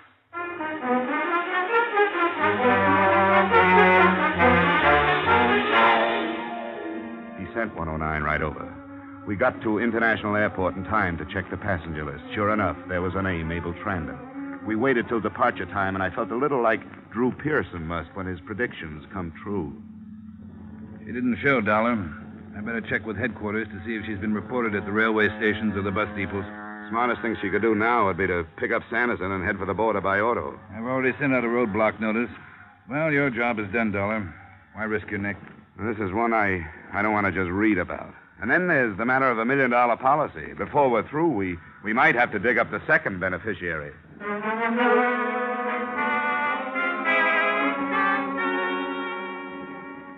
Lieutenant Vincelli checked with headquarters. They had not shown at any departure points. The roadblock had been set up on the coast route just out of Capistrano, where 101 and its alternate meet, the only highway south. Everybody was giving a 3-time killer just the sort of attention he deserved. It was getting dark. The lieutenant and I sat in his car watching the roadblock. Okay, go ahead. Well, this could be for nothing. Maybe they've decided to stay home. No, that's not for Mabel. She's pretty restless, likes to keep moving. I think they'll make a try for the border tonight. Hey, look up there. Somebody's pulling on a line. Yeah, he's turning off onto the shoulder. He's going to try to crash the block. Okay, let's go.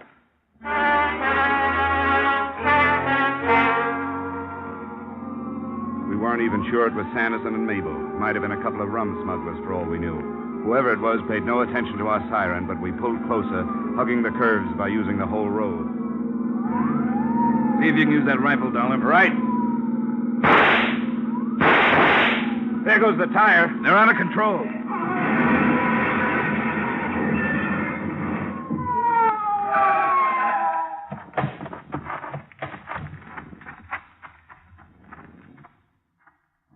Is that the car? Yeah, that's it. Let's try to get this door open.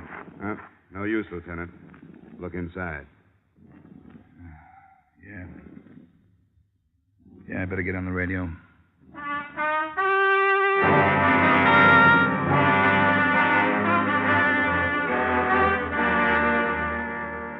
Expense account item 7, another cab fare, $4 from my hotel to the Jesse Frederica mission.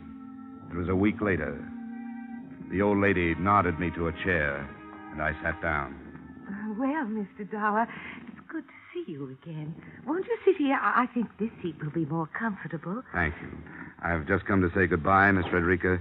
Wish you all the luck in the world, and I've got something for you. A contribution? I think you'd better sit down first. Miss Frederica, I wish I could have the pleasure of giving checks like these to people like you more often. And don't try to count the zeros. 1,150,000. Oh, Mr. Dollar. It's from a guy named Harold Trandom. It's his way of giving back about 5% of what he should never have taken. I can't believe it.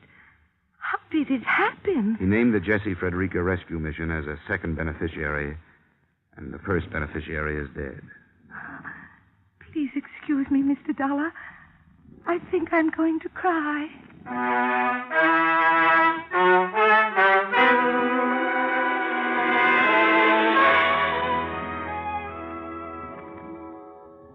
She did. As quietly as possible, I got up and left. I walked out onto Main Street, down past the little shops, the surplus stores, the shoe-shine parlors, and the all-night movies. And I couldn't help thinking, $1 million can buy a lot of turkey dinners. Expense account total, $736.82. Yours truly, Johnny Dollar.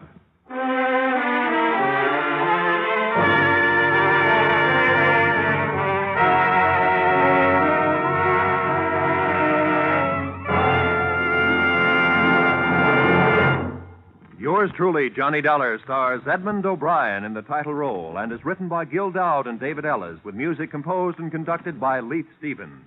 Edmond O'Brien can soon be seen starring in the Columbia Pictures production, The Los Angeles Story. Featured in tonight's cast were James Eagles, Ted Osborne, Ed Max, Gloria Blondell, Raymond Burr, Ida Reese-Marin, and Junius Matthews. Yours truly, Johnny Dollar, is produced and directed by Jaime Del Valle.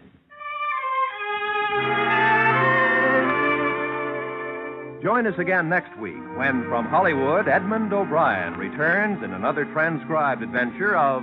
Yours truly, Johnny Dollar.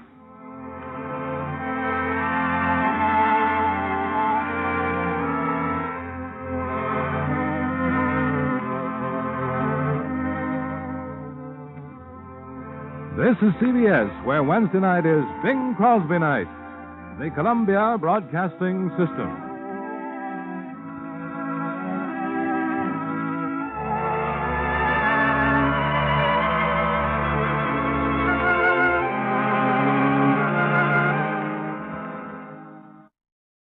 From Hollywood, it's time now for Edmond O'Brien as... Johnny Dollar. My name is Edward Hawley.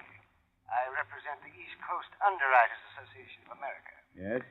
It has been brought to my attention that you are a special investigator, available on a contract basis. That's right. But as a matter of fact, we carry a policy on a Sidney Rykoff, a pugilist, I believe. We have received notification of a very unusual nature. Uh-huh. Why don't you get it off your chest, Mr. Hawley? Off my chest? Oh, yes, of course. We have just received a ransom note. Mr. Rykoff has been kidnapped. Edmond O'Brien in another transcribed adventure of the man with the action-packed expense account, America's fabulous freelance insurance investigator. Yours truly, Johnny Dollar. Expense account submitted by Special Investigator Johnny Dollar to East Coast Underwriters Association, Hartford, Connecticut. Attention, Edward Hawley. The following is an accounting of my expenditures during investigation of the Sidney Rykoff matter. Expense account item 1, $1.50 cab fare to your office. Now, I'm not in the habit of beating about the bush, Mr. Dollar, but the situation from which we must extricate ourselves is, well, delicate enough to warrant your extreme caution. Sidney Rykoff will be dead in 7 hours. You want to pay off the ransom note, is that it? Now, you understand that this requires the utmost secrecy, because few people realize the necessity of insurance companies, such as ours, being forced to negotiate with unscrupulous persons. Here's the note. It was mailed yesterday in Kansas City. Have the police seen this? Certainly not. I'm afraid you don't understand at all, Mr. Dollar. Now, you see... Yeah, I see. $25,000 is against $100,000 for you boys. No questions asked, right? Right. It was what anyone would expect a ransom note to look like, made up of prints taken from newspapers and magazines and pasted on a plain sheet of yellow paper. It read, "We have Sidney Rykoff. If you want him alive, bring $25,000 to the Anthony Millstone Mausoleum, Johnson Park Cemetery, Kansas City, Missouri, at exactly midnight, May 13. If you call the police, forget the money, Rykoff will be dead." Now, naturally, $25,000 is a lot of money. If there's a possibility of saving it, we wish you do a little investigating first. Now, look, Mr. Hawley, it's 5 o'clock in Kansas City now. As you said yourself, he'll be dead in 7 hours. It'll take me at least 5 hours to get there. We'd better pay off first and investigate later. You've marked the money, haven't you? Certainly. Here's the list. And here's the $25,000. The matter's in your hands. Expense account item 2, $453 in advance for charter plane. As we hit the Ohio River, the sky started to blacken ahead of us. Looks pretty rough out west. What's weather say? Nothing later than St. Louis.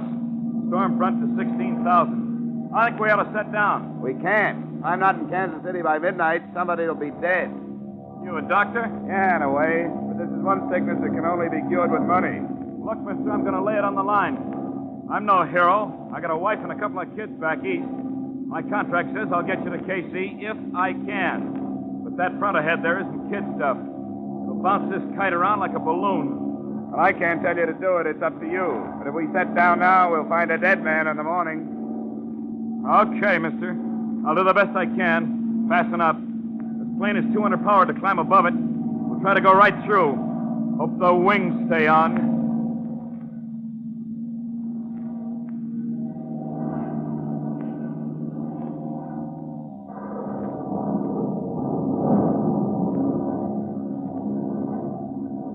What was left of us coasted into Kansas City at 11:40. Expense account item 3, an extra $100 for a pretty good pilot.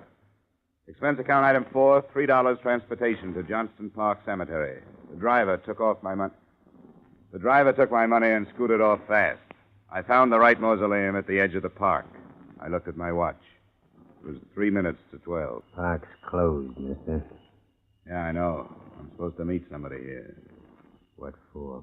It's a financial matter. You can conduct your business with me. Wait a minute. How do I know there won't be more business tomorrow? You don't. Where are you going to leave him? We'll let you know. Yeah. Thanks. See you around. There's never a guarantee in a kidnapping case. You hope the guy will be alive, but you don't just sit around waiting for him to show up.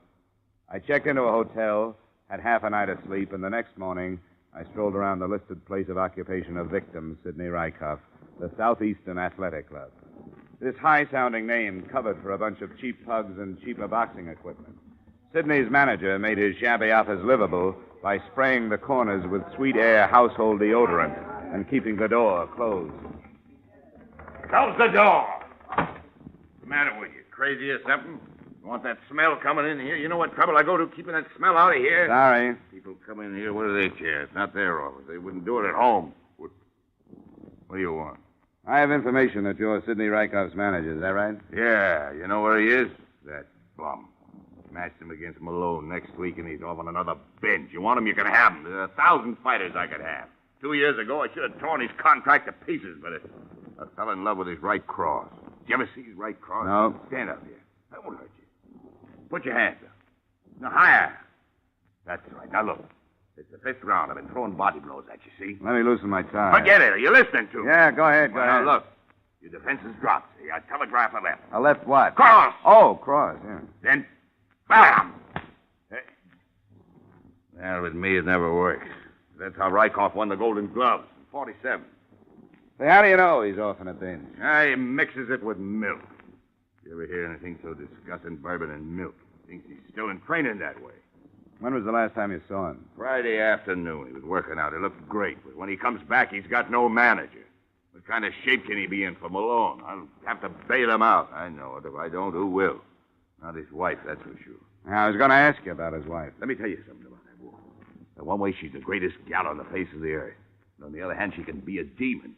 Let me tell you something what she did. Yeah? You know that big boy from Chicago who come up through the middleweight? What was his name? That Snyder, Ryder, Kreider, or something like that. Anyhow, she told Sidney if he didn't beat this guy, she wouldn't let him in the house. Well, Sidney gave the greatest fight it was possible for him to give. But he got it in the 8th. He was a mess, mister, a mess. You know they had to sleep in the hall? She wanted a winner? Yeah, he never lost again. I'd rather have her under contract than him any day. He don't fight for money. He don't even fight to be great. He fights to keep her from leaving him. Hey, who are you, anyhow? I'm from Hartford. What, with Milosky? No, not Milosky. Was it with Milosky? Did you have a stable of welterweights? No, I'm thinking of that. What am I thinking of that? Thanks for the information, Mr. Medill. I think it stopped raining. Wait a minute. Who are you? Insurance. Oh. Well, for the love of Charlie, close that door!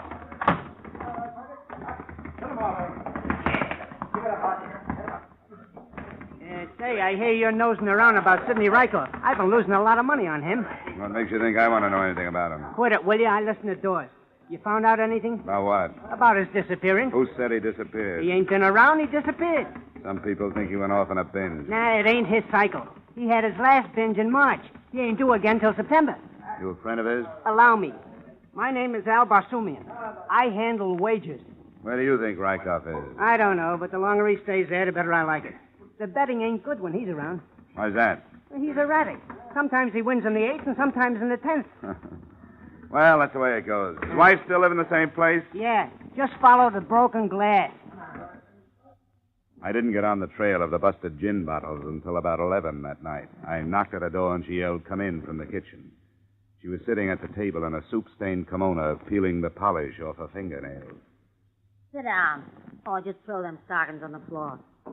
You drink? Not right now, thanks. I'm an insurance investigator, Hartford, Connecticut. When did you see your husband last? Oh, Sidney, he comes home when he feels like it. Why? Something happened to him? I think you ought to know, Mrs. Rykoff. Your husband has been kidnapped. The company I'm working for received a ransom note. I paid somebody $25,000 last night to get him back. $25,000? For Sidney? Gary Medill, his manager, took out a $100,000 insurance policy on him. Would you throw me that bottle? Who'd know about that policy? $25,000 for Sidney. The papers know about this yet? Hey, I gotta get fixed up for the reporters. I look like a perfect slob. Nobody knows about it but you and the insurance company. Now, how about giving me some answers? Why, so I can get him back? What do I want to get him around here for? Who'd know about that policy, Mrs. Rykoff? Besides Medill, I don't know, but he's Gabby. Who did you pay that $25,000 to? Well, the man that gave it to me didn't give me his name. Wait a minute. If that bum walked out on me, if he picked up $25,000 by kidnapping himself, well, he can stay out. He's not getting back in. What did he look like, who you paid it to? It was dark. Couldn't see much but his size. About up to here. Oh, then it wasn't Sidney. He's a light-heavy 5'11". Could have been a friend. Any idea who? No, and if I had, I'd tell you. Ah, he can't get away with this. What makes you think he'd try? Because he got no guts anymore. Wants to quit fighting. When he does that, he quits having me. And he knows it. I'm not the type for any milksop. Hey, you sure you don't want a drink? No, thanks. Why not? Well, Mrs. Rykoff. Who's that? It's me, honey. Who's he? That your husband? No, it's another stumblebum, Mickey Snell. Hey, who's this guy? Never mind who's this. You lost your fight. Oh, Joe, honey, what's a I heard it on the radio, a lousy 4-rounder, you stupid clown. Get out of Oh, here. now, don't be that way, Joe. It was a bad match. I'll win the next one for you. Then you can come back. But you lost tonight. Get out of here! Hey, Joe! Get out of here! Go on, you two-bit mug! She backed him into the living room and reached up towards the mantel as she passed it. She finally found something heavy enough. A 2-foot wrought iron candlestick. She didn't have to swing it. Her guest took one look at it and went out the door. I thanked her for her hospitality and followed him. He went down 2 blocks and into a bar. I got his name from a waitress and slipped into a booth with him. What was you doing there, buddy? Business, Mickey. I was asking her about her husband. Yeah? What for? What difference does it make? He's missing and I want to know where he is. I don't believe you. You're part of why she kicked me out, and I don't like it, see? You know why she kicked you out. She likes winners. You lost your fight tonight. Well, she knew I was outmatched. That guy had the reach and everything. Look at my face. Hey, how long you a friend of hers, buddy? I'm not a friend. I just met her. Came in from Hartford, Connecticut. Yeah? How well did you know Sidney Rykoff? What is it? Look, I'm working for an insurance company. They want to know where he is, that's all. How well did you know him? He beat me a couple of times, a Red Cross of his. You know where he is? No. Did he take a run out on his own, or was it somebody else's idea? Who could have that idea, buddy? I hear he was winning a lot of fights. He was. He beat me a couple of times. Well, who was losing money? Al Basumian? This is too public. Where you staying? Commodore Hotel. It's not far from here. You know it? Yeah, I know it. But I can't go with you. I'll meet you in the lobby. We'll go to my room. It's got to look like I ain't meeting you. Sure, it's easy. We'll order another drink here. I'll leave, and then you saunter over in about 20 minutes. Okay? Okay. I pulled only one double cross on Mickey Snell. Instead of waiting in the hotel lobby for him, I waited outside the bar. He came out 20 minutes later, and I followed a quarter of a block behind him. I was half expecting him to make a wrong turn at the first corner, but he didn't. He stopped to wait for the traffic signal to change, and then stepped into the street.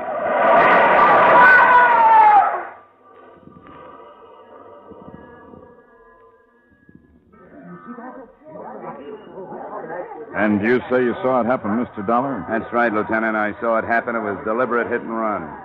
You get the license number? No, only the first 3 numbers. M176. Uh-huh. Now, any other witnesses? Well, I don't know. There were a lot of people around. Well, that doesn't necessarily mean witnesses.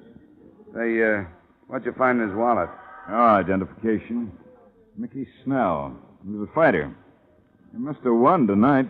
He was loaded. Can I see one of those bills? Yeah, Dollar, but watch it. I have to keep a record. Thanks. It was a $50 bill the lieutenant handed me. In the corner was a number I'd memorized on the plane trip out. The bill on Mickey Snell's body was part of the ransom money I'd paid for the victim I hadn't gotten back. We will return to the second act of yours truly, Johnny Dollar, in just a moment. Circle Wednesday night. That's the night George Burns and Gracie Allen drop by to visit with you over most of your CBS stations. Each Wednesday, Burns and Allen bring you 30 minutes of rich laughs and hilarious characters. Remember, Burns and Allen this Wednesday night. Now, with our star, Edmond O'Brien, we return to the second act of yours truly, Johnny Dollar. I knew Mickey Snell had died for something, and his inglorious death pointed to one of 3 possibilities. First, Al Basumian's gambling ventures. Second, Gary Medill's insurance on Sidney Rykoff. And number 3, the old kidnap yourself and collect the ransom type crime, with Mr. Rykoff himself as the suspect. To me, the latter loomed as the most probable. I told the police as little as I could, still operating on the assumption that Sidney would be dead if I spilled what I knew. At 2:00 a.m., I went back to my hotel for another half-night's sleep. The next morning, I made up my mind to visit Mrs. Rykoff again. It was such a nice day, I walked. As long as Sidney was missing, there was nothing to do but ask questions until something seemed to make sense. Because everybody had an angle. Basumian might have been paid off, Gary Medill might have been paid off, and Mrs. Rykoff might have been paid off. I took the whole thing up with Mrs. Rykoff as she stood in front of a cracked full-length mirror, trying half-heartedly to comb the knots out of her hair. You come in here with your Ouch! Lousy accusation. I'm not accusing anybody, Mrs. Rykoff. I'm trying to get at the truth. Now, somebody has your husband, right? Hand me that brush. And somebody has the $25,000, Thanks. right? How should I know? Look, I don't have any interest in Sidney Rykoff. I don't care if he's alive or dead. I don't care about your $25,000. All I know is I'm sick of hearing about Sidney Rykoff, Sidney Rykoff, Sidney Rykoff. I had a good mind to go out and change my name. You two must have had a fine romance. Oh, he was okay for a while. Was winning steady.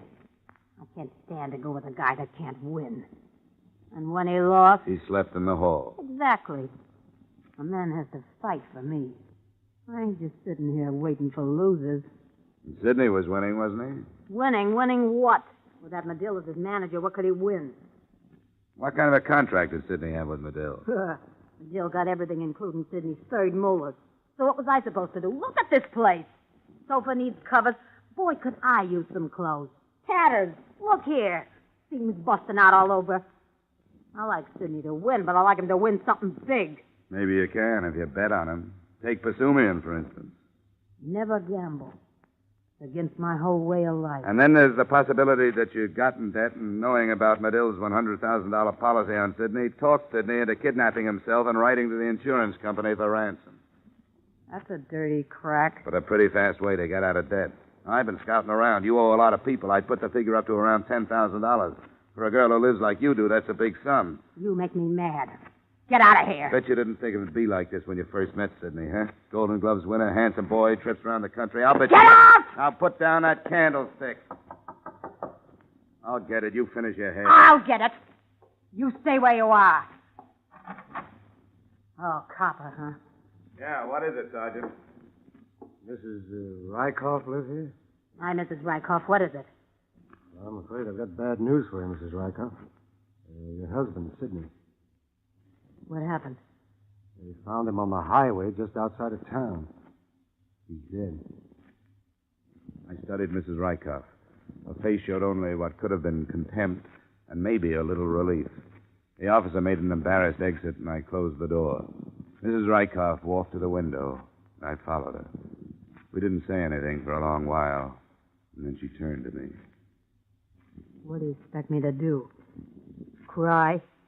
Not if you don't feel like it. I feel like I felt when they paroled me. I didn't know you did time. Twice. For what? Burglary and a couple other things. What are you going to do now?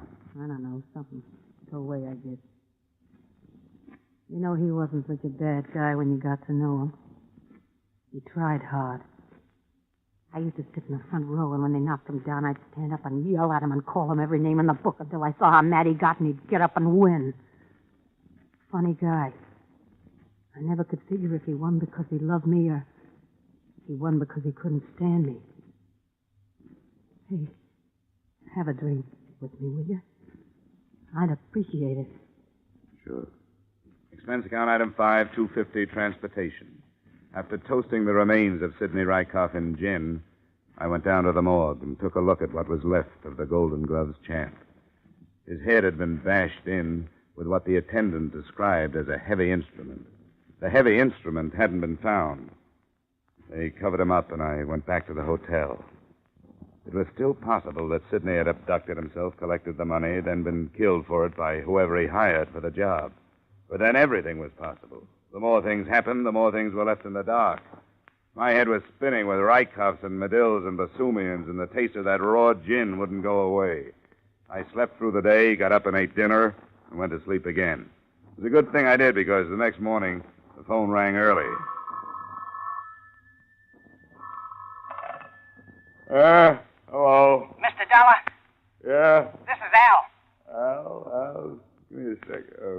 Oh, yeah, Al. Yeah, Basumian. You better get down here to my place. Yeah, why? Don't be ridiculous. I can't tell you over the phone. 1050 Clay Street in 10 minutes, huh? Yeah, as soon as possible. Well, hurry. Yeah. Expense account item 6, $185 taxi fare to the brick bungalow of Mr. Al Basumian.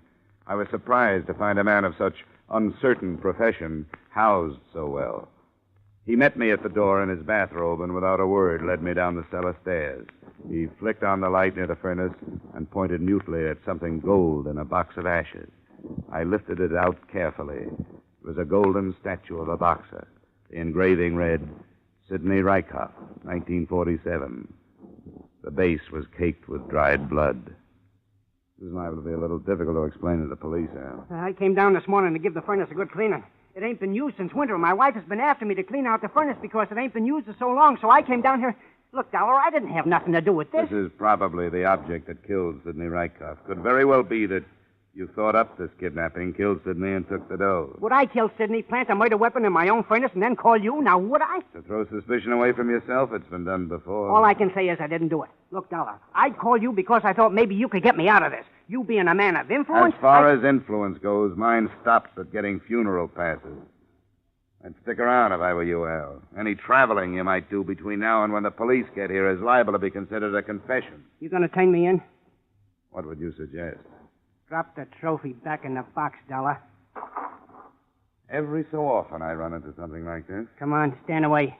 Just shows you, Al. Never trust a friend. He might be more honest than you. Get upstairs. Get those hands up. You bet. He walked me in front of him for a few paces. As we passed the light switch, I let my elbow brush it down. As the lights went out, I fell to the floor. He shot over me, and I felt the hot sprinkle of powder. I grabbed his legs and pulled him to the ground. Okay, Al. Come on, let it go. Let it go, I said. You dirty double-crosser. Come on, drop it. I grabbed the gun and felt my way along the floor on the wall to the light switch. When I snapped it on, I found I'd left a very cold Mr. Barsumian on the cellar floor. I took the Golden Gloves trophy out of the box of ashes, wrapped it in a piece of newspaper, and headed up the stairs. Expense account item 7, $2. Taxi fare again. To the police station? No. I was a fool, but no. I had a big hunch that the man I'd left in his own basement was not the killer or kidnapper of Sidney Rykoff. What I should have done is told the police my theories and hopped a plane for home. But there was $25,000 the company had paid in ransom money, plus $100,000 for the death of Sidney Rykoff, which they were going to have to pay.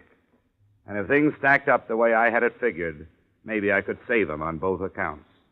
No, I didn't go to the police. I went to the drab apartment of Mrs. Sidney Rykoff. I was about to knock when I heard a pair of familiar voices inside. You shouldn't have come here, Gary. Well, I had to. Now that they found him, we can get out of here. You think so? I don't mean right today. A week, maybe. Then we'll get out. Kiss me, baby. I let it scram. Careful. As he opened the door, I ducked around a corner of the hallway and flattened myself against the wall. Once he looked back. I saw him squinting into the shadows, and I wasn't sure whether he saw me or not. I waited till he was a good way down the street before I went to the drugstore and phoned for the law. I told the lieutenant in charge to give me 5 minutes alone with Mrs. Rykoff and then to take her away. He agreed, not knowing what was up. I went back up to Mrs. Rykoff's apartment. In the hallway, I quietly unwrapped the Golden Gloves trophy and stuffed the newspaper into my pocket. The door was open, just a crack. I opened it wider. There was no one in the living room. I squeezed inside and shut the door with care. I heard her pulling up window shades in the bedroom. I went over to the mantel. There was a round, clean spot in the center, and the trophy fitted right into it. Then I went over to the couch and sat down. I felt the comforting bulge of Basumian's gun in my pocket, and I lit a cigarette. She must have smelled the smoke. How did you get in here? You left the door open. You got a lot of nerve. You know, something's different about this room. You know that? You know, I can't put my finger on it, but there's something added. Maybe it's you. No, I mean in the way of furnishings. Are those the same drapes you had in here before? Look, let's skip the interior decorator routine. No, please, it bothers me. Let's see, the sofa was over here, remember that? Chair was over there. Maybe it's something on the mantelpiece. What? Yeah, it's that thing. Hey! Where did that come from? I don't know, but it sure is pretty. Oh, I guess that's what Sidney won in the Golden Gloves, huh? Let's see that. No, stay away from there. Well, what's the fuss? It's just a trophy. You're pretty smart, aren't you? Well, it isn't going to do you any good. You better put that trophy back where it belongs, Mrs. Rykoff. You don't want to cave in my skull like you did your husband. Nobody's stopping us. Nobody. You must swing a pretty mean trophy, Mrs. Rykoff, but not today. Let go of me! Come on, give me that. No! That's better. You better stand over there near the door. Go on. This thing's loaded. Get him, Gary! Gary! Gary! Thanks, Lieutenant. Hi, Dollar. Well, better late than never, huh?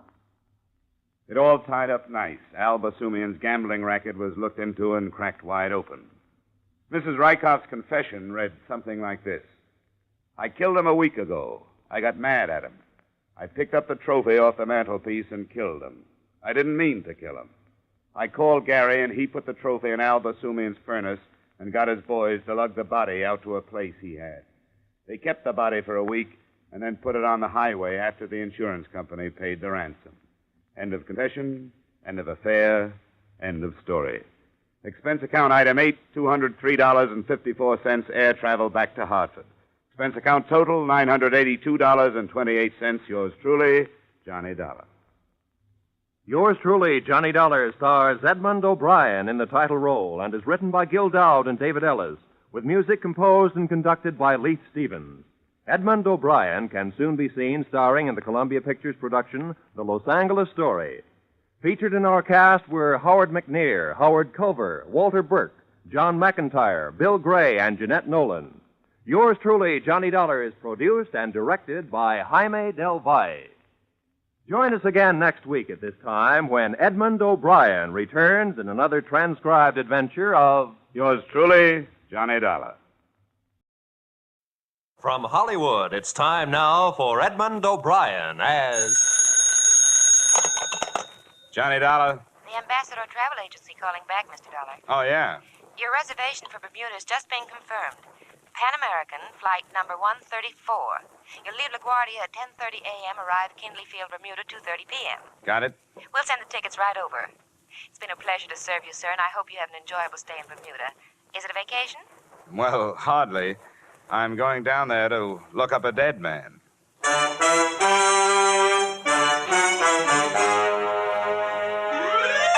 Edmond O'Brien in another transcribed adventure of the man with the action-packed expense account.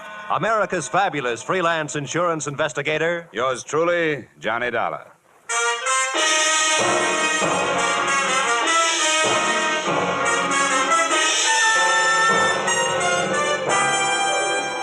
Expense account submitted by Special Investigator Johnny Dollar to Tri-State Life Insurance Company. Attention, Leland Scarf, Chief Adjuster. The following is an accounting of my expenditures during investigation of the Earl Chadwick matter. Expense account item 1, $1.80, cab fare to your Hartford office. The man has been seen alive, Dollar. I never was satisfied that he was dead. His boat, a small cruiser, was found wrecked, you know, but never a body. How long ago was that? A little over 4 years ago, 1945. He was declared dead in 1947 in appellate court, and we were forced to meet the claim of his widow, or his wife and accomplice, as it might seem now. Go ahead.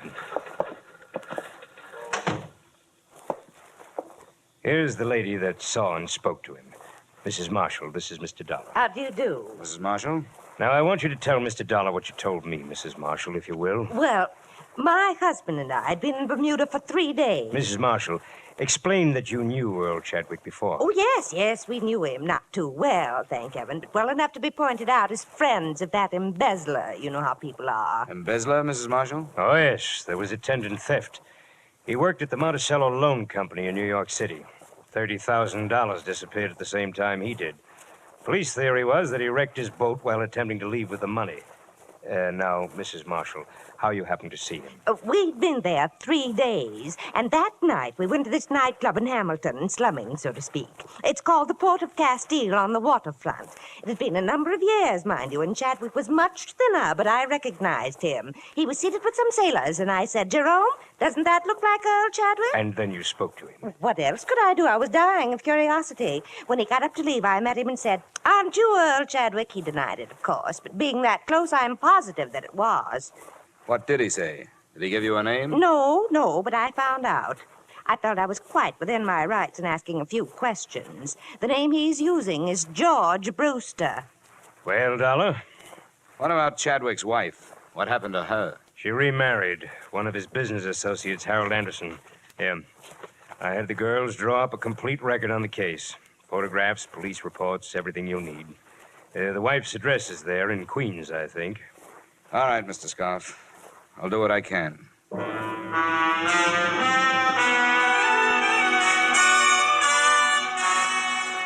Expense account item 2, $250 plane ticket and miscellaneous expenses between Hartford and Bermuda. I drew an aisle seat and one of the worst hazards of air travel or any other kind of travel.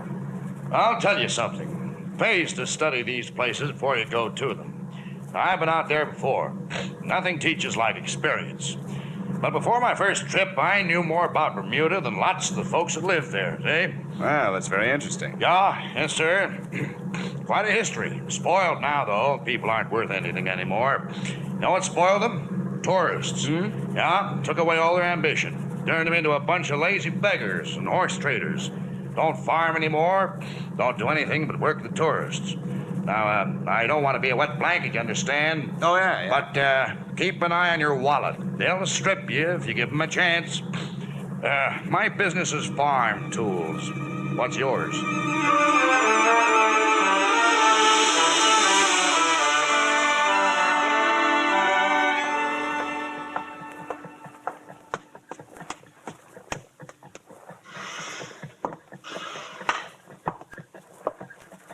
Yes, sir.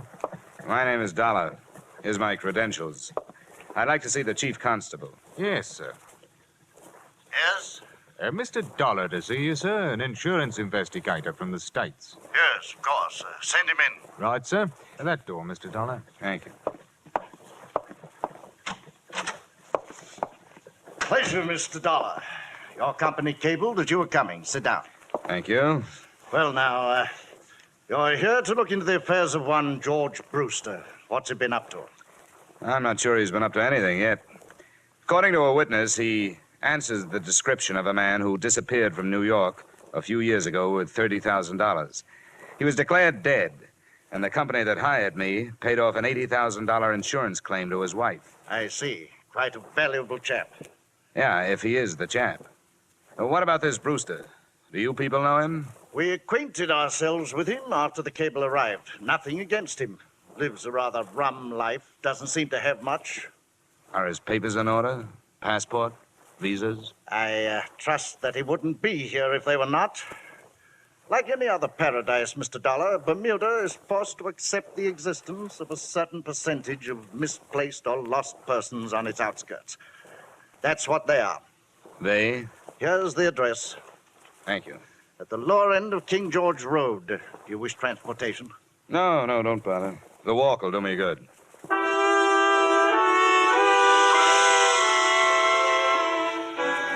I decided against the King George Road address. Instead, I returned to my hotel, memorized the photographs of Earl Chadwick, subtracting a little weight from the somewhat flabby face. And that night, I found myself a table near the door at the port of Castile. I sat there nursing a minimum of foul drinks. It was 10 o'clock before he came in and found standing space at the bar. George Brewster? Or Earl Chadwick? What's the matter with you? What is this? I'm curious, too. How about coming over to my table? All right.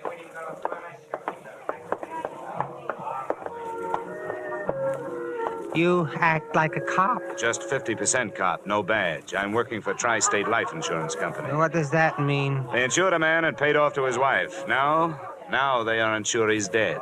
He belongs to that other name you threw at me. What was it? Chadwick? Earl Chadwick. And I must look like him. Here's a snapshot. Huh. He's fatter, but it's pretty close at that. You know, about a week ago, some crazy old dame I never saw before called me some other name. It might have been Chadwick. I thought she'd drunk over her quota. She was an old friend of Chadwick's. She swears she'd recognize him if she saw him. And she swears she saw him. Huh. It's weird, isn't it?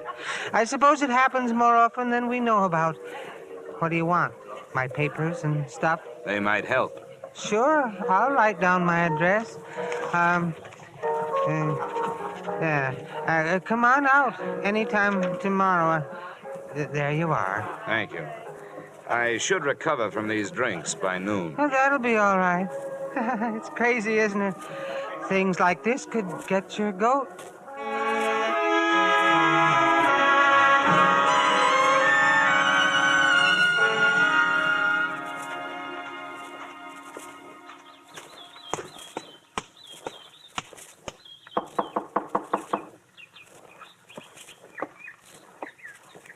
You the guy George was talking about last night? Probably. I'm Johnny Dollar. Is George here? No, he had to leave. But he said you could come in. He said you could look at this stuff. Here's his passport and cards and things. How long have you known him? 2 years last month. You know where he came from? Never asked me where I came from. This guy, he looks like. He had a wife? Yeah. I want to take some of his personal things into town to check his prints against this passport. Shaving brush if he uses one, tubes, jars, anything. You think he's the guy? I'll have to find out. Never mind. You told me you were going. The prince would check against the passport, but it wouldn't make any difference. Now that it's started, why stretch it out? Why not make it easy? George? No, Earl. I'd almost forgotten. Earl. Where can we talk? I've got a hotel room. The statement he made filled in most of the blanks in the case. 1, his wife was to have met him in Mexico City, but hadn't. 2, most of the stolen funds had gone to his wife to keep her going until she collected the insurance. So she got married. I didn't know that. She told me to wait, and I did. Grace married. We can leave for the States Grace anytime and you're ready. Harold. Huh? Oh, I can be ready anytime you say. All I have to do is pack a few things and say goodbye to Fran.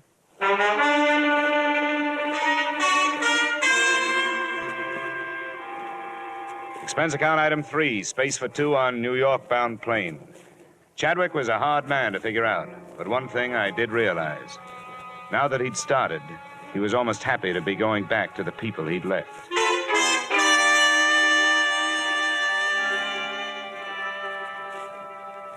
We arrived in the evening, and the next morning, I was told when I telephoned that Mrs. Grace Chadwick Anderson and her husband were at home and would receive me. Oh, good morning. Hello, Grace. Harold. I beg your pardon? Oh, I understand, Harold. This must be the man that Mrs. Marshall phoned about. You know, the one in Bermuda. Oh, come now, Grace. That's no good. Who are you, anyway? Mr. Dollar, for what purpose did you and this man come here? I brought him here so you could identify him as your missing husband. That's idiotic. There is the faintest resemblance, yes, but that's all. What do you have in mind, Mr. Dollar? Now, no crude extortion attempt like this will get you anything but arrest. I knew Earl Chadwick, and I'll swear under oath that this man is not he. I should think you would, Harold. Who are you, and where did you learn my name? Get him out of here. Why? Why not talk over old times, Grace? Wait a minute. All right, Mrs. Anderson, Mr. Anderson. I'm sorry I've taken up your time. Come on. Dollar, what's the matter? You too? Come on. I'm sorry, dear. I know it's been unpleasant for you. Who do you think I am? I ask you, who do you think I am? That doesn't count. You're legally dead. What about your parents? They're dead. But I have friends or people that knew me. They're no good. If your wife won't identify you, they're no good. You worked for a loan company. They must have your prints. I took them from the files and destroyed them when I left. How are your teeth? What? Teeth. Who was your dentist here in town? Dr. Field. It's been so long. Dr. Homer Field. Drake, Professional Building, Manhattan. He'll still have your x-rays on file. They're as good as fingerprints. Go there this morning. Don't use your name. Give him your other name, George Brewster. Have a new set of x-rays taken. I'll do the rest. All right. Hold it. Now, look, I don't have to hire somebody to follow you, do I? No. Oh, no. Not after I've seen them. You don't have to worry about my going anyplace.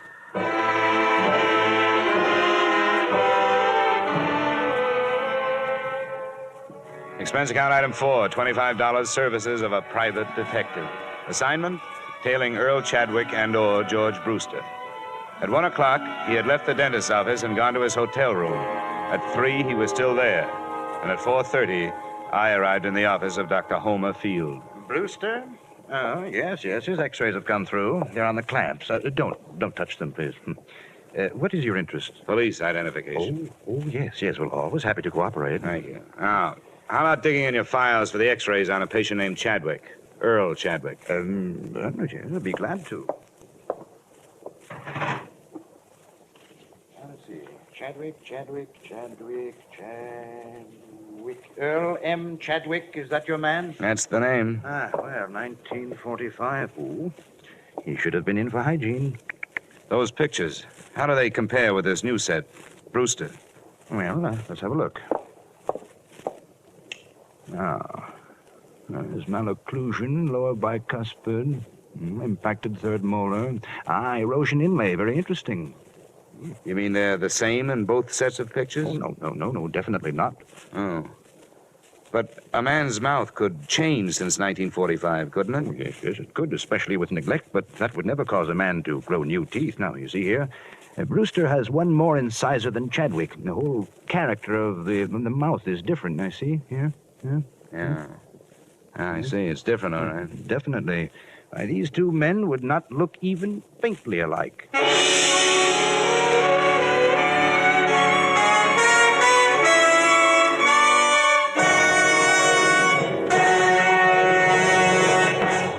In just a moment, we will return to the second act of yours truly, Johnny Dollar. But first, down the old Ox Road, learn to croon straight from the shoulder. Milestones in popular American music. Milestones in the career of one of America's favorite troubadours, Bing Crosby. This Wednesday night, over most of these same CBS stations, you're invited to hear The Bing Crosby Show. Bing Crosby with the music of John Scott Trotter, with the Rhythmaires, with Ken Carpenter. Here's the show designed for the whole family. A pleasant and diverting mixture of music and merriment, guided by the one and only Bing Crosby.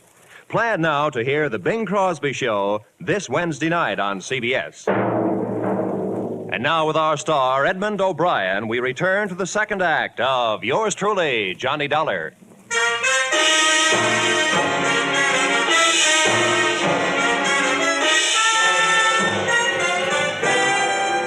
Look, Dr. Field, these x-rays labeled Earl Chadwick, could they be misfiled? Could they be under the wrong name? Misfiled? No, definitely not. My assistant has been with me for 10 years. Never made a mistake yet. No. Well, then could anyone else have gotten in here and planted a different set under that name? But why? I would realize the difference the moment I looked into the mouth. That erosion inlay alone. Yeah, I know. Look, your office, has it been broken into? Yeah, a long time ago, for narcotics. How long ago? 6, 7 years ago, during the war. But not since then? I've missed nothing. The janitor, the nightman, does he have a key? No. It's cleaned in the evening, just before I leave. Robbery is out of the question. Just what is your problem, Mr. Dollar? Well, if I wanted to plant some x-rays in a file, where could I get some? Well, I never thought of it. But... Where would I go? Would you give me some? Oh, no, definitely not. That would be most unethical, unless, of course, you were a patient of mine and the x-rays were of your own mouth. Oh, thank you, Doctor. I think that's what I wanted to hear you say.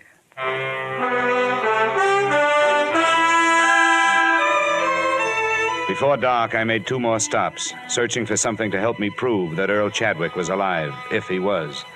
The Hall of Records had nothing but a couple of certificates on him.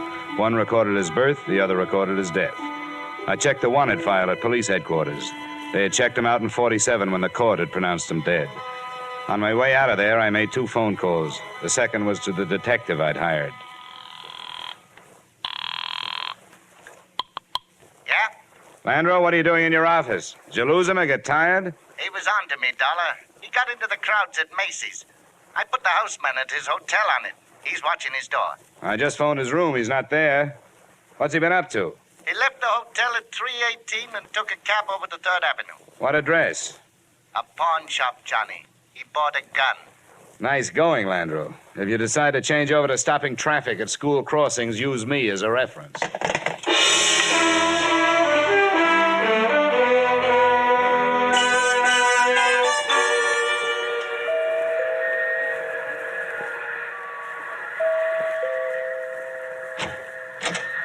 Where's your husband, Miss Anderson? He's here, but he Come doesn't... on, I want to talk to you both. You have no right to be barging... Where is he? What is it, Grace?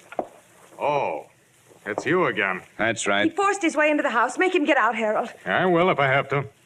Now, look here. I don't know what that imposter has told you, and I don't care.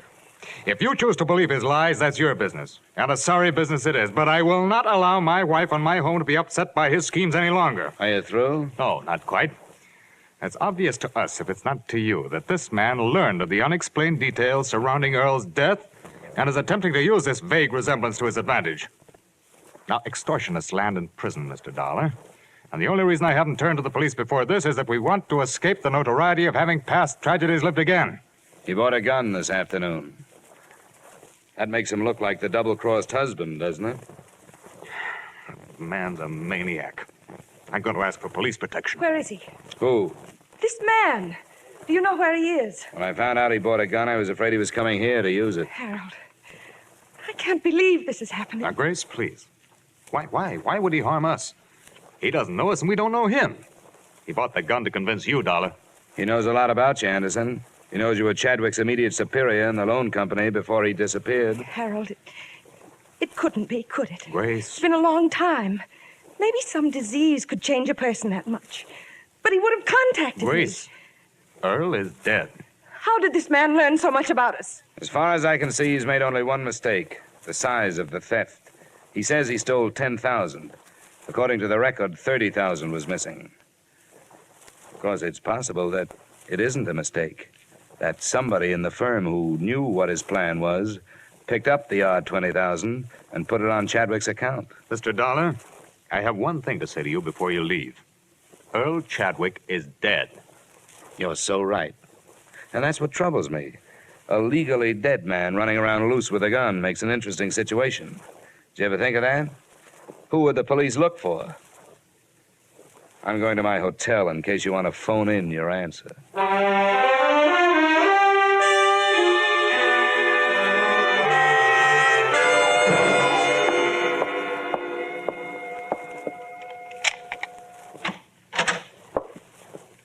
Where have you been, Chadwick? Right here. The maid let me in. What's the idea? I was scared somebody was following me. I got the feeling they hired somebody to get rid of me. No. Why not? I haven't thought of that yet. Give me the gun. I need it. Come on, where is it? Never mind. Get away from me. Come on, where are you carrying it? Hey, you... How did you know I had it? What were you going to do with it? I told you I was scared. You thought I was going to kill them? The idea crossed my mind. No. What good would that do? How should I know what's going on in that head of yours? Why'd you come back, then? Just to get things straightened out. You wouldn't have had to. I haven't found a way to prove who you are. Oh, I knew I didn't have to come back. But everything was stagnant. Being George Brewster was dull. I thought that's what I wanted. A new identity, even without Grace. But I guess nobody's ever satisfied. And when you have a choice of who you want to be, then it's really hard. What about the x-rays? No good. The set under Chadwick didn't match the one you had taken today. They had to. They made a switch with somebody else's, probably Anderson's. It's an easy office to enter. Probably hired a cat burglar. Nothing at the Hall of Records, nothing at police headquarters. You're dead. What did the police say? I didn't talk to them. Why should I? The case is closed. You're dead. Lazarus, come forth. And he that was dead came forth, bound hand and foot with grave clothes, and his face was bound about with a napkin. Yeah? Landro, Johnny. Oh, yeah. Sorry I blew up. Forget it. I lost him, didn't I? How is it? Oh, it's a mess. I'm not getting any place.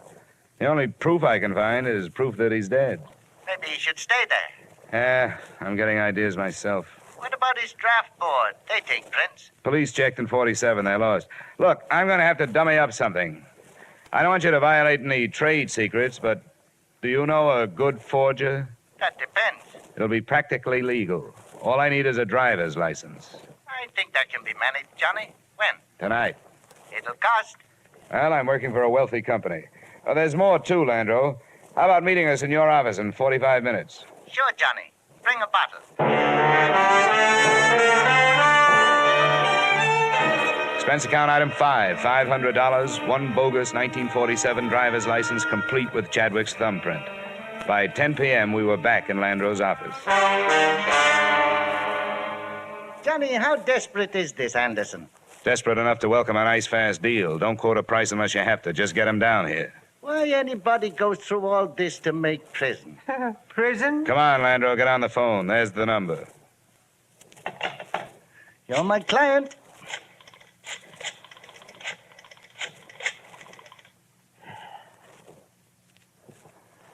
Mr. Harold Anderson? I'll be blunt. This is blackmail. I'm calling in the interests of Earl Chadwick. No, he isn't. He's alive. But I do have proof.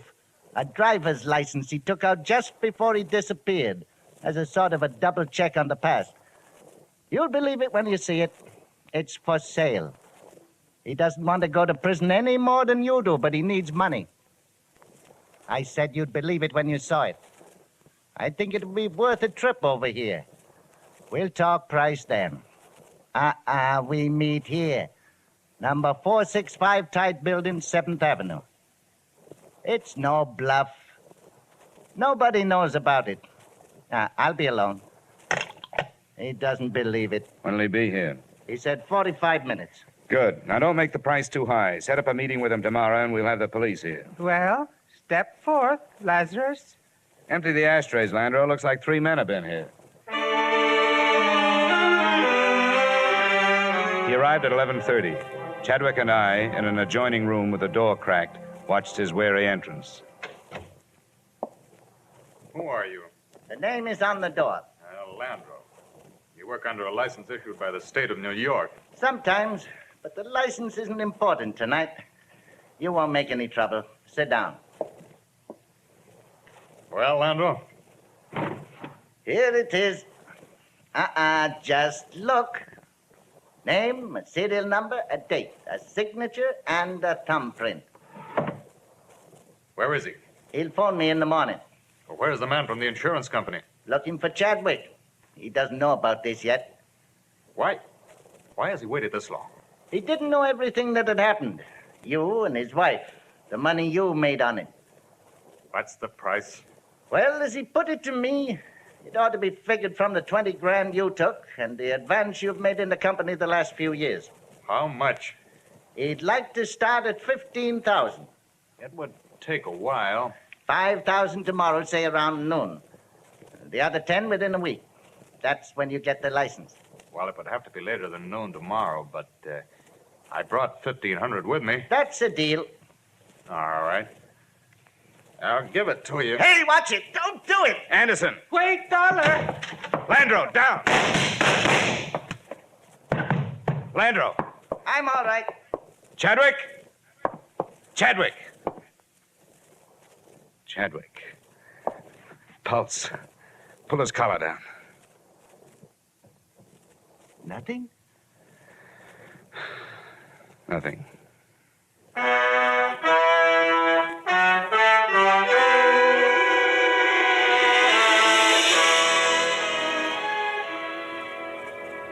I don't know what your company can do about it now.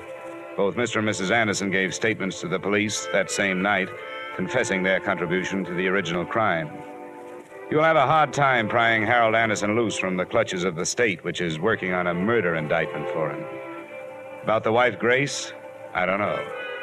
If she's not found guilty as an accessory, I'd be happy to appear as a witness if she's brought to trial on fraud charges. As for my part in it, I'm not proud of myself, but I was hired to find a dead man, and I finally found one, just before he lived. Expense account total, $1,575.30. Yours truly, Johnny Dollar.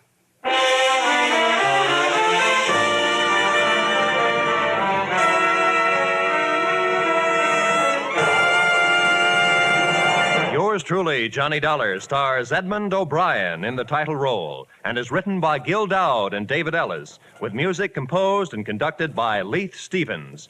Edmond O'Brien can soon be seen starring in the Columbia Pictures production, The Los Angeles Story. Featured in tonight's cast were Lillian Baeff, Walter Burke, Virginia Gregg, John Boehner, Ben Wright, Tudor Owen, and Ted Osborne. Yours truly, Johnny Dollar, is produced and directed by Jaime Del Valle. Join us again next week at this same time when, from Hollywood, Edmond O'Brien returns in another transcribed adventure of... Yours truly, Johnny Dollar.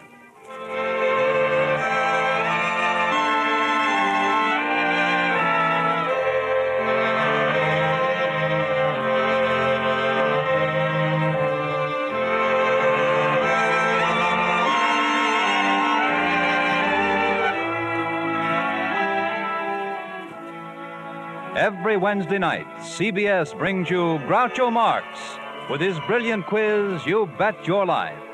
It's one of the brightest, most spontaneous, most genuinely funny shows on the air. So be listening this Wednesday night on most of these same CBS stations for You Bet Your Life, starring Groucho Marx. Stay tuned now for the adventures of Philip Marlowe, which follow over most of these same CBS stations.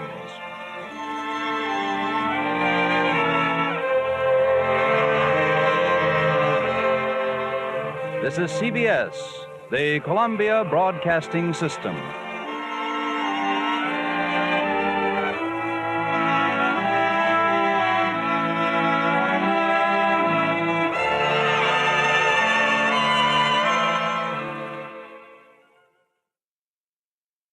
From Hollywood, it's time now for Edmond O'Brien as Johnny Dollar. Dr. Colby calling back, Johnny. Oh, yeah, Frank. How am I? Oh, you've fallen behind. You'll need boosters for diphtheria and smallpox, typhoid, cholera. And if we can find room, why, we'll bring you up to date on your tetanus. Oh. Well, where do I get them? We'll have it all right here in the office, or I can stop by on my way home. Well, that's not what I mean, Frank. It takes a long time to get to Haiti, and those plane seats aren't very comfortable at best.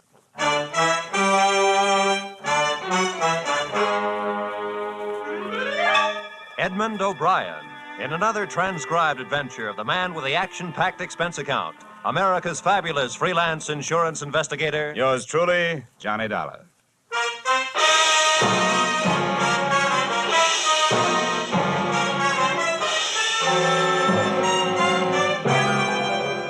Expense account submitted by Special Investigator Johnny Dollar to Home Office, America Federated Life Insurance Company, Hartford, Connecticut. Attention, Harvard Huntington, General Manager. The following is an accounting of expenditures during my assignment in Port-au-Prince, Haiti. Expense account item 1, $15 for a pair of tickets to Detective Story at the Hudson Theater, New York, which I never got a chance to use since I was seated in the library of your Hartford home promptly at curtain time. Dollar, I want to thank you for coming out here. Sorry to break into your evening like this, but since I have, I'll get right to the point. Perhaps you've heard of the Gordon family here in Hartford. Well, what I see of the society page is what I'm flipping back to the sports section, but I've noticed the name. Diamond-studded, aren't they? Immensely wealthy. Pillars of society. And surprisingly, quite a proper family.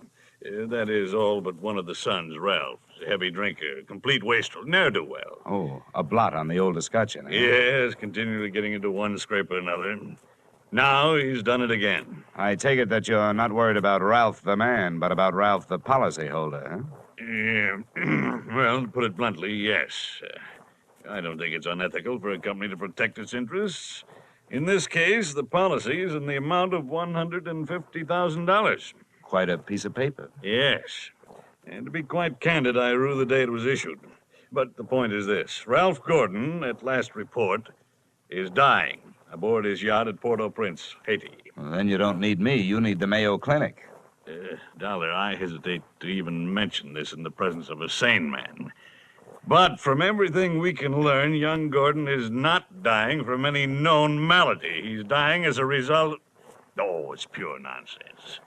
He's supposed to be dying as the result of voodoo curse. Now, anybody with any sense... All right, wait a minute. Where'd you get your information? From his older brother, Thomas. He's a doctor. He's down there in Haiti with Ralph. Now, I want you to go down and debunk this thing, Dollar. Find out what's wrong. Why, any sane man knows there's no such voodoo. You don't believe in it, do you? No, not unless I see it working. Expense account item 2, $148.70, Hartford to Port-au-Prince via airplane. Expense account item 3, $32.50, tropical clothes. And item 4, $25 spent while I browsed the waterfront bars in Port-au-Prince, looking for somebody who knew where the Gordon yacht was moored. When I found him, he not only knew that, he knew everything. It don't matter what you want to know about this blasted island. Ask me first. My name is Cap Regan, and I've been here since before repeal. Give up my citizenship, I did, with the help of a couple of prohibition agents. And I figure on sailing out my final days right here. What do you want with the Gordon craft? I want to see the owner, Ralph Gordon. How do I get to it? I reckon you pay me to row you out to her. My dinghy's down to the foot of the pier, just a short hail from where we're at. Well, good. Come on, let's shove off. Just wait till I down my ration here. That'll put me in ship shape. What'd you say you wanted with that schooner? You figuring on buying her? Oh, thank you for the compliment. If I bought a boat today, it'd have to be a surplus life raft. I told you I want to talk to Gordon. A friendly visit or the other kind? Uh-huh. I'm beginning to see how you know so much about this island. Well, never question, never learn. Remember that, Sonny. This way, we veer off to starboard. Yes, sir. Never question, never learn. Look, I'm an insurance investigator. A company sent me down here to look things over, including Gordon. Something wrong? I don't know yet. What do you know about it? A jugful, Sonny, a jugful. Stood into the harbor about 2 months back. No sooner dropped his hook than his crew started taking the pierhead leap. Everybody jumped for the bosun, for reasons of his own. What was the matter with Gordon? He was off seas over all the time. And you navigate with sextant, a compass, and parallel ruler, Sonny, not with a double shot and a water chaser. Get the drift? They were afraid to sail with him? Oh, that's the line of it. If you'd ever pile into a reef, you feel the same. Oh, yeah, here we are. And there's my dinghy down at the bottom of the ladder. And there's Gordon's yacht out there, you see her? The tug is passing astern of her now. Yeah. Yeah, that's a lot of boat. Yep, she carries a suit of sail like a grain clipper. Oh, why don't you see her close up? She's dirty as a garbage scow.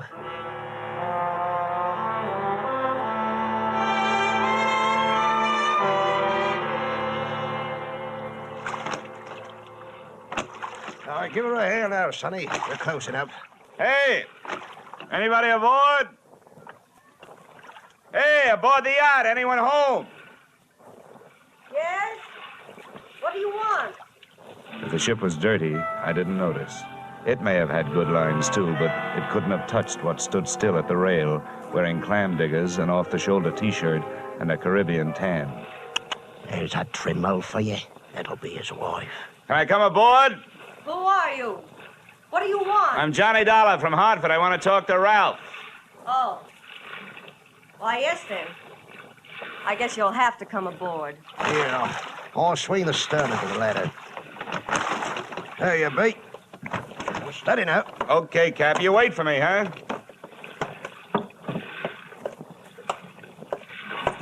Well, how are things in Ralphie's old hometown? Cool, but not as cool as this reception. Don't let it throw you. What is this, a friendly drop-in business or just plain snooping? It's the last time Edwina, the wife they haven't heard about at home. Congratulations. Now I know why you like the way your shoulders bear. The better to keep a chip on them. If you're through being sharp, I'll let you hear what's left of my husband. Come on, through here.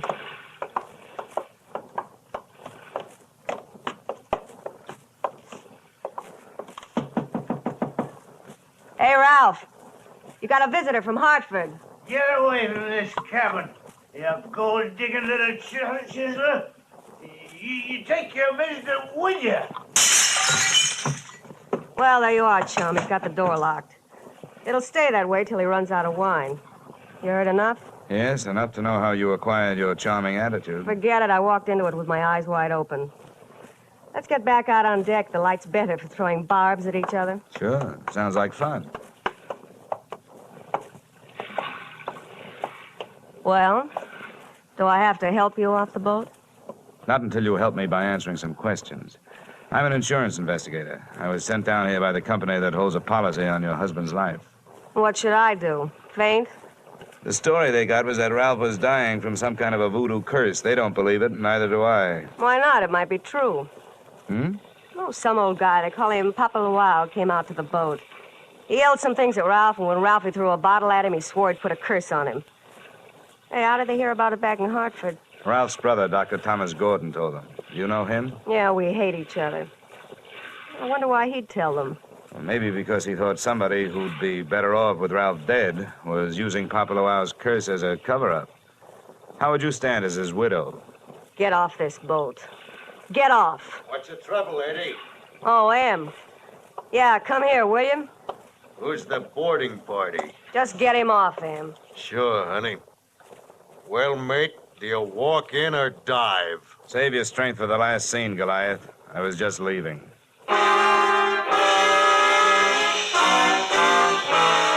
Expense account item 5, $3 paid to Cap Reagan as water taxi fare. Item 6, 80 cents, land taxi fare to Hotel Francois. And up at the Hills hangout for not only the best in tourists, but also Brother Thomas Gordon, M.D. Please make yourself comfortable. Could I offer you something?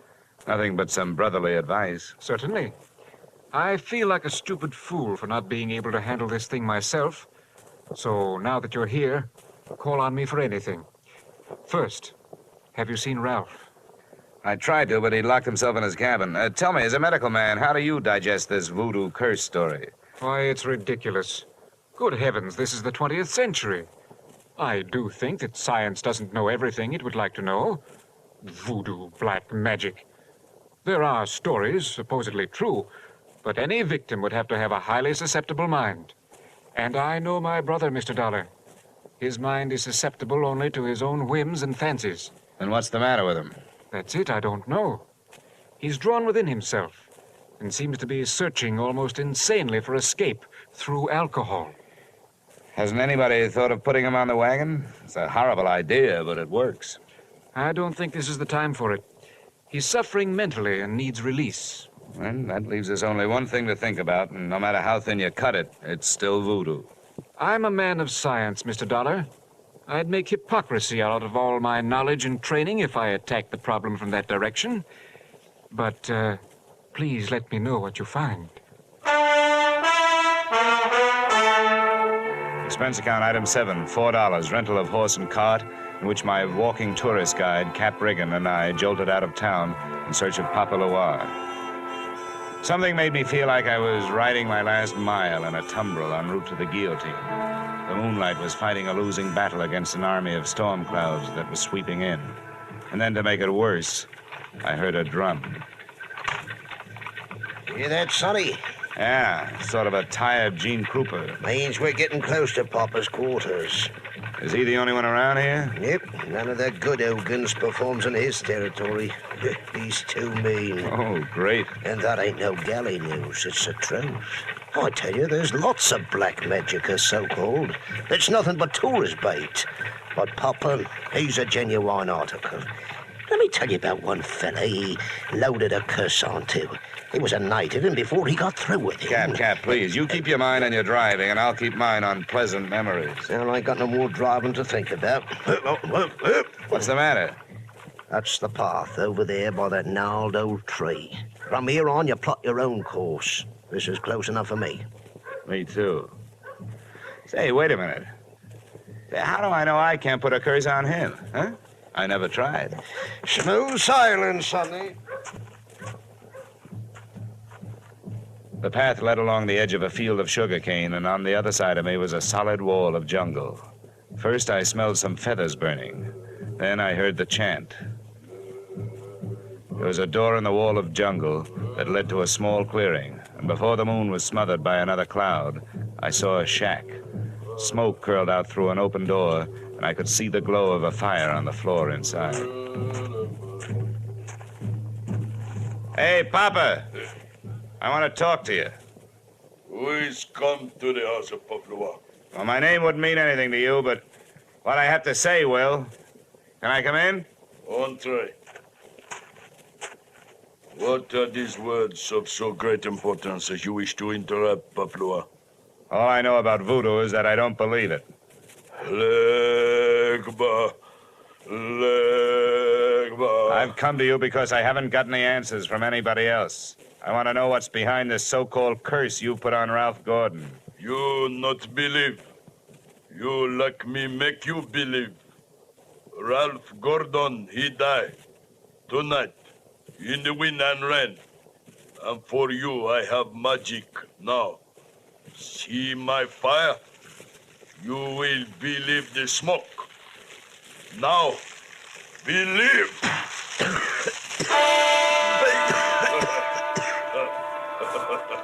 I couldn't see what he'd thrown onto the fire. He'd reached behind him for it. But when the smoke from it whirled around me, it seemed to grab my throat and squeeze. I stumbled back through the door. I hadn't believed in voodoo when I'd come in. But going out, I wasn't so sure.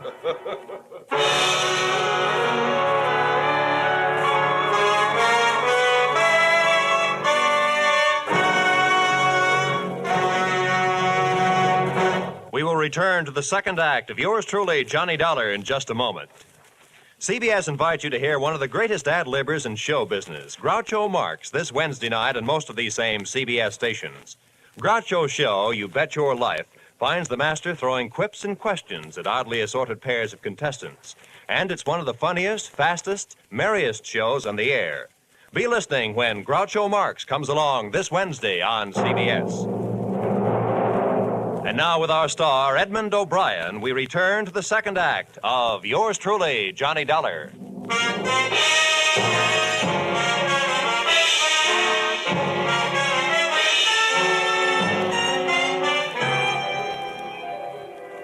My throat burned. I staggered around in the heavy jungle air, and when I could breathe again, I gulped in enough to lift the Graf Zeppelin.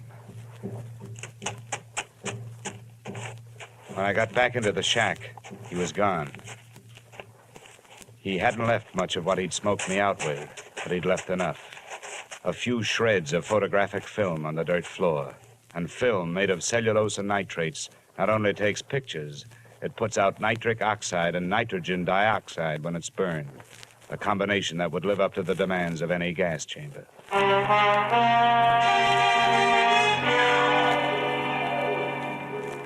We headed back to the yacht, and this time I boarded without a hail.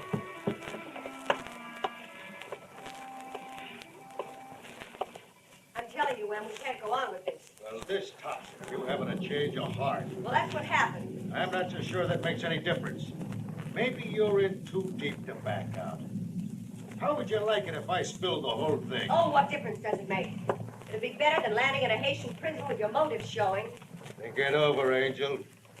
I'll be in my sack when you make up your mind. Em, how wrong you can be. See you later, huh? What are you doing on this ship? Get off. Oh, no. Not after that intriguing conversation I just heard. How much did you hear? If I added it to the gas assault Papa Luau threw at me, it'd be enough to nail you and Loverboy here for conspiracy to commit murder. I don't know what you're talking about. The point is, I know what you two were talking about. Listen to me. You've got to believe me. I don't have to, but try me anyway. I admit that Em and I... Well, I did get involved with him. It was because Ralph turned into another man after we were married. This probably marks the first time in history that an icicle melted in Port-au-Prince. Please, let me finish. When my marriage went to pieces, I had to do something or go crazy. To see Ralph drinking up all the champagne on the island was just more than I could take. I was going to divorce him and leave with Em, but we weren't going to murder him. You know, Chapter 1 has so many holes in it, it could have been printed by a punch press. You don't worry about landing in prison with your motive showing when all you're planning is divorce. You do when people are waiting for your husband to die under mysterious circumstances. That's why I was trying to make Em go away. If Ralph died, who would look any farther than the erring wife? Unless Em was hiding something. Can you lock this cabin from the outside? Yes. What are you going to do? You aren't going to lock me in here. No, just your playmate. You're coming with me. Where? To Papa Luau's. I want to hear what kind of a story you tell in front of him. You don't believe me. No. With $150,000 at stake, I don't even believe myself.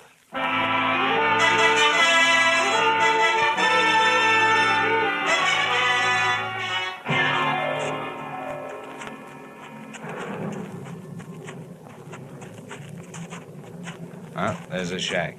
You go in first. May not be heroic, but it's the best way I can think of to catch his reaction when he sees it. Come on, go ahead. Go on in. Who is it come to Pablo's door? Who are you, woman? Well, Mr. Dollar, are you satisfied? Not quite. And you did not believe. Why you are here? You wish again to see the power of my smoke? Let's just drop the act, Papa. I know what you threw in the fire. Was my bokor smoke? You not yet believe? A good man from a police laboratory can sift enough out of those ashes to know it was film. What is this you say? I say that I've got enough on you, you old fake, to put you in the local pokey. Who dare speak Dutch to Papaloa? And that's where you're going to go if you don't cooperate. Now, that's a promise. What is it you want? Did somebody put you up to this cursed business that Ralph Gordon is supposed to be under? A man of your race. Now go. That is all. It's not enough. What was his name? I not know the name. What did he look like then? My eyes were closed. Nuts. Come on. I'm taking you into town if I have to drag you by the hair. No, don't touch me. I will tell you how this is. It is true, I do not know the name or the face. He come to me. He ask me when comes next rain and wind. I tell him last night. But it's tonight. The storm come with the seat. He tell me he needs storm to close portholes in the ship.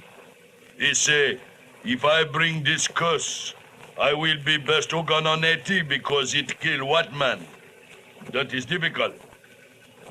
That is all. Now you go. How about the film for the fire? Did he give it to you? That is true, not long before you come. Well, get rid of it, Papa, before you lose your license to operate. You go now. Papaloa will be alone. Go now. All right, Mrs. Gordon, all right. Let's not stay for the music.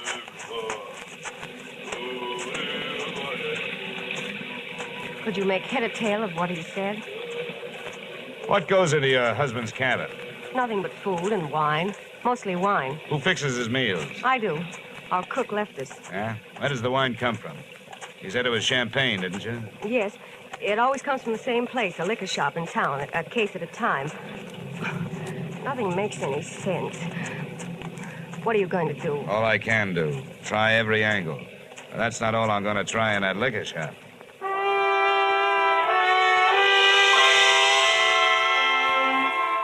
Expense account item 8, $4.50, 2 quarts of rum, the purchase of which helped loosen the tongue of the proprietor who had been supplying Ralph Gordon's champagne.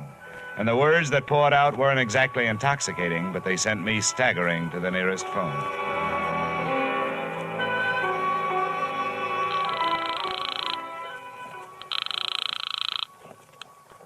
Yes, hello. Dr. Gordon, this is Dollar.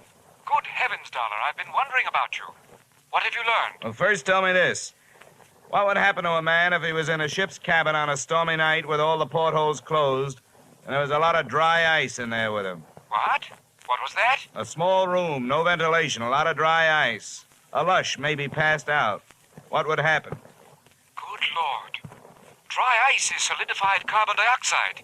If enough of it evaporated into the room... The lush would not be bothered by a hangover the next morning because he wouldn't wake up, right? Exactly. The gas, although not toxic, would force the oxygen from the atmosphere, and the result would be asphyxia. What are you getting at, Dollar? Well, that curse your brother is suffering from is very scientific. The champagne he's been getting has been chilled by dry ice, about 5 pounds per case. One went out just before the storm broke. Good Lord. It may be just coincidence, but Ralph's wife and that bosun... Yeah, I know. For a bosun, he'd make a very good chemist. They sent for a pull motor. If it's too late for your brother, maybe I can use it.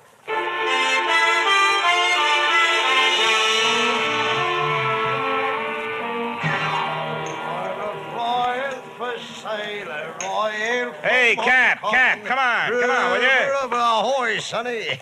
Set up around, George, for my shipmate and me. This is rum weather, sonny. Never mind around, Cap. You got to row me out of that yacht again. What? In this weather? I wouldn't ask old Neptune himself to set out on a night like this. Come on, Cap. I'm in a hurry. Here's $20. I want time off the horn. Oh, what did you say?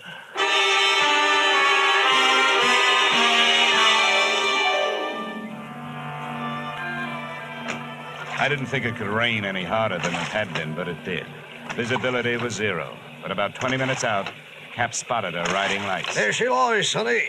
We were on target, but so was somebody else. A searchlight stabbed out at us. Hey, this sounds like Prohibition days. Who's giving us the broadside? I can't tell. I'll lay a pelican hook over his head if I get my hands on him. Oh, Cap! I got my left leg. Get down the bottom, Cap. I'm going over the side.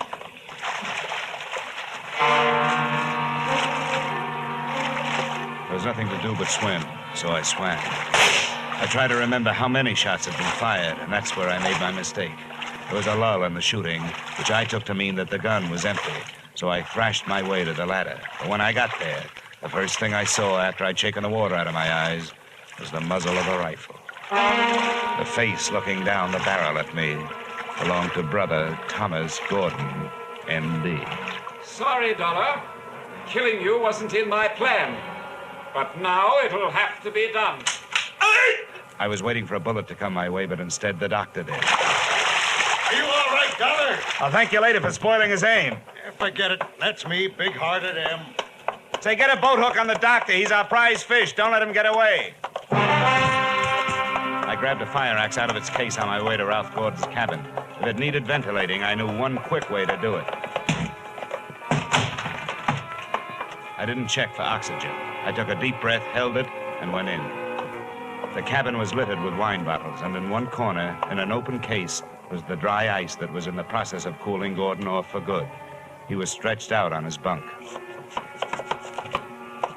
I hefted him to my shoulder and used the last of my breath getting him out of there. What's the matter with him? Come on, help me to get him stretched out. Right. Come on, give me a hand, will you? Yeah. Maybe we can save a policyholder. All right. 1, 2, 3, 4. 1, 2, 3, 4. 1, 2, 3.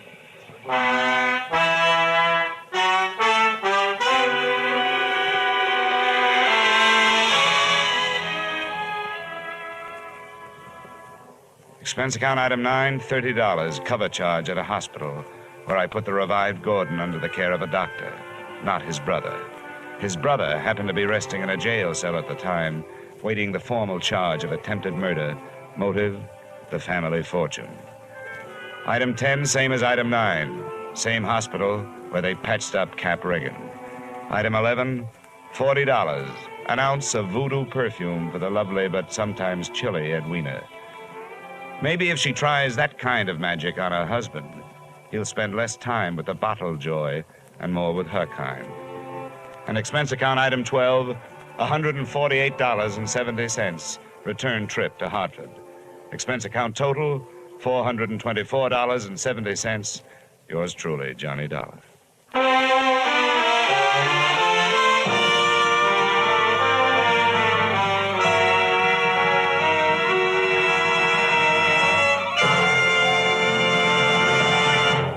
Yours truly, Johnny Dollar, stars Edmond O'Brien in the title role and is written by Gil Dowd and David Ellis, with music composed and conducted by Leith Stevens.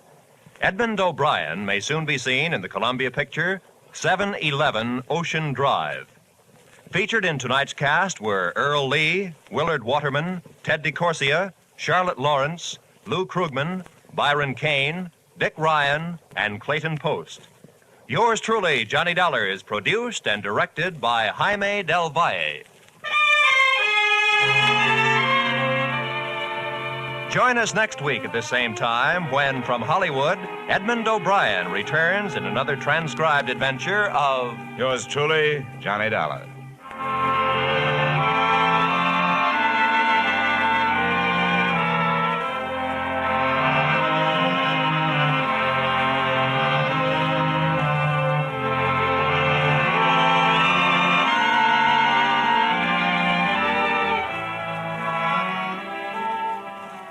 There'll be a bright new show on CBS this Wednesday night. It's called the ABCs of Music, and the star is Robert Q. Lewis with Ralph Flanagan's orchestra. You'll find Robert Q. and Ralph Flanagan taking over while Bing Crosby is on vacation. So join them on most of these same CBS stations this Wednesday for the ABCs of Music.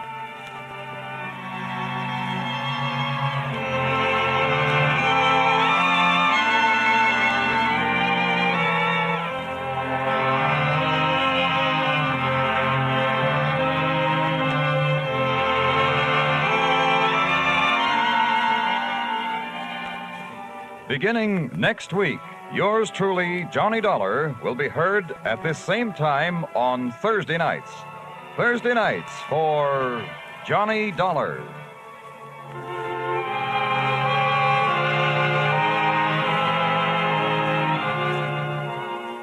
This is CBS, where you hear suspense every Thursday night, the Columbia Broadcasting System.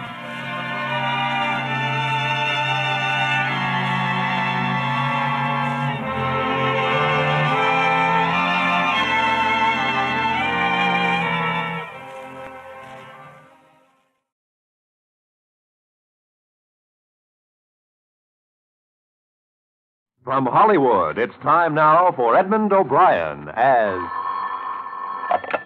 Johnny Dollar. Hank Layson at Intercommercial, Johnny.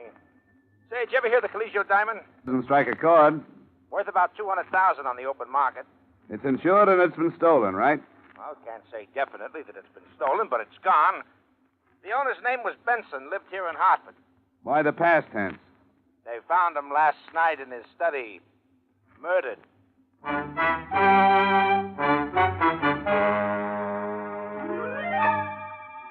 Edmond O'Brien in another transcribed adventure of the man with the action-packed expense account. America's fabulous freelance insurance investigator. Yours truly, Johnny Dollar.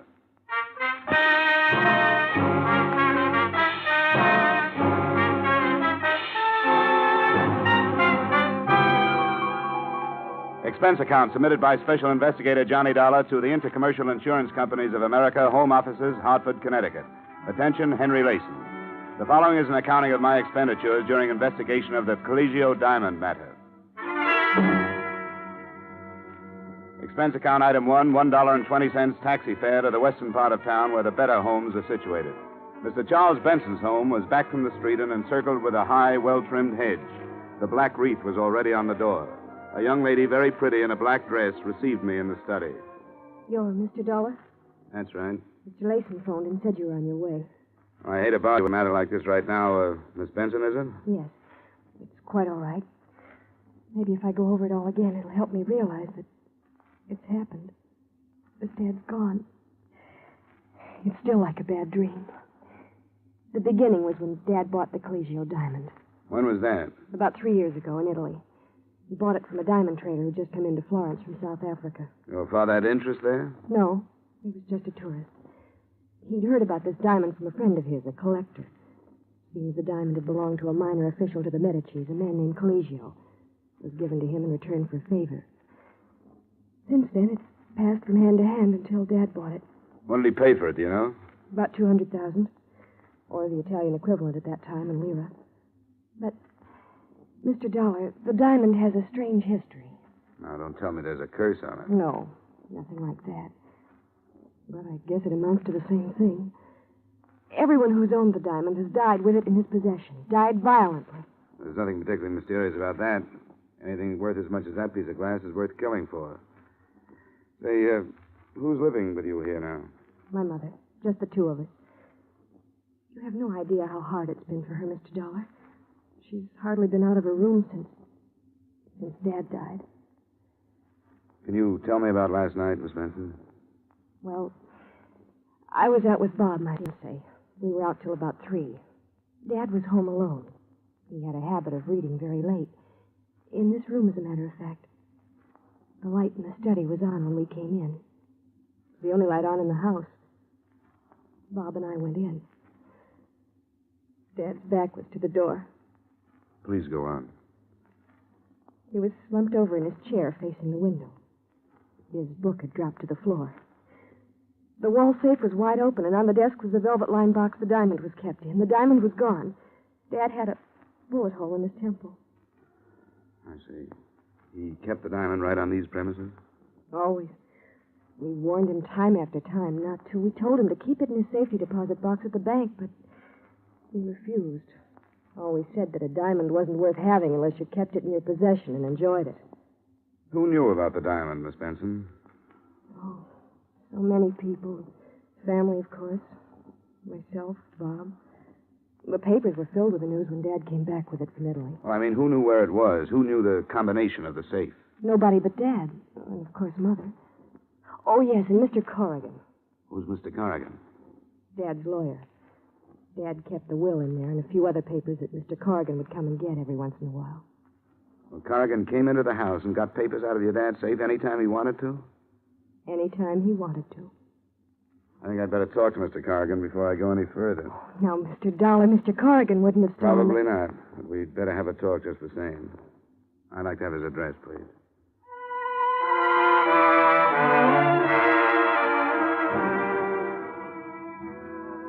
Expense account item 2, 80 cents taxi fare to Main Street, where Mr. Corrigan's office was located. An elevator ride and a walk down a marble hall took me to the frosted glass door on which was printed Corrigan and Bishop, attorneys at law. I talked myself past the receptionist and the secretary and wound up refusing a cigar from Corrigan himself. You're in the insurance business? The investigation end. I understand you were Mr. Benson's lawyer. That's right. Mr. Benson had the utmost... Oh, excuse me. Yes. No, Vermont maple. Well, 45,000 is way too much. Yes, in board feet. Have them ship it from Montpelier, if that's the case. Well, have them try to get it down then. Yeah. Yes, Mr. Dollar, Mr. Benson and I were associated for about 15 years in one way or another. We went to school together. It was a terrible shock to learn of it. Oh, excuse me. Who? Oh, put him on. Harry, what's with Chicago? No, same thing. No, she's in Arizona. Arthritis. Well, a little better. You know how it is. Yeah, we'll do that. And my love, Danny. Okay, you bet, Harry. Yeah, you bet. Sure. Bye. Now, you're here about the diamond or about the life insurance policy? The diamond. Well, the diamond is a very rare item. Whoever got into the safe knew the combination. I understand there weren't many who knew the combination. Well, that's true. Mr. and Mrs. Benson and myself were the only ones. I suppose I'm the prime suspect. But, of course, these safe crackers, they use a stethoscope these days. You probably know more about that than I do. Oh, excuse me. Who? Oh, yes, put him on. Yes, Jays. Oh, it is? Oh, swell. Yeah, it's a shame, isn't it? Yeah, very young man. 45. Oh, yes. Terribly upset. Well, yes, she's due here at about, any minute now. We're going to make the arrangements. Oh, I wouldn't let her go near the place, no. Well, I certainly tell her. Yeah, you bet. Yeah, you bet. You bet. Yeah, bye. Well, exactly what did you want to know, Mr. Dollar? Anything that would help us locate the diamond. Well, have you talked to the police? No, I thought I'd amble around among the persons involved first. Well, as I say, you probably know more about that than I do. I wish there was something I could say, but the last time I saw George Benson was about 2 weeks ago. You think this was an outside job? Well, that's my opinion, but it's sheer speculation. Oh, excuse me. Oh, she is? Well, send her in, please.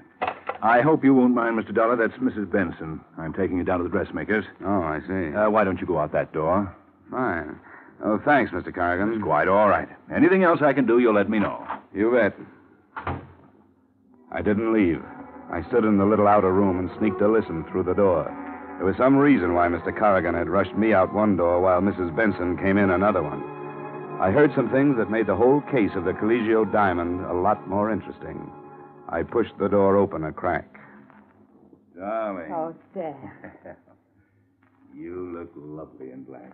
I'm going out of my mind. All those people calling, having to act unhappy. Well, this is your opportunity to be a real actress. I'm awful at tears. You're beautiful.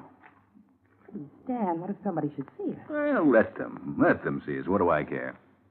We're as free as birds. There's a little place down in Bermuda, a resort. I got a folder the other day. Beautiful place to have. You won't believe how beautiful. And as soon as it's proper... What about Kitty? Well, I told her before I left that I wanted a divorce. I told her, and she knows it. That's why she went to Arizona. To get away, to think things over.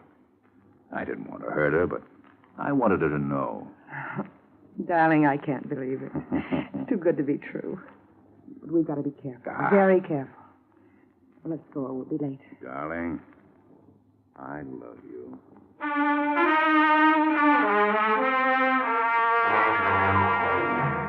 On that somewhat touching note, I quietly closed the office door, turned toward the door that would lead me out into the corridor, put my foot to a rough edge of carpet, and promptly fell flat on my face. This brought Corrigan running. I thought you were gone, Mr. Dollar. I thought so, too. Do you consider it quite ethical listening at keyholes? Didn't you know? Investigation is just a very polite word for snooping, Mr. Corrigan. Who is it, Stan? He's an insurance investigator. You heard everything? Not everything, Mrs. Benson. Just enough to tell me that black is not your color. No, it isn't. I loathe black. Ditto your husband. I tolerated my husband, Mr. Dollar. You don't have to explain anything to him, darling. He's just an insurance man. The police might be interested to know about this little relationship. There are a number of angles here. Could be that you and Mrs. Benson killed Mr. Benson and removed the diamond to make the whole thing look like robbery. Yes, Mr. Dollar, it could be. I welcome any police investigation. Fine, I'll go right over. Wait.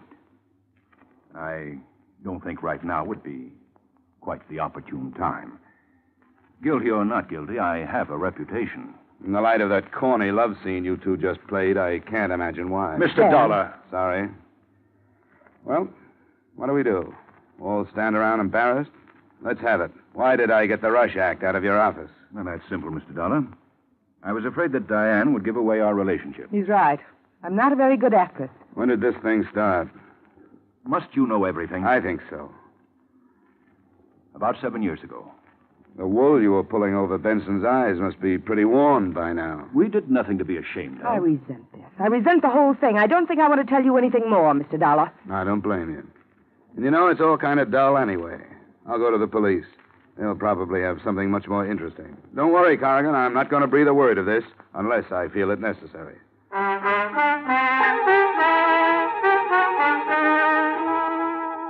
I never made it to police headquarters. I got out in the street when a very large, very quiet man in a brown and white sports shirt stopped me. Mr. Dollar? Yes? You like some information? About what? The fifth, the tropical. I never play the ponies. These ponies you play. Hop in. Thanks. No. Oh, come on. Hop in. Is that dangerous, that steel thing in your pocket? How very discerning of you to recognize the outline. Inside. Right. Okay, Bunny. Relax, Dollar. Where are we going? You're going to sleep. I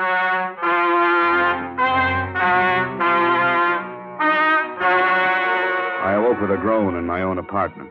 Nobody was there, but nobody. As soon as I could focus my eyes, I tried to lift myself off the floor. After 5 tries, I managed to turn my head. What I saw made me want to go back to sleep again. The place was a mess. There wasn't 1 inch that hadn't been gone over with what must have been a tractor. Every drawer in the place had been turned upside down. The problem was reaching the phone. It was all of 10 feet away, but it might have been 10 miles. I started to crawl. About halfway to it, I grabbed hold of the cord. I pulled the phone toward me until I got my hands on the receiver. Hello? Hello, Johnny? Hello? Hello? Johnny? Yeah, Johnny. Johnny, you sound awful. Yeah, I can understand it. Well, what'd you find out about the Cleggio diamond? You were right. About what? It's gone. Well, that's brilliant. Who took it? I don't know. Well, what are you doing to find out? Right now, I'm just lying around. Somebody gave me a tumble. Say, are you drunk? You better send a doctor. I think I'm going to pass out again. Johnny? Johnny? Hello?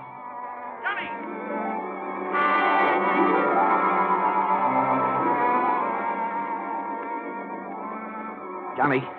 I can't talk to you now. I'm not on the phone. I'm here. Huh? Oh. You look funny with 4 heads. Well, I might as well put this phone up. Oh, come on. Stop that nonsense. Now, look, I hate to bother you with business, but what happened to you? I'll tell it all to the police. You think I want the police in on this? Well, why keep them out? Publicity for the company. I want the public to think Intercommercial is able to take care of itself. Now, come on, what happened? Somebody asked me for a ride. Asked me if I wanted a ride. Then they gave it to me. Oh, it looks like they were looking for something. Did you have something they might have been looking for? If I had something they were looking for, I wouldn't know it. But they must have thought I had something they were... Look, I'm going round and round already. Ask me no questions. Have you got any idea what it might be they were looking for? Maybe the diamond. Yeah, say, maybe the diamond. Say, that's right. That could be. Now go away. Well, we'll take you off the case and put someone else on, so you can have a nice rest. No, you don't. Well, I thought that would pep you up. Yeah, money always does. Now get out of here and let me fasten my head back on. Do you want something? Yeah. Get me an aspirin. Hello? Mr. Dollar? Yeah? This is Betty. Betty Benson. Oh, yeah, sure. How are you? Mr. Dollar, the police have just been here. What happened? They found the gun that killed Dad Oh, good. Where was it? in my purse.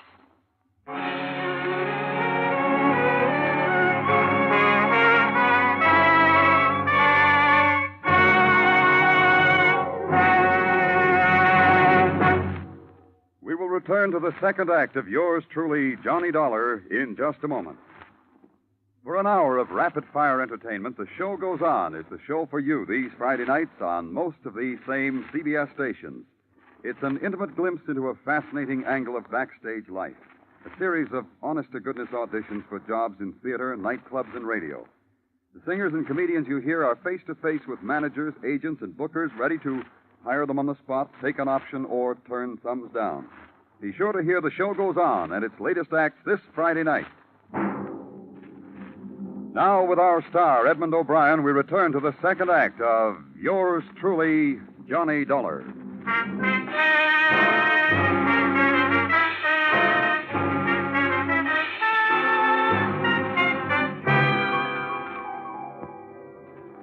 Expense account item 3, taxi fare again. $1.30 to the Hartford City Jail, where an old buddy of mine by the name of Lieutenant Parnell was quizzing Miss Benson with the nastiest bunch of leading questions I've ever heard. Now, why did you kill your father, Miss Benson? Oh, come on. We'll make it much easier for you if Hey, you'll only... hey, Parnell. Come on, give her a break. Oh, the insurance man. I wondered when you'd be over. Hey, what happened to your head? When I find out, I'll let you know. Don't let him talk you into a thing, Betty. Get a good lawyer. Well, for one thing, Corrigan is on his way over. For another, the best lawyer in the world couldn't do it any good. The gun had her prints all over it. Would I put a murder weapon in my purse with my fingerprints on it, Lieutenant? Now, would I? If you didn't have time to get rid of the gun, why not? You're getting woozy, Lieutenant. Why don't you take a break? They've got the Giants game on the radio out there.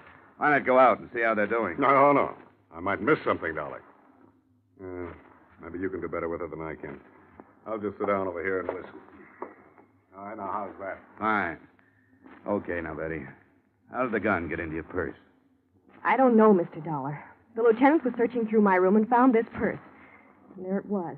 But I didn't carry that purse the night Dad was killed. I haven't used that purse in a long time. Somebody put the gun in there. Can you prove it? Well, no. Nobody saw you that evening, huh? Nobody but Bob. Bob, your boyfriend, huh? All right, now I've got the necessary papers. You leave her alone. Dollar, what are you doing here? I just came over to add to the confusion. Betty, are you all right? Hello, darling. I'm all right. Looks like Grand Central Station. Come on, Betty. We'll have you out of here in jig time. This is Bob Gorman, my fiancé, Mr. Dollar and Lieutenant Parnell. Hello, how are you? Yeah, that was nice. Like a Washington hostess. Now, let's try to wind this thing up. Mr. Corrigan, were you anywhere in the vicinity of the Benson home the night Mr. Benson was murdered? Absolutely not. Oh, yes, you were. You were visiting Betty's mother. That's a deliberate lie. I was nowhere near... I don't know why I'm submitting to intimidation from you, Gorman. Seems to be a little difference of opinion here, Lieutenant. Mm-hmm. You were quite a comfort to Mrs. Benson during the period of her bereavement, weren't you, Corrigan? I refuse to answer on the grounds that it might incriminate me. You're darn right it would incriminate you. The way you've been carrying on with Mrs. Benson, everybody knows about Bob. it. No, I'm going to get it off my chest. Betty's father was no sooner dead than he was hustling Mrs. Benson this place and that Why, place. you young... Temper, Mr. Corrigan.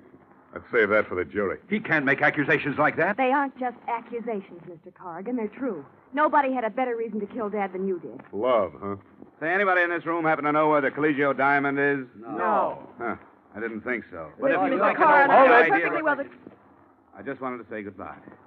Okay, now go ahead. If Mr. you'd like to know Corrigan, you know why perfectly they well went there'd be no reason to bother.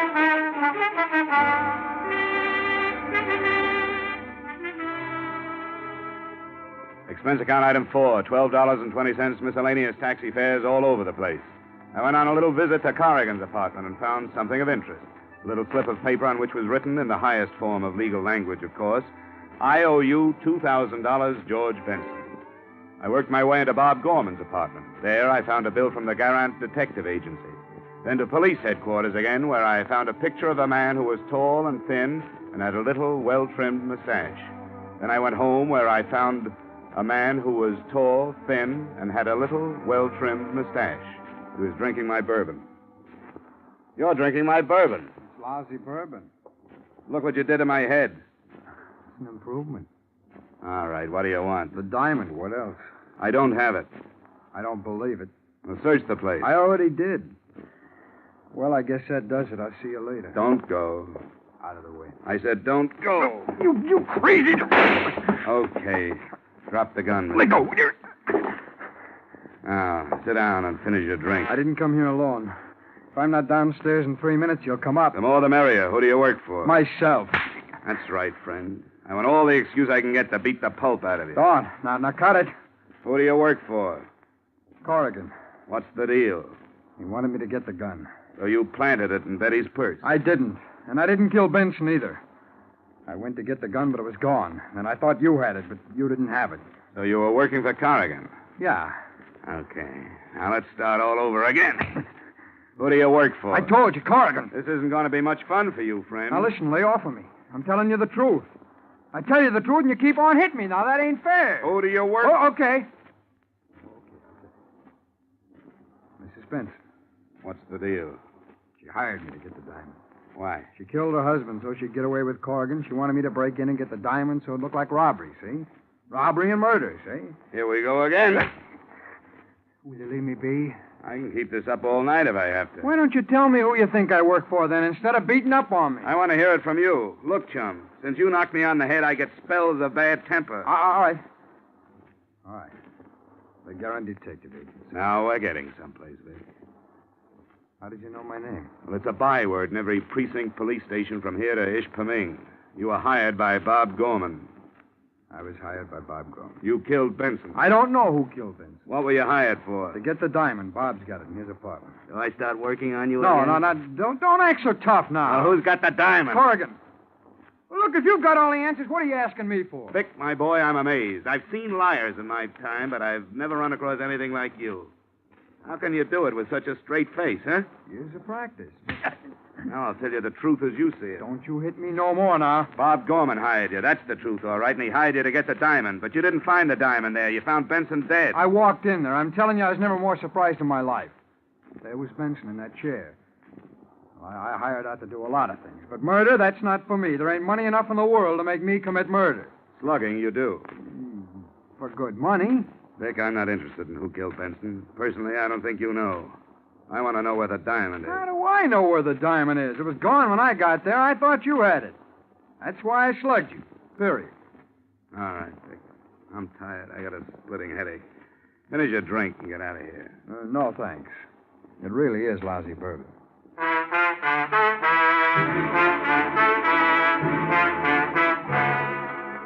Things were as dark as ever. Vic was no help. I knew Bob hired him, but that was all I knew.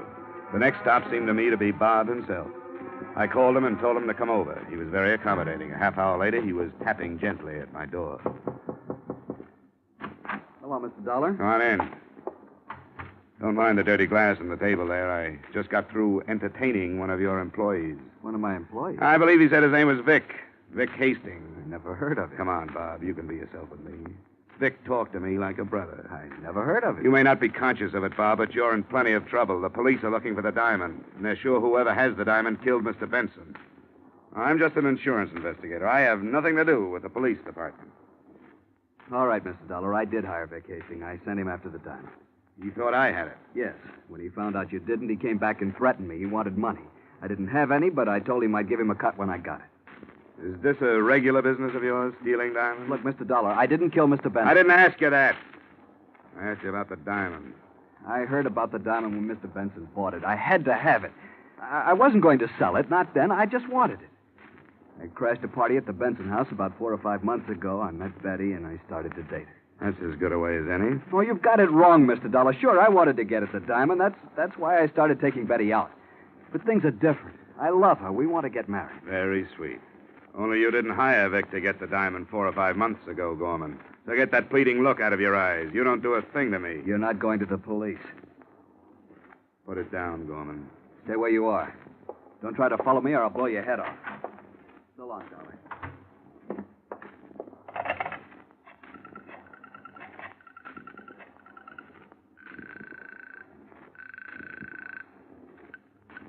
Parnell speaking. This is Dollar, Lieutenant. Better send out a code 1 on Bob Gorman. What's he wanted for? Well, you can call it suspicion of murder.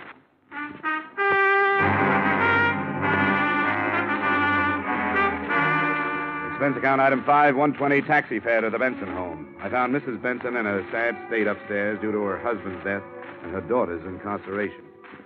Why must you pester me about a thing like this now, Mr. Dollar? Haven't you any consideration? Sorry, Mrs. Benson, but it's a job.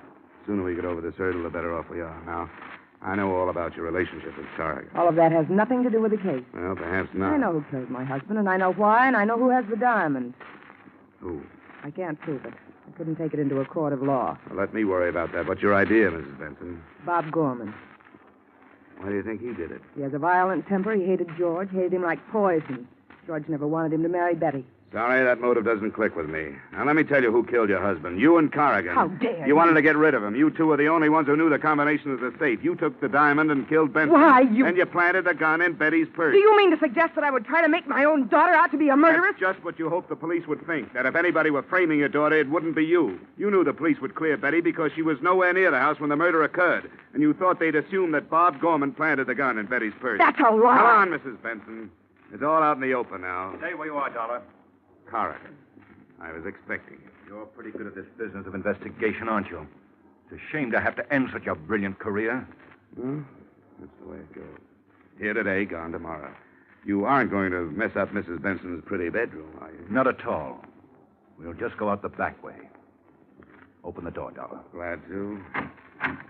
After you. He's all right, Mrs. Benson. Come on, get up, Corrigan. The lieutenant is waiting.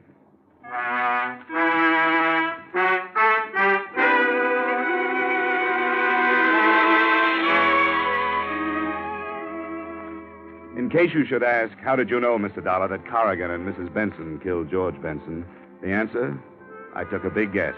I told them my guess, and with the authority of an Illinois judge, they swallowed it and they confessed. To wind it all up, I might add the following. They got Bob Gorman. He's being sent up along with Vic Hastings. His police record makes Vic's look like a bad report card, which means Betty is going to have to look for a new boyfriend. The insurance company has saved a good deal of money. Everybody bad goes to the penitentiary. Everybody good stays free, which proves that bluff is better than logic. This time, anyway. Expense account item 6, doctor bill and miscellany for my sore head amounting to $25. Expense account total, $65.34. And that's pretty cheap. Yours truly, Johnny Dollar.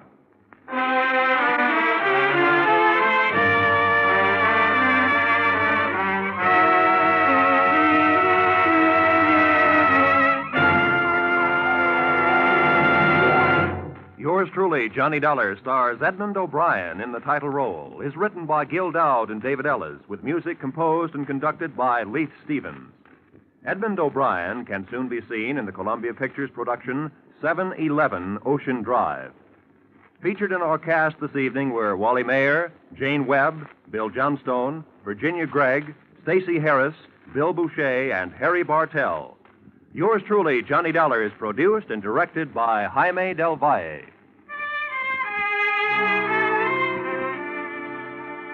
Join us again next week at the same time when, from Hollywood, Edmond O'Brien returns in another transcribed adventure of Yours truly, Johnny Dollar.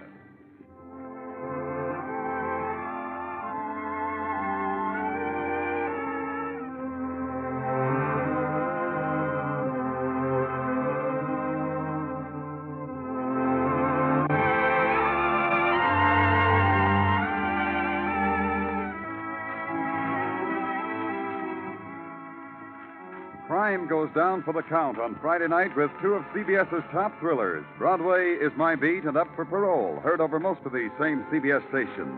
The Gay White Way is the scene for many an exciting criminal chase with Danny Clover on Broadway is My Beat.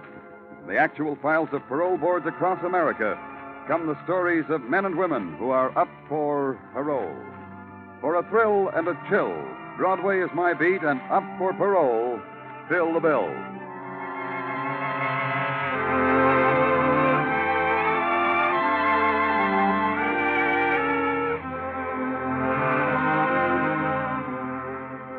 This is CBS, where you thrill to gangbusters every Saturday night, the Columbia Broadcasting System.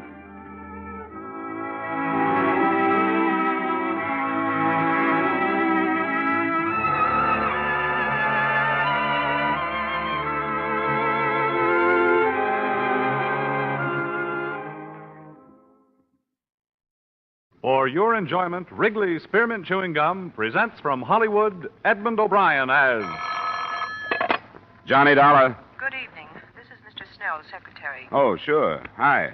I was unable to reach Mr. Snell before he left for the West Coast, but he asked me to outline the case to you and hoped you'd follow him out there. It's quite serious. Oh? What is it? Our company has been carrying the policies on a line of pleasure boats for a West Coast sales agency, the Aerocraft Cruisers. Within the past 2 weeks, 3 of them have sunk, with no survivors. Bad risks. Yes. There's a liability clause. Next of kin in each case is bringing suit for nearly $1 million.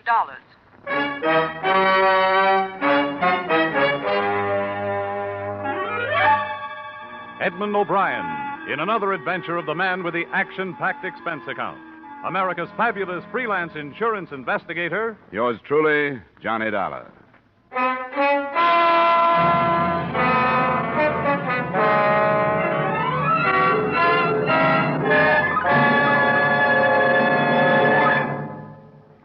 To make every day more enjoyable, treat yourself often to refreshing, delicious Wrigley Spearmint Chewing Gum. Here's a taste treat you can enjoy indoors, outdoors, at work, or at play. The cool, long-lasting mint flavor refreshes you. The smooth, steady chewing helps keep you fresh and alert. Adds enjoyment to whatever you're doing. Wrigley Spearmint Chewing Gum. Healthful, refreshing, delicious.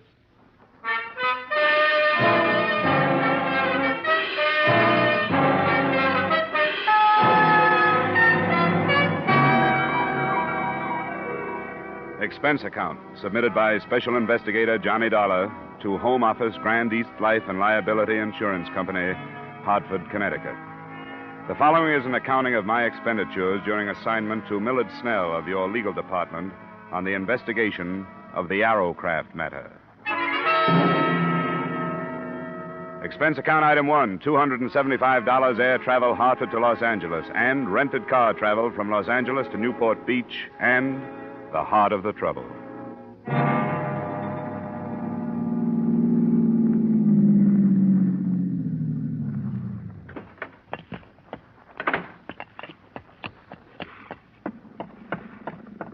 Snell? Millard Snell? Who is it? It's Dollar. Dollar? Hurry up. Get aboard. Now watch it. She's wet tonight. Hey, give me your arm. Come on. Thanks. Didn't think you were going to make it. You talked to your secretary? Yes, but that was yesterday from Chicago. Well, I didn't know where you were until I called her from the Los Angeles airport a couple of hours ago. Then when I got here, your hotel told me you just left to charter a boat. What's up? Myers, how long will it be? Robert should be here any minute, Mr. Snell. Couldn't leave without him. All right, if you can hurry him up anyway, do it. Come on in the cabin, Dollar. Out of this foul night air. This fog. I thought it was bad sometimes in Hartford. Another cruise has been reported, Dollar. An Aerocraft? Yes. Reported by a private plane between here and Catalina Island. That's 30 miles offshore. The Coast Guard been notified? Yes, but candidly, I hope we see it before they do. Find out what we insured, if we can find it in this fog. Find it? You mean this one is still afloat? Before dark, yes, barely afloat. Robert, hurry, get aboard. Ah, there he is, the navigator we've been waiting for. I hope he's sober. Tell me, what have you learned so far? What makes them sink? I don't know. The sales agent, Fred Crocker, you'll meet him, swears by Aerocraft. Says they're one of the best hulls afloat. Yeah, but the fact remains they've been sinking. Uh-huh, and a tragic fact, too. The loss of life so far has been horrible. 3 28-foot boats, 11 fatalities. No trace of the cruisers, even. But a life ring or two. Must have been deep water, then. What about bodies? 7 have been recovered and 4 still missing. Ah, we're getting started.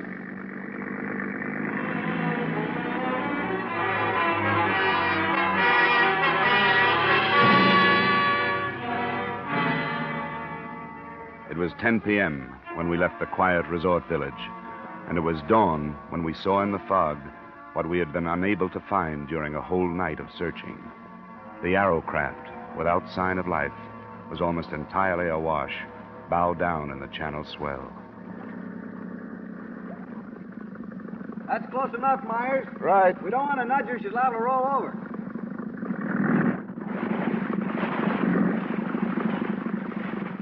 Well, here we are, but there's nothing we can do about her. How she stays up is beyond me.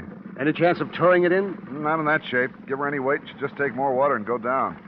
Can you put me aboard? If you want to go, I can put you there, but I don't know what your weight is going to do. She's ready to roll. What do you think, Roberts? Oh, we'll put him over the stern. That shouldn't upset her. We'd better get some of those clothes off, Dollar, while we swing around. All right. You think it's worth it? You're going aboard? Worth it? I'm not going for a night like that without having a look at it. Gives me the creeps. That thing awash like that. Looks dead. Yeah, too dead. Why isn't there anyone aboard? Why isn't somebody hanging onto the side? Okay, Dollar, we'll move into it now. I'm ready. Now get back there on the transom. That's it. Right there. I'll swing you right into it. Right.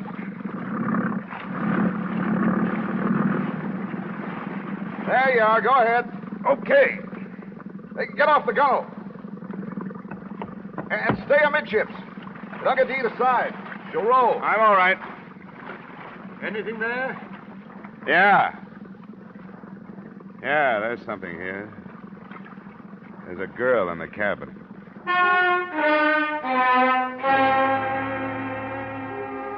Her body floated face down in the flooded cabin, held in there by the narrowness of the passageway. After an unpleasant and ticklish 15 minutes, she was lifted aboard the other boat by 3 suddenly silent men. There was little else I could do on the derelict but memorize the name and address on the certificate of ownership. So I left it and followed the girl. Yeah, I didn't bargain for this, Dollar. It doesn't bother me to read about 11 of them, but this girl, why, she can't be over 18. Yeah, I noticed. You know, if it was a guy, it wouldn't hit so hard.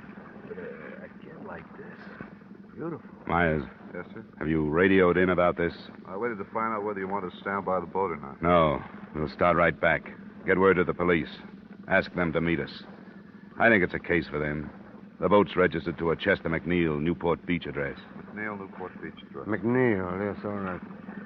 You want to get us started, Roberts? Right. What'd you find, Dollar? Come here, look at this. See? Behind her ear. You see the bruise? Yeah. I noticed it when I was getting her out of the cabin. She'd been slugged? She could have been. There's long black hair. You see here? The water's ruined most of it, but there's still part of a braid. It could have been a hard blow, one that might have killed a man, but her braid might have softened it. I'm looking for an answer to why she was on that boat, alone and dead.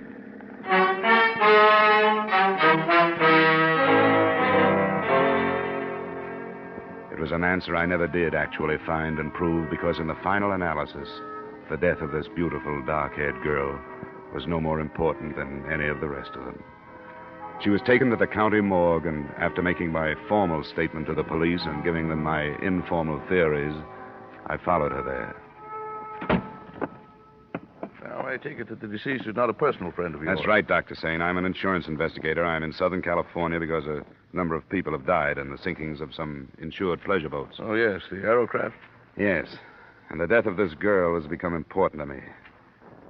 What's her name? Caruso, Antonia Caruso. She was identified by her mother. Antonia. Are you planning an autopsy? Why do you ask? I wonder if you noticed a bruise behind her right ear. Yes, I reported it. You're an observant fellow. Dr. Sane, you must have examined some of the other bodies from these sinkings. Were there any indications of violence on them? If there were, I was unable to discover them. The period of immersion in other cases, you must understand, was much longer than in the Caruso case. Water makes it difficult. Why do you ask? On the rest of the sinkings, the boats themselves have been blamed. But after today, it seems to me there's a possibility that something else has caused them, at least this one. The contusions? Yes. There were 2 other people on that boat, the owner, Chester McNeil, and his father. But the girl's body was the only one aboard. Why? I didn't know the particulars. I think the girl wore braids, Doctor. If she did, could she have survived a blow that would have killed the two men? Protection? Well, location of the wound would bear you out behind the ear. Could she have been knocked unconscious, been thrown overboard, and then recovered enough to get back on? Could this have happened to the girl? Are you suggesting homicide, Mr. Dollar? I'm not sure. Then I'm not sure why perfectly good boats start sinking without survivors either. They have to make autopsy examination to determine the degree of concussion. Well, that's why I asked. Are you going to perform one? In the state of California, Mr. Dollar, except in cases of unquestionable criminal acts, autopsy is allowed upon only permission of the next of kin. Now, this contusion, well, it could have been sustained so many ways. Yes, I know. Matter of fact, arrangements have already been made to move the body into a private establishment. Oh. Could you give me her mother's address? Why, yes, I suppose so. But I'd be doing no more than saving you a search of the phone book.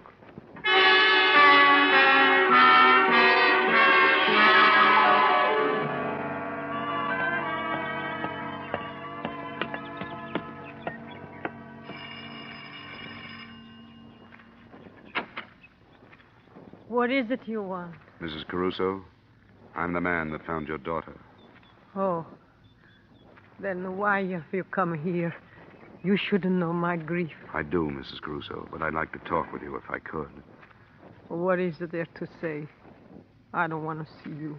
There is no room for sympathy. I didn't know anything about your daughter, but I'd like to. I'd like to hear about her. Why do you do this? Because I don't think her death was accidental. Oh, go away. Why do you say this? My girl, she never did no wrong. I didn't mean that, Mrs. Caruso. Please, may I come in? All right. It's my house. I'm sorry. It's not cared for. There have been so many things today. Well, I won't stay long. She was a good girl. She was going to marry Chester. His father was with them. She was going to marry Chester. Oh, we hoped it so much, Antonia and me, that it would be a good marriage. Mrs. Caruso. We always dreamed. We were good people, only poor.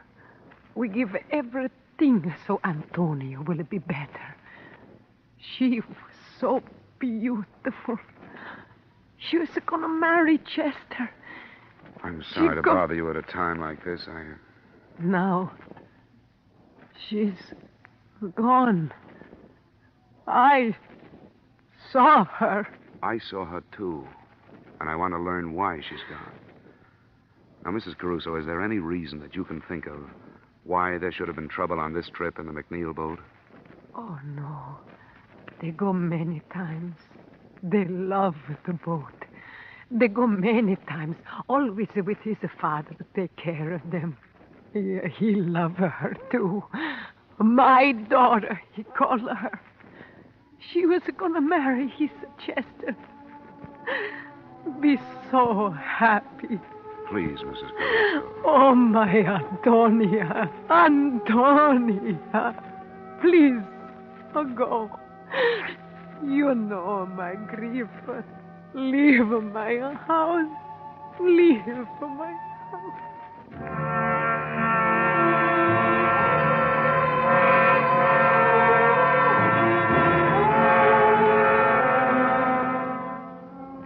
I left her house and drove back to Millard Snell's hotel. It was 7 p.m., and I hoped we could get to Crocker, the West Coast agent for Arrowcraft, before the night was out. But I found Snell white-faced when I opened the door and too anxious to show me the front page of the evening paper. I didn't know where to find you, Dollar. For what? And you haven't heard. Fred Crocker, the Arrowcraft agent. He was killed this afternoon. How? It says traffic, hit-and-run victim. But I don't believe it. Look at this. Violence in another form preceded the tragedy, the story said. Crocker's sales office was entered earlier today in a bold daylight strike. The interior was wrecked, but whether or not the entry was for purposes of theft has not been ascertained. The writer didn't make any definite statements, But reading between the lines, you knew that he was exploring the possibility that revenge was at the bottom of both the violence and the tragedy. That those who had lost family or friends in the Arrowcraft sinkings had wrecked Crocker's office and then killed him. But remembering the bruise behind the Caruso girl's ear, I didn't believe that either.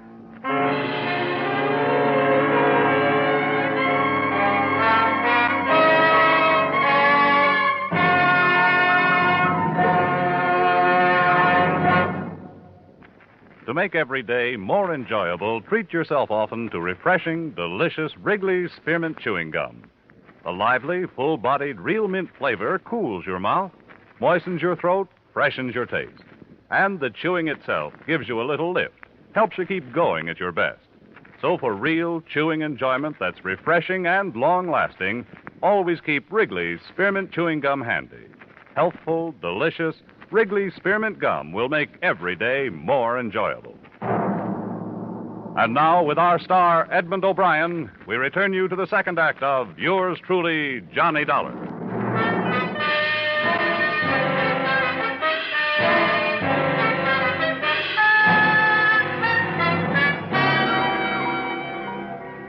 Snell and I drove out to what had been Crocker's sales office. A sheriff's deputy met us outside and took us in. Give you some light if... Oh, there's a switch. Well, not as bad as it could be. At least the drawers aren't dumped. These are from a file cabinet. We'll start here. What are you looking for? Crocker's sales records. Sales records? The names and addresses of all the people who bought Arrowcrafts from him. I don't think we'll find it. I don't get you. We've got a theory that those boats didn't just sink, that they were boarded, that the people who've been lost were slugged before they were drowned, and that the boats were scuttled. What do you think of it? Why would anybody set out to wreck Arrowcraft? Well, that I don't know.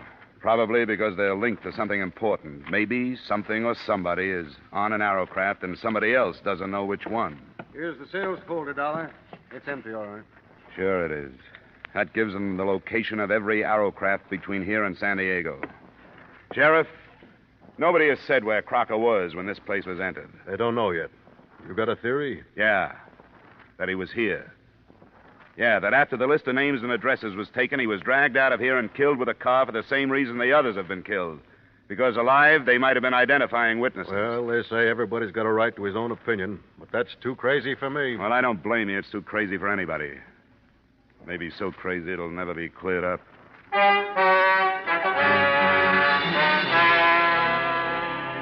Expense account item 2, $112 cost of entertainment that same night for as many members of the press as I could get hold of. They listened to my theory, agreed that it was unbelievable, but worth printing on the grounds of sensationalism. The story made the morning editions, most of the papers slanting it towards warning the Arrowcraft owners listed in Crocker's stolen records. But it didn't look so unbelievable because it had a companion piece. A night watchman at one of the yacht clubs lay near death from gunshot wounds after apprehending a prowler aboard an Arrowcraft. The prowler was being held at the county jail. Who is this guy, Sergeant? Jerry LaBarber's the name he uses. We put a search on him last night. He's one of those things you call a known hoodlum because nobody's been able to pin much on him. Known to the police in Las Vegas, L.A., and San Diego, to name a few. Here he is. I hope you had better luck with him than we did. If you meant that, you'd leave me alone with him for the rest of the day. Sorry. Off the bunk, LaBarber. You got a visitor. On your feet. Stand up. Okay, hero, you got me up. What's the matter with you? What's missing, LaBarber? What? What's lost? What were you looking for on the Arrowcraft? Come on, who are you working for? I'm out of work. Why don't you save your breath? How many of the other killings were you mixed up in? What are the killings? I get into a scrape with an eager night watchman, and now you talk about pinning other killings on me. What is this? Who are you working for? I'm out of work. You could do yourself some good, you know. I'm not complaining, am I? You were off to a pretty good start. Even if that watchman lives, you're going to be tried for assault with intent to kill. That's a long rap. You might make it shorter by using your head. Is that a promise? Don't make me laugh. You're a sucker, LaBarber. But this is a promise. I'm going to see you charged for Crocker's murder. Who's Crocker? And I'm going into the business of searching Arrowcrafts myself. Don't be stupid. Why not put the blame where it belongs? Blame for what? Okay, Sergeant, I've had enough. So have I. I wonder how long it takes to get that way. And for what? I could buy and sell you, you cheap tin star. Well, what do you think? He's covering for somebody, isn't he? Hank, you're right. You shouldn't have tipped your hand so much about searching the boats. Word's going to get out. Out of a jail cell? He called for a lawyer, one of the hot men from L.A. We can refuse him visitors, but not a private session with a criminal who happens to be his lawyer. Oh, I'd like to hear that one. You should. It's going to put a bigger bullseye on your back than that newspaper story did.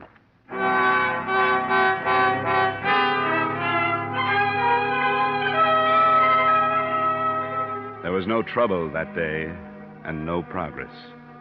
We had time to contact 2 Arrowcraft owners that afternoon and went aboard their boats. Nothing came of it but a feeling of frustration because we didn't know what we were looking for, how large or small it was, whether to empty fire extinguishers or breaking open batteries. That night, the news broke that the night watchman had died of his wounds. Snell and I made an attempt at eating dinner and took a bottle of cognac to my room to see what it could do. The phone call came at 9:30. Hello? Hello? Well, this is Dollar speaking. Who's this?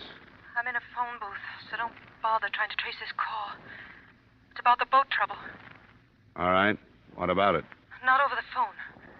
You have to come up here. Where do I meet you? I've got to be careful. You'll know why when I talk to you. You have to come alone. What else? There's a place called Leeds Bar. It's on Long Beach Boulevard, 3 blocks up from the beach. You'll see the sign. I'll find it. You can make it in an hour. But you've got to be alone. I will be. All right. 11:15. What was that? Some girl says she wants to talk about the Arrowcrafts. Wants me to meet her in Long Beach. Don't be ridiculous. You're not going. Somebody has to do something. Nothing as foolhardy as this. You've been expecting them to make a move. Here it is. You don't for a minute think she's telling the truth. I won't find out sitting here swilling brandy with you.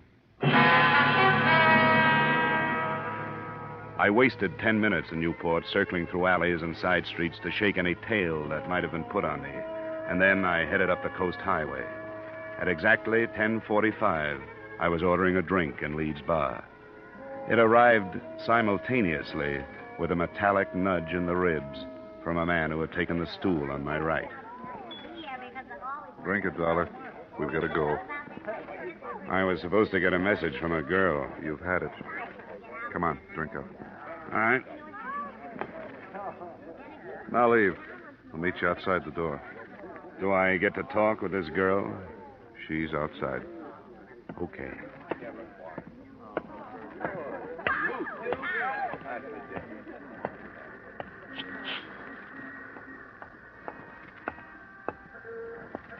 This way. Here's a car. No, you get in the front with her. I'll get in back.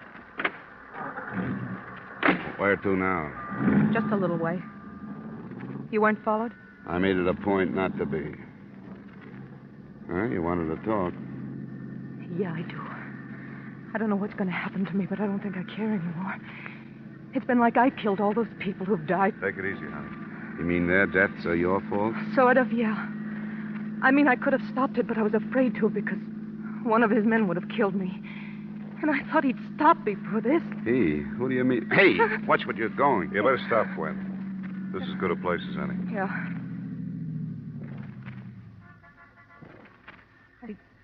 I didn't go to the police because I have a record. And he's so powerful, he could have made it look like blackmail and it wouldn't have gone any farther. Who is so powerful? George Masterson. George Masterson? Who's he? He seems like a businessman. He owns a line of furniture stores. I've known him for 3 years. It was one of those things where, every once in a while I'd learn something about him. Until I finally understood what he really was. And he knew I did. What kind of payment do you expect for what you're telling me? $1. I hadn't thought of money. I swear I hadn't. All right. Go ahead. Masterson's as far outside the law as you can get. Narcotics, jewels and furs, aliens, Mexican gold, anything. He runs the West Coast for a combination that has headquarters in Italy. Who knows this? I do. And I wrote it all down. Ways to prove it. Like the names he uses for all his bank accounts to evade income tax, all of it. That's what he's been looking for on those boats. Well, then he was Writing afraid. it down was the only way I could think of to protect myself. He was afraid of me because I knew so much about him. He was going to have me killed. We were in Mexico when I told him, Ensenada. When he didn't believe me, I showed him a copy. I told him I'd hidden the original on a boat I'd visited, and that if he killed me, I had a way of letting the police know which one. Which one is it? I was lying to him. I didn't put it on a boat. I was lying. Arrowcraft was only a name I remembered. When he asked me, I said Arrowcraft. You mean there's nothing on those boats and 16 people have died? I know. I know I was wrong. I should have.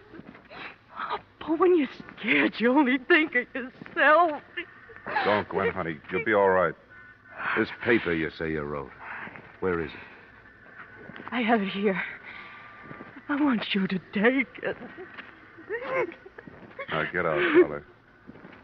I want to take her home.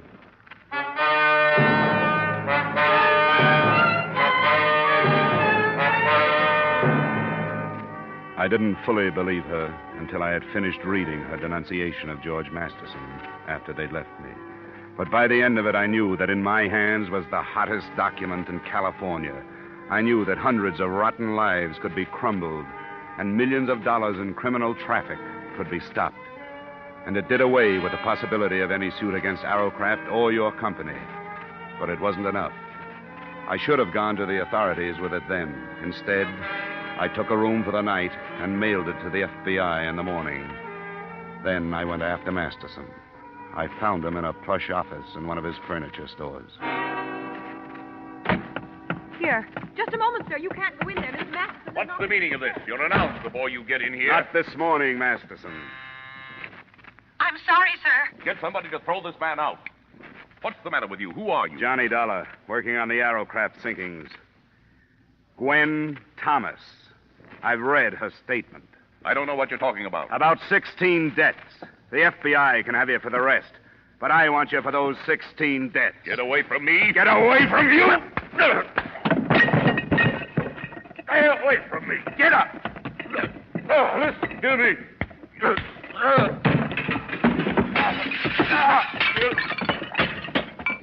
Come on, get up.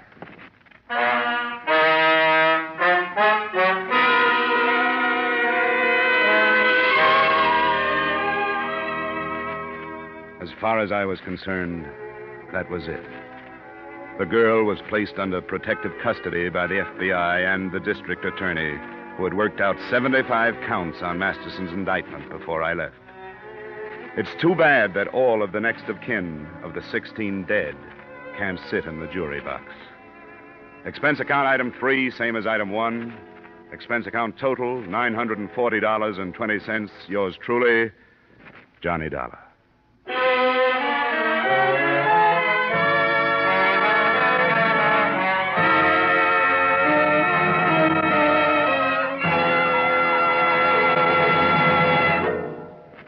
Remember, friends, to make every day more enjoyable, treat yourself often to refreshing, delicious Wrigley Spearmint Chewing Gum. There's lots of cooling, real mint flavor in every stick. And chewing Wrigley Spearmint helps keep you feeling fresh and alert. You feel better, work better, get more fun out of doing things. So indoors, outdoors, wherever you go, keep some healthful, refreshing Wrigley Spearmint Chewing Gum handy.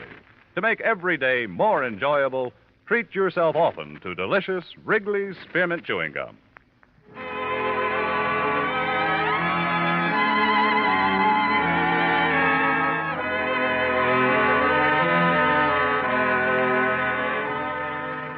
Yours truly, Johnny Dollar, stars Edmond O'Brien in the title role and is written by Gil Dowd and David Ellis, with music composed and conducted by Leith Stevens. Edmond O'Brien can soon be seen starring in the Columbia Pictures production 711 Ocean Drive. Featured in tonight's cast were Gene Bates, Howard McNear, Clayton Post, Harry Bartell, Hy Averback, John McIntyre, and Jeanette Nolan. Yours truly, Johnny Dollar, is produced and directed by Jaime Del Valle.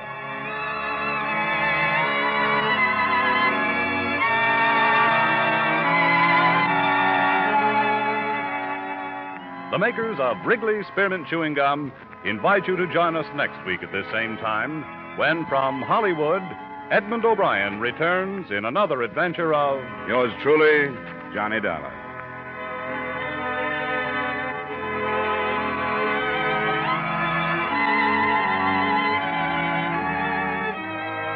Bob Stevenson speaking. This is CBS, the Columbia Broadcasting System.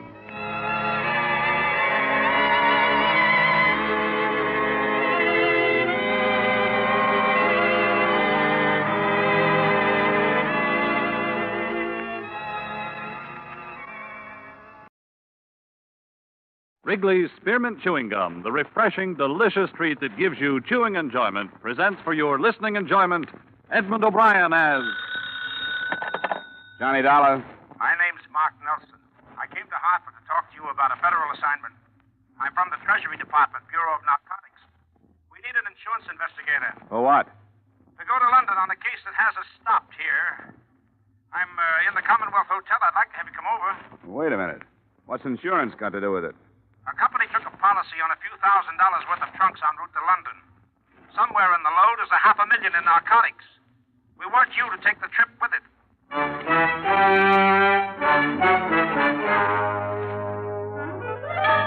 The makers of Wrigley's Spearmint Chewing Gum bring you Edmond O'Brien in another adventure of the man with the action-packed expense account.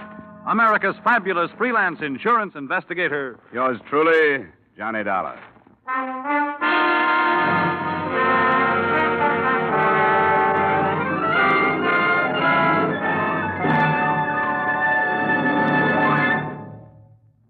To make every day more enjoyable, treat yourself often to refreshing, delicious Wrigley's Spearmint Chewing Gum. Here's a taste treat you can enjoy indoors, outdoors, at work, or at play. The cool, long-lasting mint flavor refreshes you. The smooth, steady chewing helps keep you fresh and alert. Adds enjoyment to whatever you're doing. Wrigley's Spearmint Chewing Gum. Healthful, refreshing, delicious.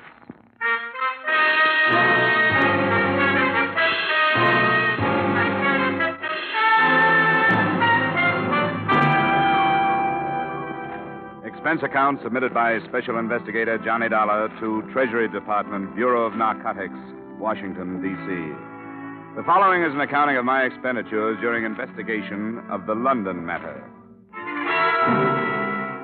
Expense account item 1, $1.75, cab fare to Commonwealth Hotel. I'll give you the background as briefly as I can, Dollar. We allowed the entry of some narcotics from India into Seattle. We've been trying to break up a big ring in the Pacific Northwest. But the stuff didn't stay there. We followed it south into Beverly Hills.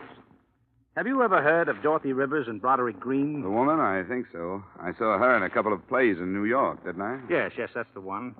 She's been out west for the past 2 years making movies. Green's her husband, a director. The narcotics went to them. Well, to their house, at least. Well, they must have servants. Yes, they did, but that doesn't do us any good. There were 4 of them, but 3 of them have been discharged. They all had a hand in packing the trunks for this London trip, so any one of them or all of them could have packed the narcotics. You're sure that's what happened? We know they went into the house, but nothing has come out but the trunks. And I searched the place myself just before I flew east. Why don't you want to stop it? We cabled Scotland Yard, and they told us there's been a big increase in contraband over there in the past couple of years. You think this could be part of a pattern? Well, it's possible. You see, because they need our dollars, British Customs make it a point to extend a lot of courtesies to these visiting film celebrities. The stars always arrive with a lot of belongings and usually with a servant or 2. In the case of Green and his wife, just 1. A confidential secretary, a Miss Miller, Lorraine Miller. She's traveling with the trunks. Now, I want you to get acquainted with her. Well, that shouldn't be too difficult. Who's the policy with? Standard Liability Company. $20,000 for a 2-week period. That's a short-term gamble. It'd pay the company to keep an eye on it. Couldn't you use that? Well, it would depend on how young and susceptible this Miller girl is. She's young, Dollar. I got close enough to appreciate that. Expense account item 2, $675, passage to England on the SS Morristown. Before boarding, I received a few more bits of instruction by phone from T-Man Nelson. We've been in touch with Scotland Yard again, Dollar. They're assigning one of their best men to the case. An Inspector Finch. He'll arrange to meet you when your ship docks. We sent him a description. Yeah, Finch. Okay. What else? Well, we still aren't sure about the Miller girl, but her brother is going on the same ship. That could happen. He's got a passport under another name, Miles Fanning. Now, if you need help on the trip, the ship's detective is Clarence Dawn. Dawn. Okay, I'll find him. Okay, Inspector Finch is in London, and I'm flying over in a few days. I'll find you. Hey, Nelson, are you sure you trust me? I'll let you know when we finish this thing. Bon voyage.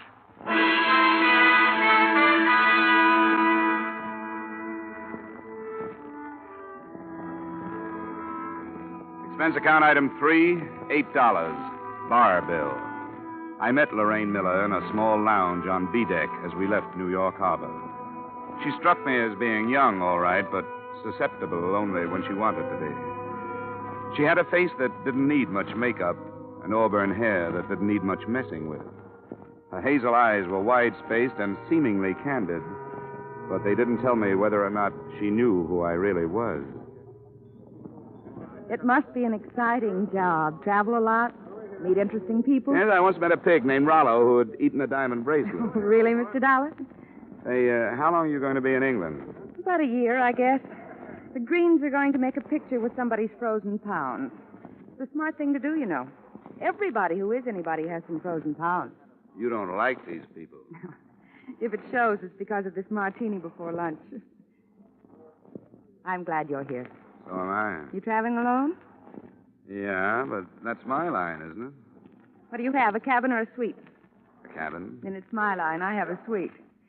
I'll go take a nap in the tub, and you meet me there at 5. There's a little bar, and I'll order some things, and we'll be able to get some music on the radio and have dinner there. Oh, I really shouldn't. Hidden away from the rest of the people. Sound of the ocean outside. You'll like it. If I could only be sure that Mother won't worry about it.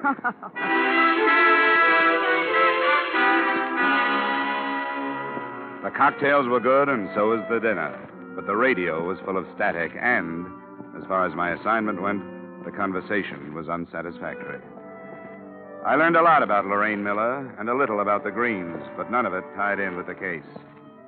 The whole evening made it almost impossible for me to suspect that she could be mixed up with narcotics until the fourth brandy.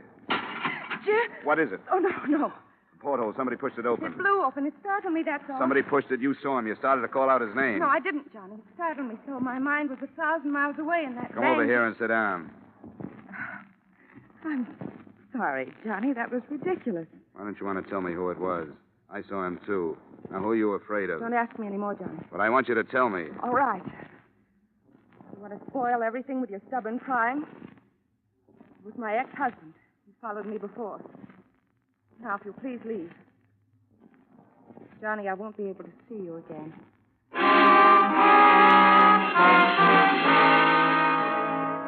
Selfishly, I was sorry it had to happen, but it meant progress. I knew it had been her brother outside the porthole, and she was covering up for him. The portly, balding ship's detective, Clarence Dawn, was sporting a well-worn flannel bathrobe and Congress gaiters when he let me into his cabin a half hour later. Well, welcome aboard, Dollar. They told me about you. Yeah, I looked for you up in the ballroom. I never bother with the ballroom the first night out. The con merchants are just picking their marks. The slick gamblers are softening the suckers by letting them win. Nothing you can get your teeth into first night out. Tomorrow I go to work. Sit down, huh? Yeah, thanks. Customs told me you might contact me. Always glad to help if I can. Thank you. There's a passenger aboard named Miles Fanning. Fanning, huh? I got a duplicate list here somewhere. Oh, yeah. Baggett, Fallon, Fanning. Miles D. Fanning. Number 22 on secret. Yeah, that's the name. You know anything about him? Oh, let's see. I keep a notebook. Names of some of the hot ones that make the crossing. Fanning. Well, he's not here. Don't know anything about him. What's his specialty? Well, this trip he's using forged papers. Fanning's not his real name. Say, I'd better report that, hadn't I? No, the federal men want him left alone. Is he hot? He could be. Oh, yeah. Can't let me in on it, huh? I know how it is. I wish you'd pick him out tomorrow. Keep your eye on him for me. Sure, absolutely. Glad to help. Anything special you want? I'd like to know if he meets the girl in number 12A deck, Lorraine Miller. Auburn hair, hazel eyes, about 5'4". Got it? I'd like to know if he sends any cables ahead to London. I'd like to see copies if I could. I'll get word to the radio operators right away. Thanks for the cooperation, Dawn. I'll check back with you tomorrow night. Right.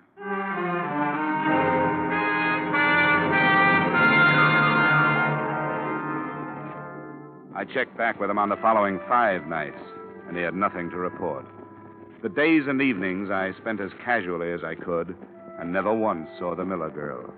According to Dawn, she had her meals in a cabin and never left it. Her brother was pointed out to me, and I felt his eyes on me now and then, so I knew he recognized me.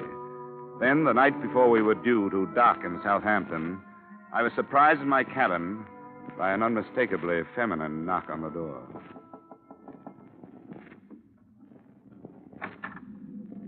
I think I owe you an apology. Well, I didn't expect this. Come on in. Sit down.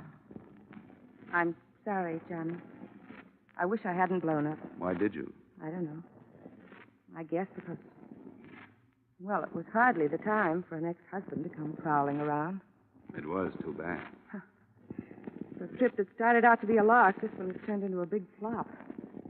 Have you enjoyed it? Well, I've met a lot of those interesting people, bridge players, deck tennis players, kind of Astor players, fat old gossips with jewels, drunks, nothing like much. Yes? This is Dawn, Dollar. Yes, Mrs. Johnson. Oh, you can't talk. Yes, that's right. I'll make it short. They met after dinner. Fanning went to the Miller cabin. Oh? I'm awfully sorry, Mrs. Johnson. I couldn't make it tonight. A previous engagement, but thanks for calling. I'll stay on him and see you later. I hope you find somebody. Night. That was one of them. Could I fill in a contract? Mr. Johnson is seasick. We can get together in London, can't we? Yeah, sounds fine. I think we can work it out. I hope so, Johnny. I really do. Now I have to go. I want to get everything packed tonight.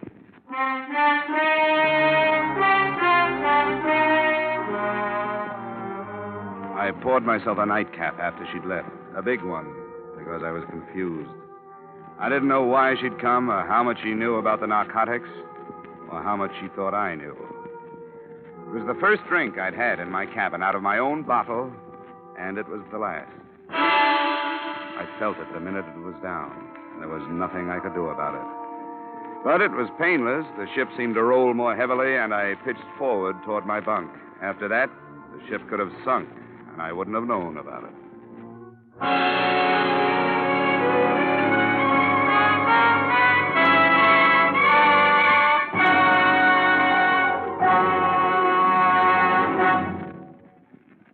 To make every day more enjoyable, treat yourself often to refreshing, delicious Wrigley's Spearmint Chewing Gum.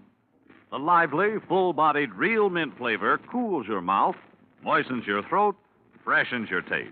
And the chewing itself gives you a little lift, helps you keep going at your best. So for real chewing enjoyment that's refreshing and long-lasting, always keep Wrigley's Spearmint Chewing Gum handy. Healthful, delicious Wrigley's Spearmint Gum will make every day more enjoyable. And now, with our star, Edmond O'Brien, we return you to the second act of Yours Truly, Johnny Dollar.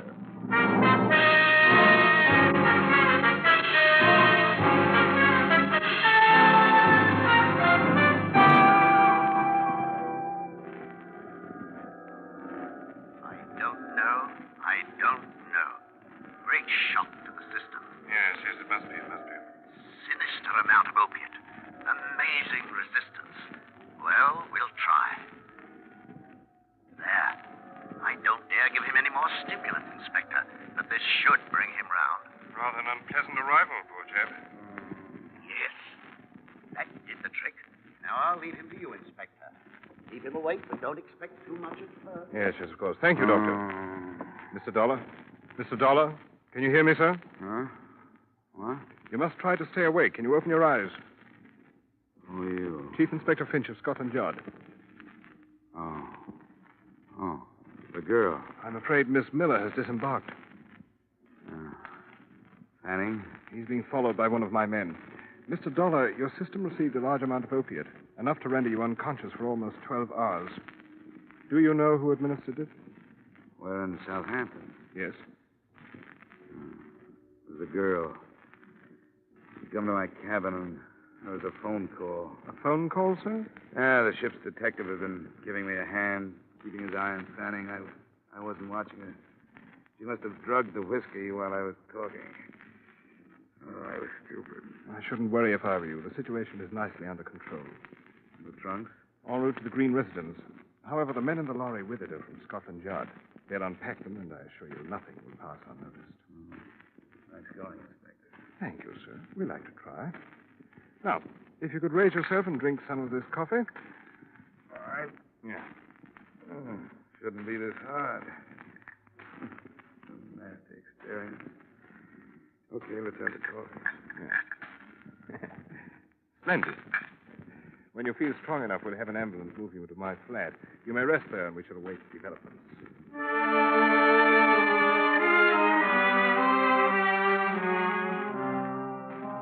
It took a lot of coffee and a lot of time. But by early afternoon, we were in the inspector's flat, waiting for word. It came at 4:30.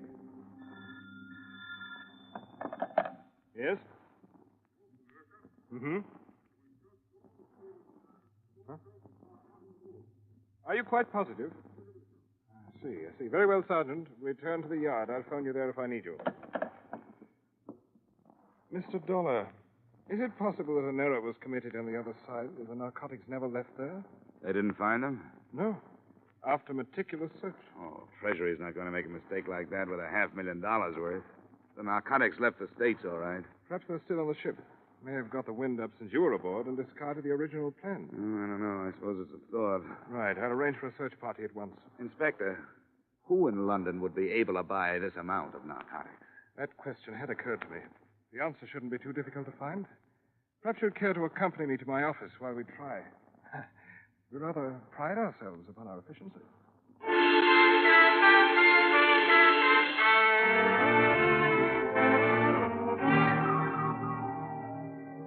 10 minutes after we got there, the ponderous machinery that is Scotland Yard started grinding out files on criminals.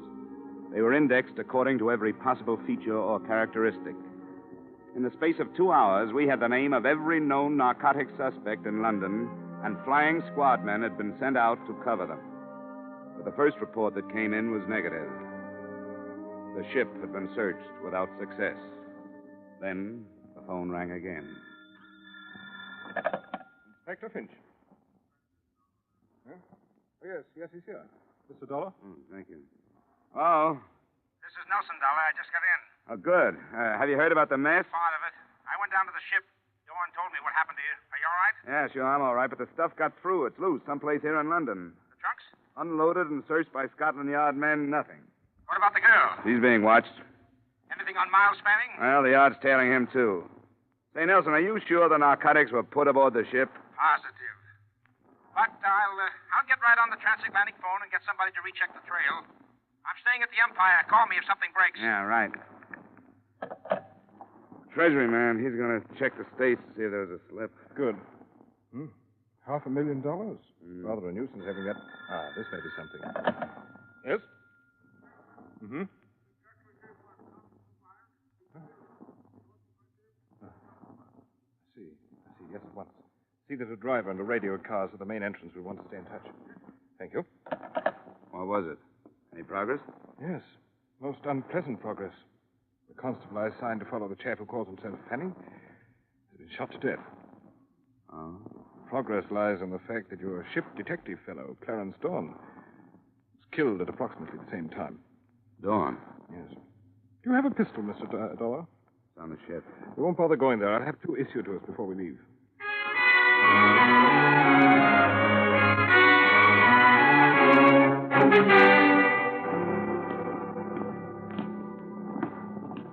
I spoke to Constable Weil before he died, sir. He said he heard shots and ran into the house. By the time he reached the corridor, this Fanning bloke was leaving his room. He tried to stop him. I see. And Fanning? He bolted out the back way, sir. Did he say if he was carrying anything? No, sir. He, hold on a minute. That's what he was trying to say. Port, he said before he died. He was trying to say portmanteau. It's still expensive, Progress. That's the room, sir. Yes. Constable, hop down to the car like a good chap and ask the sergeant to radio in an addition to the Fanning description. The fact that he's carrying a traveling bag. Yes, sir.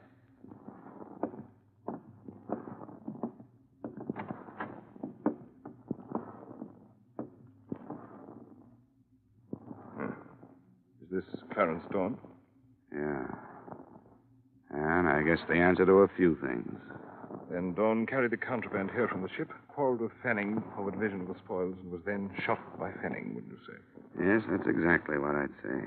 Then Fanning's our man. We'll have to find him. Right. Yeah, I'd like to go to the Green place, talk to the Miller girl, Inspector. Of course. Clarence Dawn. You know, I thought... How could I have been so stupid?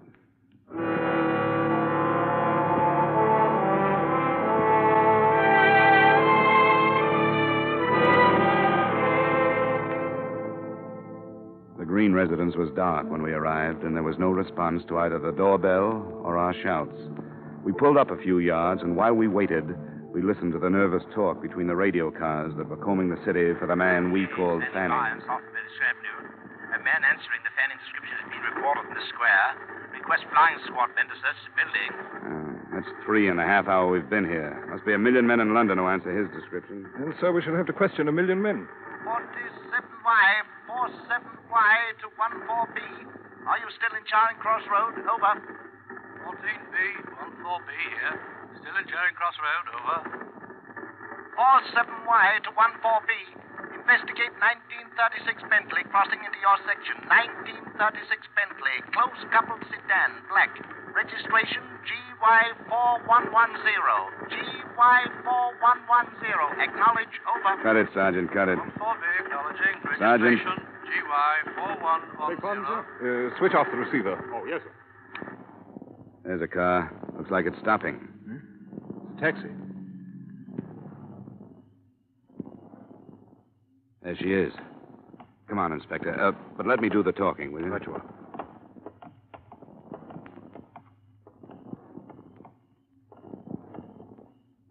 Lorraine? Who is it? Johnny.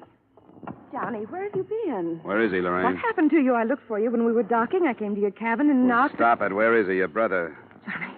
Come on, where is he? What has he done this time? What'd you say? What has Jim done? You know what he's done. No, I don't. He wouldn't tell me. After everything that's happened, after you've lied to protect him, you're asking me to believe that you didn't know what he was doing? Yes, I'm asking you to believe me. You don't have to. I haven't known anything about Jim since the war. It wasn't my brother who came home. It was somebody else. Somebody to be ashamed of. A stranger I gave money to so he'd leave me alone. But he never did. It was the war. What has he done this time? Tell me, Lorraine. He knew you were coming to London? Yes. You saw him while you were getting ready to leave? He needed money. I hired him to help with the packing. Where is he, Lorraine? I've got a right to know what he's if done. You're telling the truth, it doesn't make any difference. The man's a criminal. He has to be taken. Now, I want you to tell me where he is. He's not my brother anymore, so it doesn't matter. He's going to Tangiers. How, on a ship or a plane? A ship. Which one? I don't know. He's leaving at 9 in the morning. If he doesn't, he'll drag me into whatever it is. Accomplice, he said. But I don't care anymore. I don't care. Well, Mr. Dollar? What do you think of it, Inspector? I don't think she was lying. We've had the same trouble here in England. Young boys who found themselves fighting a war as children were no more than grown-up children when one day they were told they'd won it. I've seen them. They can't cope with our rather sorry victory, and they simply don't care. Loyalties mean nothing. They want money, and they don't care what they do to get it. Perhaps you, an American, and I, an Englishman, are partially to blame. Yeah, I guess the war is still with us, Inspector. After you, sir. Thanks. Sergeant? Yes, sir. I want to know which ship is sailing for Tangier tomorrow morning at 9. Right, sir. When you find out where she's docked, ask the yard to contact Mr. Nelson at the Empire. The Hotel Empire. Yes. In the meantime, Sergeant, you might drive towards Royal Albert Dock. Right you are, sir.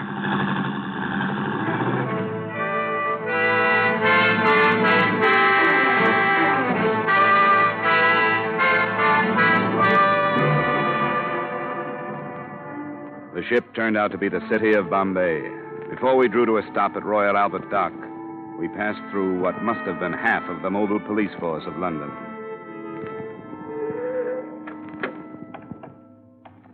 That must be Nelson's car. Yeah, there he is. Come along, Sergeant. We want you to stand guard at the gangway. Right, sir. Hello there, Dollar. I was beginning to wonder if you'd ever get here. It's only been 10 minutes, Nelson. This is Inspector Finch at Scotland Yard. Pleasure, sir. How do you do?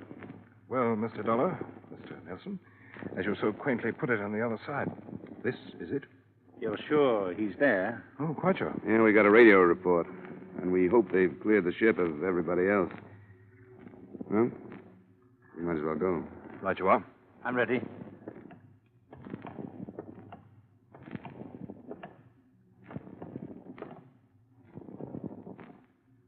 Mr. Dollar? It's up to you. Thanks. You there. Is Mr. Fanning aboard? Aye, he's aboard. Stay here, Sergeant. Right there. You received word from Scotland Yard? I did. Then you'll allow us to come aboard after him? You can come aboard.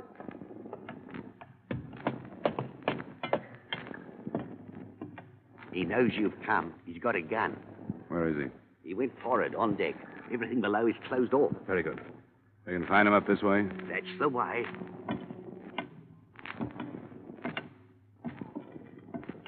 There's a winch up forward. Good protection. Down behind the hatch. Hey, Miller, Fanning, whatever you call yourself. Come on out. We've got the Treasury Department and Scotland Yard here, so come on out. He won't do it. He won't, Dollar. It's too late for him. I'd better cross over to the other side while you cover me. May draw him out. Are we ready? Wait till I move down here. This is good. Good luck, Inspector. Use your head, Miller. Come on out. There he goes. Toward the bow. Don't let him get over.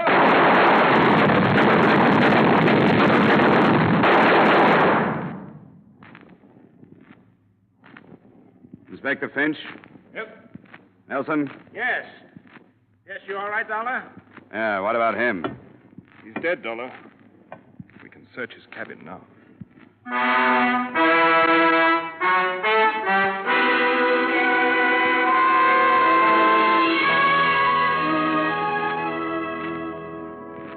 The traveling bag with its $500,000 contents was just inside Fanning's door. Expense account item 4, same as item 2. Transportation back to the States and Hartford. I saw Lorraine Miller once before I left. And I made her a promise I hope Inspector Finch will be able to keep. That only the name Fanning would make the official records in the front page, because the name Miller had already gotten more than it deserved. Expense account total, $1,580.20. Yours truly, Johnny Dollar.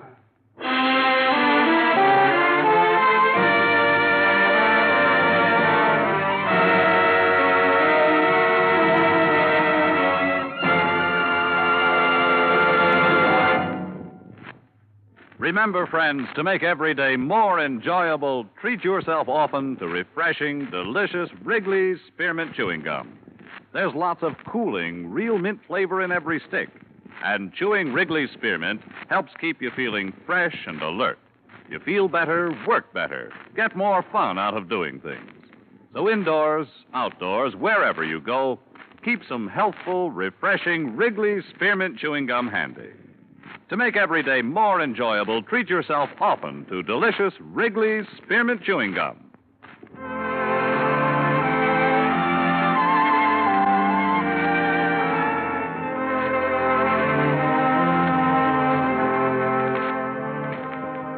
Yours truly, Johnny Dollar, brought to you by Wrigley's Spearmint Gum, stars Edmond O'Brien in the title role, and is written by Gil Dowd and David Ellis, with music composed and conducted by Leith Stevens. Edmond O'Brien can soon be seen starring in the Columbia Pictures production, 711 Ocean Drive. Featured in tonight's cast were Wally Mayer, Virginia Gregg, Herb Butterfield, Dana Herlihy, Tudor Owen, Ben Wright, and Alec Harford. Yours truly, Johnny Dollar, is produced and directed by Jaime Del Valle.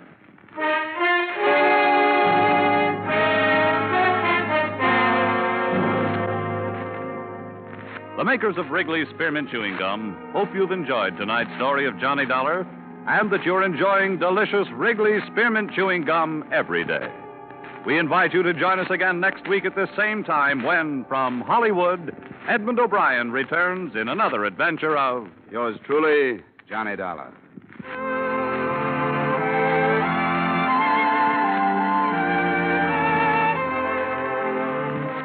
Bob Stevenson speaking. This is CBS, the Columbia Broadcasting System.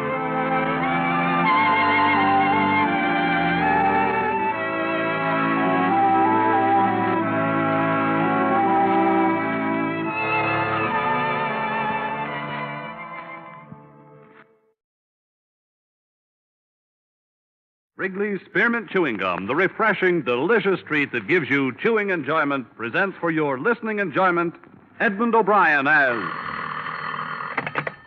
Johnny Dollar. Frank Gaber at Monarch Life, Johnny. You free for about a week? What's the deal? The name is James, Mrs. Martin James. She disappeared May 25th. Her husband's a wealthy contractor in the Denver area. What's the policy price? $200,000. She better not be dead. According to the police, there's very little possibility that she's anything else.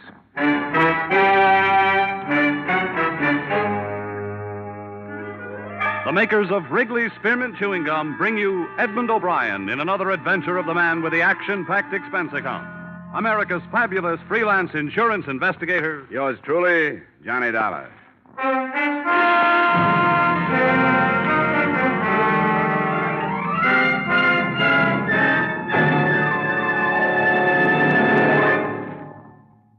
To make every day more enjoyable, treat yourself often to refreshing, delicious Wrigley's Spearmint Chewing Gum. Here's a taste treat you can enjoy indoors, outdoors, at work, or at play. The cool, long-lasting mint flavor refreshes you. The smooth, steady chewing helps keep you fresh and alert. Adds enjoyment to whatever you're doing. Wrigley's Spearmint Chewing Gum.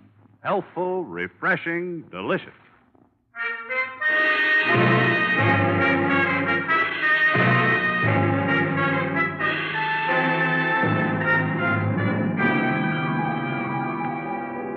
Expense account submitted by Special Investigator Johnny Dollar to the Monarch Life Insurance Company, Home Office, Hartford, Connecticut. Attention, Mr. Frank Gaber. The following is an accounting of my expenditures during investigation of the Barbara James matter. Expense account item 1, $73.87, transportation to Denver, Colorado. Expense account item 2, $2.30, taxi fare from airport to police headquarters, where I spent a few minutes getting myself up to date. Detective Lieutenant Harrison locked his hands in back of his head, leaned back in a swivel chair, and filled me in on the meager facts. And a swimming pool. He must have loved her. Well, he could afford it. And tennis courts, anything to hang on to her. See, Dollar, he's one of these silly old fools dreaming of a sparkling youth. What about his wife? She was 28. I got a picture of her here. Now, would somebody like this be interested in a 50-year-old baldy with a paunch? For money? She was originally. When she got all the money she wanted, she started cavorting. It's my guess that's what happened. What am I saying, my guess? That's what did happen. Up till the time she disappeared, anyhow. Married long? 3 years. No children. Her first husband was under contract to one of the movie studios. He lost his contract, went to New York to starve a while, found he had no wife when he got back to Hollywood. Don't tell me. James met his wife in Reno. Reno it was. He had just let go of something his own age. Wanted a little romance before he died. 6 weeks ago, he called up the department and said she was missing. In the last 6 weeks, he's aged 10 years. Looks like a very unhealthy 60 now. Nothing from the travel bureaus, out-of-town hotels? Nothing from railroad stations, bus depots, airports, auto rental services, other police stations in the U.S. and Canada, et cetera, et cetera, et cetera. So? After 6 weeks, murder.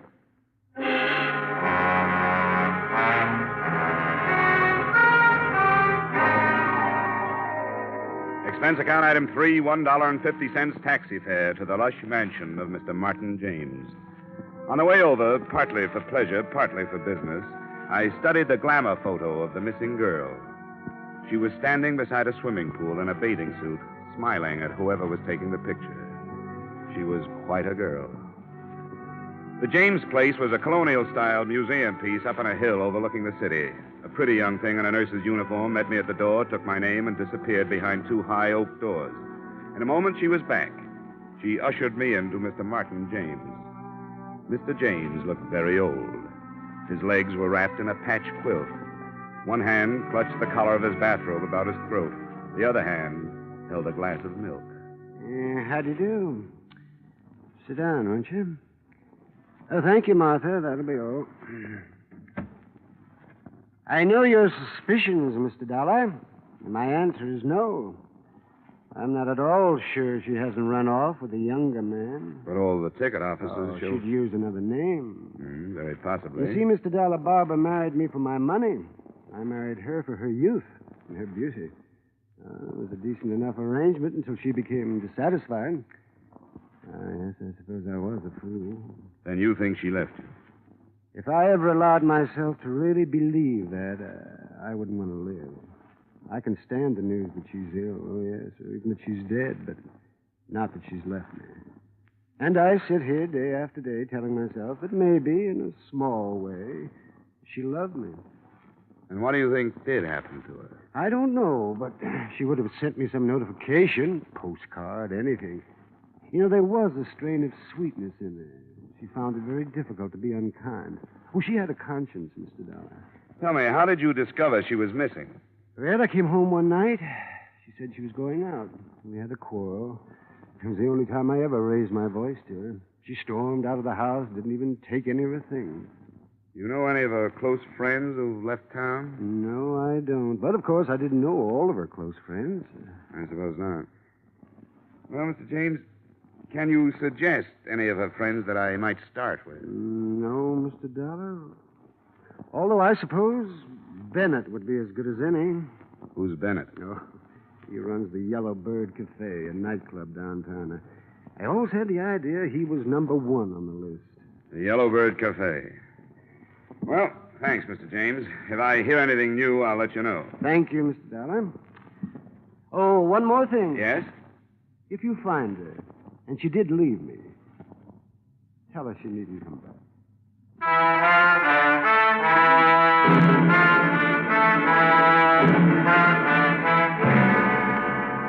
Expense account item 3, 90 cents taxi fare to the Yellow Bird Cafe, a blue-lighted night spot. In a minute or two, I was seated opposite a slick-haired leading man in a dinner jacket. From the size of the bills on his desk, I'd say his wallet was pretty well dressed, too. Don't look at them too long. They'll burn your eyes out. Must be awful to have to rake all that off the lawn every morning. Oh, I just wanted to impress you. That's a whole week's take. Denver isn't what I call a good club town. My place in Frisco does much better. The only town worse than Denver for club trade is Cleveland. Cleveland pulls in the gutters at 6 p.m. Well, I'll keep that in mind if I ever get the urge to open up a clip joint. I'm here about Barbara James. It's funny how that name keeps cropping up. I suppose it'll keep cropping up until somebody finds her. You have any ideas? Sure, lots of ideas. She could have crossed against the light, fallen into the Great Divide, thumbed her way to Hungary. You're a comedian. Oh, now, look, Dollar. I'll tell you what I told the lieutenant. I don't know anything about it, and if you insurance rubes had any brains, you'd check with the cops first before making fools out of yourself. You saw quite a bit of her. Saw, that's right, saw. That was a long time ago. Listen, guy, I got a book in my pocket with names of girls who make Barbara James look silly. Now, why should I take away an old man's child bride? That's not the way I heard it. All right, for laughs, sure, I used to take her out. She was lonely. She used to come in here and sit alone at a table. I had nothing else to do. We'd dance. I'd buy her a few drinks. That was it. She gave you the brush, Bennett. Oh, yeah, sure. You don't like to be given the brush. Anytime I can't hang on to a dame like Barbara. She gave you the brush and you didn't like All it. right! All right, Dollar, she gave me the brush. I took that girl and gave her a new life. She was stuck with that old guy up there on the hill. She poured out her heart to me. Told me how it was to live up there. Well, I listened to all that. Listened like I was interested. And she turned around and kicked me. Who'd you run off with? I should remember. Your cooperation would be appreciated. Oh, get out of here. I'm busy. Thanks. You've been a big help. I hope you find her. Dead.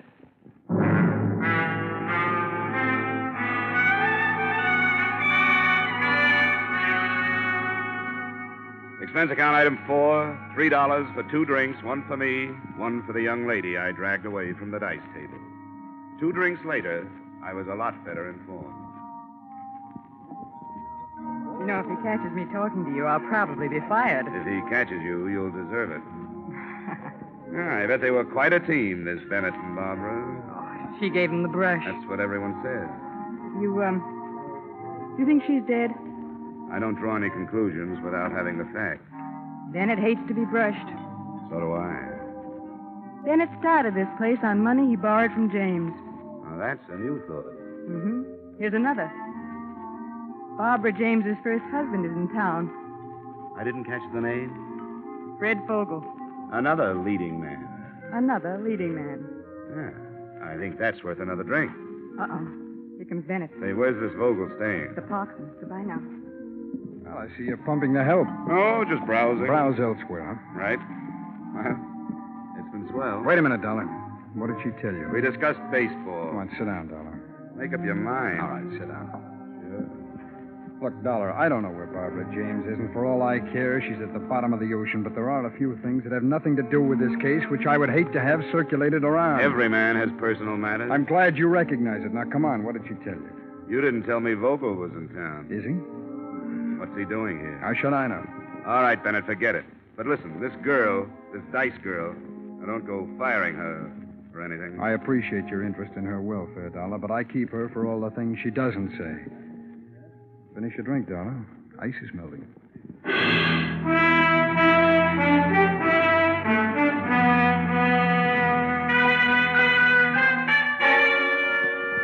I walked to the Parkson and asked the desk clerk for Mr. Fred Vogel. He was out. I waited an hour. At 3 a.m., he came in, slightly tipsy. He got his key and went upstairs. I followed in the elevator. When I got out on his floor, he tossed me a curious glance, but that was all. When he'd closed his door and I was on his side of it, he was even more puzzled. You got the wrong room. Oh, yes, that's right. We got the wrong room. Now, do you mind? Are you Fred Vogel? Yes, how did you know? You were married to Barbara James? That's right. Well, come on, sit down. Let's have a talk. Now, look, I like to talk, but it's 1 o'clock. 3 o'clock. Well, you see, it's even later then. How about tomorrow? Well, I like to work at night. I'm with an insurance company. We're trying to locate your ex-wife.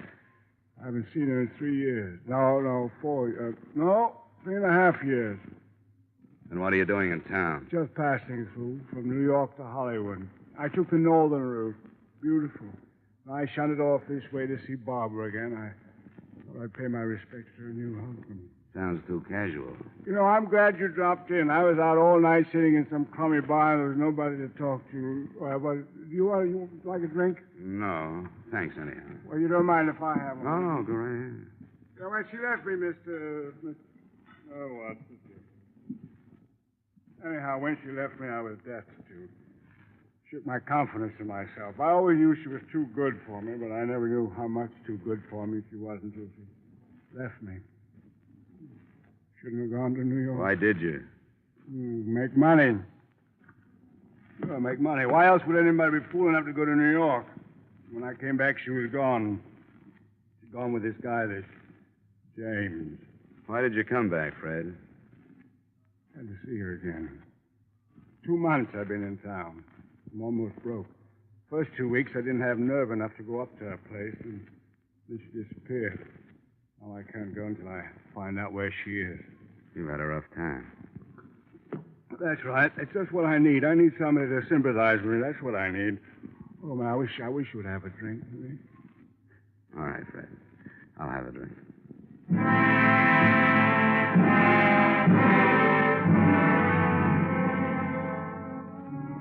I went home at 5 and slept till 11. The only reason I woke up then was because somebody was ringing a telephone in my ears.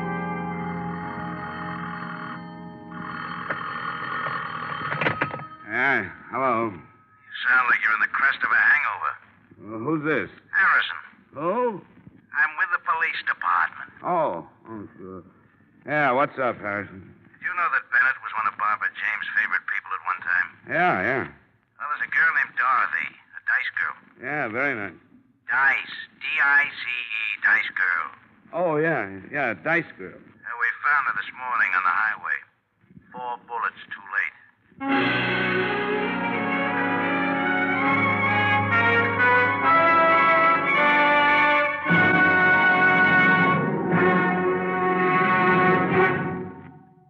To make every day more enjoyable, treat yourself often to refreshing, delicious Wrigley's Spearmint Chewing Gum.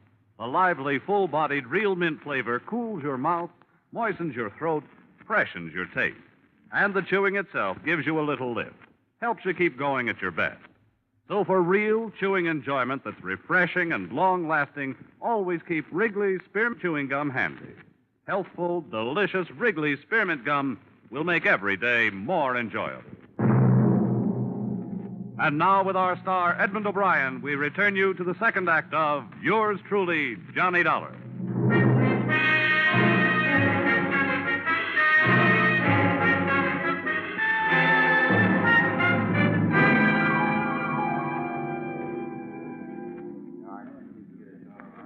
Well, this sure doesn't look like the apartment of a 26 girl. And this isn't installment furniture either, Lieutenant. Let's nose around in that closet.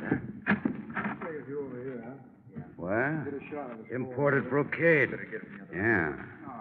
My wife's been pestering me for something like this for 10 years. Now, how would a girl like Dorothy rate all this? For being lovely? Well, for being quiet. Possible. It's usually the former. Yeah, that's true. Wait a second. What are you doing? Looking at this label. Martin Rifling, Denver. Now lead me to the classified. Yeah, it's a very cute dollar. Wish I'd have thought of that. Here's the yellow book. Thanks. Let's see. Dresses. Here we are. Now, Rifling. Right here. Martin Rifling, early 5687. There you are, Lieutenant. Make the call in the name of the law. Yeah. 5, 6, 8, 7. I hope they still have the records. On the other hand, a customer like this, hello, say this is Lieutenant Harrison, Police Department. Have you got the records on a Miss Dorothy Weller? No, all right, sure. What's the deal? Says I have to talk to the manager. Hello, say this is Lieutenant Harrison, Police Department. I'd like some information regarding a Miss Dorothy Weller. Yes, Weller. She had quite a substantial account with you, didn't she? 3,000. Wow. Look, who paid the bills? What? She did? Well, did she ever come in with anybody? I see. Yes, I see. All right, thank you. Nothing. She paid everything herself. The bankroll wants to keep itself a secret. Well, let's check on some of this other stuff. Probably the same deal, Lieutenant. She was getting plenty from somewhere, and the gift was strictly anonymous. Got any ideas? Same one you got. I want to mess around here for a while. You go on over to Bennett's and check. I'll let you know if we're right, Lieutenant. And look, why don't you take some of that imported brocade back to your wife? Huh? Don't be silly. Then I'd have to take her someplace expensive to show it off.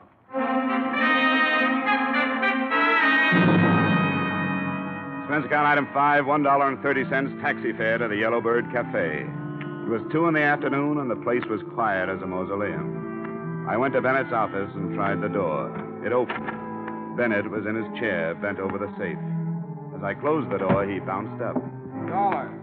What do you want? A little information. We came across some bills at a dress shop. Yeah? Yeah, $3,000. Guess whose name was on them. I don't even know what you're talking Miss about. Dorothy Weller, that's who I'm talking about. $3,000. Well, she must have come into some money. And now she's dead, and you were the rich uncle. I wouldn't spread those kind of rumors, Dollar. You killed her, Bennett. You killed her because she was bleeding you to death. Prove it. I can, by your bank account. She was your favorite charity. Get out of here. How does it tie in with Barbara James, Bennett? Get out, I said. You don't really want me to get out of here. If I did, I'd go right to the police, and you'd be arrested on suspicion of murder. Now, come on. I want tails. All right. All right, Dollar. Barbara James never gave me the brush. And how did Dorothy Weller fit in? I sent her with a message to Barbara the night that we were going away. I sent her up there to tell her where to meet me.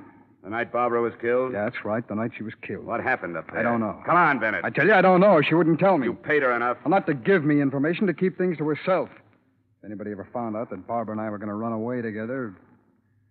So I spread the tale that she'd given me the brush months before. You could be lying, Bennett. Could be, but I'm not. If you're not, it smells of double blackmail. What do you mean? Come on, you're not that stupid. Obviously, Dorothy was playing both ends against the murder. You were supplying cash to keep your name out of the Barbara James guest book.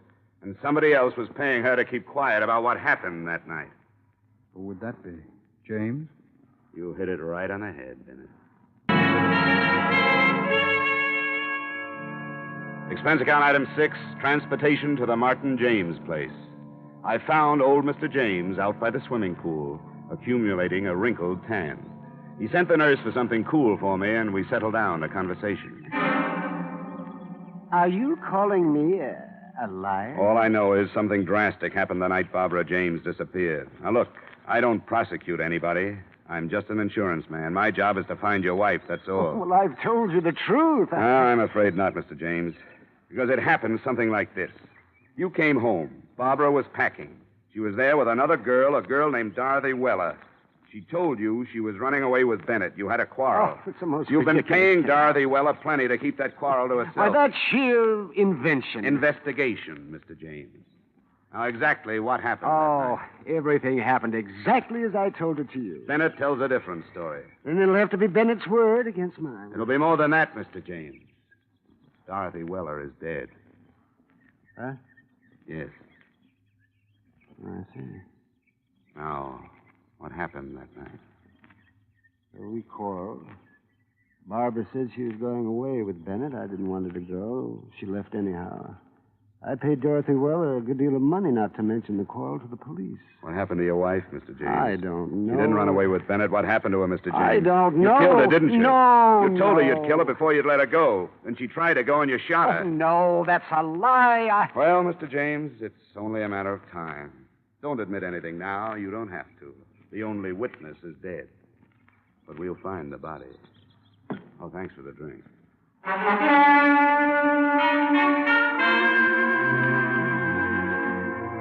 3 weeks passed. Barbara James was still missing. We were stymied, no place to go. We searched every inch of the grounds on the James estate. We found nothing. The garbage disposal, nothing. The incinerator, nothing. Yet neither of us doubted that James had killed his wife. Sometimes he'd follow us around, his hands behind his back, a little smile on his face. I got to hate James. It was like losing at canasta night after night to the same guy. One day I was standing in the patio looking down into the blue water of the pool when somebody tapped me on the shoulder. Mind if we clean it? Huh? The pool. Oh, well, you better ask Mr. James. Oh, I thought you was going to use it or something. No. Well, we service the pool every 2 weeks. Unless somebody's using it, we go right to work, you know. Well, go right to work then. Yeah, sure thing. We built this pool, you know. Oh, really? Yeah, I've been building pools in and around Denver for 25 years. My father was in business before that. This here's a beautiful job we did. We take real pride in this here pool. Yeah, it's a nice pool, all right. Oh, we got some beauties all around, but this here's our pride and joy. Solid gunite all the way through. Steel reinforcements, loot waller, pump and motor. Best equipment you can buy. This thing set old Mr. James back a plenty, but you get what you pay for. Nobody builds a better pool than us for the money. Oh, that's so? Oh, sure. And we take our time. We routine the work so as you get the pool as soon as possible, but that gunite, you know, it has to set at least 28 days. Then the plaster. I wouldn't fill it until all that had a chance to settle. But Mr. James got awful impatient. Wanted the pool filled 10 days after we gun-nighted. I told him, I said, Mr. James, you don't build a pool like this every day. He said, I know that. And I said, Mr. James, you want this pool right, and I'm going to make it right for you. A few more weeks ain't worth getting impatient about. Ah, impatient, was he? Oh, my, you should have heard him. But we stood our ground, you know. Oh, goodness, I wouldn't ruin a $10,000 pool for the sake of 2 weeks. Hey, what's gunite? Well, I'll tell you. Gunite's a fine cement. We blow it out of a gun at 60 pounds pressure. See, poured cement ain't as good for a pool. But when you blow the cement into that steel reinforcement we lay down, that really gets in there and sticks. Practically all swimming pools are made of gunite now. When did you start the pool, Mr. Dolph. Daniel T. Dolph. Oh, we started about, May 23rd. We excavated then. Then we laid the steel, the 26th. Then we So the night of the 25th of May, there was nothing but a hole here. Oh, no, nothing but a big hole. We got the gardener to water down so as he wouldn't cave in. Mr. Dolph, I'd like you to do something for me. Oh, sure thing. Drain the pool, will you? Drain it? Uh-huh. Oh, you don't have to aerodrain a Daniel T. Dolph pool. You see, the filter system and the automatic skimmer, they take care of all the I dirt. want you to That's drain why it and get some air drills in here and then tear out the bottom. What? Tear out the bottom? You crazy? Tear out this pool? Well, you'll be paid for it, and I'll get the authorization. This beautiful pool? After we did a job like this, what for? What for? Maybe for nothing, Mr. Dolph.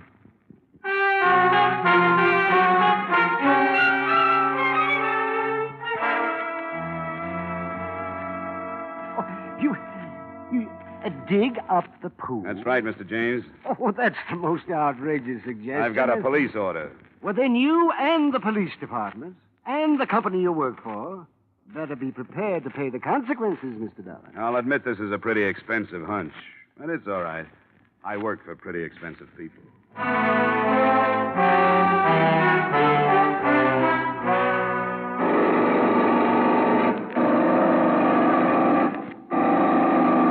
Hope you know what you're doing, Dollar. What? I said I hope you know what you're doing. Oh, it's only a hunch, Lieutenant. May 25th, the girl disappeared. Now, May 25th, there was nothing but a big hole here. James knew that the next day they'd put the steel reinforcement in and then gunite over it. What better place for a body? Oh, here comes James now. What? I said James is coming. Oh. Hello, Dollar. How are things progressing? Pretty well, Mr. James. Yeah, I hope you're having a good time. Just like a small boy watching them tear up the street. Only this time it's going to cost you your job.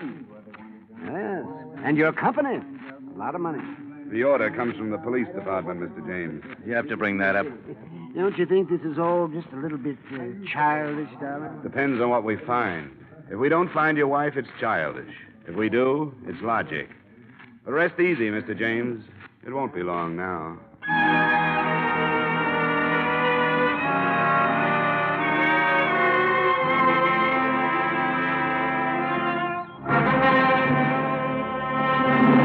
Dollar. Yeah, Dolph?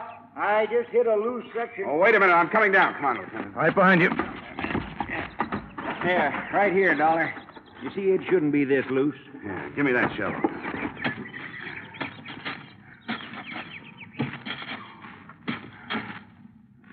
Look, Johnny. Yeah.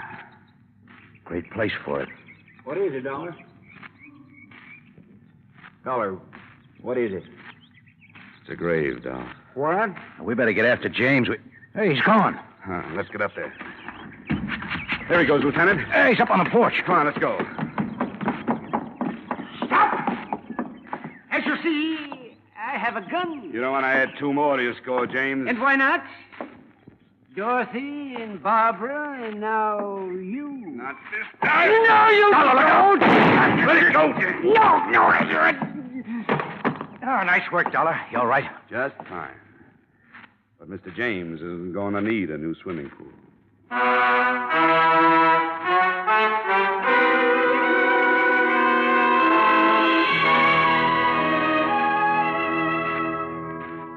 So Mr. Martin James had fashioned his wife's tomb, a foot of loam and quarter-inch steel mesh, 4 inches of cement, and 8.5 feet of water. A good tomb made to last a lifetime. But unfortunately, it wasn't quite deep enough. Expense account item 9, same as item 1, $73.87, transportation, Denver, Colorado to Hartford. Expense account total, $344.59. Yours truly, Johnny Dollar.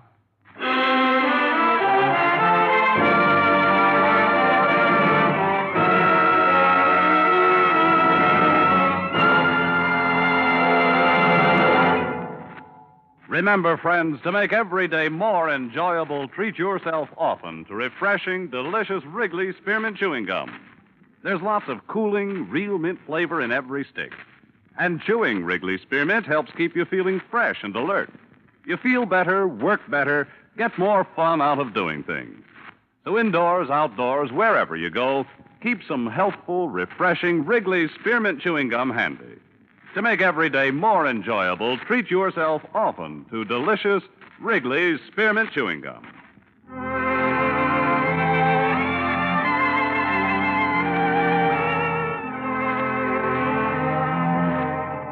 Yours truly, Johnny Dollar, brought to you by Wrigley's Spearmint Gum, stars Edmond O'Brien in the title role, and is written by Gil Dowd and David Ellis with music composed and conducted by Leith Stevens. Edmond O'Brien can soon be seen starring in Columbia Pictures' production 711 Ocean Drive. Featured in tonight's cast were Parley Bear, Jack Moyles, Howard McNear, Stacey Harris, Gene Spaulding, and Jay Novello. Yours truly, Johnny Dollar, is produced and directed by Jaime Del Valle.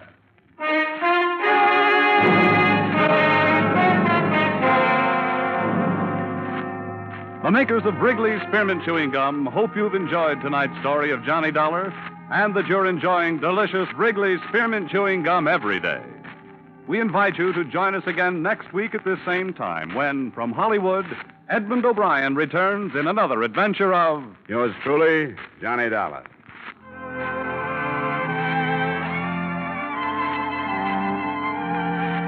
Bob Stevenson speaking. This is CBS, the Columbia Broadcasting System.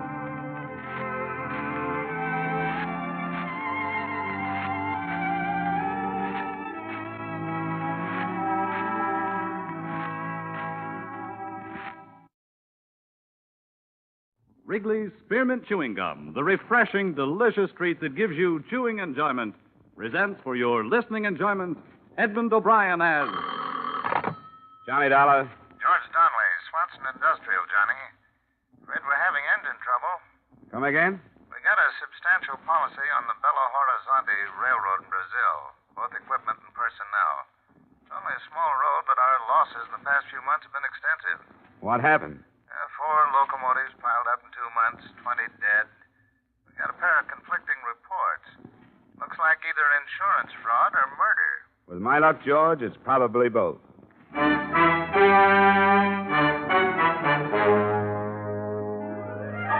The makers of Wrigley's Spearmint Chewing Gum bring you Edmond O'Brien in another adventure of the man with the action-packed expense account, America's fabulous freelance insurance investigator. Yours truly, Johnny Dollar.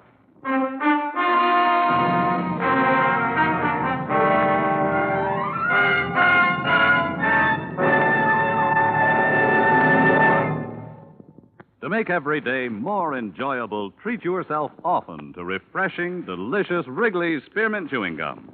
Here's a taste treat you can enjoy indoors, outdoors, at work, or at play. The cool, long-lasting mint flavor refreshes you. The smooth, steady chewing helps keep you fresh and alert. Adds enjoyment to whatever you're doing. Wrigley's Spearmint Chewing Gum. Healthful, refreshing, delicious.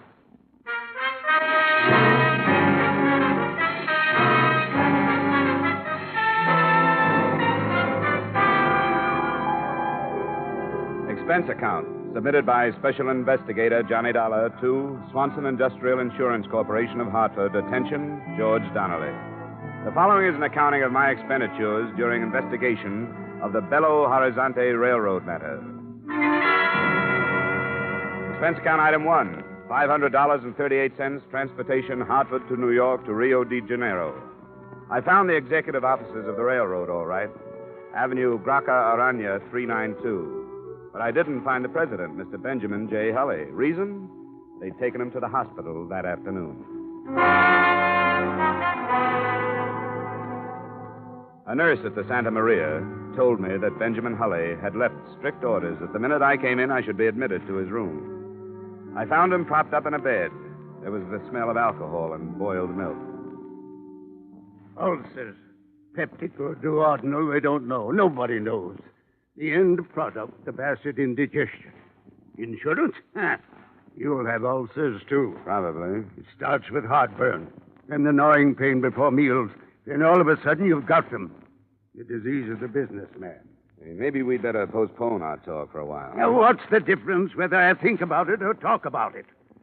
This way I get it out of my system. Otherwise, it eats at me. Consider yourself a treatment. Well, we'll cut it short. I can give you a condensed version. 4 locomotives, 20 dead. Yeah, but what am I giving you this for? You've got reports. 2 of them. One said accidental. The other said equipment had been tampered with. Ridiculous. Accidental. How could it possibly be accidental? 4 in 2 months. Easy, Mr. 4 Hulley, in 2 now, months. Easy. Listen to the facts. One engine caved in a wooden trestle over the Rio dos Varas. A trestle that had held up for almost a half-century. 2 dead. Only cabin tender, luckily, could have been a freight. Another derailed at Bom Despacho. 2 more collided off a siding a few miles west of the port of Vittorio. Accidental, my foot. Who sent you the accidental report? Myers, Henry Myers, foreman of the roundhouse at Belo Horizonte. That stupid, moronic, idiotic, blundering fool? You're going to pop something carrying on like this, Mr. Hulley. If you don't calm down, I'm going to get kicked out of here. Don't treat me like a baby. I know what I'm doing. Now, I meant to write a personal letter to Mr. Donnelly thanking him for the checks. They were prompt, very prompt. Your company's to be complimented. We'd rather be informed. Just what kind of a railroad do you run, Mr. Holly? Manganese. Nothing but manganese. A little bauxite, but not enough to cover the bottom of a gondola car. Manganese is our load. And if you ask me, that's the trouble right there. Where? Peter Yaradan. Who's Peter Yaradan? He's beyond description, Mr. Dollar. The greediest, trickiest man I've ever known. I haul manganese for a competitor. At first, he tried to buy me out. I wouldn't sell. Then he used other methods. He spread vicious rumors about Belo Horizonte Railroad stock being worthless. It almost ruined me. How about the crashes? Isn't there any evidence that someone tampered with the machinery? No, none. Whatever proof might have existed would have been destroyed in the crash. Which is exactly why I suspect Yaradan. Why, with this railroad in his hands, he'd control the entire market down here. Well, I think I've taken up enough of your time, Mr. Holly. Mr. Dollar, I'm an old man. I've worked very hard. I started as an engineer with this railroad 25 years ago. Worked myself up to the presidency. Whatever this road is, I've made it. I'd be everlastingly grateful if you'd put Yaradan just where he belongs, behind bars. My job is investigation, not prosecution, Mr. Holly. Take my word, Mr. Dollar, it's Yaradan. Well, before I go any further, I'd like to talk to this Myers, the foreman in Belo Horizonte. Yes, very wise. It's about 400 miles north. I'll have a car and driver waiting for you in the morning.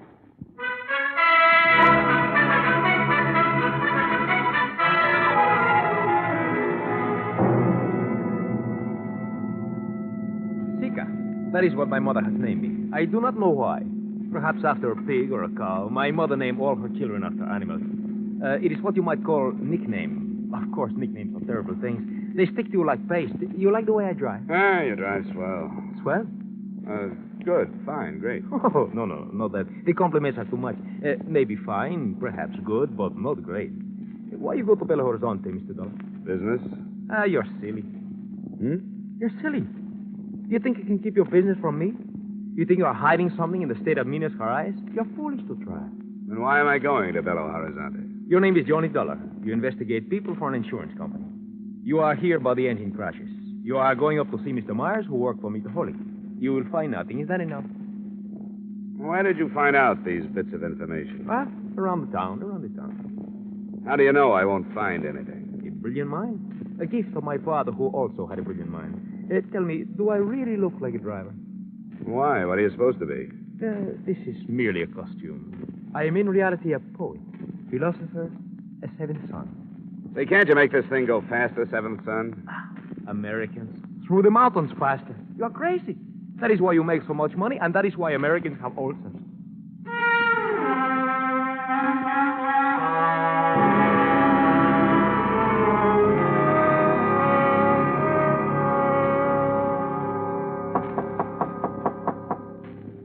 Second. Yeah? My name is Dollar, Mrs. Myers. Yeah. From Hartford, Connecticut, insurance investigator. I'd like to talk to your husband, if I may. He ain't here. When do you expect him? I don't know. Is it about the wreck? That's right. Well, I don't know if it'd be right to ask you or not. Well, it's up to you. I'm not from the police, you know. I suppose it'd be all right. Thanks.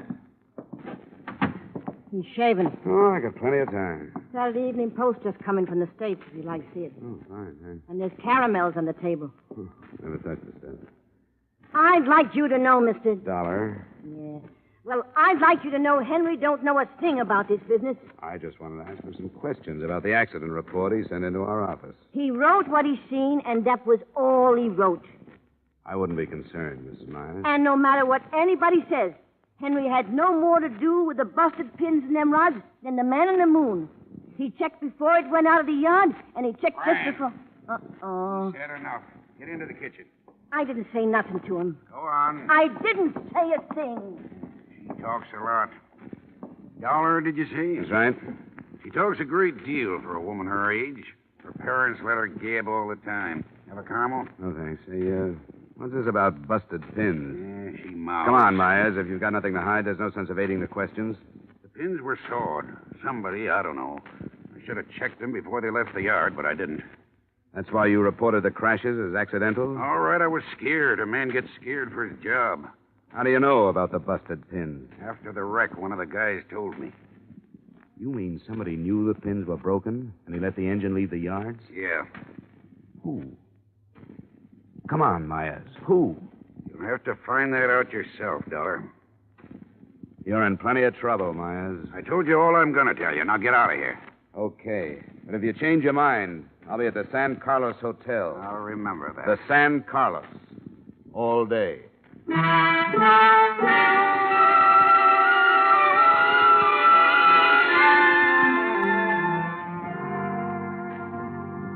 If you sit here in your room all day, Mr. Dollar, you do not have the benefit of the sunshine which plays so gently upon the soil. I'm waiting for a call, Seeker.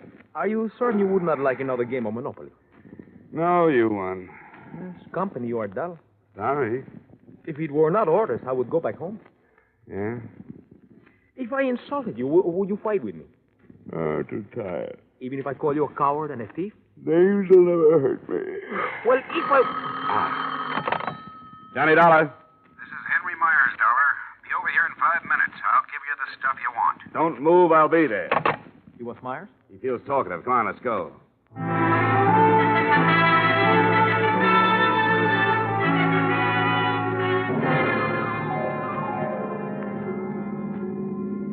How did you know he would call? I didn't. Then why were you waiting? What else could I do? The American mind. Shrewd. Here. Let me over to the next corner. All right. And pick me up in about a quarter of an hour. No. I go in with you. All right, come on then. Do not run so fast. Oh, my ain't Pete. Pooped. Poop, Pete. No answer. Look on the floor. Myers. Looks like somebody had an earlier appointment. He's still breathing. Myers. Who did it, Myers? Vita. Go to Ver Vita. Ver... He's dead. What is Bervida? Don't look at me, Seeker. I don't speak the language. Somebody's coming. It's Mrs. Myers. Come on, Seeker. Oh, hello. What you been doing? Talking to Henry? Don't go in there, Mrs. Myers. Why not? I get poison oak or something? It's my house. Don't, Mrs. Myers. It's your husband. What's the matter with him? He's dead. What? Somebody shot him. Let me in there. Mrs. Myers, please. Henry, I knew they'd do it. I knew they'd get him. I knew they'd get him. I knew they'd get him. Mrs. Myers. I knew they'd get him. Mrs. Myers! Who, Mrs. Myers? Who would get him? Yaradan. Wish I'd never heard the name. Yaradan.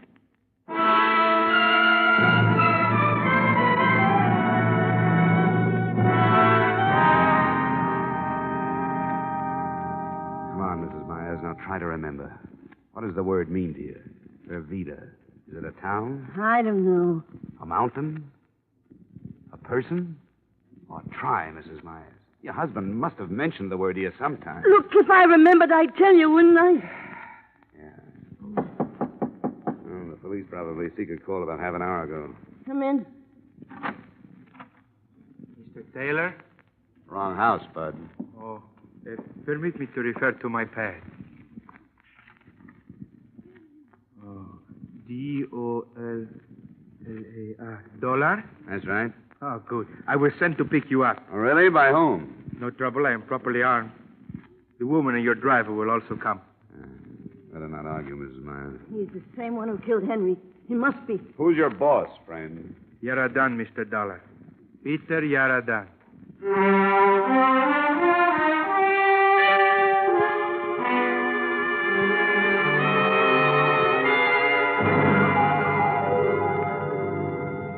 You may go in now, Mr. Dollar. How do you do, Mr. Dollar? Mr. Yaradan? Correct. Be seated, please.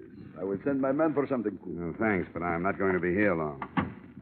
You have faith in my tolerance, Mr. Dollar. In your intelligence, Mr. Yaradan. A man of your reputation should know better than to play with guns. At times, a man of my reputation has no choice. Careful, Mr. Dollar. Let's get to the point. Very well. I hear that your investigation is not progressing very satisfactorily. I thought perhaps arrest might gain you a new perspective. I doubt it. Tell me, how is dear Mr. Hutt? He's not so good. Oh, shame. He tells so many tales that are untrue, he is lucky to be dying of natural causes. Something I hope I should be spared. Just keep piling up that manganese, Mr. Yarden, and you won't have to worry.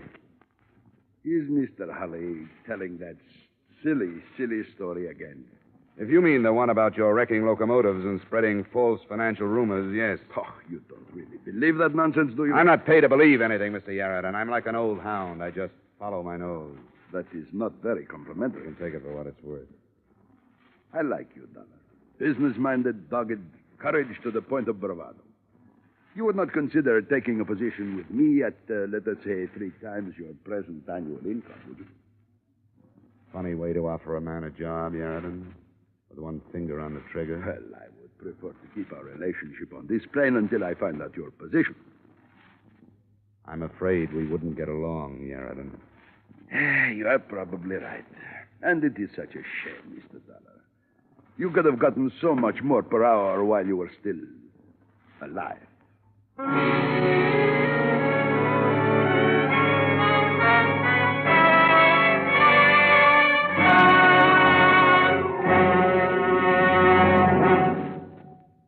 To make every day more enjoyable, treat yourself often to refreshing, delicious Wrigley's Spearmint Chewing Gum.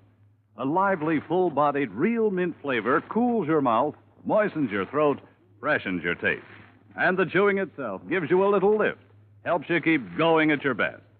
So for real chewing enjoyment that's refreshing and long-lasting, always keep Wrigley's Spearmint Chewing Gum handy.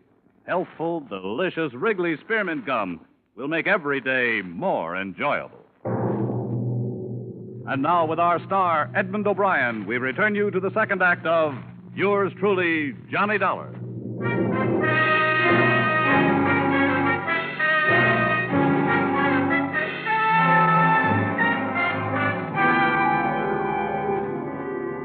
Yarden smiled, but this was his living room. He wouldn't do it here. In that small moment of silence, I tried to see everything within my field of vision without taking my eyes from Yarden's face. There was the blur of something metal to my right, something that curved toward the ceiling, something a few inches from my hand. I reached out and pushed it over on top of him. The floor lamp landed on his chest, and the shot went wild. I threw my arms in front of my face and jumped out a latticed window. I landed about 10 feet down in Yarden's rock garden, right in the middle of a clump of stubby cactus. I ran out through the open gate, and I didn't stop running until I found myself at the San Carlos Hotel. Expense account item 2, 3, 4, 5, and 6, $30.59 miscellany to tie up the loose ends. For example, telegrams, one to Hulley, wishing him better health and asking him for a definition of the word Vervida. 2 more to the police of Bam Despacho and Victoria, requesting reports on the crashes. Another to the company in Hartford, gently hinting at foul play. I wrote a full report of my findings, including names left with the notary public at the hotel, and ambled casually back to the large house of Peter Yarden.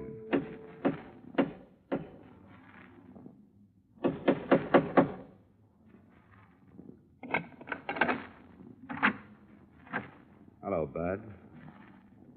Well, don't just stand there with your teeth showing. Invite me in. Thank you. Now run to the study like a good little boy and tell your boss he has a caller. Hurry up now.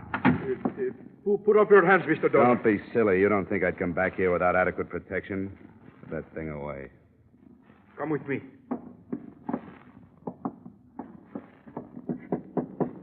Come in. Mr. Yarden, it's Mr. Dollar. I'm back.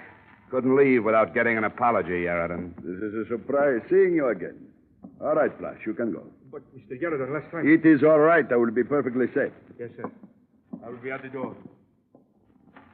You made a brilliant exit, Mr. Dollar. However, it is a shame I frightened you with my innocent conversation. Fear comes in handy sometimes, Yarden. It saved my skin a couple of times lately. You have contacted the police? Not about you. You have come alone? Alone. You have a remarkable mind, Dollar. You think I can allow you to leave this house? Not only leave this house, mister, but leave with some information. I filed a full report, complete with names, places, and time of day. If I'm not back to get that report in 2 hours, it goes to the police department. And just where did you file this report, Mr. Dollar? That's the little secret right there. I am holding 2 friends of yours, you know. I know. I would exchange their lives for the report. I'm sick of your offers, Yaradan. You're going to release Mrs. Myers and Seeker, and you're going to tell me all about the word Bervida. How I wish I had a man like you working for me. Bervida, Yaradan. Of course, Bervida. But what you are really asking is, did I have any part in the railroad matter? You can answer that one, too. The answer is no. You don't believe me. Go on. The Belo Horizonte Railroad has been on the verge of bankruptcy for 2 years. But Mr. Benjamin Halley is a very stubborn man. I have offered to buy him out 1,000 times. And he'd rather sell to the devil. I think he would. You see, the manganese fields in the Minas Gerais are owned by a competitor of mine. A small competitor, but a competitor. These fields are very valuable. At the rate of their present exploitation, however, they make little profit. Small operation. Exactly. If I had the fields, I could make them pay, and pay very well. If I owned the railroad, I could boost the freight rates, force my competitor out of business, and take over the fields. But Halley refuses to sell, even at a large profit. And the crashes? They should be obvious, especially to you, an insurance man. The railroad is failing. So he is scuttling his equipment and getting the insurance money. And Bervida? If I could get to him, I would have all the information I need to put Halley where he belongs. Okay, Aaron. I sense something of disbelief in your tone. There are other possibilities. Oh? Right now, I'll keep them to myself. Dollar, I will give you $10,000 not to deliver your report. I'm glad you made that offer, Yaradan. That tells me a lot. Tells you what? That you've been giving me a nice mixture of fact and fancy. I'll bring Seeker and Mrs. Myers down here. We're going back to the hotel.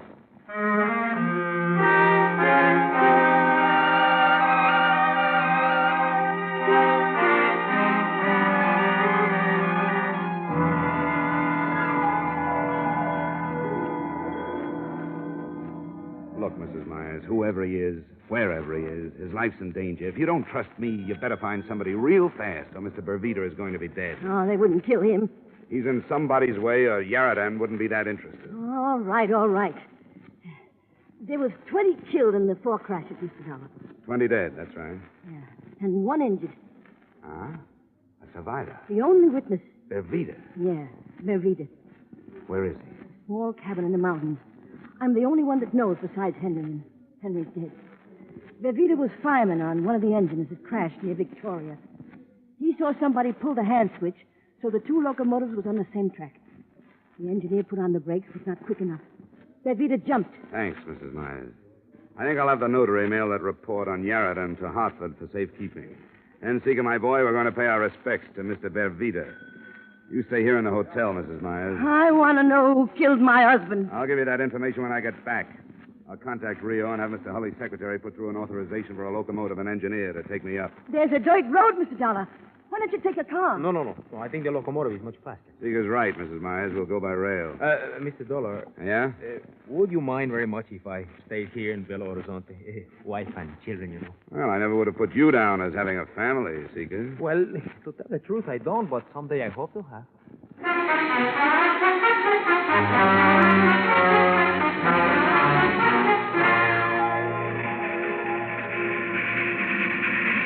Should be around the next curve. That must be the place. Up ahead.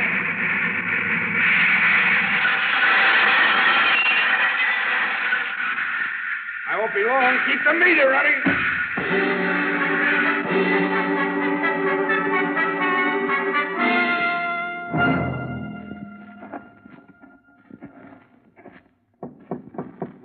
Who is it? My name is Dollar.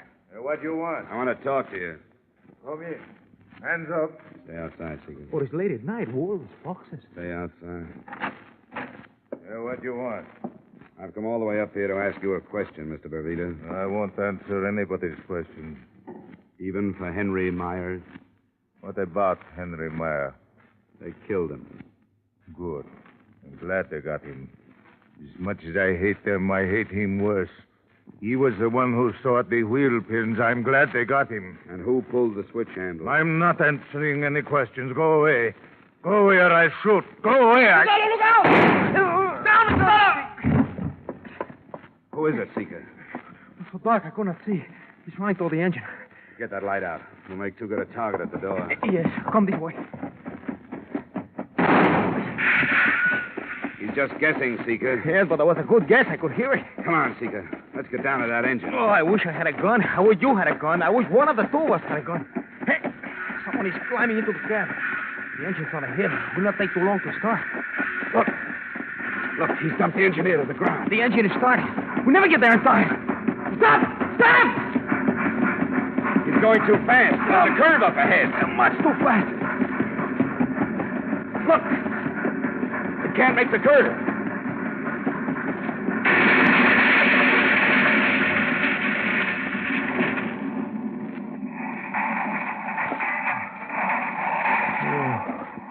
There is. Well, who could it be, Mr. Dollar? Who could it be?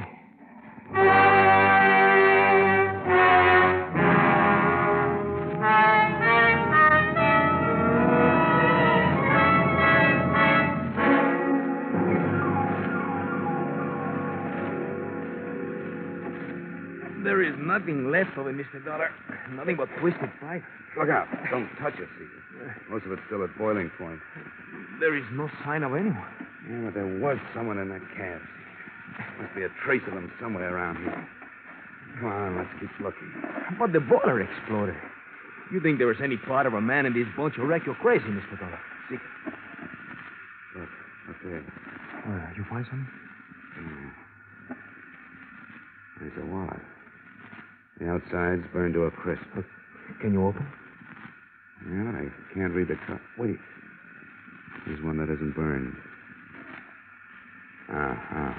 What does it say, Mr. Dollar?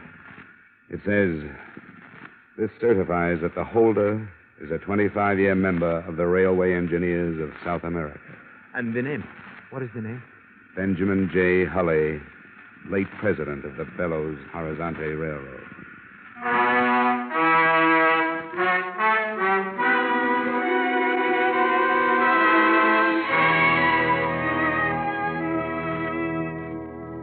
Here's the way it added up. Hulley had come by car. We found it just off the dirt road a mile down from Vervita's shack. The murder of Henry Myers remains an unsolved case. Police assume someone in the employ of Benjamin Hulley pulled the trigger, but I guess they'll never know for sure. Due to my report and public resentment against him, Yarradan was forced to leave the country. The Belo Horizonte Railroad is now in receivership, but it's still hauling manganese from the interior. I might say this was one case that had me stumped right up to train time. Expense account item 7, same as item 1, $500.38. Transportation to New York and Hartford. Expense account total, $1,492.54. Yours truly, Johnny Dollar.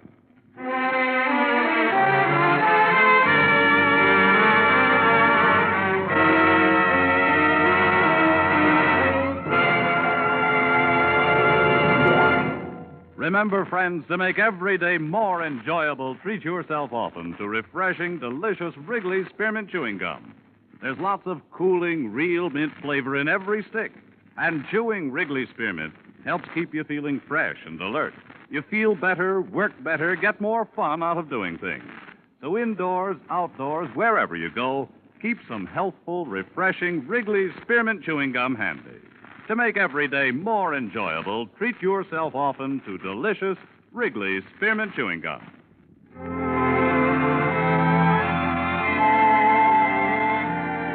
Yours truly, Johnny Dollar, brought to you by Wrigley's Spearmint Gum, stars Edmond O'Brien in the title role and is written by Gil Dowd and David Ellis with music composed and conducted by Leif Stevens. Edmond O'Brien can soon be seen starring in the Columbia Pictures production 711 Ocean Drive. Featured in tonight's cast were Bob Griffin, Francis X. Bushman, Anthony Barrett, Martha Wentworth, Joe Duvall, Jack Crucian, and Ted DeCorsia. Yours truly, Johnny Dollar, is produced and directed by Jaime Del Valle.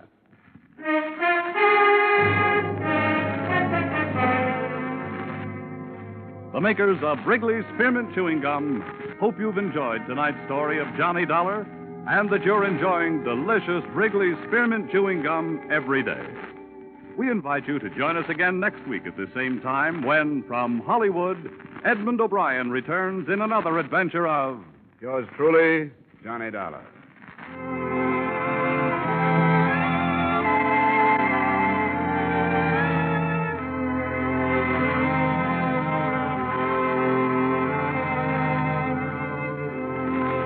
Bob Stevenson speaking.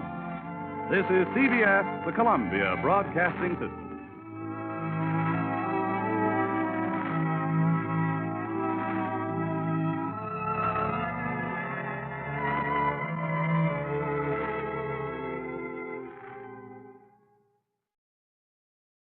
Wrigley's Spearmint Chewing Gum, the refreshing, delicious treat that gives you chewing enjoyment, presents for your listening enjoyment Edmond O'Brien as... Johnny Dollar. Are you the insurance detective? That's right. Who's this? Johnny Doe for now. Do you want to crack the Calgary job? What? Calgary Products down in Camden. 300,000 payroll robbery on the first of the month. This isn't my kind of a gag. Try it on somebody else, Wait a minute. This is no gag. Check the Alliance Bonding Company in New York. They've kept it out of the papers. If you're interested, be at this same phone tomorrow night at 10. I'll call you.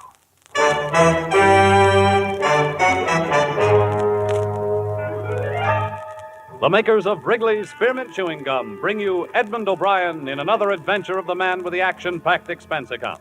America's fabulous freelance insurance investigator. Yours truly, Johnny Dollar.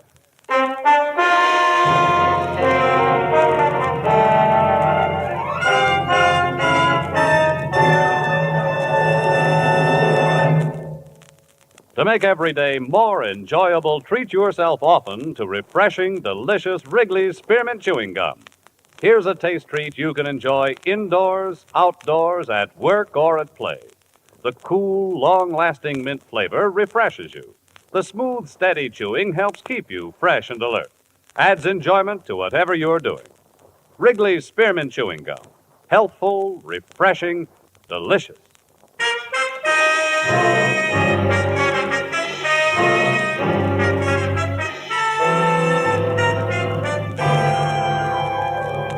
Expense account submitted by Special Investigator Johnny Dollar to Alliance Bonding Company, New York City, New York. The following is an accounting of my expenditures during investigation of the Calgary matter. Expense account item 1, $10.50 transportation from my Hartford apartment to Alliance's Manhattan office.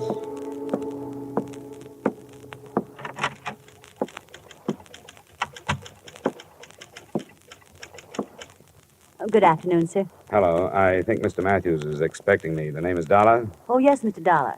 That door. Just go right in. Thank you. Yes. All right, Al. That'll be fine. The first bout starts at 8, but we don't care if we miss that. All right, I'll see you then. Sorry, but you can't hurry a son, you know. That's all right. I'm Johnny Dollar, Mr. Matthews. Yes, so I thought. Sit down, won't you? Uh-huh. Yes, sir? I don't want to be interrupted for the next hour, Miss Mills. Yes, sir. Mr. Dollar, do you put any stock in that telephone call? Oh, I haven't any idea. I don't know anything about it. I've done a lot of thinking since you phoned me about it, and of course there's nothing for us to do except to follow it up. But I can't help wondering if this man isn't a crank of some kind. Well, that's what I thought, too, until you bore him out by telling me there'd been a robbery that had been held from the press. Why has it been kept a secret? Well, all concerned thought it was the best idea, and there's a possibility that the group involved is the same one that carried off the Brink robbery. But any publicity would only give away our hunch that the same gang pulled both jobs. What makes you think the Brink crowd might have pulled this one? Because of the way it was executed. Simple perfection. The knowledge the criminals had of our operations. You see, one of our armored cars was to deliver a cash deposit to the Barton Bank in Camden to cover the Calgary Products payroll. The truck simply didn't arrive. It was found later, wrecked and empty. The driver and the guards? They were found 3 miles away, bound and gagged. Their descriptions matched those at Brink's, masks and so on. Yes, it was perfection. They knew exactly when and where. What do you want me to do? I've talked it over with the rest of the Alliance executives. We want you to follow that call through, but We must insist that you make every effort to maintain the security we have established. Here are the details.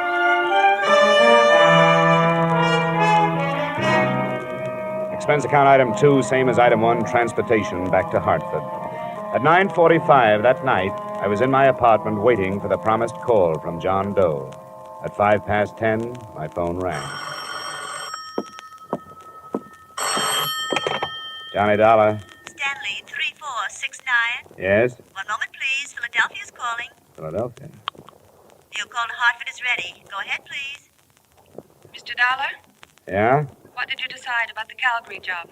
Well, what happened to the man I talked with last night? He didn't dare phone you tonight. He was afraid you'd be set up with the police to trace the call. I haven't talked to the police. Don't. If you do, it's all off. He doesn't want to be arrested. He wants to surrender to the New Jersey District Attorney's men. The guy I talked with last night? No, he wasn't involved with Calgary. It was a friend of his. You want to talk it over with him? Where? There's a room reserved in the name of Charles Randall at the Brantford Hotel in Bridgeport. Check into it between 7 and 8 tomorrow night. Sign the register, Charles Randall, 7458 Walnut Drive, Boston. Look, why doesn't he just take my address and come over here? He can't. Why not? Brantford Hotel, Bridgeport. If you're interested, be there.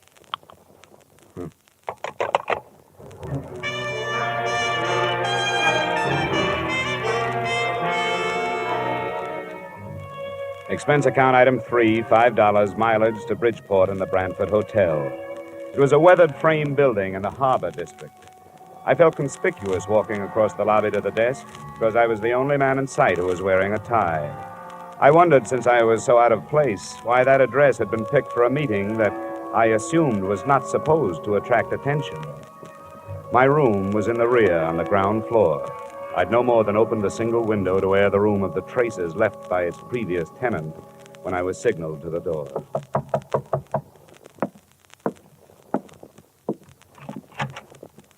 Dollar, Yeah. let me come in. You got a driver's license or something? Better than that. A private operative's license. Here you are. Thanks. I recognized your voice, but I thought I'd better make sure. Come on, we're going someplace else. Why? Because I'm not sure you weren't followed here. But I'll be sure we aren't going to be followed where we're going. I don't like it. It must be this way. You've got to believe me. He has to be careful. He doesn't want to get killed. Yeah. What's the matter? The gang busting up? Come on. What started the trouble? Splitting the loot? Dollar, don't bother with me. I can't tell you anything because I don't know anything. Believe me, I'm only doing this to help him out. You don't have to come if you don't want to. Where do we go? You won't be coming back here. Don't leave anything but the keys to your car. Somebody will drive it out. Do you know where I parked it? It's the green coupe, isn't it? Yeah. He knows. Not through the lobby. There's a rear door. My car is parked just outside.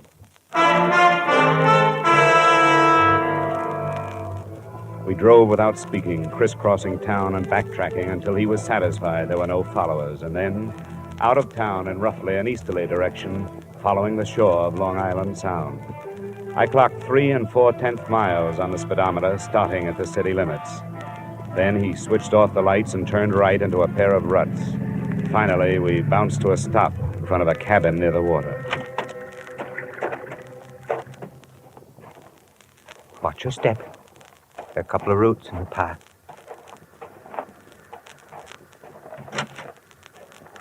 Did he come? He's here. Good. You wait in the car, will you? I don't think it'll take long. The first thing that impressed me as I walked past her into the single room was her youth. She didn't look much over 20. In spite of rather nondescript short brown hair and a band of freckles across an Irish nose, she was attractive. She was very small, and her violet eyes were very frightened. I'm glad you've come. Where's the man I've come after? He left. He decided at the last minute that it would be better if he didn't meet you tonight. Look, I've had enough. I don't play this way. I don't like to be made a fool of. But you aren't. Please be patient with us. I've been patient. And all I've gotten for it is some vague phone calls, pointless instructions, and a meeting in a crummy hotel that's right out of Dime Detective. I've had enough. Please help us. How can I help you when you don't give me anything? I don't know anything. And how can I help somebody who runs away? As far as I know, he doesn't even exist. I'll show you.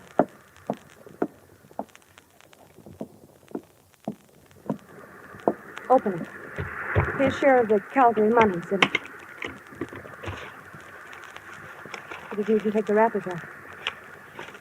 I can take this with me? Yes. I don't get it. Does it matter? He wants to give himself up. Why this way? I told you on the phone. He doesn't want to be arrested in this state. He wants to go directly to the district attorney's office in New Jersey where the robbery was committed. He'll turn state's witness? Yes. But he has a demand. Promise of immunity. It won't work. Any promise like that destroys the value of testimony. Might even bar it from the trial. It's been done. It's never promised. He'll have to take his chances on that. It doesn't have to be public. You can try, can't you? Sure, I can try it, but I won't get it. Anything else? Yes. He wants to be placed in protective custody until after the trial. How many other men were in on the job? He wouldn't tell me. I can't tell you anymore. Will you go to New Jersey? I'll have to have 2 days. I may not be able to see anybody tomorrow. All right. We'll call your Hartford number both nights at 10. You'll have to go now. Please do your best.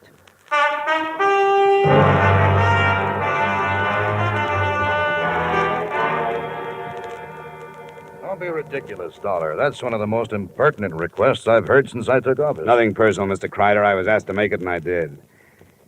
Well, would you see that he's placed under protective custody until after the trial? Why should I grant this criminal any favors? Well, if it means breaking the Calgary matter, it seems to me a favor or two would be worthwhile. We'll break it in due time. You know where he is? No, but I've been close. I may be able to bring him in if I can get you a word on a few of these things. Yeah, we'll see. Do you mind telling us where you've been operating? Now, you know I can't tell you that. These people are my clients now, more or less. I have to keep their confidences. Now, what's your answer? Answer? Definitely no immunity. Protective custody? All right. Yes, we'll assign a couple of men to guard him. Okay, Mr. Kreider. I'll see what I can do with that. You'll hear from me in a day or so.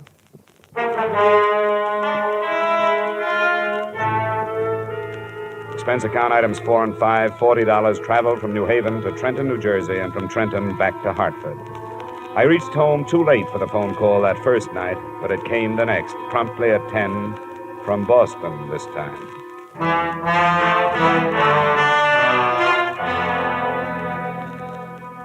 What happened, Dollar? How did you make out? No worse than I expected to. Protection, but no immunity. Oh, that's not so good. They weren't too happy with the situation. I think because they want to make an arrest themselves. Were you followed? Yeah, 2 men. They're watching my building now. I can lose them if you still want to negotiate. Can you come to Boston? Tonight? Yes, if you're sure you can shake the New Jersey men. Where do we meet? You're sure your line isn't tapped? They haven't had time, but they will if you don't quit stalling. Drive up through Springfield and Worcester. Just outside Boston, you'll pass through Auburndale. On the other side of it, there are 2 bridges. After you've crossed the second one, pull off the road and wait. All right, I'll be there. Well, let me tell you something. This is the last trip. Get your man off the dime. I can't spend the summer touring New England.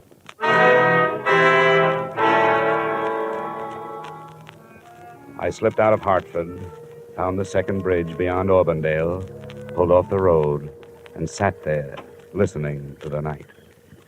I sat there for an hour before anything happened.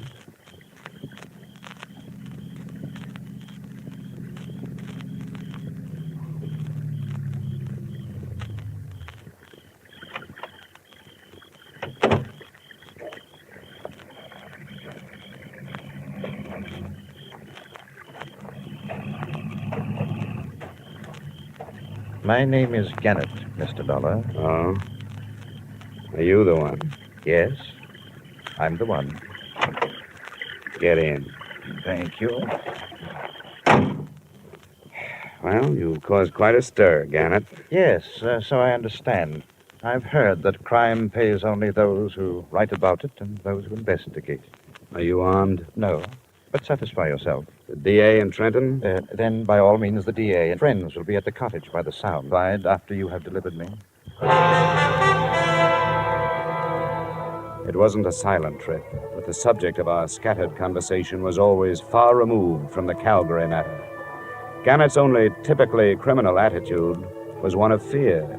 He was never satisfied that we weren't being followed. We weren't. I learned that at 9:30 the next morning when we pulled up in front of the State Building in Trenton. We hadn't been followed. They were waiting for him.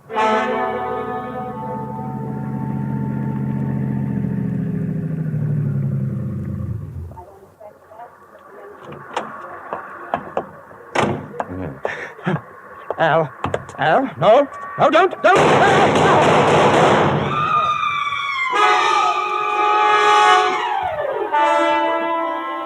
Someone in the crowd, it was impossible to know who, shot Gannett to death and disappeared in the confusion. It was sudden and unexpected. More unexpected, I think, than learning after police identification that Gannett, admitted criminal, was also Arnold Gannett, LL.D., professor of law at Russell University, New Haven, Connecticut.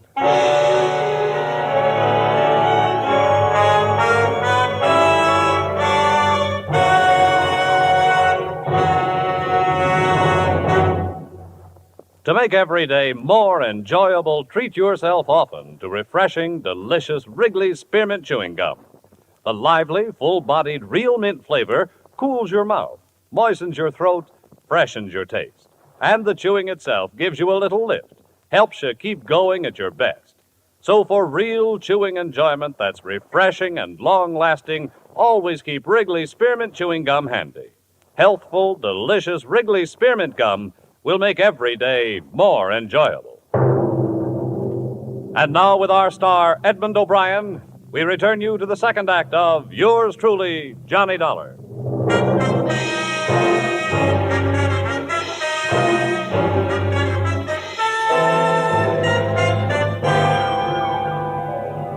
A lot of answers died with Professor Arnold Gannett on the sidewalk in front of New Jersey State Building, but one had been born at the same time. They answered why the police of 6 states had made no progress in the Calgary case. They'd been following usual procedures, carrying out their investigations in criminal circles. There was nothing for me in Trenton except the possibility of a session of questioning by the district attorney's men, so I faded out of sight and started back towards the cottage on Long Island Sound.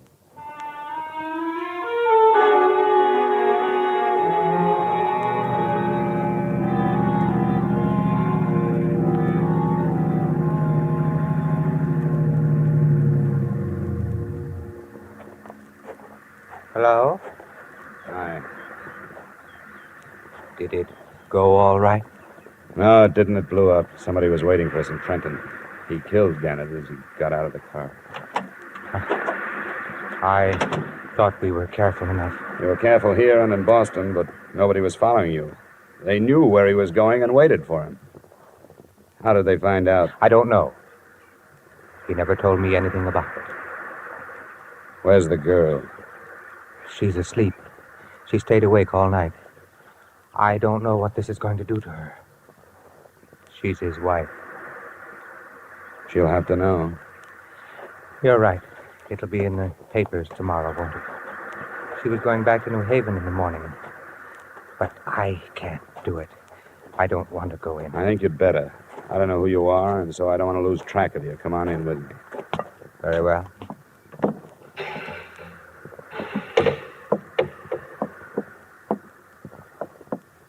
Mrs. Gannett? Mm-hmm. Mrs. Gannett? Oh, what is it? There's been trouble. Yes, there has. Where's Arnold? He's dead, Mrs. Gannett. No, He was killed before he could surrender. I want you to tell me who did it. I don't know. I don't know. I don't know.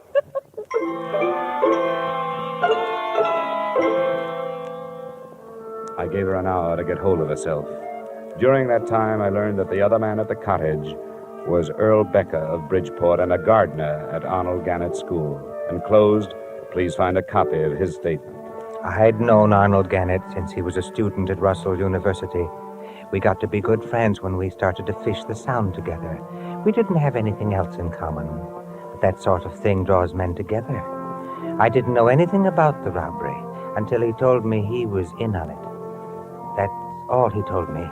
When he asked me to help him surrender, I said I would. When I returned to the cottage, Mrs. Gannett was dry-eyed. Dollar, I appreciate what you've done. You tried to help us, and I know that you're not to blame for anything. Well, there was no way to stop it. It's all finished now. Now I want you to go back to Hartford. Oh, it's not as simple as that. I've put myself out on a limb with the New Jersey district attorney. I won't get off it until this is cleared up. Are you telling me the truth when you say you don't know who your husband was teamed up with? I don't know. He wouldn't tell me. He said it was safer if I didn't know. What did he tell you? Nothing until after it was all over. 2 weeks after.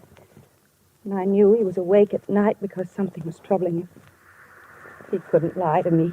Your husband was a brilliant man, a doctor of letters. How did he get mixed up in this thing? On Tuesdays, he taught criminal psychology.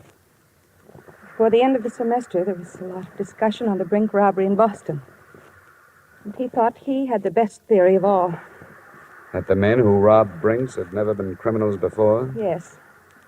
And were able to come back to their respectable lives and hide in them.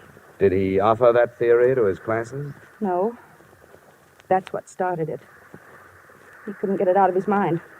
He told you this? Not until afterwards. It grew into a challenge that he had to do something about. So he did it. And was successful. When he told me, I made him promise to give himself up. I made him do it.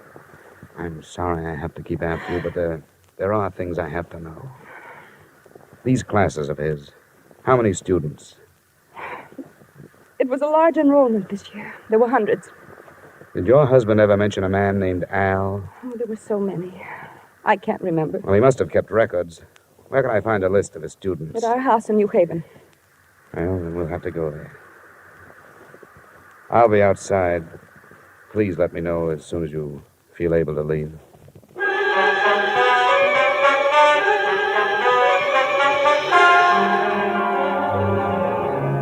By now, the time element had become important. I knew that before long, the police would be swarming into Gannett's house and make my search impossible. I also knew I'd be dragged back to New Jersey for questioning. On the way into town, I tried to get some more information from Mrs. Gannett, but no luck. She apparently knew nothing of her husband's actions. It was 6 p.m. when she opened the door of Professor Gannett's office. Across one wall stretched a row of file cabinets, his records and lists of students.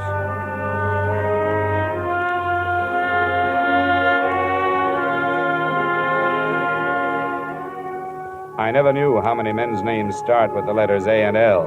In an hour, Becker and I gathered from the 1949 and 50 enrollments some 100 names from Allen to Alvin. There aren't any more here. What do you do with a list like this? They live all over the country. Here's one from Arizona, Nebraska, Florida. I don't think we'll have to bother with them. You're dropping it? No. I think I've found it. Which one?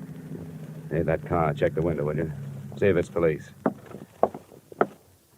Yes, it is. I can't talk to them now. Show me the back way out of here, will you? This leads to the hall. What shall we tell them? Well, don't lie yourself into a trap. Tell them I just left. You don't know where I was going.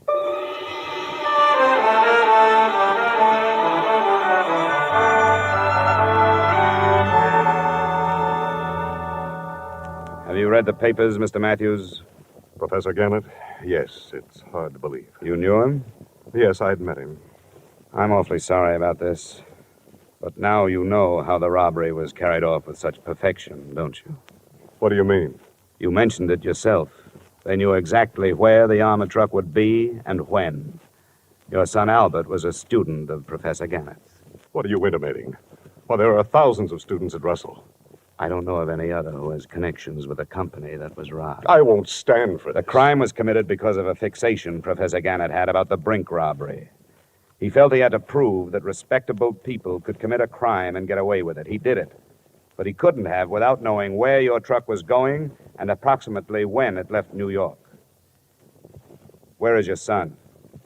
Strangely enough, this possibility had crossed my mind, too, but I just can't believe Where it. is he? He's in his room, packing for a canoe trip up in Vermont. Which one is his room? I'll show you. Come on, it's upstairs.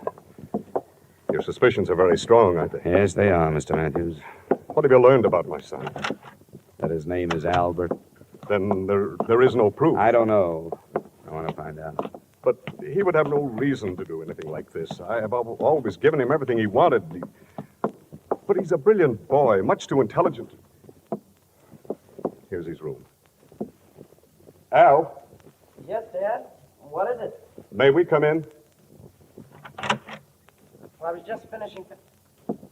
Oh, I'm sorry. Al, this is Mr. Dollar. I'm the investigator working on the Calgary matter. Oh?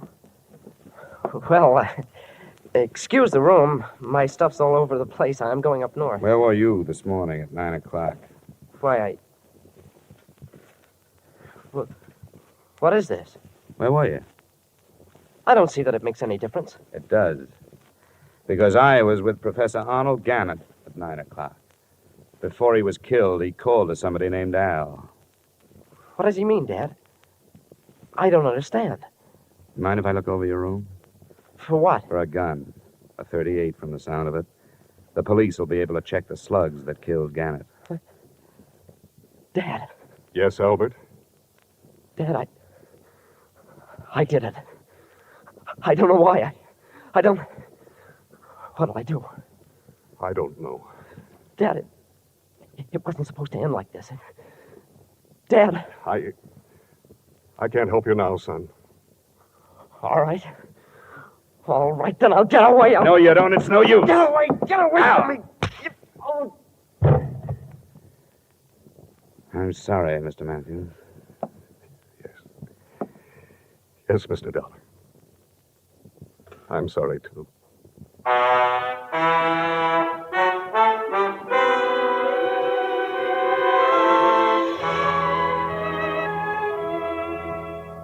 Albert Matthews' statement, by the time he had finished, involved two other law students. They, too, were from families that should have not included criminals. And I wonder if Professor Gannett's unsuccessful experiment doesn't mean that the Brink robbery, $2 million, wasn't committed by persons now hiding behind respectable lies. Expense account total, $1,180. Yours truly, Johnny Dollar.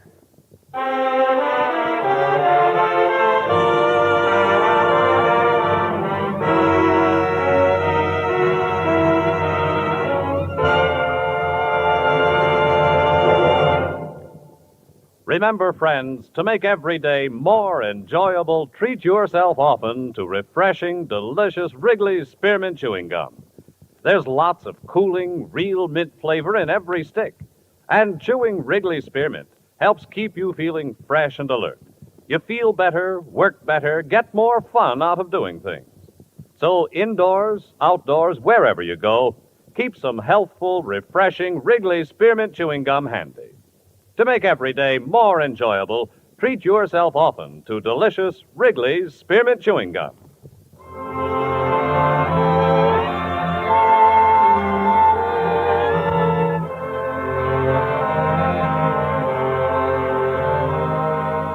Yours truly, Johnny Dollar, brought to you by Wrigley's Spearmint Gum, stars Edmond O'Brien in the title role and is written by Gil Dowd and David Ellis with music composed and conducted by Leith Stevens. Edmond O'Brien can soon be seen starring in the Columbia Pictures production 711 Ocean Drive. Featured in tonight's cast were Ted Osborne, Florence Lake, Bill Boucher, Virginia Gregg, John Daner, and Terry Kilburn. Yours truly, Johnny Dollar, is produced and directed by Jaime Del Valle.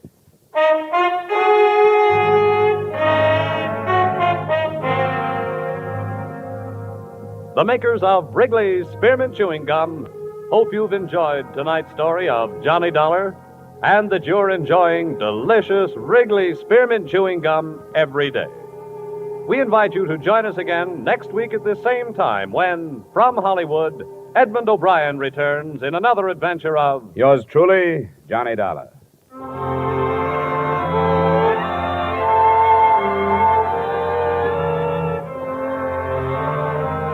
Bob Stevenson speaking. This is CBS, the Columbia Broadcasting System.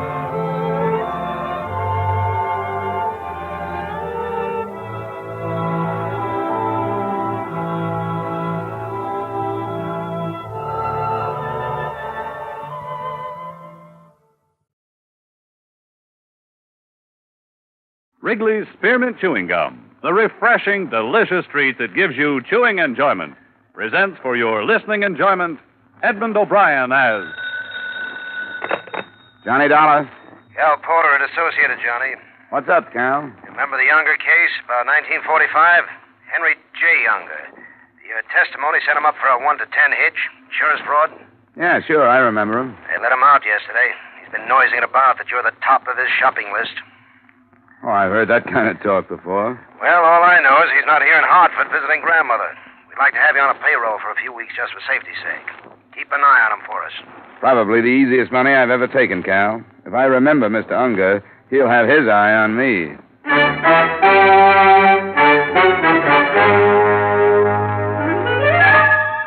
The makers of Wrigley's Spearmint Chewing Gum bring you Edmond O'Brien in another transcribed adventure of the man with the action-packed expense account. America's fabulous freelance insurance investigator. Yours truly, Johnny Dollar.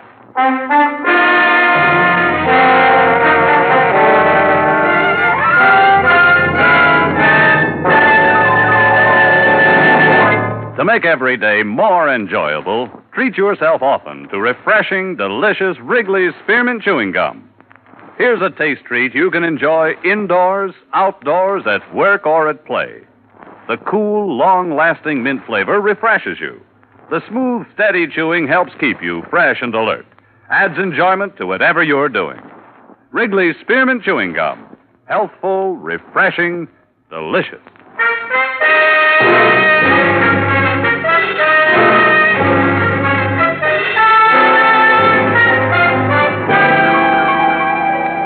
Expense account submitted by Special Investigator Johnny Dollar to the Associated Insurance Companies of New England. Attention, Calvin Porter. The following is an accounting of my expenditures during investigation of the Henry J. Unger matter. Expense account item 1, $2.20, night letter to Warden of State Penitentiary for dossier on Henry J. Unger. I just hung up and the doorbell rang. Just a second. Hello, Johnny. Eileen. Well, can I come in? Yeah, sure. Oh, nice place. Been so long I'd almost forgotten. Oh, I see you got rid of that imitation Rodin, the miniature. Wasn't your type, anyway. Oh, I must say, you're not being very hospitable. Don't I deserve a drink? Sure. What's the latest? Oh, working as hard as ever. Oh, thanks. I'm sorry if I'm a lousy conversationalist, Eileen, but like you say, it's been a long time. I thought you said you never wanted to see me again. I did, once. But when I got your wire yesterday, I decided that My wire? I didn't send you any wire. Don't make me seem like a fool, Johnny. I got a wire from you asking me up here this evening. You said you wanted to talk things over. Look, I don't know who's playing a gag on you, Eileen, but I didn't send you a wire. I know how you felt 2 years ago when we said so long. Well, maybe I was wrong 2 years ago. I know I made some mistakes, and you made some mistakes. Let's see that wire. Well, sure. It's right here in my purse. Tonight at 7:30, let's talk things over at my place, Love Johnny. I didn't send that. You sure you don't know a few other Johnnies? That was a dirt crack. You like little things like this, don't you, Eileen? You like to write yourself notes, make up stories. You've got an A1 imagination. Well, I went all through that a long time Now, ago. you listen to me. This is no gag, and it's not my imagination. All right. Let's make things as pleasant as possible as long as you can. Fair enough. I thought a lot about you, Johnny. Oh, I'm not apologizing. Really, I'm not. Just thinking back. I'm glad it didn't turn out the way we originally planned it. I'd have spent half my life worrying over you. Oh, that's very touching. especially in light of the fact that every other evening it was somebody else. I told you, Johnny. Yes, that we were going to be pleasant. Oh, that's right. We were going to be pleasant. Oh. You expecting someone? No. Mr. Dollar? Yes? Maybe you don't recall my face. The name is Unger. Henry J. Unger. Mind if I come in? I'm busy. Oh, yes, I see. Well, we won't take much of your time, will we, Ferdy? A very minimal amount of your time. Mind introducing me to the lady? What do you want, Unger? My name is Henry J. Unger, miss. Well, maybe I better go, Johnny. No, stick around. Go on, Eileen. I'll see you later. I said stick around. I guess you better stick around. She just came over for a visit, Unger. Let her go home. Oh, no. Maybe she'd like to watch the activities. Ferdy, get out the needle. Now, look, Unger. Oh, you talk, just like someone in insurance. You make so much noise and you don't say anything. How's it coming, Ferdy? Satisfactorily. It's all ready. And they were each having a drink, too. I noticed that. Got the rope? Now, you know I have the rope. That chair will be